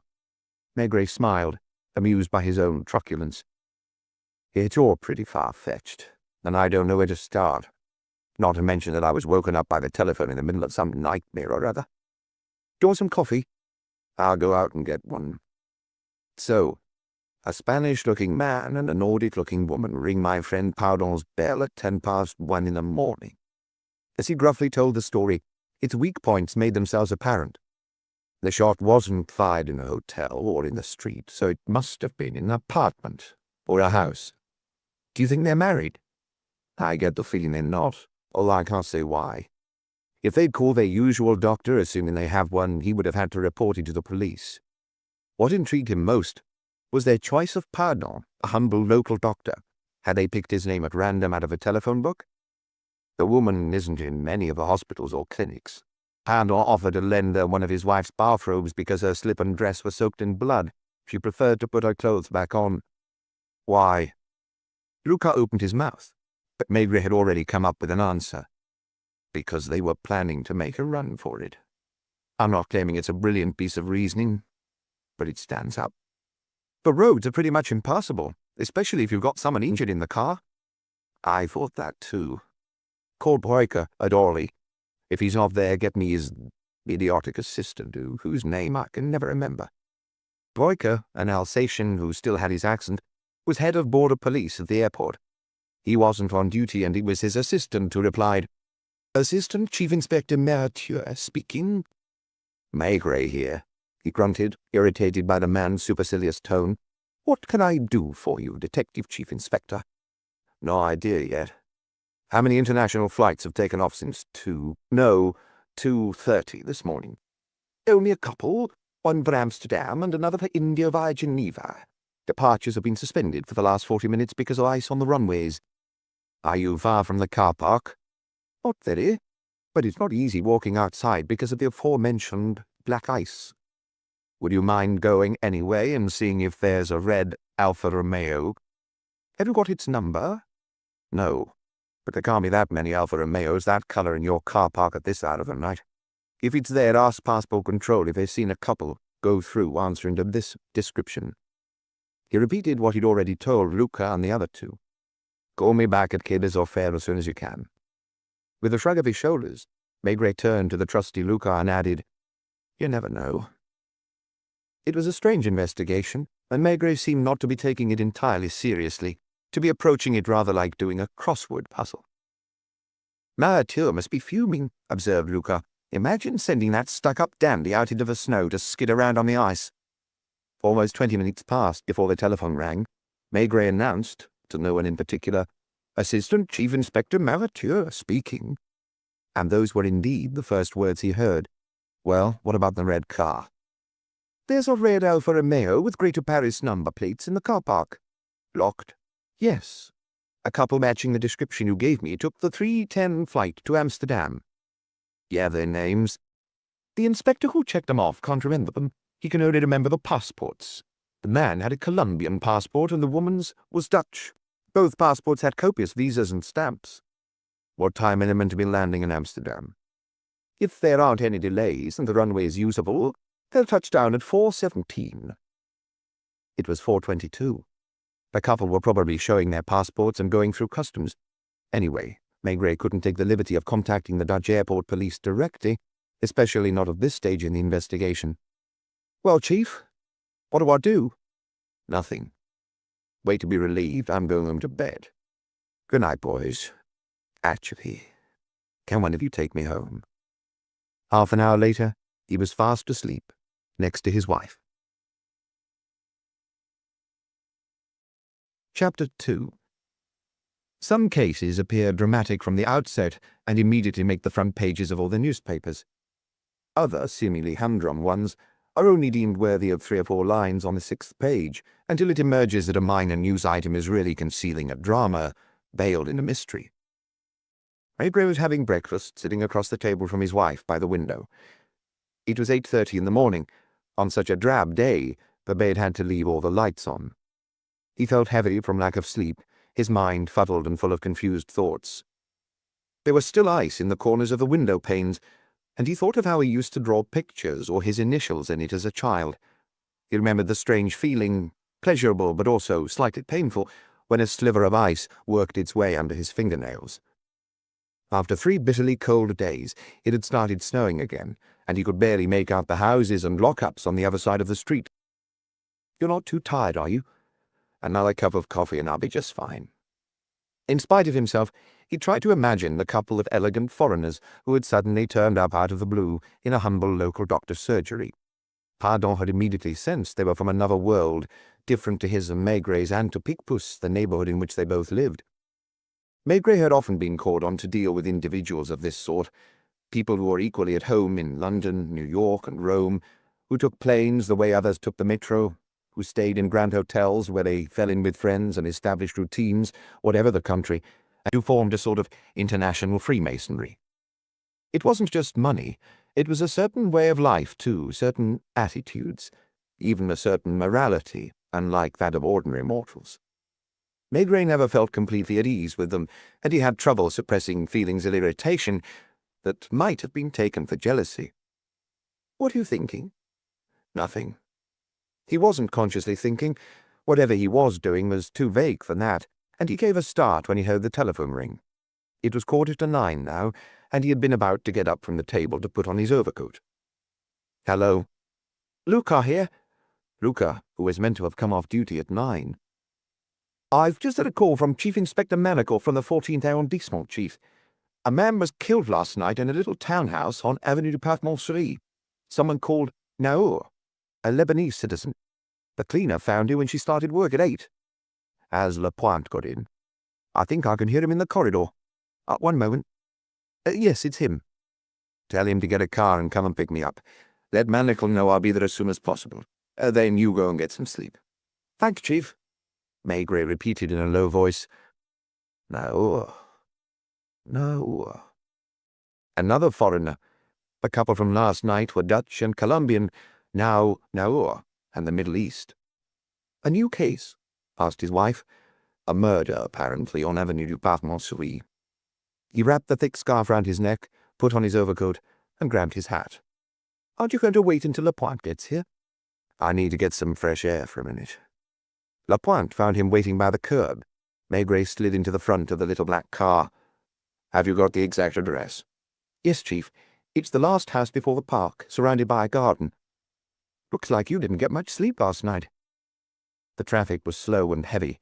Here and there a car had skidded and was skewed across the road, and pedestrians walked cautiously on the pavements.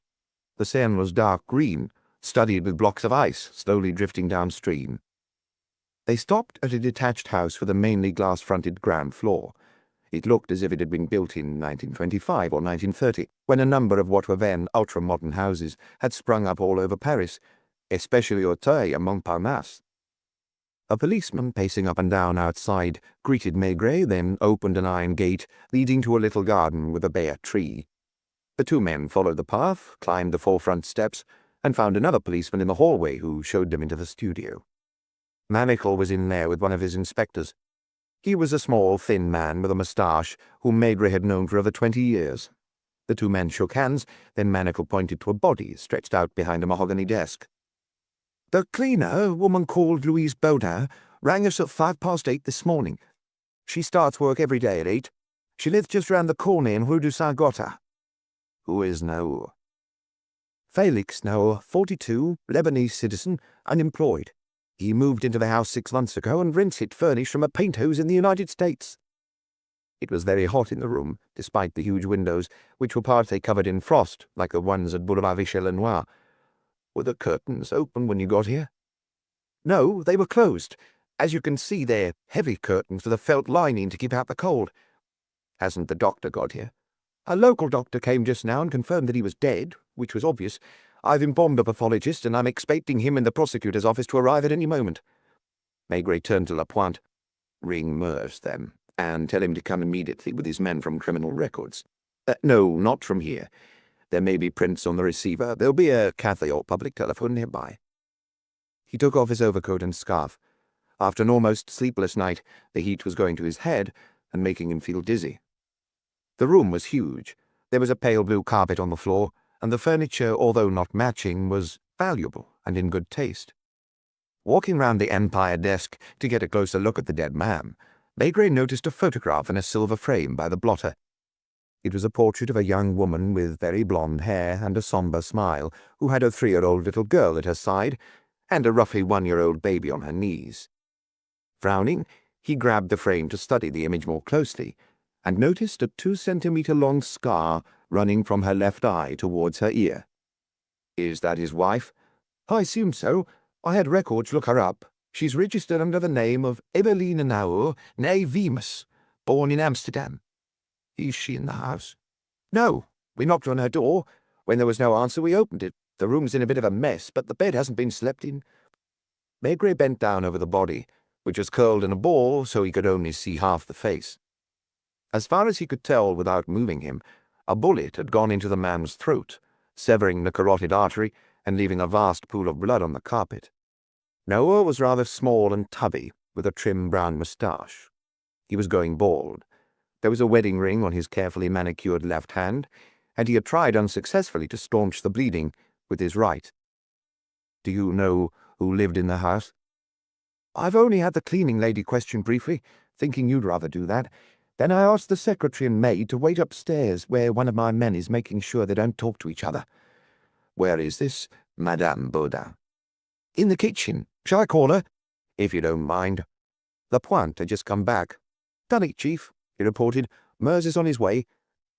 Louise Baudin came in, her face stubborn and set, a look of defiance in her eyes. Maigret knew the type of most of Paris's cleaners, women who have suffered, been mistreated by life, and are now hopelessly anticipating an even grimmer old age. So they become hard and mistrustful, and resent the whole world for their misfortunes. Are you called Louise Baudin? Madame Baudin, yes. She emphasized the madame, which she considered the last vestige of her dignity as a woman. Her clothes hung off her thin frame, and the look in her dark eyes was so intense they were almost feverish. Are you married? I have been. Is your husband dead? He's in Fuen, if you must know. Good job, too. Maigret preferred not to ask why her husband had been sent to prison. Have you been working in this house for a long time? 5 months tomorrow. How did you get the job? I replied to a classified ad. Before that I was doing an hour here, an afternoon and morning there. She sniggered, turning to the body. Guess what? They put permanent position in the ad. You didn't sleep here, did you? No, never. I'd go home at 8 at night, and I'd come back at 8 the next morning. Did Monsieur Naur work? He must have done something, because he had a secretary, and he spent hours buried in his papers. Who's his secretary? A guy from his country, Monsieur Fouad. Where is he now? She turned to the local chief inspector, then said, In his bedroom. Her voice had an aggressive edge. Don't you like him? Why would I? You got here this morning at 8 o'clock. Did you come straight into this room? I went into the kitchen first to heat some water on the gas stove and get my housecoat from the cupboard. Then you opened this door. I always start cleaning in here. When you saw the body, what did you do? I rang the police station. Without telling Monsieur Fouad? Without telling anyone. Why? Because I don't trust people, especially not the ones who live in this house. Why not? Because they're not normal. What do you mean? She shrugged and said flatly, I know what I mean. No one can stop me thinking my little thoughts, can they? While you were waiting for the police, did you go up and tell the secretary? No, I went and made my coffee in the kitchen. I don't have time to have one at home in the morning. Didn't Monsieur Fouad come downstairs? He hardly ever comes down before 10. Was he asleep? For the second time, I didn't go upstairs. What about the maid? She's Madame's maid. She doesn't look after Monsieur. Madame used to stay in bed until midday, if not later, so there was nothing to stop her taking liberties. What is she called? Nellie something. I heard her say her surname once or twice, but I don't remember it. A Dutch name. She's Dutch, like Madame. Don't you like her either? Is that a crime? I see from this photograph that your employer has 2 children. Are they in the house?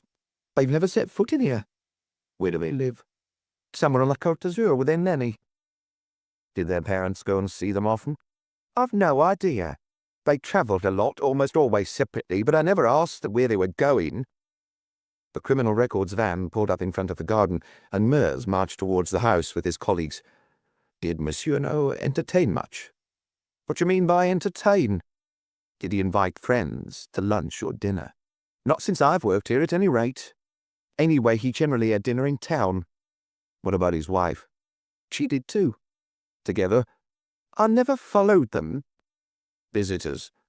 Monsieur would sometimes see people in his office. Friends? I don't listen at doors. They were almost always foreigners, people from his country, who he spoke to in a language I didn't understand. Was Monsieur Fouad present at these discussions? Sometimes he was, sometimes he wasn't. One moment, Mers. You can't start before the pathologist gets here. Thank you, Madame Baudin. Please stay in the kitchen and don't do any housework until the premises have been inspected. Where is Madame Naur's bedroom? Upstairs on the first floor. Did Monsieur Naur and his wife share a bedroom? No. Monsieur's apartment is on the ground floor, across the corridor. Isn't there a dining room? The studio was used as a dining room. Thank you for your cooperation. Don't mention it, she said, before making a dignified exit. Moments later, Maigret was climbing the stairs, which were carpeted in the same lavender blue as the studio. Manacle and Lapointe tagged along. On the first-floor landing, they found a local inspector in plain clothes who was smoking a cigarette with an air of resignation. Madame Naur's bedroom? That one, straight across. The room was spacious and furnished in the Louis XVI style. The bed may not have been slept in, but the general impression was still one of mess. A green dress and some underwear was scattered on the carpet. The wardrobe doors were wide open, suggesting a hurried departure. Coat hangers were lying around, one on the bed and another on a silk-covered armchair, as if someone had been grabbing clothes and stuffing them into a suitcase. Maigret idly opened a few drawers. "Will you call the maid, Lapointe?" This took a while.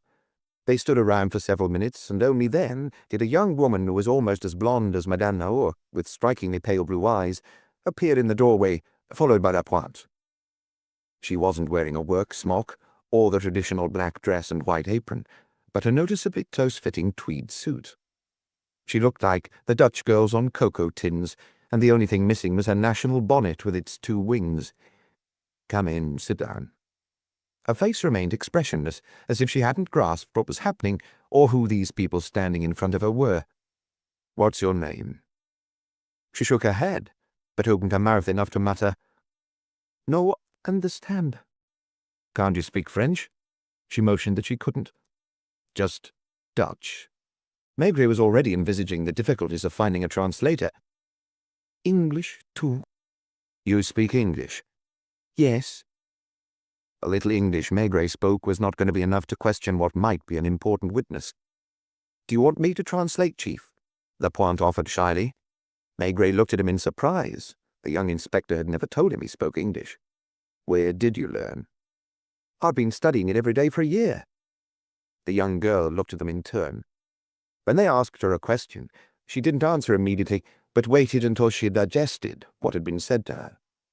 She didn't seem hostile and suspicious like the cleaner, but somehow impassive, either from birth or because she had picked it up at some stage in her life. Was she putting it on deliberately, to seem of less than average intelligence? Even when translated into English, their questions only seemed to reach her brain with difficulty, and her answers were brief, rudimentary. She was called Vertuis, and was 24 years old. She was from Friesland, in the north of the Netherlands, and had moved to Amsterdam when she was 15. Did she start work for Madame Naur straight away? Lapointe translated the question, and in reply only got the word, "No." When did she become her maid? 6 years ago. How? Through an advert in an Amsterdam newspaper. Was Madame Naur already married? Yes. Since when? She doesn't know. Maigret was having a hard time remaining calm. With these short yes and no answers, the questioning could take hours. "Tell her I don't like being taken for a fool." Lapointe translated in an embarrassed voice. The young girl glanced at Maigret with slight surprise, before resuming her look of total indifference. 2 dark-coloured cars pulled up by the curb, and Maigret grunted, "The prosecutor's office. Stay with her, will you? Try to get as much out of her as you can." Noir, the deputy prosecutor, was a middle-aged man with an old-fashioned grey goatee, who, after doing the rounds of most of the provincial courts, had finally been appointed to Paris, where he was scrupulously avoiding complications as he counted the days to his retirement. The forensic pathologist, a man called Collinet, was bent over the body. It was a while now since he had replaced Dr. Pole, whom Maigret had worked with for so many years. Others had similarly disappeared over the years, Comeliot, for instance, the examining magistrate whom Maigret could have called his close personal enemy, and missed occasionally. Coyote, the relatively young examining magistrate in charge of this case, made a point of letting the police work on their own for 2 or 3 days before he got involved in an investigation. The doctor had changed the position of the body twice, and his hands were sticky with congealed blood. He looked around for Maigret. "Naturally, I can't tell you anything conclusive before the post-mortem. The bullet entrance wound here makes me think we're dealing with a medium or large caliber weapon, and that the shot was fired from more than 2 meters away. The lack of an exit wound means the bullet is still in the body. I can't really see it coming to rest in the throat, which wouldn't offer sufficient resistance, so I suppose that, fired more or less upwards from a low position, it lodged in the skull." "Do you mean the victim was standing while the murderer was sitting down, on the other side of the desk, for instance?" "Not necessarily sitting. He could have fired without raising his arm, from the hip." It was only when the ambulance men lifted the body to put it on a stretcher that a 6.35 caliber pearl-handled automatic became visible on the carpet. The deputy prosecutor and examining magistrate looked at Maigret to see what he made of it. "I assume the wound couldn't have been caused by that gun?" Maigret asked the pathologist. "That's my opinion, at least for the moment." "Mers, will you examine the pistol?" Grabbing a cloth, Mers picked up a gun, sniffed it, then took out the magazine. "A bullet's missing, Chief." Now the body was being taken away, the men from criminal records could set to work, and the photographer could start. He had already taken some photographs of the dead man. Everyone came and went. Little groups formed. Naur, the deputy prosecutor, tugged at Maigret's sleeve. "What nationality do you think he is?" "Lebanese." "Do you think it's a political crime?" The prospect terrified him, because he remembered similar cases that had proved disastrous for most of the people involved. "I think I'll be able to answer that pretty quickly." "Have you questioned the staff?" "The cleaner, who's not very forthcoming, and I've started with the maid, who's even less. She doesn't seem to speak a word of French, though it's true. Inspector Lapointe is questioning her in English upstairs at the minute." "Let me know as soon as you can." He looked around for the examining magistrate so they could leave. Today's visit from a prosecutor's office was merely a formality. "Do you need me or my men any more?" asked the local chief inspector. "You're free to go, my friend, but it would be a help if you left your inspectors a while longer, as well as the officer on guard at the door. Whatever you need." The living room gradually emptied out, and at one point Maigret found himself standing in front of a bookcase containing over 300 books. He was surprised to see that they were almost all scientific works, mostly mathematics, and a whole row in French and English were devoted to probability theory. Opening the cupboards under the shelves, he found stacks of sheets of paper, some mimeographed, containing nothing but columns of numbers. "Let's talk again before you leave, Mers, and send the gun to Gastine Renette for tests. Actually, put this in as well." He reached into his pocket for the bullet Naur had given him, which was wrapped in a piece of cotton. "Where did you find it?" "I'll tell you later. I need to know urgently whether it came from this gun." He lit his pipe as he climbed the stairs, and glanced into the room where Lapointe and the young Dutchwoman were sitting facing one another. The inspector was taking notes in a notebook, using the dressing table as a desk. "Where's the secretary?" he asked the local inspector, who was standing around, looking bored in the corridor. "The door at the end." "Has he been complaining?" "He opens his door now and then to have a listen. He had a telephone call." "What did the chief inspector say to him this morning?"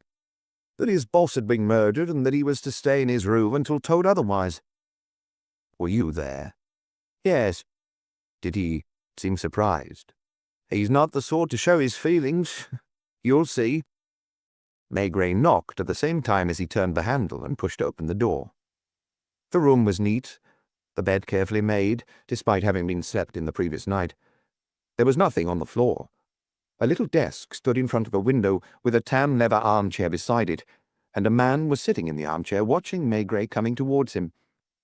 It was difficult to tell his age. He was dark, very Arab-looking, and although lined, his face could just as easily have been that of a 40-year-old as a 60-year-old. His thick bushy hair was jet black, without a speck of white. He did not get up, offered no form of greeting, merely looked at his visitor with his smouldering eyes, his features displaying no discernible emotion. "I imagine you speak French." A nod. "Detective Chief Inspector Maigret, head of the crime squad. I assume you are Monsieur Naur's secretary." Another nod. "May I ask you your full name?" "Fouad Bouini." His voice was muffled, as if he were suffering from chronic laryngitis. "Do you know what happened last night in the studio?" "No." "But you've been told that Monsieur Naur has been killed, haven't you?" "That's all." "Where were you?" Not a flicker of response.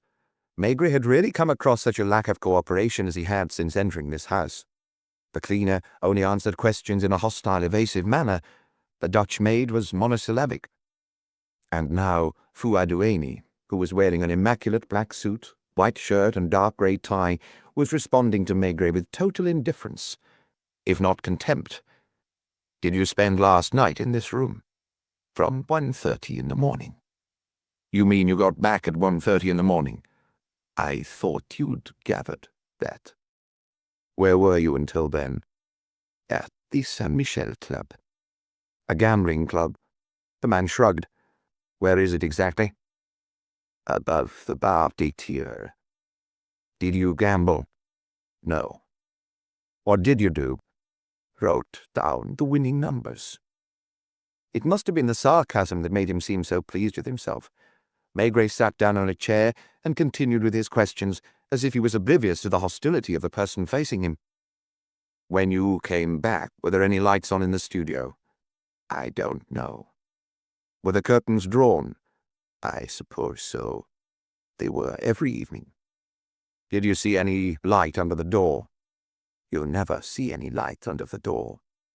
"Was Monsieur Naur generally in bed by then?" "It depended." "On what?" "On him." "Did he often go out in the evening?" "When he felt like it." "Where did he go?" "Wherever he wanted." "On his own?" "He'd leave the house on his own." "Did he take the car?" "He'd call a taxi." "Didn't he drive?" "He didn't like driving. I was his chauffeur during the day." "What sort of car did he have?" "A Bentley." "Is it in the garage?" "I haven't checked. I haven't been allowed out of my room." "What about Madame Naur?" "What do you want to know?" "Has she got a car too?" "A Queen Triumph." "Did she go out yesterday evening?" "I never had anything to do with her." "What time did you leave the house?" 10:30. "Was she here?" "I don't know." "What about Monsieur Naur?" "I don't know if he'd got back. He must have had dinner in town." "Do you know where?" "Probably at the Petit Beirut, his usual place." "Who did the cooking in the house?" "No one in particular." "Breakfast?" "I made Monsieur Felix's." "Who is Monsieur Felix?" "Monsieur Naur." "Why did you call him Monsieur Felix?" "Because there's Monsieur Maurice, too." "Who's Monsieur Maurice?" "Monsieur Naur's father." "Does he live here?" "No." "Lebanon."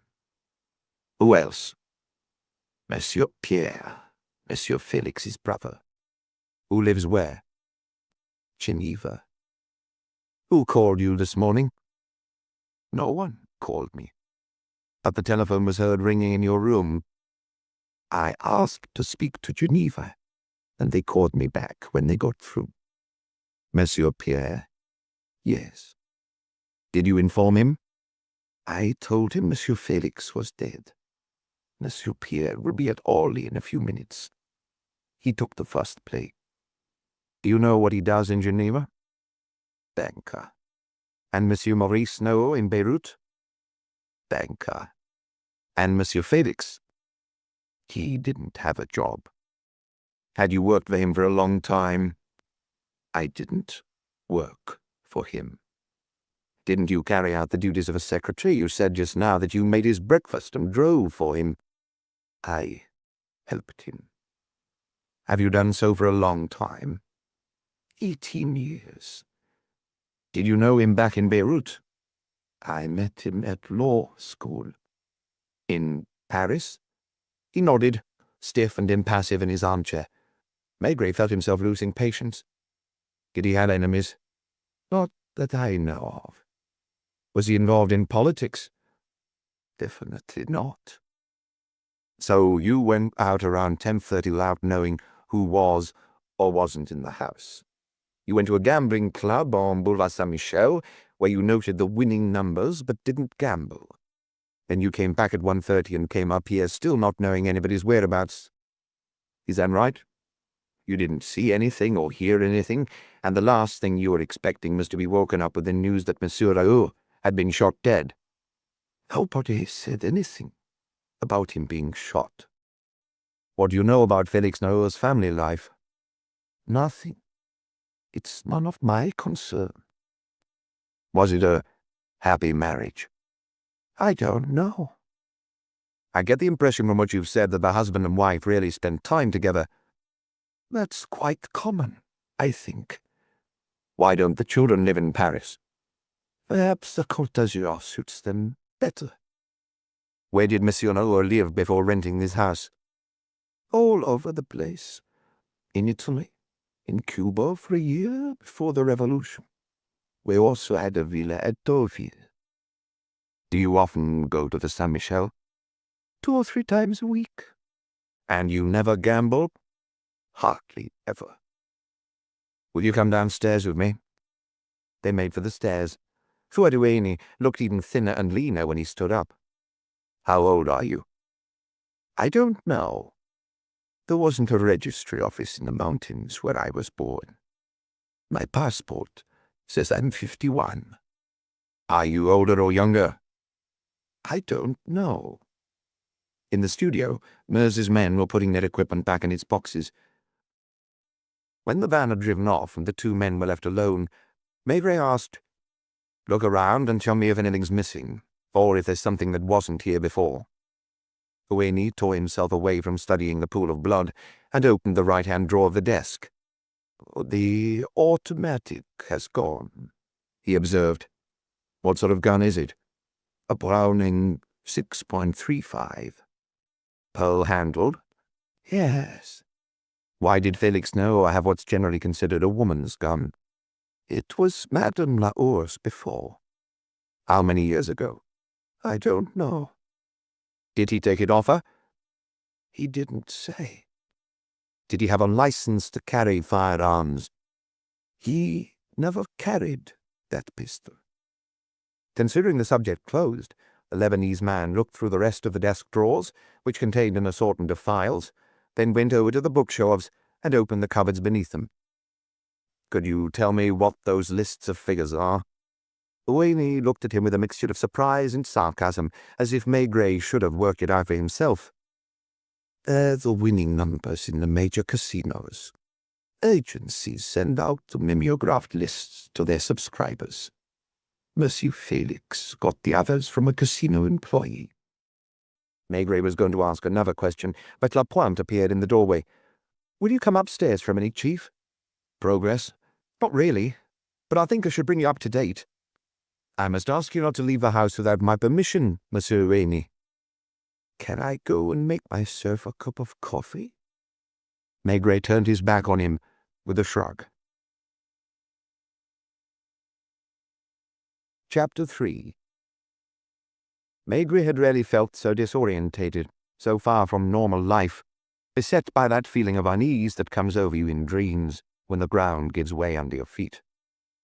The few passers-by in the snow-covered streets concentrated on staying on their feet. The cars, taxis, and buses drove slowly, and everywhere sand and salt trucks crawled along the pavements. Electric lights burned in almost every window, and snow still fell from a slate-grey sky. He could have guessed what was going on in all these boxy little dwellings filled with living, breathing human beings. For over 30 years, he had got to know Paris, neighborhood by neighborhood, street by street, and yet here he felt immersed in a different world where he couldn't predict how anyone would react. What sort of life had Felix Naur been leading until a few hours ago? What exactly was his relationship with his secretary in everything but name, and wife and 2 children? Why were the children on the Côte d'Azur? Why? There were so many whys that he couldn't address them individually. Nothing was straightforward or clear-cut. Nothing was the way it was in other families, other households. Pardon had felt a similar unease last night when a couple of strangers had burst into his local doctor's surgery. The story of a shot fired from a moving car was hard to credit, as was the old woman who pointed out the doctor's building. Felix Naur, with his works on mathematics and his lists of winning and losing numbers in various casinos, did not fit into any category Maigret knew of, and Fouadoueni was from an equally unfamiliar world. Everything here seemed to be fake, and everyone seemed to be lying, an intuition that Lapointe confirmed as they went upstairs. I wonder if this girl's completely normal, Chief. Judging by her answers, when she agrees to get any, that is, and the way she looks at me, she seems to have the naivety and mentality of a 10-year-old, but I wonder if it isn't all a trick or a game. As they went into Madame Naur's bedroom, where Nellie was still sitting in a silk-covered chair, Lapointe remarked, "Incidentally, Chief, the children aren't the age they were when the photo was taken. The girl's 5 now, and the little boy's 2. Do you know where they're living with a nanny?" "In Mougins, in a hotel called the Pension du Palmier." "Have they been there long?"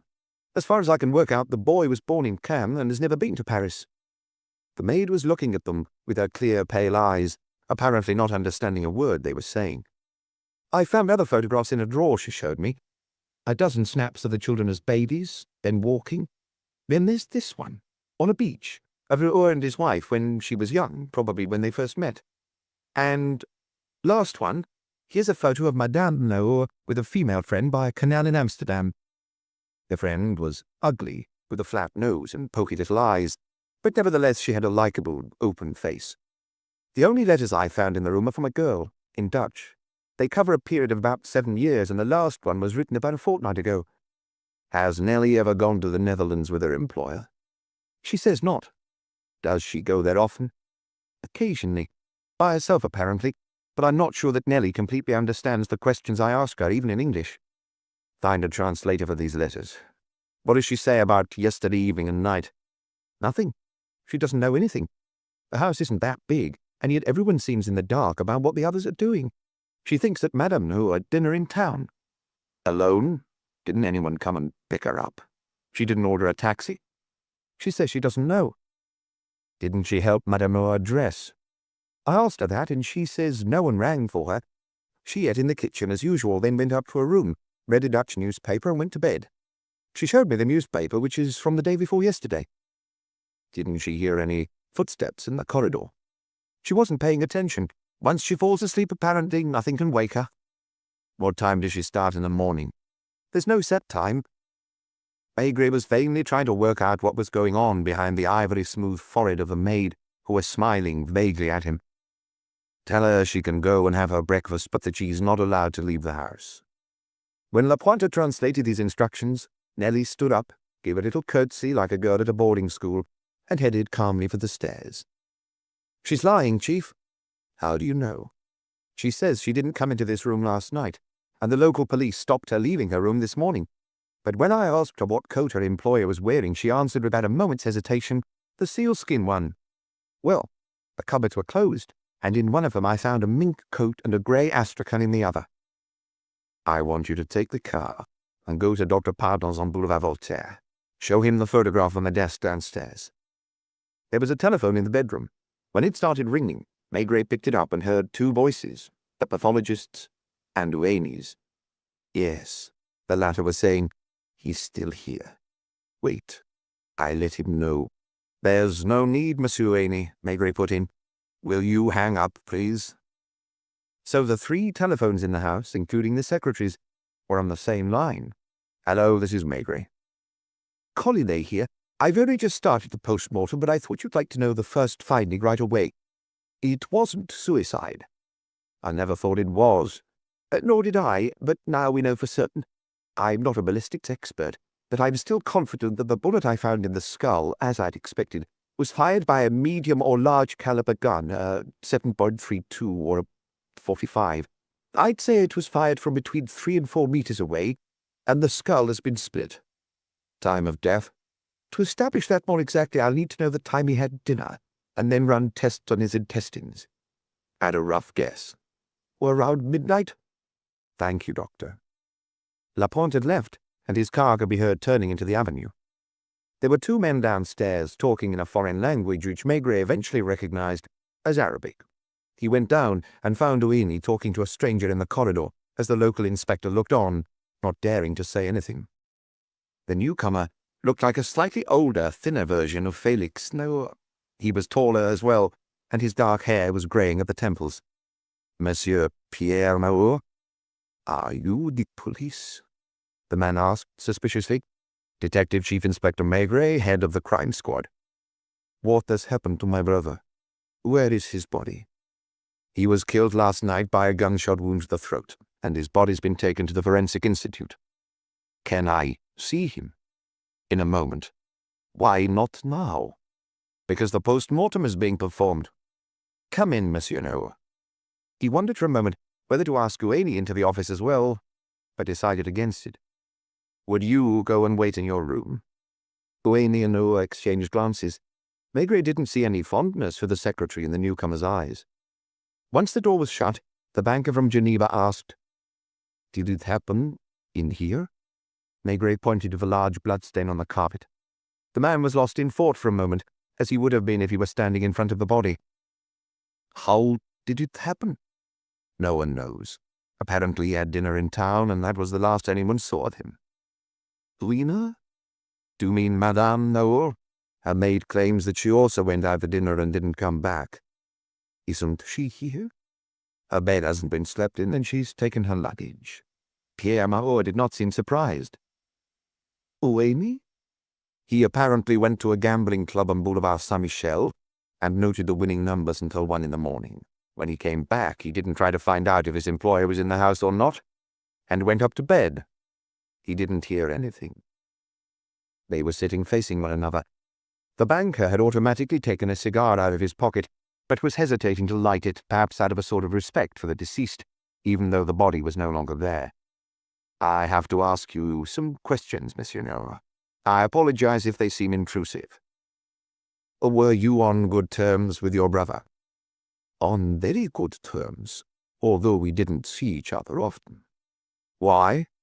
Because I live in Geneva, and when I do travel, I generally go to Lebanon. My brother had no call to come to Geneva. It wasn't one of his stamping grounds. Ouini has told me that Felix Naur didn't have a job. That's true to a degree. I think, Monsieur Maigret, that rather than wait for your questions, I should fill you in on various things that will help you to understand the situation. My father was, and still is, a banker in Beirut. His bank started out as a very small concern, mainly intended to finance imports and exports, since Beirut is the gateway for trade with the Middle East. Beirut has the most banks per capita of anywhere in the world. He finally decided to light his cigar. His hands were as carefully manicured as his brother's, and he was wearing a wedding ring as well. We are Maronite Christians, hence our first names. My father's business grew over the years, and he now runs one of the largest banks in Lebanon. I studied at the law faculty in Paris and then the Institute of Comparative Law, before your brother arrived. He is 5 years younger than me, so I had a head start. When he got here, I'd almost finished my studies. Did you move to Geneva straight away? I worked with my father at first, then we decided to open a branch in Switzerland, or Comptoir Libanais, which I run. It is a fairly small operation with 5 employees and an office on the second floor of a building in Avenue du Rhône.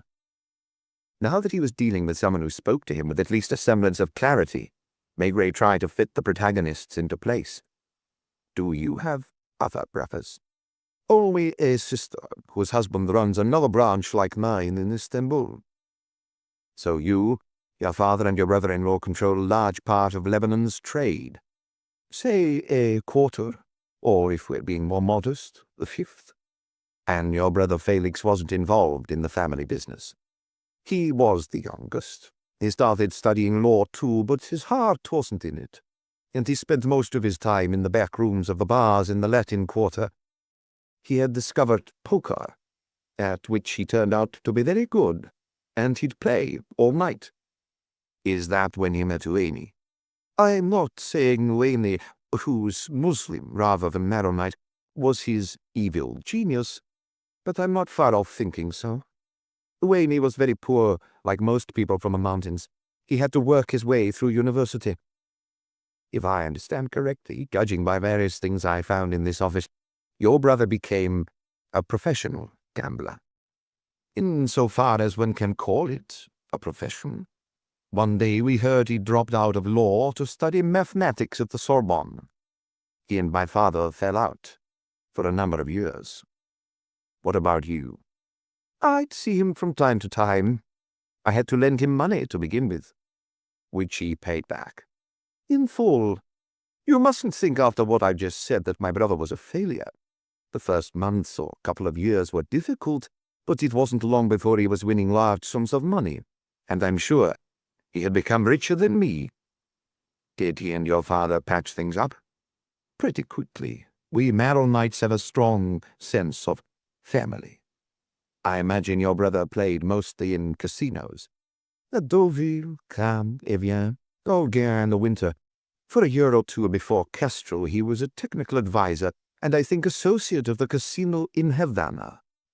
He didn't gamble haphazardly. He put his math studies to good use. Are you married, Monsieur Naur? Married with 4 children, one of whom is 22 and studying at Harvard. When did your brother get married? Wait, it was the year of 7 years ago. Do you know his wife? Naturally, I'd made Lena's acquaintance. Did you meet her before the marriage? No, we all thought my brother was a confirmed bachelor. How did you find out about the wedding? By letter. Do you know where it took place? In Tourville, where Felix had rented a summer house. Pierre Naur's face had clouded over a little. What sort of woman is she? I don't know how to answer that. Why? Because I've only met her twice. Did your brother go to Geneva to introduce her to you? No, I came to Paris on business and I met up with them both at the Ritz, where they were living at the time. Didn't your brother ever go to Lebanon with her? No. My father saw them a few months later at Evian, where he had gone to take the waters. Did your father approve of the marriage? It is hard for me to speak for my father. What about you? It was none of my business. They were lapsing back into haziness, into vague or ambiguous answers.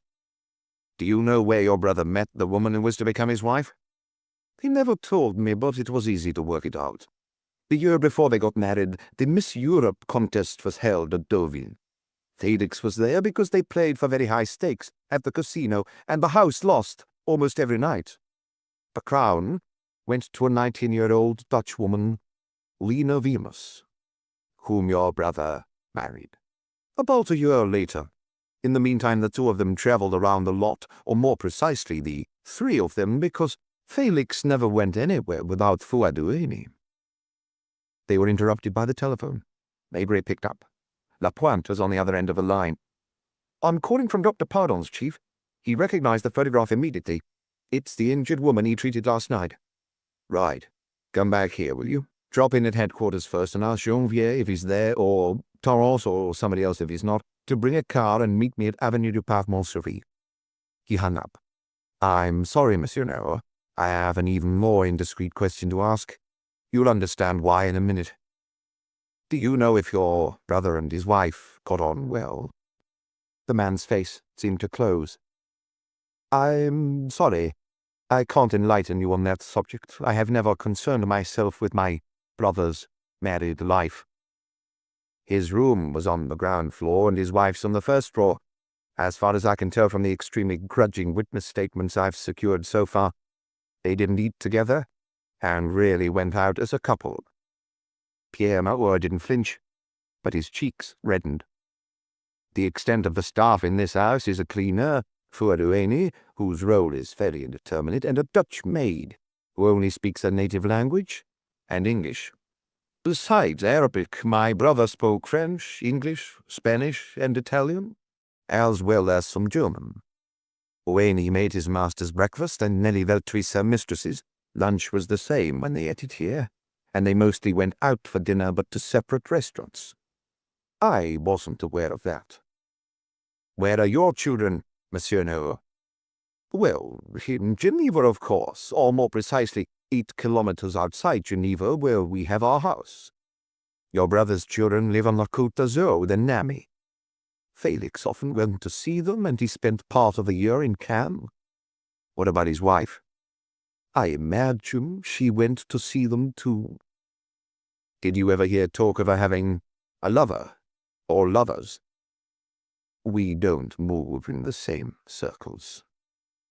I'm going to try to piece together the events of last night for you, Monsieur Naur, at least as much of them as we know. At some point before 1 in the morning, your brother was hit in the throat by a bullet fired by a large-caliber automatic, the type and probably the make of which we will know when we receive the firearms expert's report. When this happened, he was standing behind his desk.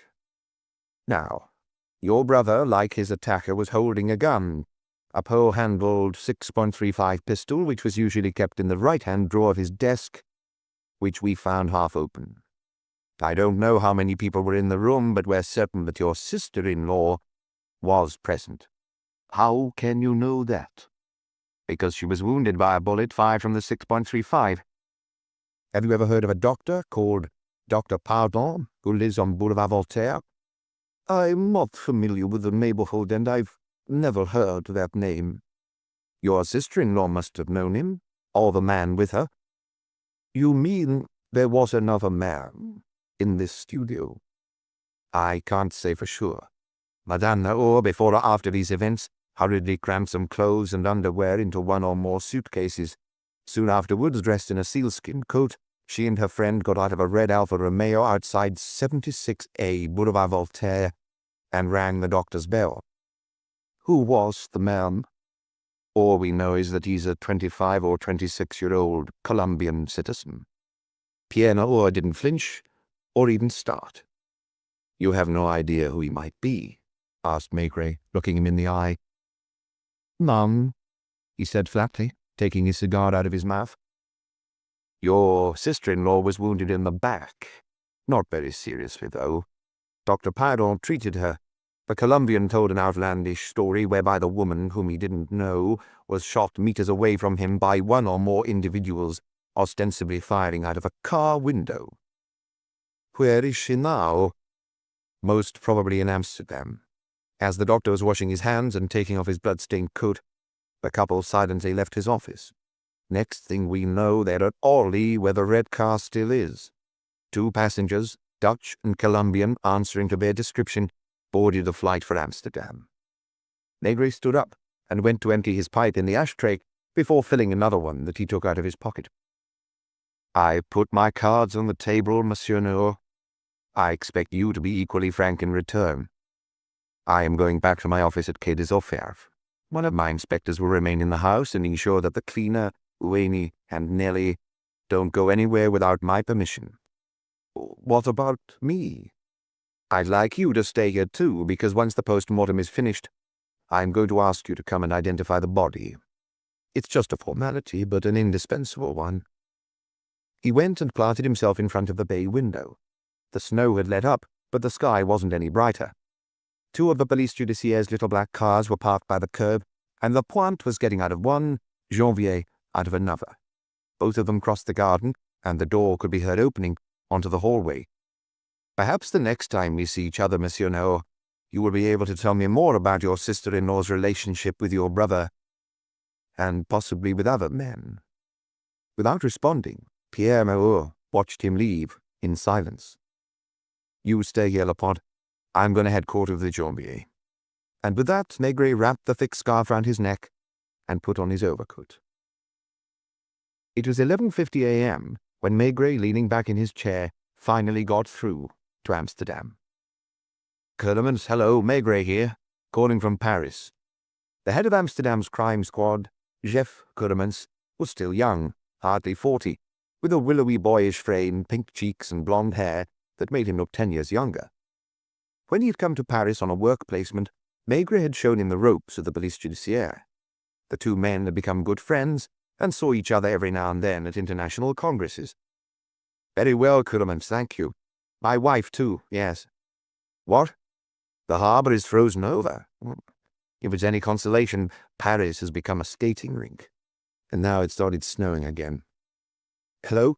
Oh, listen, I've got a favour to ask you. I'm sorry, that's why I'm calling. All unofficial, of course. I haven't got time to fill in the paperwork I need to go through the official channels, for one thing, and I don't have enough facts to hand either. Last night, 2 people I'm interested in arrived on a KLM flight from Orly that left around 3 in the morning. A man and a woman. They may have pretended not to be together. The man, who has a Colombian passport, is around 25. The woman, Dutch by birth, is called Evelina Naur, née Vimus, and sometimes stays for brief periods in Amsterdam, where she grew up. I imagine they both filled out landing cards, which you'll be able to find at the airport. Madame Naur doesn't live in Holland, but she has a friend in Amsterdam, Anna Kegel, who puts a Lomenstraat address on the back of her letters. Do you know it? Good. No need to arrest them. Perhaps if you find Madame Naur, you could just tell her that her husband is dead, and that they're expecting her for the reading of the will. Tell her brother-in-law has come to Paris too. Don't mention the police. Naur has been murdered, yes, shot in the throat. What? She probably knows, but she may not, conceivably. Nothing would surprise me in this business. I don't want her frightened off. If she is still with her travelling companion, don't bother him. If they've split up, I imagine she'll telephone in to tell him about your visit. That's kind of you, Curlemans. I'm going home to have lunch, and I'll expect a call this afternoon. Thank you. He took advantage of the direct line to dial his own number. What's for lunch? He asked as soon as his wife came on. I'd made sauerkraut, which I was pretty sure I was going to have to reheat this evening, if not tomorrow. I'll be home in half an hour. He chose one of the pipes on the row on his desk and filled it as he walked slowly down the corridor. When he was almost at the end, he knocked on the door of Detective Chief Inspector Laurdois, head of the gambling squad. Laurdois had joined the police judiciaire at pretty much the same time as him, and the 2 men had been on first-name terms from the outset. Morning, Raoul. What's reminding you of my existence? Our offices are 20 meters apart, and you only visit me once a year, if that. I could say the same to you. This didn't prevent them seeing each other every morning at the daily briefing in the commissioner's office, although on a more official footing it was true. You'll think my question's naive, but I haven't a clue about gambling, I freely admit it. First, is there really such a thing as a professional gambler? Casino managers are professionals, really, because when it comes down to it, they're gambling against the customers. When the house is banker on 2 tables, they'll sometimes go halves with a gambling expert or a syndicate. That's it as far as well-established pros are concerned. Then there are the people, not many it has to be said, who live off gambling for varying periods of time, either because they have exceptional luck or because they have considerable financial resources and are especially smart. Can you gamble scientifically? Apparently, some gamblers, again very few, can make complicated calculations of probability between the deal and choice of card. Have you heard of someone called Felix Naur? Every croupier in France and beyond knows him. He falls into the second category, although for a while he was a baccarat banker with an American syndicate in Havana. Is he honest? If he wasn't, he would have got a record a long time ago and been barred from the gaming rooms. You only find sleazy little card sharps occasionally in the smaller casinos, and anyway, they soon get caught. What do you know about Naur? For a start, that he has a very beautiful wife, a Miss someplace or other, whom I met several times in Cannes and Biarritz. Then, at some point, he worked with a group from the Middle East. A gambling syndicate. If you like, let's call it a group of gamblers who can't or won't play themselves. If a pro is going to take on the house at Cannes or Deauville, for instance, he needs to have enough millions to stay the course until his own luck turns. In other words, he has to be on an equal footing with the casinos, which have virtually inexhaustible funds. Hence the creation of syndicates, which operate like finance companies, except they work more discreetly. For a long time, a South American syndicate used to send an operative to Deauville every year, and on a number of occasions the house found itself in a tight corner. Has Naur always been backed by a syndicate? People say he goes it alone these days, but it's impossible to check. Another question. Do you know the Saint-Michel Club? Naur hesitated before answering. Yes, I've raided it 2 or 3 times. Why is it still going then? You're not going to tell me Naur gambles there, are you? No, but his secretary or assistant spends a good part of the night there 2 or 3 times a week. Special branch asked me to turn a blind eye. A lot of the club's clientele are from the Middle East and live in that neighborhood. It's a good place to keep an eye on them, and our colleague is no slouch. Has there been a fight? No. Something else? No. Is Naur involved in a case? He was murdered last night. In a club? At his home. But are you going to tell me what happened? As soon as I know myself. 20 minutes later, Maigret was sitting across the dining table from his wife, enjoying a delicious Alsatian sauerkraut of a kind you'll only find in 2 restaurants in Paris. The salt pork was particularly flavorful, as the critics would say, and he had opened some bottles of Strasbourg beer. The snow was still falling outside the window, and it was good to be in the snug, not to have to venture out on pavements as slippery as Amsterdam's harbour. Tired? Not too bad. After a silence with a slightly sardonic look at his wife, he added, Policemen shouldn't really marry. To be spared having to go home and eat sauerkraut? She shot back. No. Because they need to be familiar with all walks of life, to have a knowledge of casinos, say, international banks, Lebanese Maronites and Muslims, foreign restaurants in the Latin Quarter and Saint-Germain, Colombia's younger generation, not to mention the Dutch language and beauty contests. Are you finding a way through, though? She smiled, because he was gradually looking less worried. The next stage of the investigation will tell. He felt heavy when he got up, but only because he had done the food and beer too much justice. What a pleasure it would have been, after an almost sleepless night, to lie down on the bed and take a little siesta, vaguely aware of Madame Maigret moving around in the apartment. Are you off already? Kernemans is meant to be calling me back from Amsterdam. She knew him too, because he had come to dinner more than once. Maigret called a taxi this time and waited for it outside as always. When he got to the office, he found Janvier was back. Any calls from me? Only Lapointe. As there was almost nothing to eat in the refrigerator, Noel's brother asked if he could get lunch delivered from a local delicatessen. Lapointe saw no reason to object, and in return they invited him to share their lunch. The 2 local inspectors have gone back to the station. The policeman on duty at the door has been relieved. Oh, I almost forgot. The young maid wouldn't touch the food. She made a big bowl of hot chocolate and dipped slices of bread into it. Did Naur and Duane eat at the same table? Lapointe didn't say. I want you to go to Boulevard Saint-Michel, where you'll find a bar. The Bar des Tiers. It has a gaming room disguised as a private club on the 1st floor. The club's closed at the moment, but the entrance is in the bar. Tell the owner that Naur sent you, and that we don't want to make any trouble for him.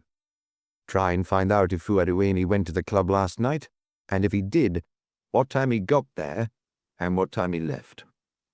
On your way back, drop in at a restaurant called the Petit Beirut on Rue des Dornada. The owner is someone called Boutros. Felix Naur was one of his real regulars. Did he have dinner yesterday in that restaurant? Was he alone? How long had he been going there without his wife? Was there a time when the couple were inseparable? That sort of thing. See what you can get out of him. Maigret hadn't touched the Morning Post, which was stacked in a pile on his blotter next to the pipes. He reached a hand out for a letter, yawned, then decided to do it later. Sliding down a little in his chair, he lowered his head and closed his eyes. When the telephone startled him awake, no one was shaking him by the shoulder. There was no need to struggle. The clock said 3:30. Detective Chief Inspector Maigret? Hello, is that Detective Chief Inspector Maigret in person? The switchboard operator had a thick accent. This is Amsterdam. Stay on the line. I put in the floor to Detective Chief Inspector Kernemans. 2 or 3 clicks, then he heard the tall Dutch policeman's unfailingly cheery tones. Maigret, Kernemans here. Try and make a habit of giving me such easy jobs, will you? Naturally, I found the landing cards at the airport. I didn't even have to leave the office. I had the contents read out to me over the telephone. The woman is, as you said, Evelina Naur, near Vimos, living in Paris, Avenue du Parc Montsouris. She's younger than you thought, 27. She was born in Amsterdam, that's true, but she left the city at a very young age with her parents when her father was made assistant manager of a dairy in Weewarden in Friesland. Have you talked to her? She's staying with her friend Anna Kegel. The two women lived together for a few years when Lina was 17, and her parents allowed her to come and work in Amsterdam. She started off as a switchboard operator at a travel agency, then graduated to receptionist for a well-known doctor, and finally became a model for a couture house. Anna Kegel has always had the same job, a punch card operator in a large brewery. I pointed out its warehouses when we went on a boat ride on the Amstel. How did Lina Naur react when you told her her husband was dead? First of all, I should say that she was in bed, and that her doctor had just left. Did she tell you about her injury? No, she said she was very tired. Any sign of her friend? The apartment consists of a large bedroom, a kitchen and a bathroom, so I would have seen if he'd been there. After a silence, she asked, "What did he die of?" I told her that I didn't know, but that she was needed for the reading of the will. What did she say? That she hoped to be well enough to fly tomorrow morning, although the doctor had prescribed plenty of rest. Just to be on the safe side, I left one of my men in the neighborhood. Unofficially, don't worry. What about the Colombian? Vicente Alvarado, 26, born in Bogota, student. Lives in Paris, Rue Notre-Dame-des-Champs. Did you find him? Easily. Also very unofficially, as I had the Lomenstraat apartment's telephone tapped. Lina Naur picked it up before I left the street. She asked for the Rembrandt Hotel and was put through to Alvarado. I've got the transcript of their conversation in front of me. Shall I read it out? Maigret's only regret was that he couldn't hold the receiver and fill a pipe at the same time. He looked longingly at the pipes lying in a neat, tempting row on his desk. It begins, "Vicente? Yes, has the doctor been? Half an hour ago. He believed what I told him, and he gave me some stitches after cleaning the wound. He's meant to be coming back tomorrow morning. I had another visit, someone from the police, a very tall, very nice man, who told me my husband was dead." A silence. You'll notice, Maigret, that the young man didn't ask any questions at that point. "The lawyer needs me for the reading of the will. I promised to get a plane tomorrow morning. Do you think you'll be able to? My temperature's only 38. The doctor gave me some tablets. I don't know what sort, and now it hardly hurts at all. Can I come and see you this afternoon? Not too early, because I'd like to get some sleep." My friend rang her office and told them she had flu. Apparently a third of the staff are in bed. She's taking good care of me. I'll be there around 5. Another silence. That's it, Maigret. They started talking in English and carried on in French. Anything else I can do? I'd like to know if she gets the flight, and if so, what time she'll be at Orly. Naturally, I'd also like an update on Alvarado. Unofficially, Tielemans laughed, then signed off like Maigret's colleagues with a cheery, "Bye, Chief." Chapter 4. It was a slow afternoon in the stuffy office, and the 6 or 7 pipes lined up on his desk had all been smoked. Almost every investigation had what Maigret called the gap, a moment when a certain amount of information had been gathered but not yet checked, so couldn't be used. It was a quiet but frustrating time, because the temptation was to construct theories, to draw conclusions that might easily be wrong. If Maigret had followed his inclination, rather than tell himself that a detective chief inspector's job was not to run around everywhere like a hunting dog, he would have seen everything for himself, as he used to when he was still just an inspector. For instance, he envied Tielemans seeing Lina Naur and her unprepossessing friend in the Amsterdam apartment which the 2 young women used to share. He would also have liked to have taken Lapointe's place and spent the whole day in the house on Avenue du Parc Montsouris, nosing around, sniffing in corners, opening drawers at random, studying Fouadoueni, Pierre Naur, and the disconcerting Nellie, who was perhaps not as infantile as she was trying to make believe. He wasn't following any preconceived plan. He was going forwards wherever that might be, trying above all not to form any opinions. He smiled when there was a knock at the door, and he saw the pardon's maid come into his office. "Hello, Monsieur Maigret." As far as she was concerned, he was the monthly dinner guest, not a detective chief inspector with the police judiciaire. "I'm bringing you the report. Monsieur told me to make sure I gave it to you personally." It had been typed with 2 fingers on the doctor's old typewriter and was studded with crossings out, missing letters, and words rung together. Had Pardon started writing it the night before, after Maigret had left, or had he written it a few lines at a time between patients? Maigret glanced through it, breaking into a smile as he saw how meticulous his friend had been, the effort he had visibly taken not to omit any detail, as if he were giving a medical diagnosis. He had no time to sit around pondering, though, because he was told there were journalists waiting for him in the corridor. He hesitated, then ended up muttering, "Send them in." There were 5 of them, plus a couple of photographers, and one of the reporters was young Maigret, who, despite being just 20 and cherubic-looking, was one of the most dogged members of the Parisian press. "What can you tell us about the Naur case?" Ah, it was already the Naur case. No doubt, that is what all the papers would call it. "Not much, boys. It's early days." "Do you think Naur could have committed suicide?" "Definitely not. We have proof he didn't because the bullet that lodged in his skull after passing through his throat is of a different caliber to the gun found under his body." "He was holding the gun in his hand when he was killed, was he?" "Probably. As I can foresee what you're going to ask next, I'll tell you straight away that I don't know who was in the room at the time." "What about in the house?" inquired young Maigret. "A young Dutch maid, Nellie Veltrice, was asleep on the first floor, in a room at some distance from the studio. Apparently she's a heavy sleeper and says she didn't hear anything." "Wasn't there a secretary, too?" "They must have questioned the neighbors, perhaps even the local shopkeepers. Until proven otherwise, the secretary Thouadoueni was in town and didn't return until 1:30 in the morning. He couldn't get into the studio and went straight up to bed." "Madame Naur?" "She was away." "Before or after the tragedy?"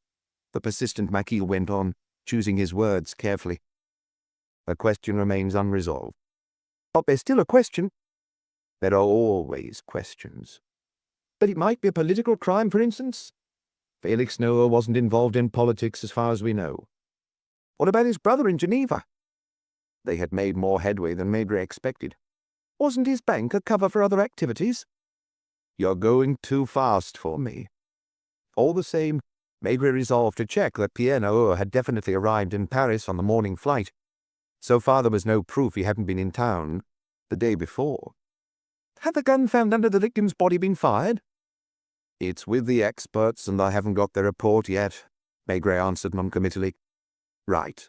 You know pretty much as I do now, and I'll ask you to let me get on with my work. I'll be sure to call you in when I have any news." He knew for a fact that Maigret was going to leave one of his colleagues in the corridors to watch his office and make a note of any visitors. "No, boys, I've got a lot to do. That's all the time I can give you." It hadn't gone too badly. He sighed, imagining a nicely chilled glass of beer, but couldn't quite bring himself to get one sent up from a brasserie Dauphine. "Hello, Lapointe. What's happening over there?" "Our house is as gloomy as ever, but Cleaner is furious we're not letting her do any housework. Nellie is lying on her bed reading an English crime novel, and Pierre Naur is shut away in the office, going through all the correspondence and papers in the drawers." "Has he made any telephone calls?" "Only one, to Beirut, to tell his father. The old man is trying to get a seat on the next plane." "Put Pierre Naur on, will you?" "He's right here." The next thing he heard was the voice of a banker from Geneva. "Yes?" "Do you know if your brother had a lawyer in Paris?" "Felix mentioned him the last time we saw each other 3 years ago. He said that if he died, his will would be in the possession of Maître Leroy Beaudieu on Boulevard Saint-Germain. I happen to know Leroy Beaudieu very well because I did some of my law studies with him, although we haven't been in touch much since then." "Did your brother tell you what was in his will?" "No, he only said rather resentfully that despite our father's criticisms he was still a Naur." "Have you found anything in the papers you're going through?"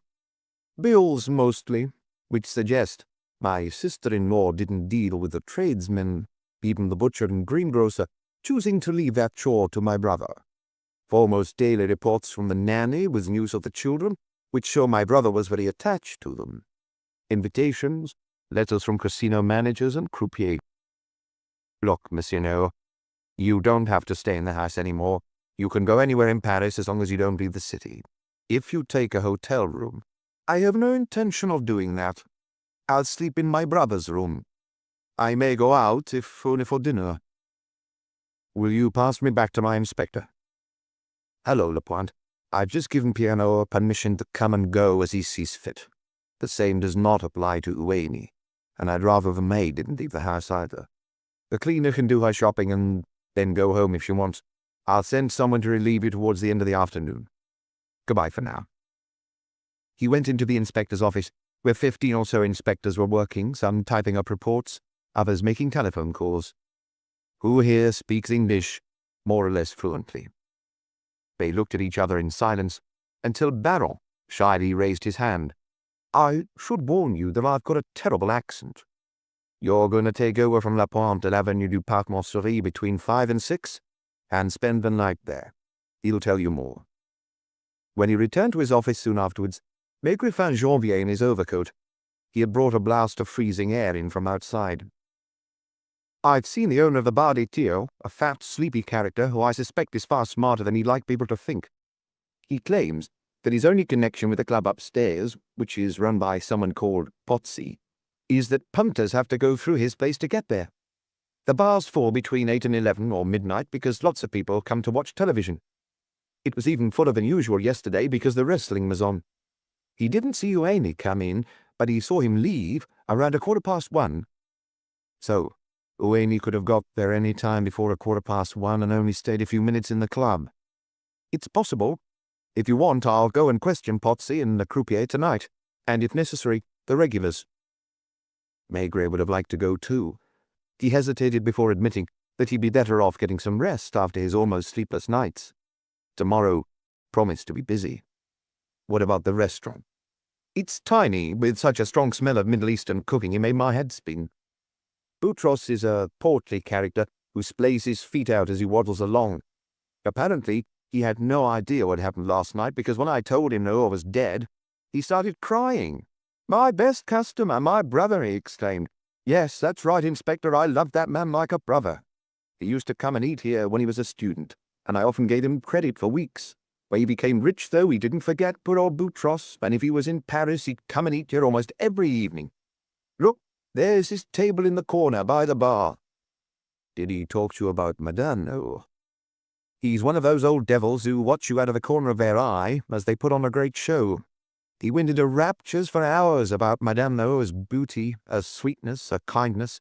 And she's not a bit stuck up, Inspector. She always shakes my hand when she arrives and when she leaves. When did he last see her? He doesn't know. He's very vague. In the early days of their marriage, she used to come in with her husband more often than she had done recently. That was true. They were an attractive couple, very much in love. They'd always been very in love. No, nothing went wrong between them.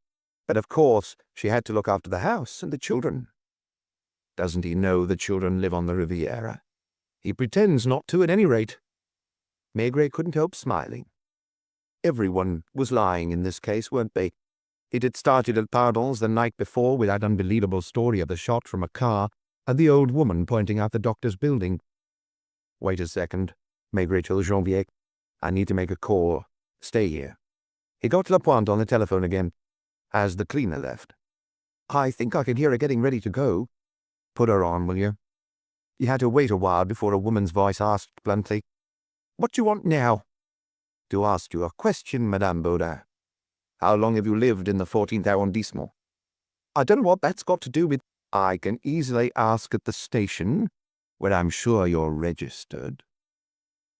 3 years. And where did you live before? Rue Servin, in the 11th. Were you ill there?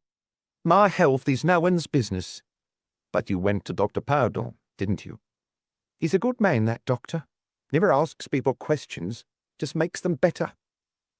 So, a little mystery that had been bothering Maigret since he had heard Pardon's story had been resolved.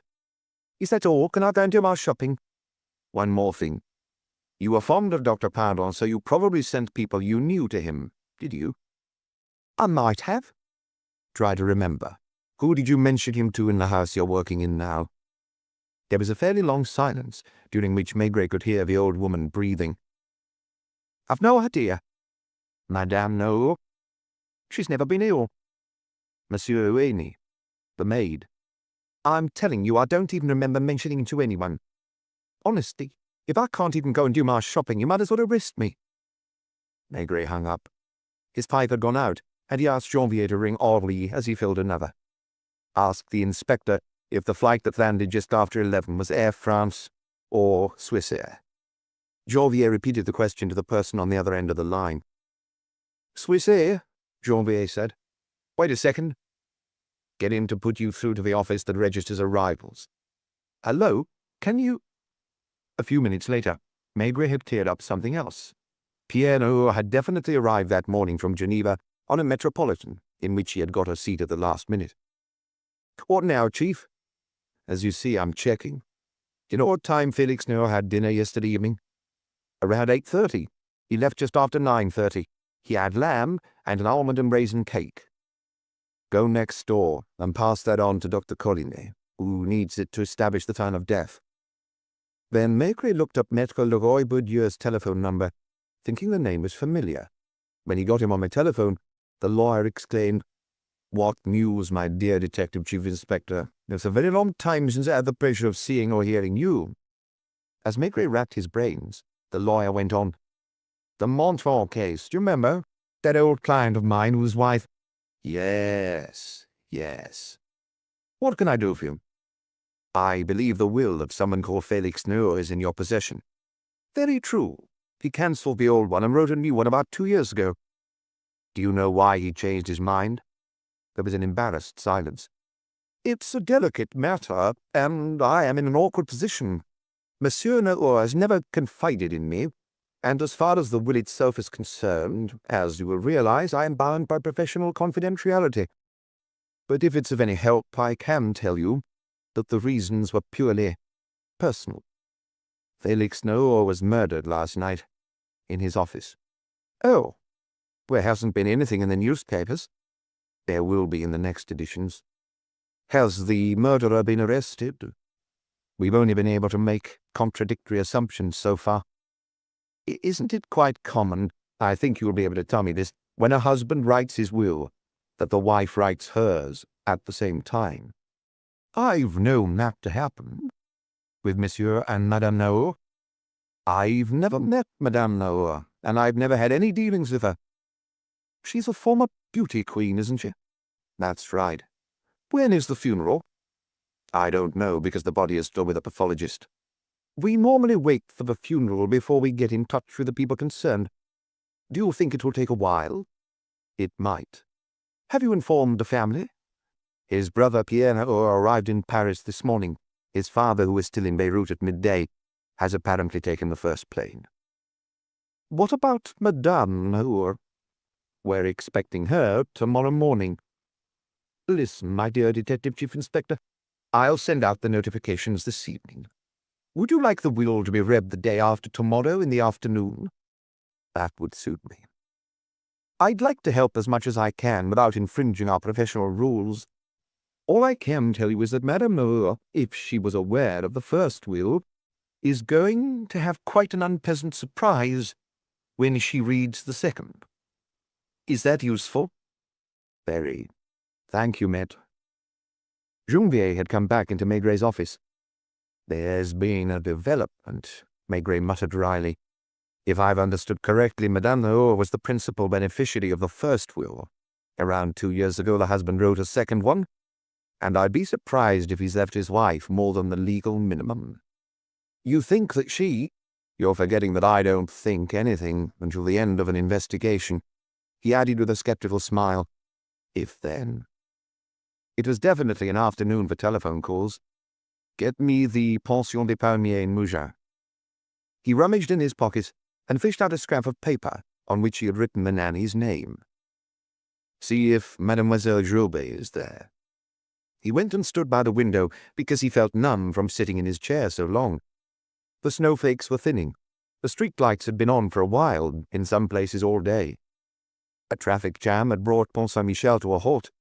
3 uniformed policemen were trying to disentangle the snarl of cars and buses, blowing loudly on their whistles. "Hello? That's Mademoiselle Joubert, is it? One moment, please. I'll put Detective Chief Inspector Maigret on." "No, Police Judiciaire in Paris." Maigret took the call standing up, a thigh propped on his desk. "Hello, Mademoiselle Joubert?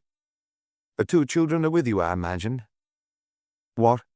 Well, you haven't been able to go out because of the rain and the cold. Well, if it's any comfort, the snow is making driving almost impossible here in Paris. I'm wondering if you've heard from Monsieur Naur." "He rang you yesterday." "Roughly at what time?" 10 in the morning. "Yes, I understand. He either rings before their walk or in the evening. Did he have a special reason for calling?" "Nothing in particular. He does so 2 or 3 times a week." "What about Madame Naur?" "Not so often. Once a week. Sometimes she doesn't call for a fortnight." "No, mademoiselle, I'm asking you these questions because Monsieur Naur was murdered last night. No one has been arrested. May I ask you how long you've been working for the family?" 5 years. So, since the birth of the first child. Unfortunately, I can't come to Maigret at the moment. I may have to authorize Cannes' crime squad to take your statement."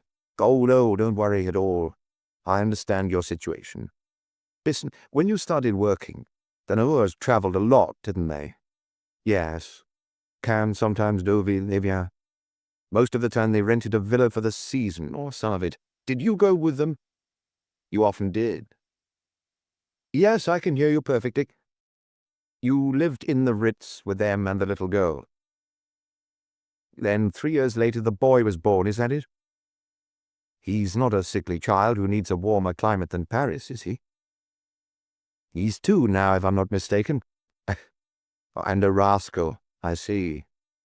"Yeah, of course, off you go. I'll stay on the line." He told Jean-Pierre, "The kids are fighting in the next room. She seems a lovely girl. She answers clearly, no hesitation. Long may it last." "Hello?" "Yes?" "So, Monsieur Naur was more involved with the children than his wife. You sent him a short report every day on their health and what they were doing. Did you notice any tension between the husband and wife?" "Hard to tell, I know." "They each had their own life. That didn't surprise you?" "Only at first. You got used to it." "Did they come to see them together?"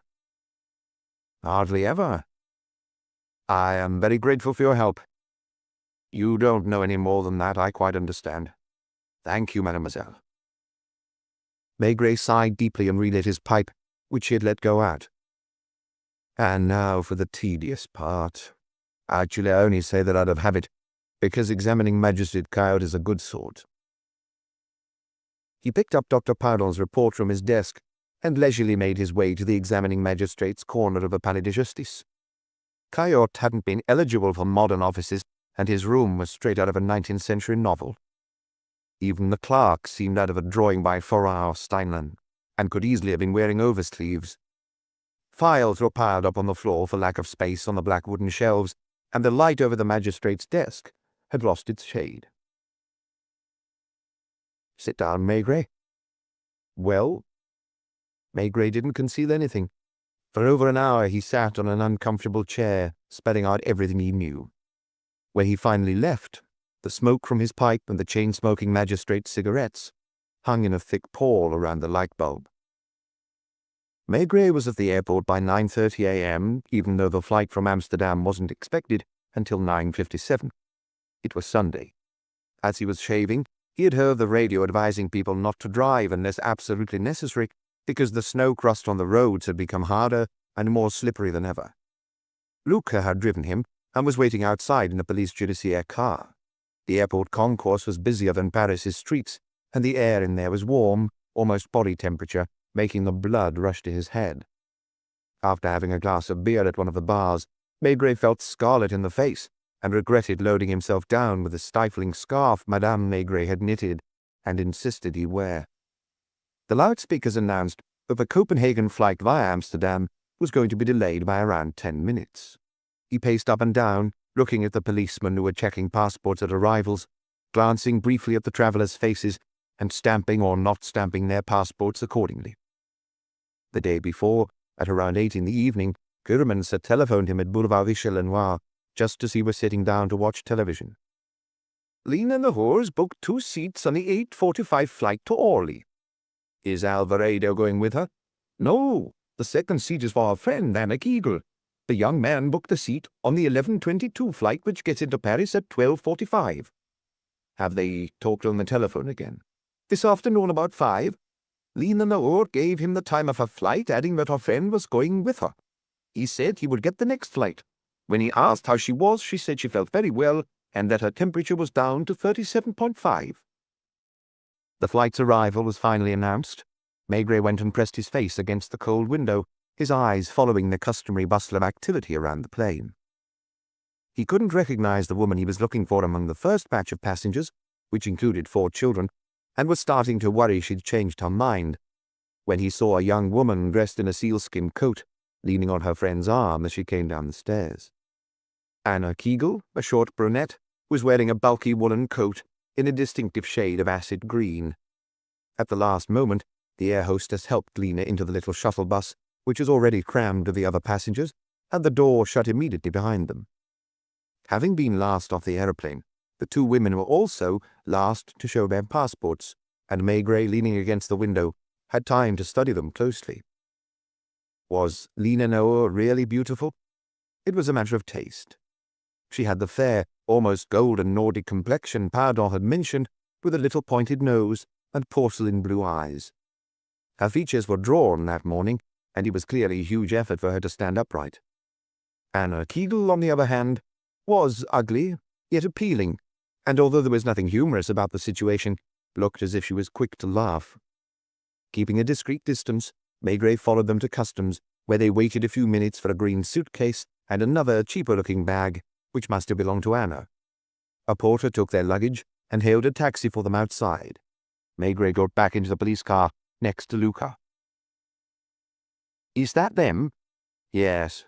Don't let them give you the slip. It wasn't hard to keep up with them, because the taxi driver drove carefully, and they took 3/4 of an hour to reach Parc Montsouris. Did you think they'd go somewhere else? I didn't think anything. I just wanted to make sure. Stop behind the taxi when it parks, and wait for me. The 2 women got out. Lena Naur looked the house up and down, as if she were hesitating before finally letting her friend help her through the garden gate. Maigret overtook them, and reached the foot of the steps before they did. Who are you? Lena asked, frowning. She had a very slight accent. Detective Chief Inspector Maigret. I'm investigating your husband's death. May I follow you in? She didn't object, but seemed more on edge, hugging her coat more tightly to her. The driver brought the luggage, which he left on the steps, and Anna Kegel opened her handbag to pay the fare. The bulky figure of Torrance, who had taken the day shift, opened the door without a word. Lena looked at him with surprise more than concern. It was obvious she didn't know what to do or where to go, whether to go up to her room or into the studio. Where's the body? She asked Maigret. At the Forensic Institute. Was she relieved it wasn't in the house anymore?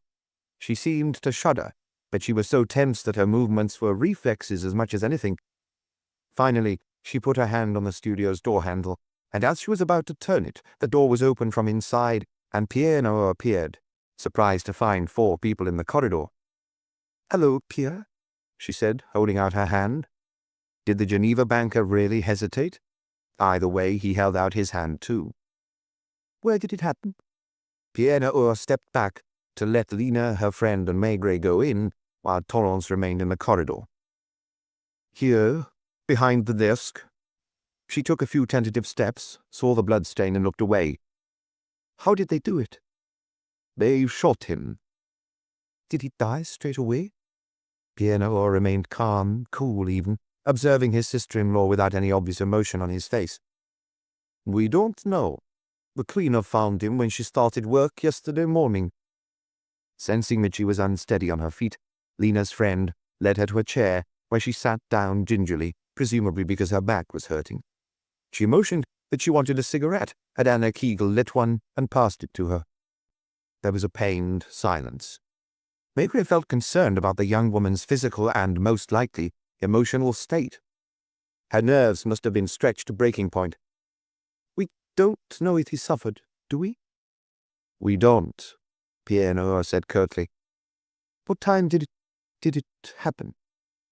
"Probably between midnight and 1 in the morning." "Wasn't there anyone in the house?" "Fouad was at the club, and Nellie was sleeping. She says she didn't hear anything." "Is it true that I have to go to a meeting at the lawyer's?" "He rang me, yes. Tomorrow afternoon. My father arrived last night, and he's resting at the Hotel Raspail." "What am I going to do?" she asked no one in particular. After an even more unpleasant silence, her friend said something to her in Dutch. "Do you think?" Lena asked in French. "Yes, that might be better. I wouldn't be up to sleeping in this house." She looked around for Maigret. "I'm going to stay in an hotel with my friend and my maid." She wasn't asking permission, like a suspect, just reporting what she had decided. Then she turned back to her brother-in-law. "Is Nellie upstairs? Where's Madame Baudin?" "She didn't come today. Nellie is in her room." "I'm going up to get some underwear and a change of clothes. Will you come and help, Anna?" Left alone, the two men looked at one another in silence. "How did your father take it, Monsieur Naur?" "Pretty badly. My sister came with him, and they both gone to the hotel to have a rest. I insisted they shouldn't stay here." "Are you going to?" "I'd rather." "Are you forming a sense of the murderer's personality, Monsieur Maigret?" "Are you?" "I don't know. Why didn't you question my sister-in-law?" "I'm waiting for her to be settled in the hotel. She probably can't take any more at the moment." Both of them were standing, and Pierre Naur had a hard look on his face. "I'd like to ask you a question," Maigret said slowly. "You've read your brother's correspondence and had a chance to talk to Ueni. He doesn't seem prepared to cooperate with us. Perhaps with you. I tried to get something out of him last night without much success. The number of possible suspects seems relatively limited, on one condition." "What?" "Suppose that, contrary to your first assumption, your brother wasn't just gambling for himself recently, that he was working for a syndicate, as he had done in the past." "I see what you're getting at, but please, Detective Chief Inspector, don't waste your time on such theories. My brother was an honest man, like all the Naurs. He was scrupulous, to the point of pernicketiness, in fact, as I've realized going through his correspondence. The notion of him cheating a syndicate out of any money, even out of a centime, and then being killed in revenge, is unthinkable." "I'm glad to hear you say that. I'm sorry my job means I have to entertain every hypothesis. Maybe it was Ueni's presence in the house that gave me the idea." "I don't understand." "Doesn't Ueni's situation seem suspect to you?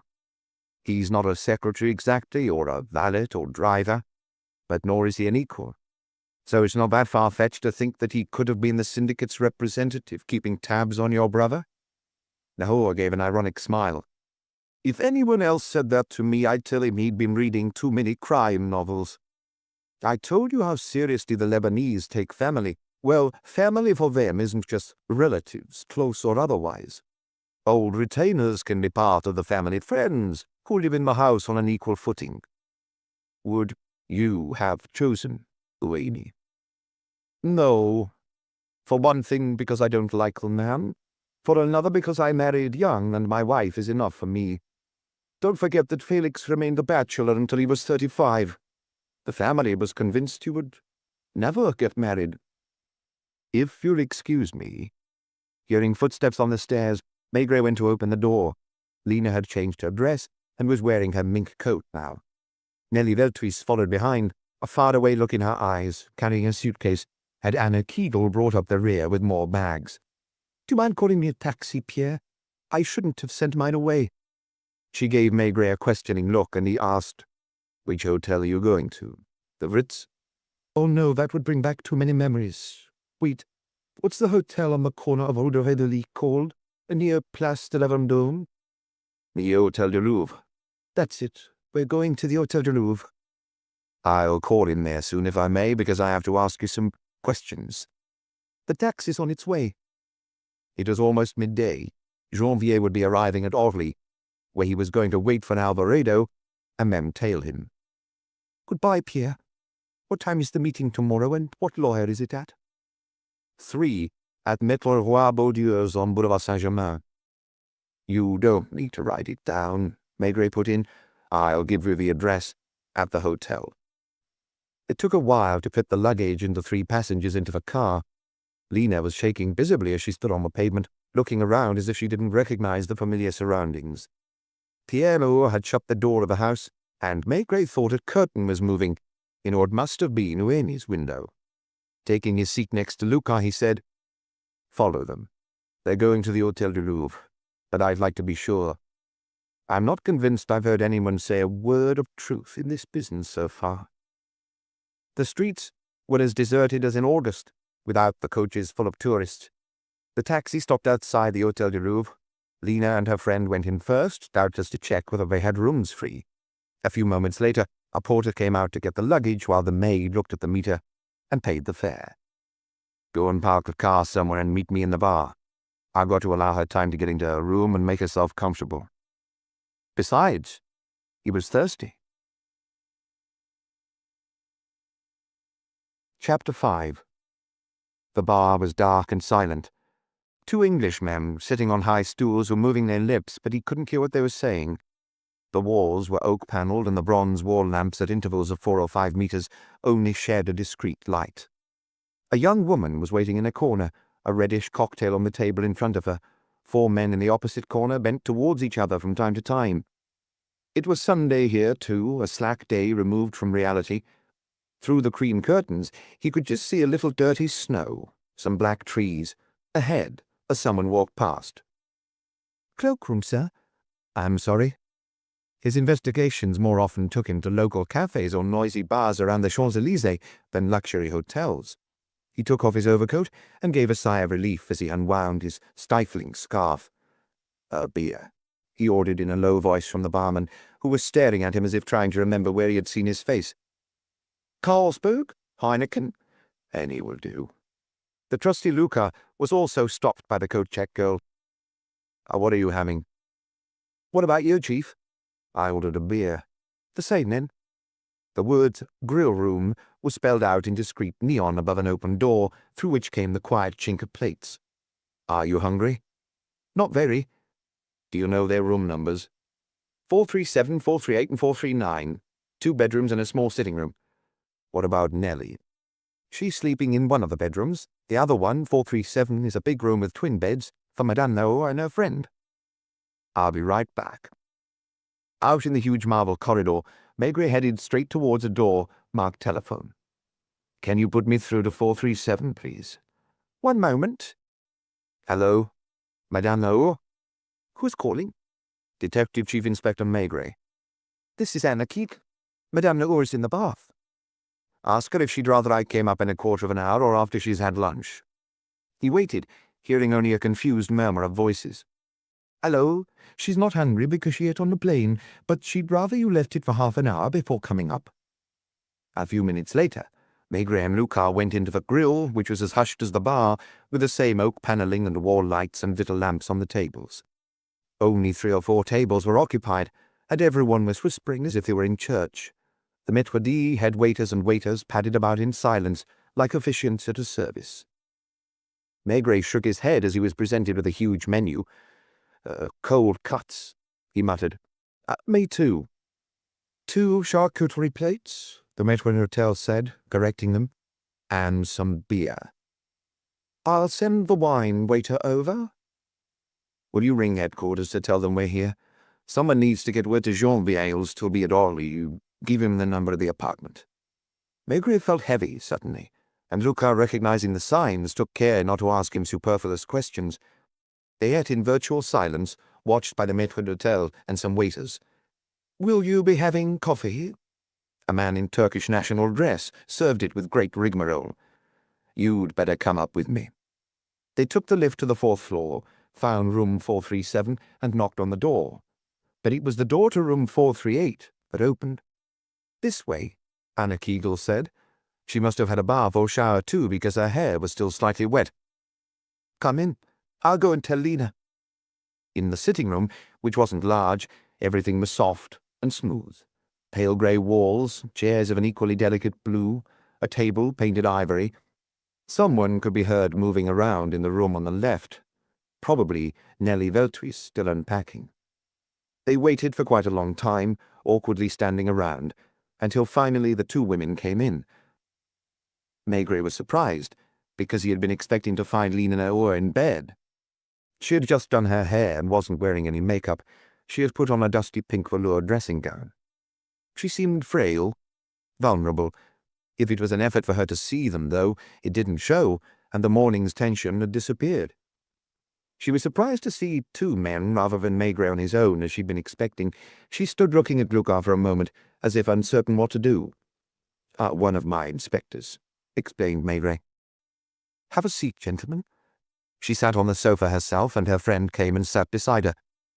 "I'm sorry to disturb you when you've only just got here, but as I'm sure you'll understand, madame, I have a few questions to ask you." She lit a cigarette, and the fingers holding the match trembled a little. "You can smoke," she said. "Thank you." He didn't fill his pipe immediately. "May I ask where you were on Friday night?" "What time?" "I'd rather you told me your movements that night." "I left the house around 8 in the evening." "Roughly at the same time as your husband, then?" "I don't know where he was at that point." "Were you in the habit of going out like that without telling him where you were going?" "We were both free to come and go as we pleased." "Did you take your car?" "No, the roads were icy and I didn't want to drive." "Did you call a taxi?" "Yes." "From the telephone in your bedroom?" "Yes, of course." She talked in the voice of a little girl reciting her homework, and her innocent eyes reminded Maigret of something. It was only after she'd answered a few questions that he thought of the maid, her almost transparent pupils, her childlike expressions. He recognized the same mannerisms in Lena, the same expressions, even down to a way of hurriedly batting her eyelids, which suggested one of the two women had copied the other. "Where did it take you?" "To a big restaurant on the Champs-Élysées, the Marignan." She hesitated before saying the last word. "Did you often eat at the Marignan?" "Sometimes." "On your own?" "Mostly." "Where were you sitting?" "In the main room." "Which seated 100-odd customers, so her alibi couldn't be checked." "Did anyone join you?" "No." "You hadn't arranged to meet anyone?" "I was on my own the whole time." "Until when?" "I don't know. 10, maybe." "You didn't go to the bar first?" Another hesitation before she shook her head. Now the more nervous of the two of them was her friend, Anna Keedle, who looked back and forth from Lena to Maigret, turning her head each time they said something. "And then?" "I went for a little walk along the Champs-Élysées to get some air." "Even though the pavements were slippery?" "The pavements had been cleared. I got a taxi by the Lido and it took me home." "Again, you didn't see your husband, even though he got back around 10. "I didn't see him. I went up to my room when Nellie was finishing packing my suitcase." "Because you decided to go on a trip?" "A week ago," she replied with complete candor. "Where to?" Amsterdam, of course." Then she said something to Anna Keegle in Dutch. Her friend stood up, went into the bedroom, and promptly came back with a letter. Dated the 6th of January. It wasn't written in French or English. "You can have that translated. I'm telling Hannah I'll be arriving on the 15th of January. "Did you book your plane ticket?" "No, I thought I'd take the train at first. There's one at 11:12. "Weren't you intending to take your maid?" "There isn't any room for her in Emma's apartment." Even though he wanted to let her tie herself completely in knots, Maigret couldn't help feeling a sort of admiration for the quiet candor with which he reeled off her lies. "Didn't you look in on the ground floor when you left?" "No. The taxi Nellie had called was already at the curb." "Didn't you say goodbye to your husband?" "No. He knew what was happening." "Did you ask to be taken to the Gare du Nord?" "We got there late because of the bad state of the roads. The train had left, so I got a taxi to drop me at Orly." "By way of Boulevard Voltaire?" She didn't even start. Keegle blinked, however. "Where's that?" "I'm sorry to have to say that you know as well as I do. How did you get Dr. Pardon's address?" There was a long silence. She lit another cigarette, got up, and walked around the room, then came and sat back down. She wasn't obviously troubled. If anything, she seemed to be running through different possible ways to respond. "What do you know?" she countered finally, looking Maigret in the eye. "That you were wounded in the studio by a bullet fired by your husband from a pearl-handled 6.35, which used to belong to you, and which he kept in a drawer of his desk." Propping her arm on the armrest, she cupped her chin in her hand and looked intently at Maigret with what appeared to be curiosity.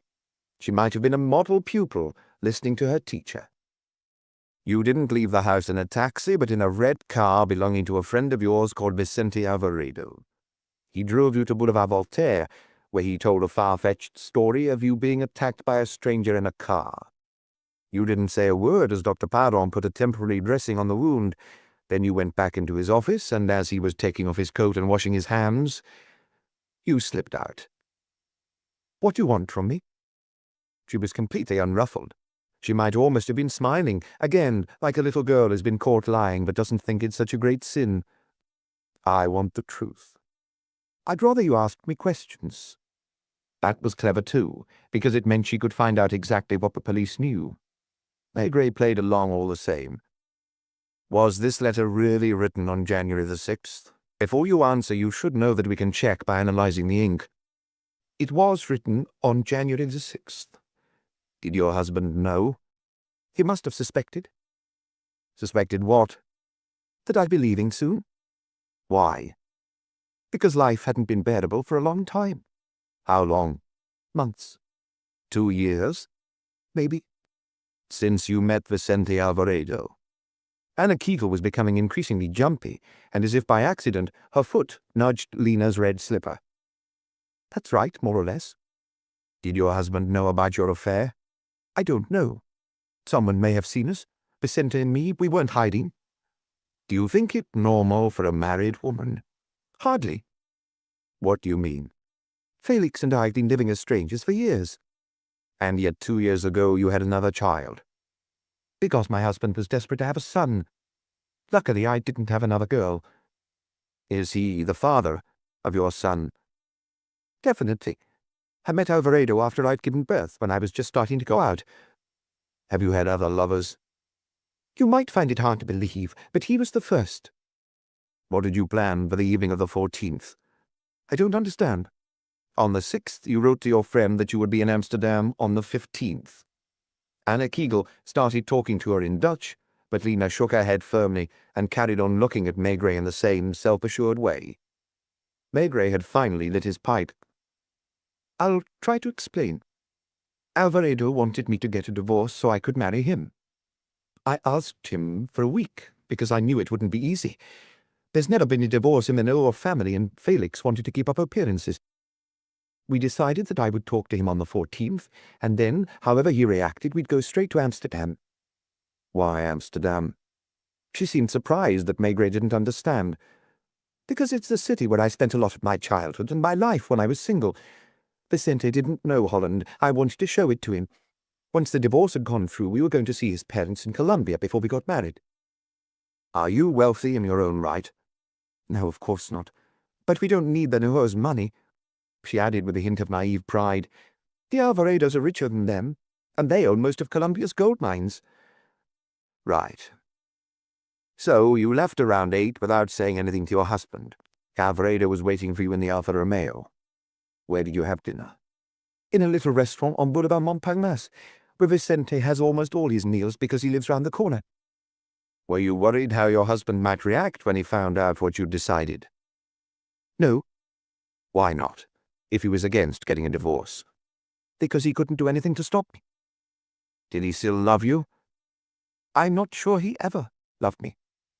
"Why would he have married you then?" "Maybe to be seen with a pretty, well-dressed woman. It was in Deauville, the year I was crowned Miss Europe.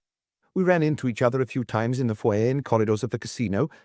One evening, when I was at a roulette table, he pushed some big rectangular chips towards me and whispered, 'Put that on 14. "Did 14 come up?" "Not the first time, but it did the third. It came up twice in a row, and I'd never seen as much money as I did that evening when I went to cash in my chips." The situation was reversed. It was her version of the truth that seemed the most plausible now, self-evident almost. He got my room number and sent me flowers. We had dinner several times. He seemed very shy. You could tell he wasn't used to talking to women. But he was 35. I'm not sure that he'd been with any other women before me. Then he took me to Biarritz. Still without asking you for anything. Biarritz was like Deauville. He spent his nights in the casino, then came into my room around 5 in the morning. Normally he didn't drink. That evening I smelled alcohol on his breath. Was he drunk?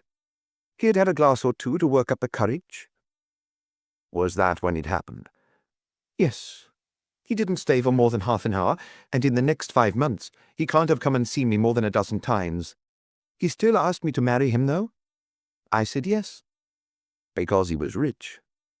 Because I liked the life he led, going from hotel to hotel, casino to casino. We got married in Cannes. We continued to have separate bedrooms. He was the one who wanted it that way. He was very bashful.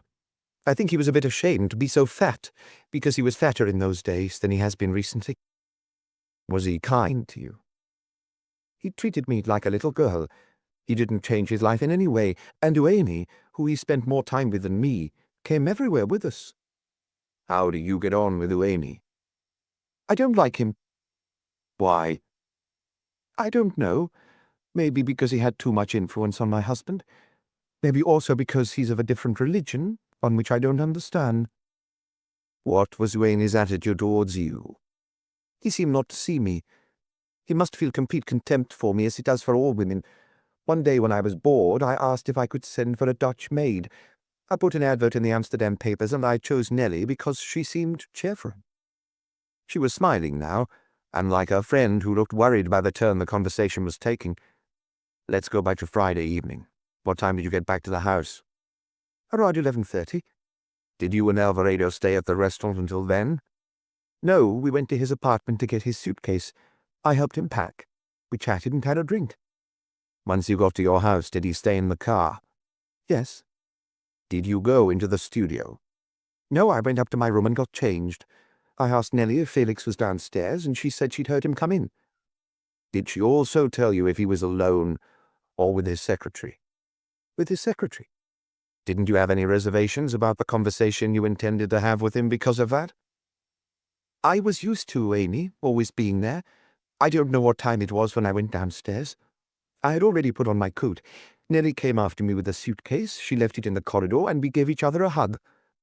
Was she going to join you? As soon as I sent word. Did she go back up to her room without seeing how your talk turned out? She knew I'd made up my mind and I wouldn't back down. The telephone rang on the little round table.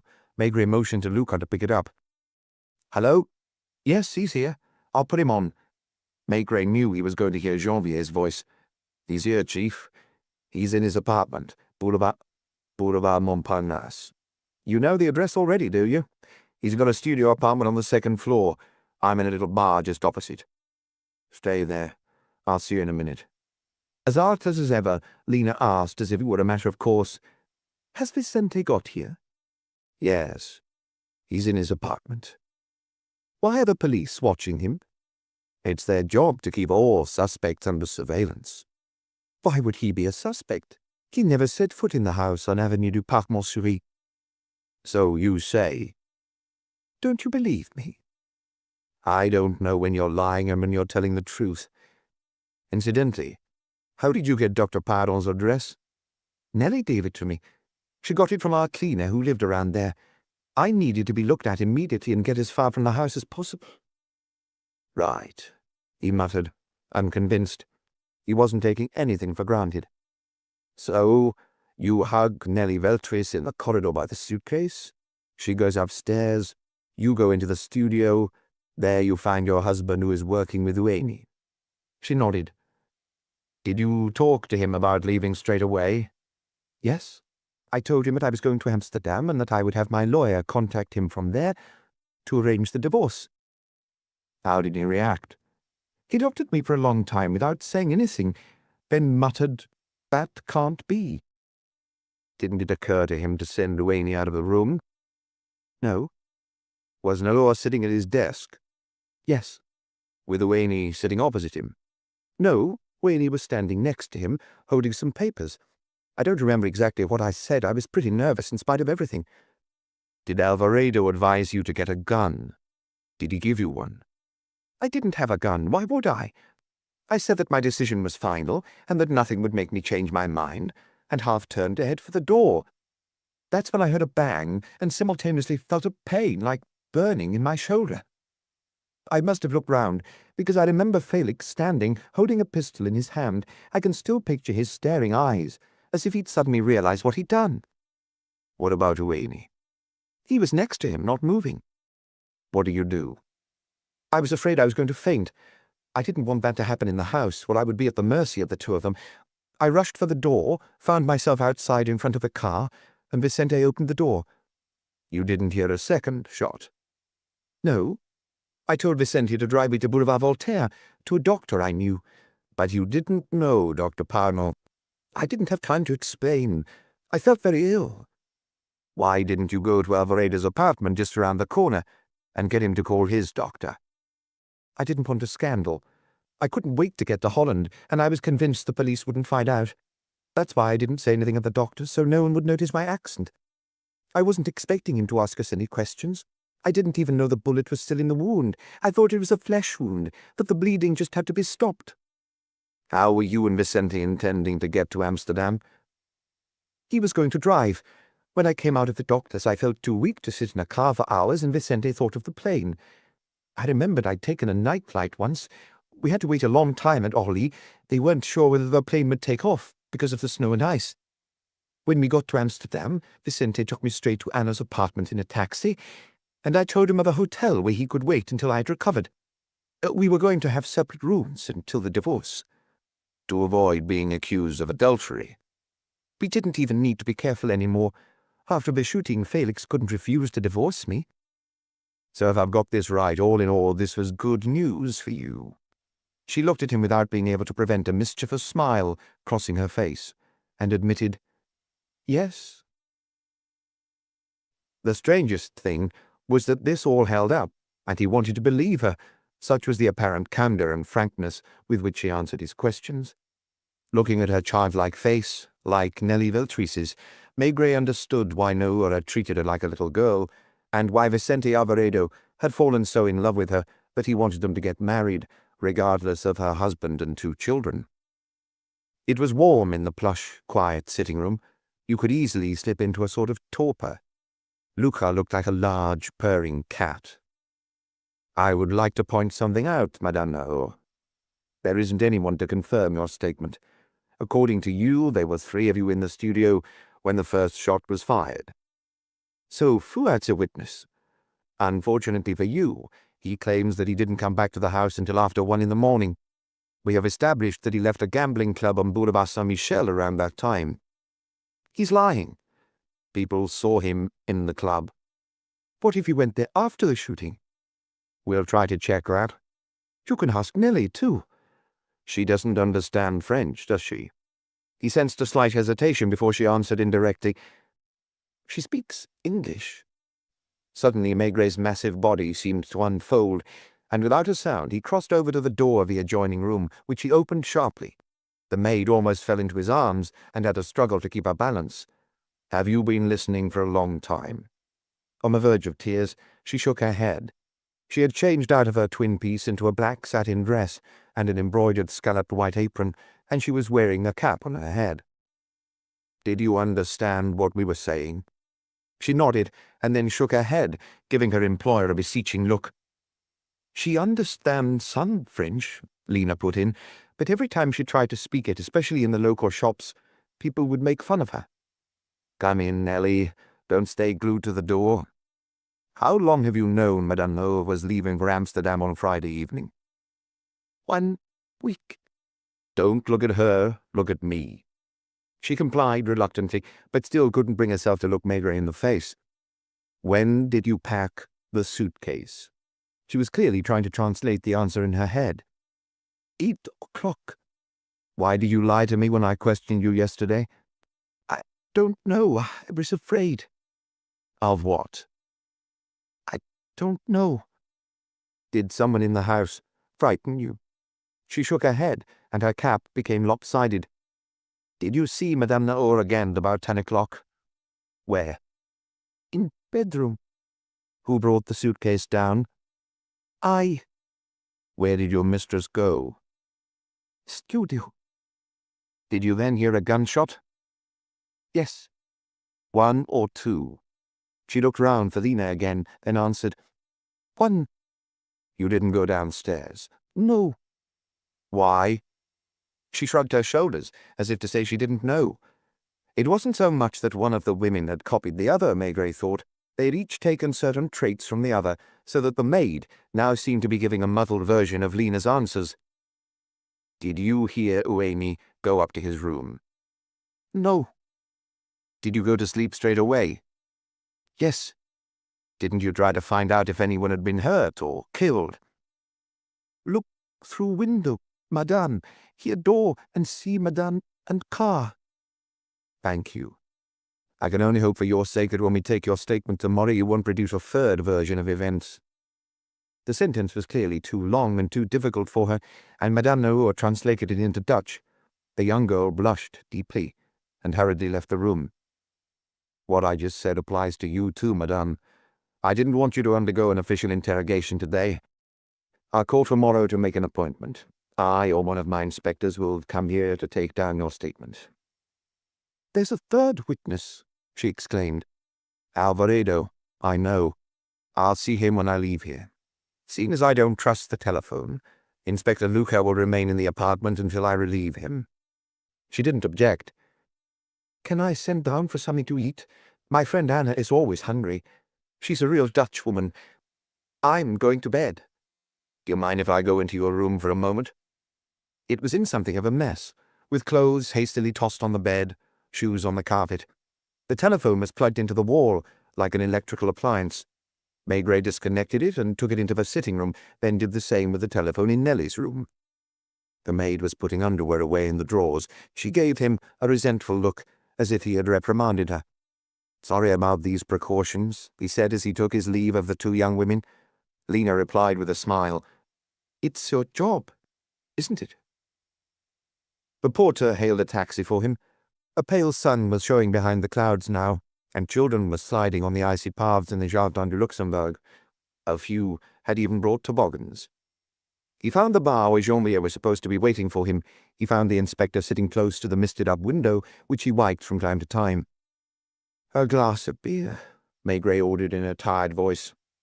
The questioning had exhausted him, and he could still feel the mugginess of the little sitting room clinging to his skin. "Hasn't he come out?" "No. I suppose he had lunch on the plane. He must be waiting for a telephone call." "He'll be waiting a while." Maigret could have followed his colleague from Amsterdam's example and have the telephone tapped. But maybe because he belonged to the old school, or more likely because of his upbringing, he was loath to resort to that method with anyone other than professionals. "Luca is staying at the Hotel du Louvre. Come and see this young man with me. I haven't met him yet. By the way, what's he like?" The beer was refreshing and helped him find his footing again. It was good to see a proper zinc bar with sawdust on the floor and a waiter in a blue apron. Very handsome, casually elegant, slightly standoffish. Did he check to see if he was being followed? Not as far as I could tell. Come on. They crossed the boulevard, went into an opulent-looking building, and took the lift. "Third floor," said Jean-Pierre. "I asked. He's had the studio for 3 years." There was neither a nameplate nor a carte de visite on the door, which opened a few moments after Maigret rang. A young man, very tanned and quite tall, said with exquisite politeness, "Come in, gentlemen. I was expecting you. Detective Chief Inspector Maigret, I imagine." He did not hold out his hand, but led them into a light sitting room with modern furniture and paintings, and a balcony roof window looking onto the boulevard. "Won't you take your coats off?" "One question, Monsieur Alvarado. Madame Naur telephoned you yesterday in Amsterdam to tell you her husband was dead. She rang again in the afternoon to tell you which plane she would be taking with her friend. You left Amsterdam this morning, and there couldn't have been anything about the case in the evening editions of the Dutch papers." Alvarado turned nonchalantly to the sofa and picked up a Parisian paper from the previous day. "They've even got your picture on the third page," he said with a wry smile. The two men took off their coats. "What can I get you?" A variety of spirits and aperitifs and several glasses stood on a low table. Only one of the glasses was to the side of the tray and still contained a little amber liquid. "Listen carefully, Monsieur Alvarado. Before asking you any further questions, I want to say that so far in this case I have constantly been confronted with people who take great liberties with the truth." "Are you talking about Lena?" "Her and others I don't need to name. Will you first tell me the last time you were in the Naur's house?" "If you don't mind me saying, Detective Chief Inspector, that is a crude trap. Excuse the expression, but it's the only one I can think of. You must know that I have never set foot in that house, either on Friday night or at any other time." "As far as you know, was Naur aware of your relationship with his wife?"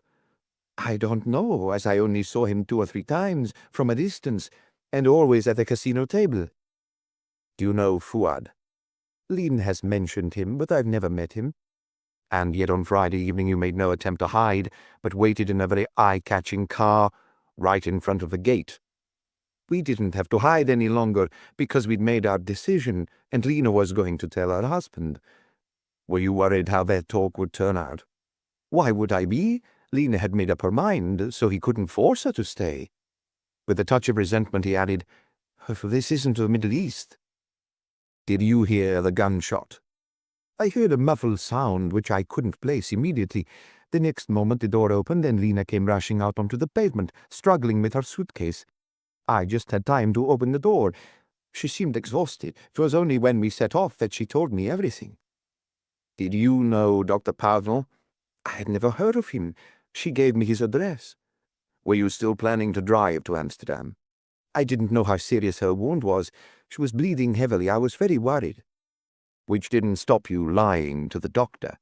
"I thought it safer not to tell him the truth." "And then sneak out of his surgery?" "So he couldn't get our names." "Did you know that Naur kept a gun in the drawer of his desk?" "Lena had never mentioned it."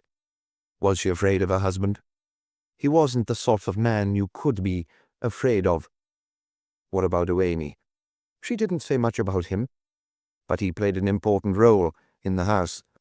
"With his employer, perhaps, but he didn't have anything to do with Lena." "Are you sure?"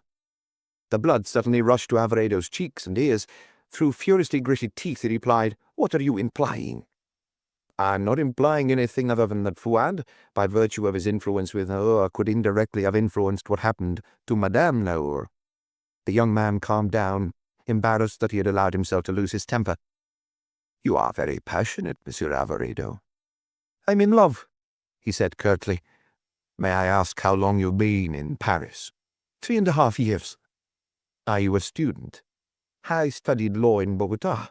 I came here to do a course at the Institute of Comparative Law. I also volunteer at Maître Puget's on Boulevard Raspail, just around the corner.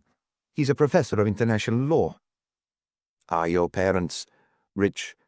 "For Bogota, yes," he replied apologetically. "Are you an only child?" "I've got a younger brother who's at Berkeley in the United States." "Am I right in thinking that, like most Colombians, your parents are Catholic?" "My mother is fairly devout." "Are you planning to take Madame Naur to Bogota?" "That's my intention." "Don't you expect some trouble with your family if you marry a divorcee?" "I'm an adult." "May I use your telephone?" Maigret called the Hotel du Louvre. "Look, you can leave them to their own devices, but stay in the hotel.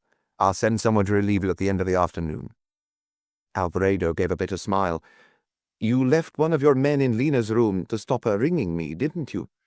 "I'm sorry I have to take these precautions." "I suppose your inspector will watch me, too." "I'm not making a secret of it." "Can I go and see her?" "I don't see why not." "The journey wasn't too trying for her, was it?" "Not enough to make her lose any of her composure or quick-wittedness." "She's a child." "A very clever child." "Still no to a drink?" "I'd rather not." "Meaning you still consider me a suspect?" "It's my job to consider everyone a suspect." When he was outside on the pavement, Maigret sighed, then took a deep breath. "There we are." "Do you think he was lying, Chief?" Maigret went on without answering. I should get in the car if I was you. That red car will soon be racing off to Udo. Have a good afternoon. Keep headquarters posted so you can be relieved. What about you? I'm going back to Avenue du Parc-Monceau. Tomorrow a few of us will have to conduct these interrogations officially. Jamming his hands in his pockets, he set off for the taxi rank on the corner of Boulevard Saint-Michel, cursing the unwieldy knitted scarf which was making his neck itch. The Naur's house looked empty from the outside. Asking the driver to wait, Maigret crossed the small garden, the snow crunching under his feet, and rang the doorbell. A sleepy Torrance let him in, yawning. Any news? The father's here. He's in the office with his son. What's he like? About 75, very thick white hair, wrinkled face that's still full of energy. The studio door opened. Recognizing Maigret, Pierre Naur asked, "Do you need me, Detective Chief Inspector?" "I'd like to see Eugenie. He's upstairs." "Has your father seen him?" "Not yet. I imagine he'll have some questions for him in a moment." Maigret hung his coat, scarf, and hat on the coat rack and headed upstairs. The corridor was dark. He made his way to Fouad's room, knocked, and received an answer in Arabic. When he pushed the door open, he found Eugenie sitting in an armchair. He wasn't reading, he wasn't doing anything. The look he gave Maigret was expressionless. "You can come in. What have they been telling you?" Chapter 6. It was the simplest, most basic room in the house. The painter who had rented the house furnished to the Naurs must have had a teenage son, because Eugenie's bedroom was like a student's. The secretary appeared not to have changed anything, and there were no personal possessions to be seen. Sitting in his leather armchair, legs outstretched, looking perfectly relaxed, the man was dressed as austerely as the day before in a dark, excellently cut suit. He was close-shaven, his shirt was very white, and his nails manicured. Appearing not to notice his insolent attitude, Maigret planted himself in front of him and looked him straight in the face, as if sizing him up. The two of them were like children playing who blinks first. "You're not very cooperative, Monsieur Eugenie." The secretary's face didn't betray any anxiety. If anything, he seemed to be enjoying defying Maigret with his self-assured, sarcastic smile. "Lina?" Fouad didn't let the familiarity go. "I'm sorry?" "Madame, or if you'd rather, doesn't entirely agree with your account of what you were doing on Friday evening. She claims that when she went into the studio you were there with Monsieur Naur. Specifically, she says that you were standing next to him, and that he was sitting at his desk." Fouad smiled as Maigret waited for a reply that was not forthcoming.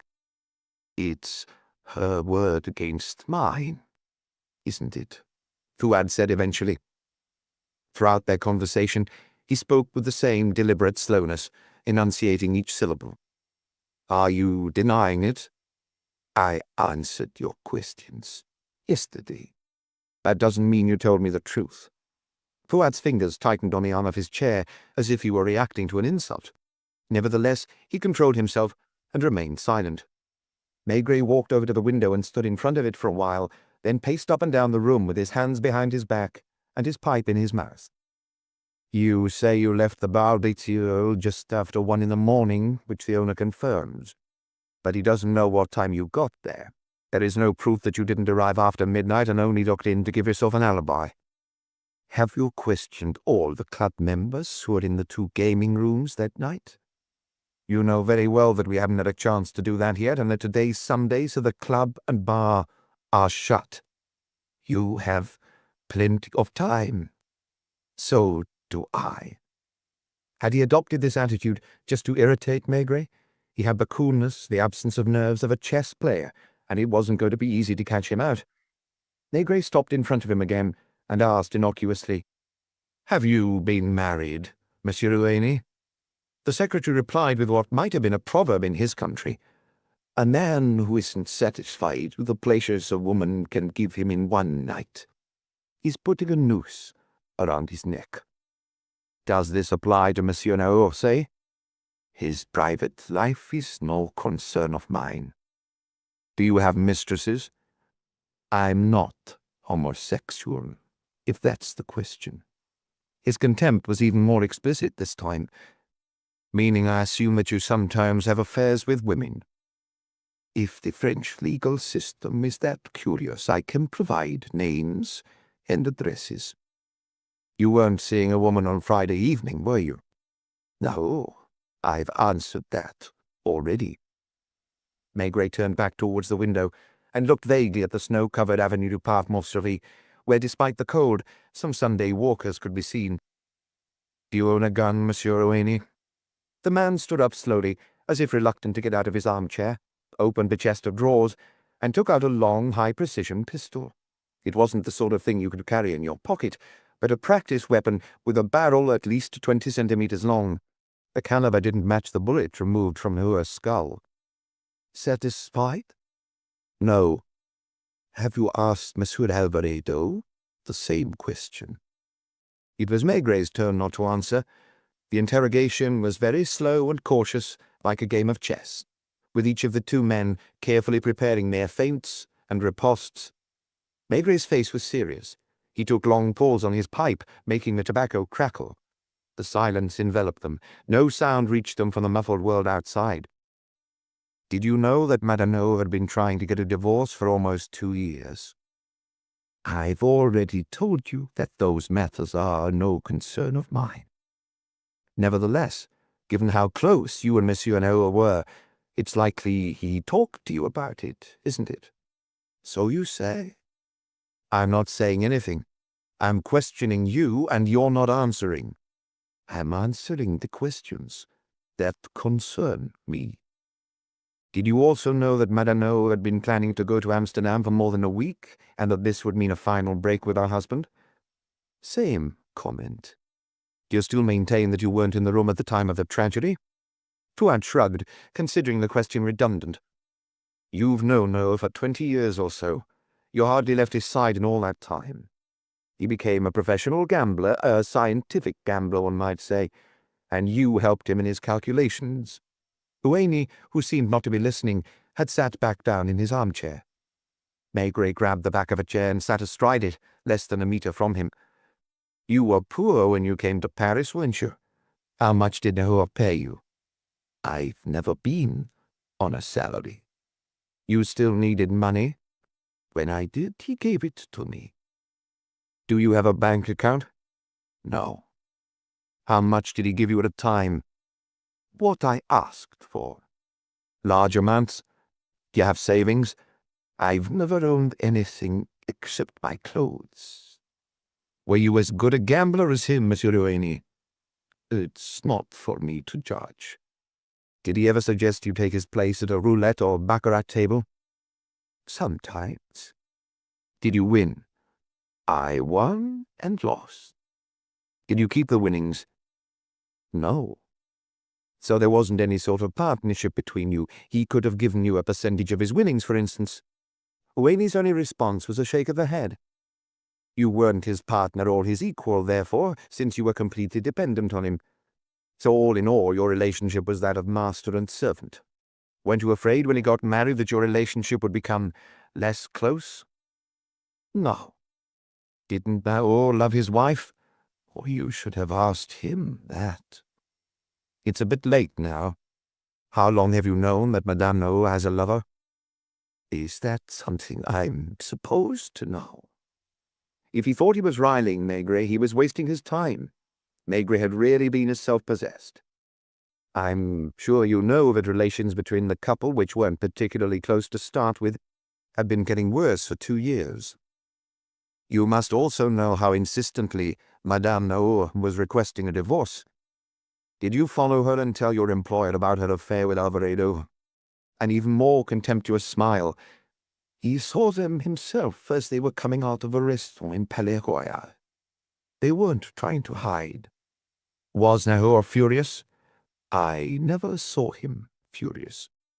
"And yet, even though he was no longer sleeping with his wife and knew she was in love with someone else, he forced her to live under his roof. Wasn't that a sort of revenge?" "Perhaps." "And wasn't it after he found out about the affair that he took her children away from her and sent them to the Riviera?" "I'm not like you. I don't read people's minds." remains, whether alive or dead.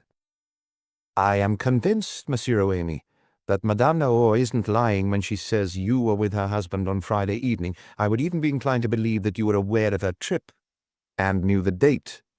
You're free to think what you like. Her husband hated her. Didn't she hate him? Let's say they both hated each other. She had decided to regain her independence no matter what. No matter what, exactly. Are you accusing Madame Naur of killing her husband? No. Are you accusing yourself? No. So, with deliberate slowness, Oemi declared, As an interested party in all this. Alvarado. Where was he? In his car, outside. It was Fuad's turn to conduct the interrogation, ask the questions. Do you believe that? Until it's proved otherwise. He's a young man who's very in love, isn't he? Maigret let him talk, curious to see what he was driving at. Probably. He's very passionate, isn't he? Didn't you say that he has been Madame Naur's lover for 2 years? His parents would hardly welcome a divorcee with 2 children. The fact he's running risk implies what's called a great love, doesn't it? His eyes became cruel suddenly, his mouth sarcastic. He knew how decisive that evening would be, he went on, sunk in his chair as motionless as ever. Wouldn't you say? Yes. Tell me, Monsieur Maigret, if you were him in his state of mind on Friday evening, would you ever let your mistress confront her stubborn husband on her own? Do you really think he would have waited outside for almost an hour without worrying about what was going on in the house? Did you see him? Don't set me such crude traps. I didn't see anything because I wasn't there. I am just demonstrating that that man's presence in the studio is much more plausible than mine. Maigret got up, suddenly relaxed, as if they'd finally got to the point. There were at least 2 people in the room, he said in a lighter tone. Naur and his wife. That would suppose that Madame Naur was armed with a large-caliber pistol, which would have been difficult to conceal in her handbag. Naur would also have had to fire first, and then her kill him afterwards. Not necessarily. She could have fired first while her husband was holding the gun in self-defense, and it's not out of the question that he instinctively pulled the trigger as he slumped forward, which would explain the lack of accuracy. It doesn't matter who fired first for the moment. Let's suppose you were there. Madame Naur takes a pistol out of her bag, and to defend your employer, you shoot in her direction, since you're standing near the drawer containing the 6.35. Which would mean that then, instead of firing at me, who's armed and so can shoot her again, she fires at her husband. Let's assume for the moment you loathe the man you call Monsieur Felix. Why? You've been something like a poor relation for 20 years, without even being related by blood. You have no job title, but see to everything, including serving the boiled eggs in the morning. You aren't paid. You're given small amounts, pocket money, in fact, when you need it. I don't know if the difference of religion plays a part or not. The fact remains that there's something humiliating about your situation, and nothing breeds hatred like humiliation. So then the opportunity for you to avenge yourself presents itself. Naur shoots at his wife as she's heading out of the door for the last time. You fire in your turn, not at her, but at him, knowing that she or her lover will be accused. Then you just have to create an alibi for yourself at the Saint-Michel. We have a way, Monsieur Fuad, of working out if this is true in an hour. I'm going to call Mers, one of the best technicians at criminal records. If he's not at headquarters, I'll find him at home. He'll bring what's needed to carry out a paraffin test, which we've already performed on Monsieur Naur, and we'll know from that if you've used a firearm. Oemi didn't flinch. On the contrary, his smile became more sarcastic than ever. He stopped Maigret as he headed for the telephone. There's no point. Are you confessing?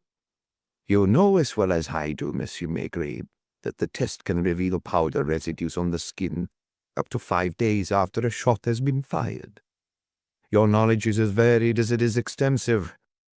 On Thursday I went, as I often do, to the shooting range in the basement of a gunsmith's called Bouteilleau et Fils on Rue de Verne. With your pistol? No, I have another identical one that I keep there, as many of the regulars do.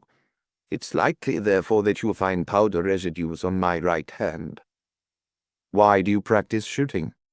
Maigret was irritated. Because I belong to a tribe that is armed all year round, and claims to have produced the best shots in the world. Boys start firing rifles when they're 10. Maigret slowly looked up. What if we don't find powder marks on Alvaredo's or Madame Naur's hands? Alvaredo had come in from outside when it was 12 below zero. It's safe to assume that he was wearing gloves, pretty thick ones probably, isn't it? Haven't you checked? He was trying to be insulting. I'm sorry to have to do your job for you. Madame Naur was setting off on a journey. I assume she was wearing a coat, and it seems likely she would have already put on her gloves. Is that your defense? I didn't think I needed a defense until I was charged by the examining magistrate. Please be at Kidder's affair tomorrow morning at 10, where you will be interrogated officially. The examining magistrate you refer to may want to question you afterwards. And until then? You are not to leave the house, and one of my inspectors will continue to watch you. I am very patient, Monsieur Maigret. So am I, Monsieur Rouhany. Maigret's cheeks were flushed all the same as he came out of the room, although it may have been because of the heat. In the corridor, he gave a friendly nod to Torrance, who was perched on an uncomfortably hard chair, reading a magazine, then knocked on the studio door. Come in, Monsieur Maigret. The two men stood up. The older one, who was smoking a cigar, walked towards Maigret and held out a lean, strong hand. I would have preferred to meet you under other circumstances, Monsieur Maigret. May I offer my condolences? I didn't want to leave the house without assuring you that the police judiciaire and the prosecutor's office are doing everything in their power to find your son's murderer. Do you have any leads?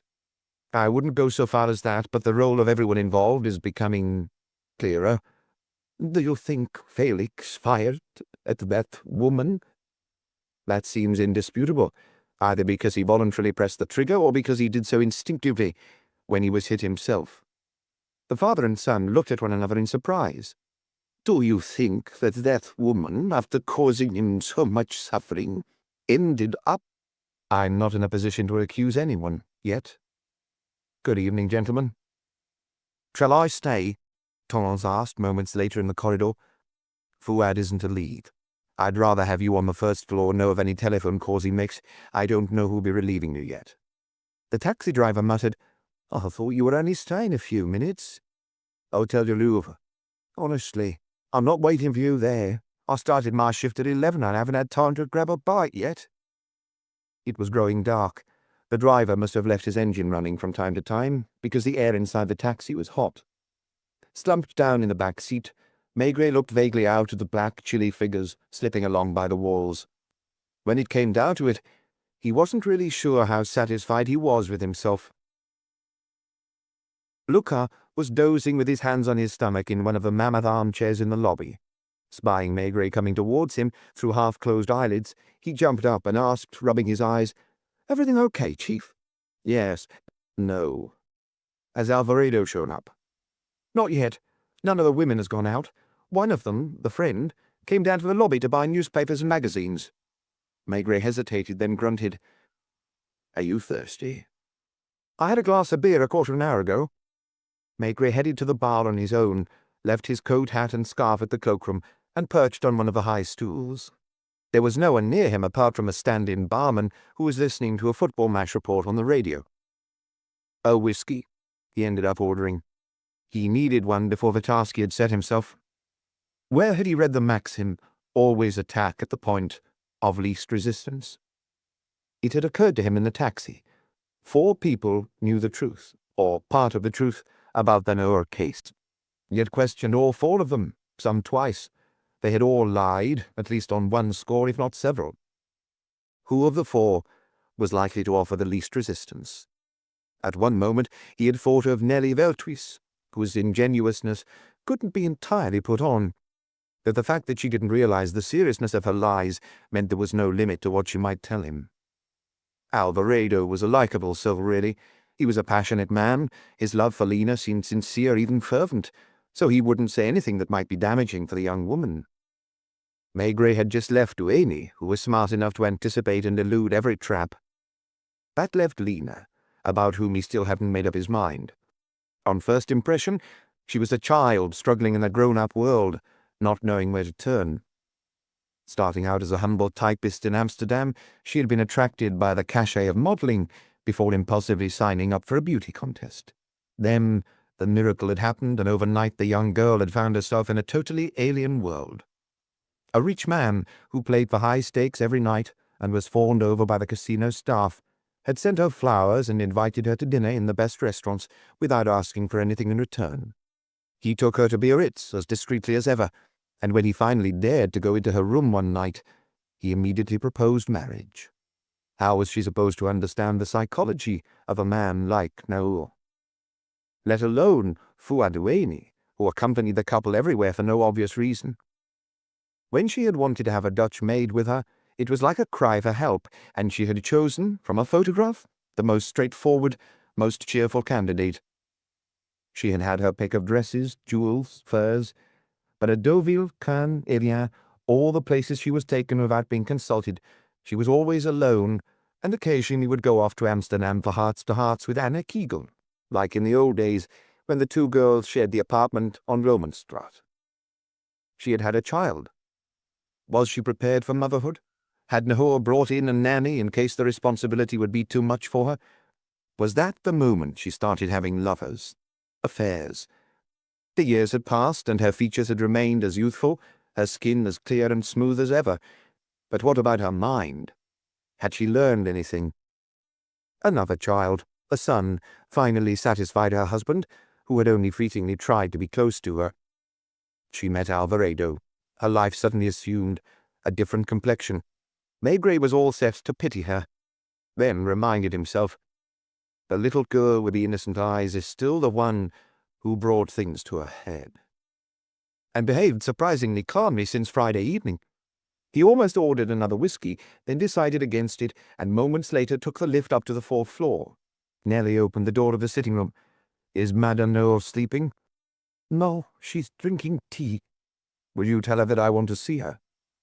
He found her sitting on her bed, a white silk bed jacket draped over her shoulders, leafing through an English or American magazine. The tea and cake were on the bedside table. Anna Kegel, who must have been lying on the second bed when Maigret had arrived, was smoothing down her hair and striking an attitude. "I'd like to speak to you in private, Madame Naur." "Can't Anna stay? I've never hidden anything from her, and—" "Let's say her presence would make me awkward." It was almost true. After the door closed, Maigret moved a chair between the beds and awkwardly sat down. "Have you seen Vicente? He's not too worried about me, is he?" "I reassured him about your health as you did yourself on the telephone. I imagine you're expecting him, aren't you?" "In half an hour. I said I'd see him at 5:30 because I was going to sleep longer. How do you think he is?" "He seemed very in love. My first question, in fact, is about him, Madame Naur. I realize you're doing your utmost to keep him out of this business and prevent his name being mentioned, which would complicate his and your relations with his parents in the future. For my part, I will spare him publicity as far as possible. But there is one thing that bothers me. You told me that on Friday evening he remained in the car all the time you were in the house, an hour or so. He knew what you decided. He was aware your husband refused to hear of a divorce. He had every reason, therefore, to think it would be a stormy, dramatic encounter. Given all that, how could he have failed to take responsibility and left you on your own?" She was chewing her lower lip as he talked. "It's the truth," she merely replied. "Duane thinks differently." "What did he tell you?" "That Alvarado went into the studio at the same time as you, and he added that your friend was wearing thick winter gloves. Duane also maintains that when your husband fired, Alvarado took a pistol out of his pocket and fired back." "Duane is lying." I would be tempted to believe that you and your husband had a bitter argument at first while Alvarado waited discreetly by the door. When Naur realized your decision was final, he grabbed the 6.35 from the drawer and threatened you. Your friend, thinking he was going to shoot, fired first to protect you, and Naur pulled the trigger as he fell. That's not what happened. Put me right. I already have. First, Vicente stayed in the car because I insisted. I even threatened not to leave with him if he set foot in the house. Was your husband sitting at his desk? Yes. What about Ueni? He was standing to his right. In front of the drawer with the revolver, then? I think so. You think, or you're sure? I'm sure. Didn't Ueni make to leave the room? He started to, but he didn't leave. Where did he move to? Into the middle of the room. Before or after you started talking? After. You've admitted that you don't like him. Why didn't you ask your husband to send him out? Felix would have refused. Besides, by then I didn't care anymore. How did you start? I said, "That's it. I've made up my mind, and it is final. I am leaving." Did you speak in French? English. I learned it when I was very young. I only started speaking French much later. What did your husband say? "With your lover. Is that him, waiting in the car?" What state was Naur in at that point? He was very pale with a hard look on his face. He slowly stood up, and I think that's when he half opened the drawer, but I didn't know what he was intending to do yet. I said that I didn't bear him any ill will, that I was grateful for everything he'd done for me, that I'd leave it to him to decide about the children, and that my lawyer would be in touch with him. Where was Ueni? I wasn't paying attention to him. Near me, I suppose. He never makes much noise. Is that when your husband fired? No, that was later. He repeated what he'd often told me, that he wouldn't agree to a divorce for anything. I said that he'd have to. It was only then that I realized he was holding a gun. Then what happened? Maigret was leaning towards her slightly, as if to prevent her escaping again. She corrected herself. The shot went off. No, but 2 shots, as you were about to say. I'm certain Alvarado was in the studio, but that it wasn't him that fired. Do you think it was me? I don't think it was you either. Ueni took the gun out of his pocket before or after your husband had fired. There was only 1 shot while I was in the house. Nellie will confirm that. Nellie is almost as good at lying as you are, my dear.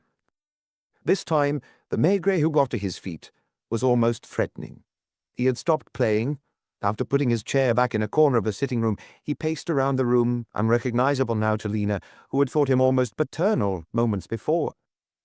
You will have to stop lying at some point, he said, and the sooner the better. If you don't, I'll ring the examining magistrate and get an arrest warrant. Why would Ueni shoot my husband? Because he loved you. Him? Fuad love someone? Don't play the innocent, Lena. How long was it after you met Naur that Ueni became your lover?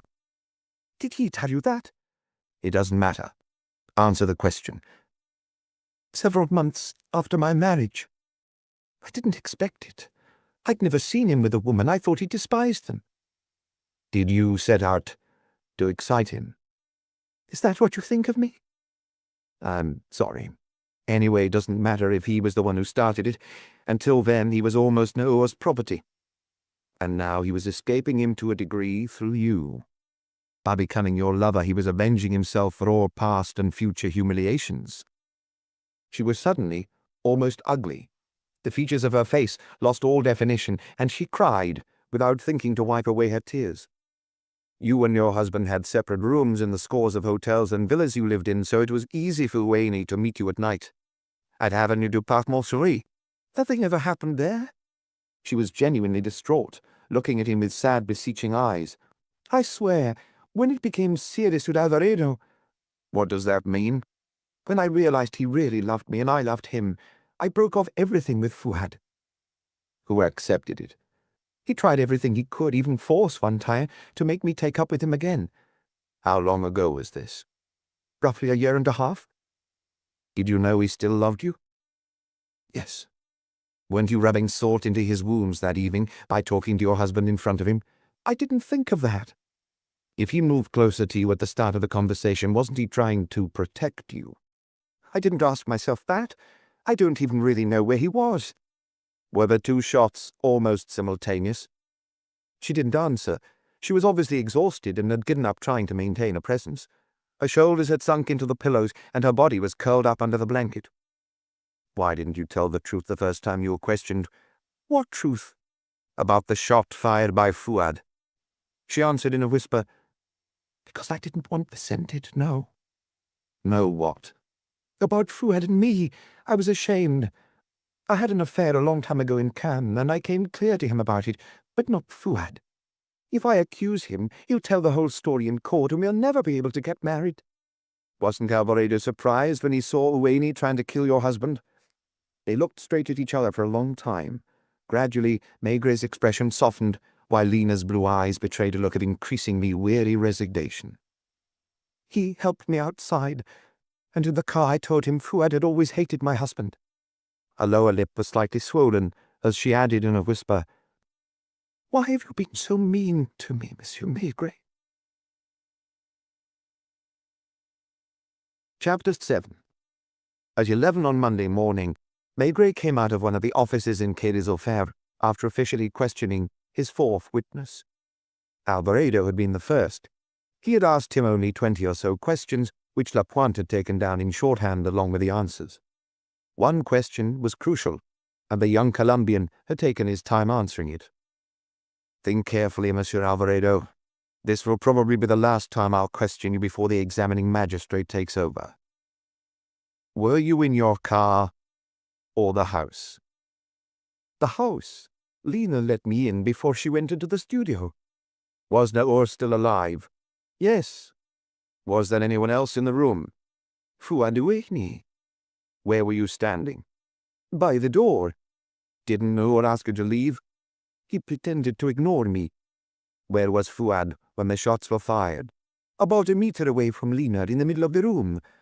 So, some distance from Naur, just over 3 meters? Who fired first? I think it was Uwaini, but I'm not sure because the two shots were almost simultaneous. Then, as the Colombian waited for permission to leave, it had been Anna Kegel's turn in the next-door office. Their exchange had been relatively short. In the third office, he hadn't pushed Nellie Veltris too hard. She had been surprised by everything. How many shots did you hear? I don't know. Could there have been 2 very close together? I think so. As for Lena, he had made her repeat a considerable amount of what she had said the previous day, but he was careful not to allude to her affair with Fuad. It had stopped snowing. The weather was growing milder, and the snow was turning to slush. The echoing corridor of the police judiciaire was as draughty as ever, but the offices were now stiflingly hot. The whole building was filled with a sense of excitement because everyone, not just the crime squad, knew a major operation was underway.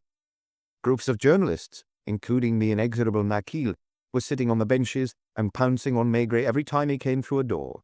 Later, boys. I haven't finished. A morning paper, God knows how, probably by questioning the staff at Orly, had found out about Lena's short trip to Amsterdam with a mysterious individual they called Monsieur X. This meant the case was going to take on a sensational tone, which Maigret did not like. He still had to confront Uwaini. On Sunday evening, when Maigret had gone home around 7 after stopping by headquarters, Madame Maigret had only needed to look at him to gauge his state of mind. Tired? It's not tiredness particularly. Discouraged? Damn job, he had grunted, as he did every 2 or 3 years in situations like this. I'm not allowed to turn a blind eye, and if I don't, I stand to ruin the lives of people who don't deserve it. She had taken care not to ask him any questions, and after dinner they had sat silently in front of the television. At the far end of the corridor, he took a deep breath and sighed. Shall we, Lapointe? He still had hope. He pushed open the door of the office in which Uwaini was being kept, and found him, as usual, sunk in the only armchair in the room, his legs stretched out in front of him. Like the day before, the secretary didn't stand up, didn't even greet the 2 men whom he looked at in turn in his cruel, sarcastic way. Maigret remembered school lessons about Voltaire's hideous smile. He had never thought it was the right word when he had looked at a bust of the great man. He had seen plenty of arrogant, aggressive, deceitful smiles since then, but this was the first time the word hideous came to mind. He went and sat on a chair in front of a white wooden table covered with brown paper on which there was a typewriter. Lapointe sat at the side of a table and set his pad down in front of him. Your surname and first name? Oueni. Fouad. Born in Takla, Lebanon. Age? 51. He took a residence permit from his pocket and held it out without moving from his armchair, so Lapointe had to get up. I have it on the French police's authority, he said sardonically. Profession? Legal advisor. The phrase was given an even more mocking inflection. Your police's word again. Look. Were you in your employer, Monsieur Felix Naur's study in Avenue du Parc Montsouris at any point between the hours of 11 p.m. and 1 a.m. on Friday the 14th of January? No. Please, will you make a note that Monsieur Naur was not my employer, as I did not receive a salary? In what capacity did you accompany him to his various residences, particularly Avenue du Parc Montsouris? Friend. Weren't you his secretary? I helped him when he needed my advice. Where were you on Friday evening after 11? At the Saint-Michel Club, where I'm a member. Can you give me the names of anyone who saw you there? I don't know who noticed me. How many members would you say were in the club's two relatively small rooms that evening? Between 30 and 40, on and off. Didn't you speak to any of them? No, I was there to write down winning numbers, not chat. Where were you? Behind the people playing. I was sitting in the corner near the door. What time did you get to Boulevard Saint-Michel? Around 10:30. What time did you leave the club? Around 1 in the morning. So you are claiming that you were surrounded by over 30 people for 2.5 hours and no one noticed you? I didn't say anything of the sort. But you can't give any names. I didn't have any dealings with the other players, who are mainly students. On your way out, did you go through the bar on the ground floor? Did you talk to anyone? To the landlord. What did you say to him? That the four came up 8 times in less than an hour. How did you get back to Avenue Parc Montsouris? In the car I'd come in. Monsieur Naur's Bentley? Yes, I was in the habit of driving it, and I could use it whenever I wanted. 3 witnesses say that you were in Monsieur Naur's studio around midnight, standing to his right. They all have an incentive to lie. What did you do when you got back? I went up to my room and went to bed. Without looking into the studio? That's right. For the past 20 years, Oueni, you've been living off Felix Naur, and he's been treating you like a poor relation. You weren't just his secretary, you were also his valet and chauffeur. Didn't you find that humiliating? I was grateful for his trust, and did various small favors for him entirely voluntarily.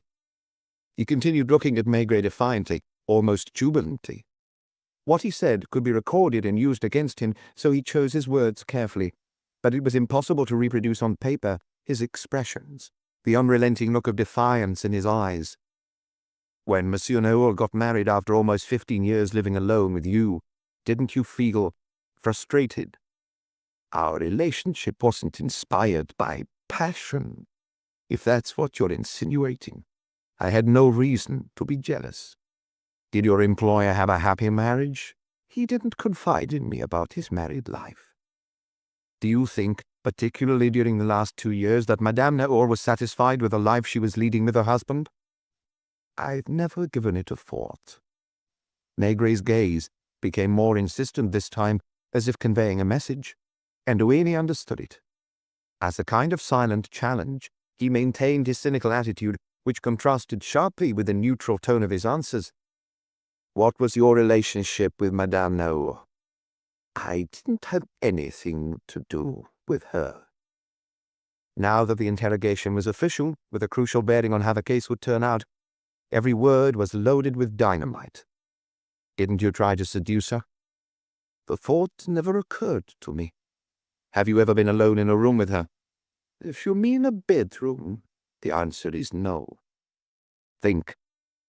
It's still no. A 7.65 caliber gun was found in your room. Do you have another pistol, and if so, where is it now?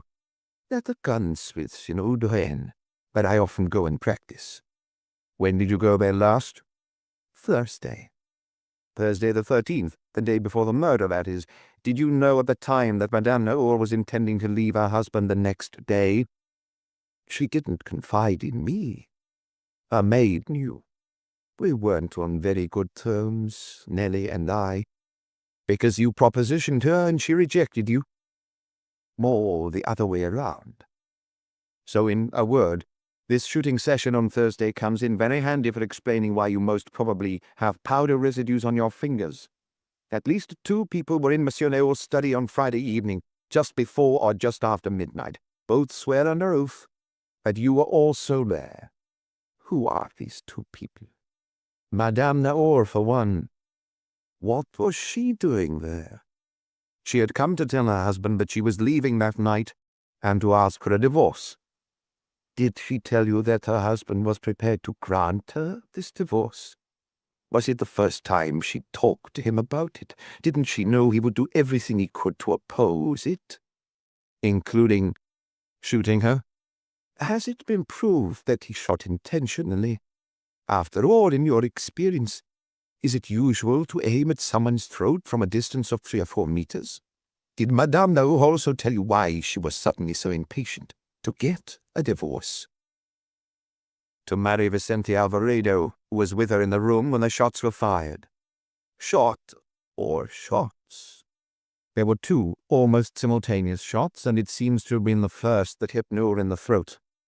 Which implies the second shot was fired by a dead man, doesn't it? His death wasn't necessarily instantaneous. Naur could have instinctively pulled the trigger as he was suffering massive blood loss and staggering, about to fall. Who is supposed to have fired the first shot? You. Why? Perhaps to protect Lena Naur, perhaps out of hatred for your employer. Why not Alvarado? He's apparently never used a gun in his life and doesn't have one. The investigation will confirm this one way or the other.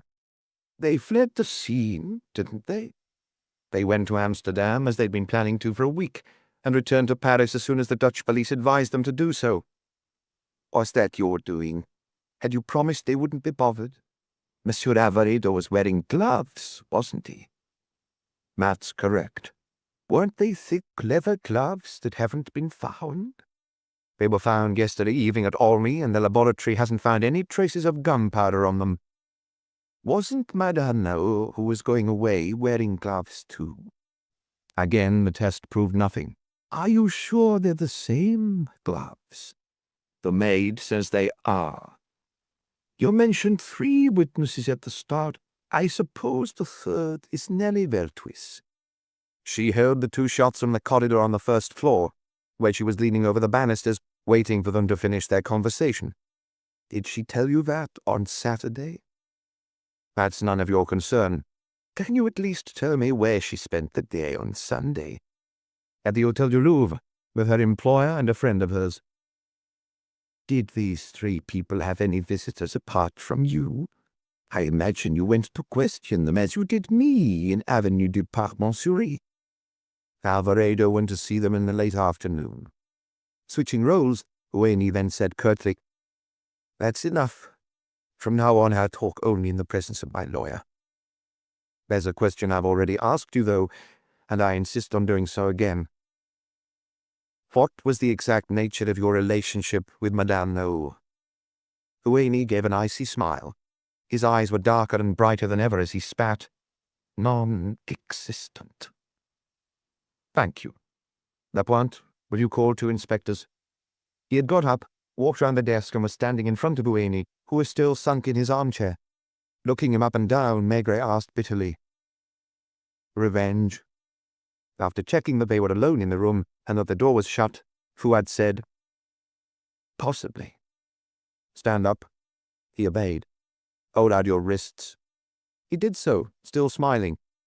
"I arrest you on a warrant from examining Magistrate Coyote." Turning to the two inspectors who had come in, Maigret went on, "Take this man to the cells." Chapter 8. It had become the Naur case. For a week it was deemed worthy of the front pages of all the newspapers and several columns in the scandal sheets. Journalists haunted Avenue Park Montsouris, gathering tittle-tattle, and Madame Baudin, the cleaner, had her hour of glory. Maquille went to Amsterdam, then Cannes, returning with an interview with a nanny and a photograph of her and the children. He questioned the casino managers and croupiers while he was at it. In the meantime, men from criminal records went over the Naur's house with a fine-tooth comb in the hope of finding a clue. The garden likewise. Even the drains were searched in the hope of finding the pistol that had been used to kill Naur. The meeting of the lawyers took place on Monday afternoon, with Pierre Naur, his father, and Lina attending. Maître Leroy Baudieu telephoned Maigret to fill him in. In his second will, Félix Naur left his wife the bare legal minimum. Everything else went to his children, and he expressed the wish that they would be entrusted to his brother's care, or, if that was impossible, that he would be made a surrogate guardian. Didn't he leave anything to Owain? I was struck by that. I can tell you now that in his first will, which was voided by the second, Naur left a sum of 500,000 francs to his secretary for his devotion and services. The name Owain isn't even mentioned in the final will. Had Naur found out about Fouad's affair with Lina in the meantime? 36 of the Saint-Michel's regulars, along with its manager and its croupier, all testified before the examining magistrate. Journalists were waiting for them as they came out, which led to incidents after some of the witnesses rushed furiously at the photographers. There were some mistakes, too. A Cambodian student claimed to have seen Owain sitting in the corner from 11 p.m. onwards. It took 2 days of patient checking to establish that the student had got confused with the previous Wednesday and hadn't been in the club on Friday. Various neighbors who had come back from the cinema at around 11:30 swore they hadn't seen any cars parked outside the bar. Examining Magistrate Coyote was a meticulous, patient man. For 3 months he called Maigret into his office almost every day with new questions for him to investigate. Politics reasserted its hold over the newspapers, and the Naur case was relegated to the 3rd, then the 5th page, before disappearing completely. Lina, Alvarado, and Nelly were forbidden to leave Paris without permission, and it was only after the investigation was finished that they were allowed to retreat to a little house near Dreux. The Court of Indictment confirmed Owain's indictment, but the Assizes Court was so busy, the trial only took place in January the following year, a year after Dr. Pardon had seen the mute shooting victim and her lover in his surgery on Boulevard Voltaire. Strangely, in the interim, the two men had avoided references to the Naurs at their monthly dinners. Finally, the day came when a slightly flushed Maigret had to give evidence in court. Until then, nothing had been said about Lina's affair with the defendant. Maigret answered the presiding judge's questions as briefly and factually as possible. When he saw the prosecutor get to his feet, he knew the young woman's secret was in danger. "Will you all not allow me to put a question to the witness? The state prosecutor has the floor. Can the witness tell the jury if it has come to his knowledge that, at an as yet unspecified time, the defendant and Madame Naur were intimate with one another?" Maigret was testifying under oath. He couldn't conceal anything. "Yes." "Has the defendant denied this formally?" "Yes." "Nevertheless, his attitude suggests it was the truth." "Yes." "Did the witness believe in this relationship?" "Yes." "Didn't this conviction play a part in Owain's arrest by shedding new light on his motives?" "Yes." That was all. The spectators had listened in silence, but now there was an uproar in court, and the presiding judge had to use his gavel. "If order is not restored immediately, I shall clear the court." Maigret could have gone and sat next to Coyote, who had kept him a seat, but he preferred to leave the court. When he was alone in a deserted corridor, his footsteps echoing in the silence, he slowly filled a pipe without realizing what he was doing. A few moments later, he was sitting in the refreshment room of a palais, where he gruffly ordered a glass of beer. He couldn't face going home. He drank another glass almost in one, then slowly made for Quai des Orfèvres. There was no snow this year. The air was mild, It felt like early spring, and the sun was so bright you expected to see the buds bursting into flower. When he got to his office, he opened the door to the inspector's room. Luca, Dromier, Lapointe. It was as if all three had been waiting for him. Put on your coats and come with me. They set off without asking where he was taking them. A few minutes later, they were climbing the worn steps of the Brasserie Dauphine. "Well, Monsieur Maigret, what about this Naur case, then?" the landlord asked him. He regretted it immediately. Maigret just looked at him with a shrug, and he quickly added, "We've got Andouillette today, you know."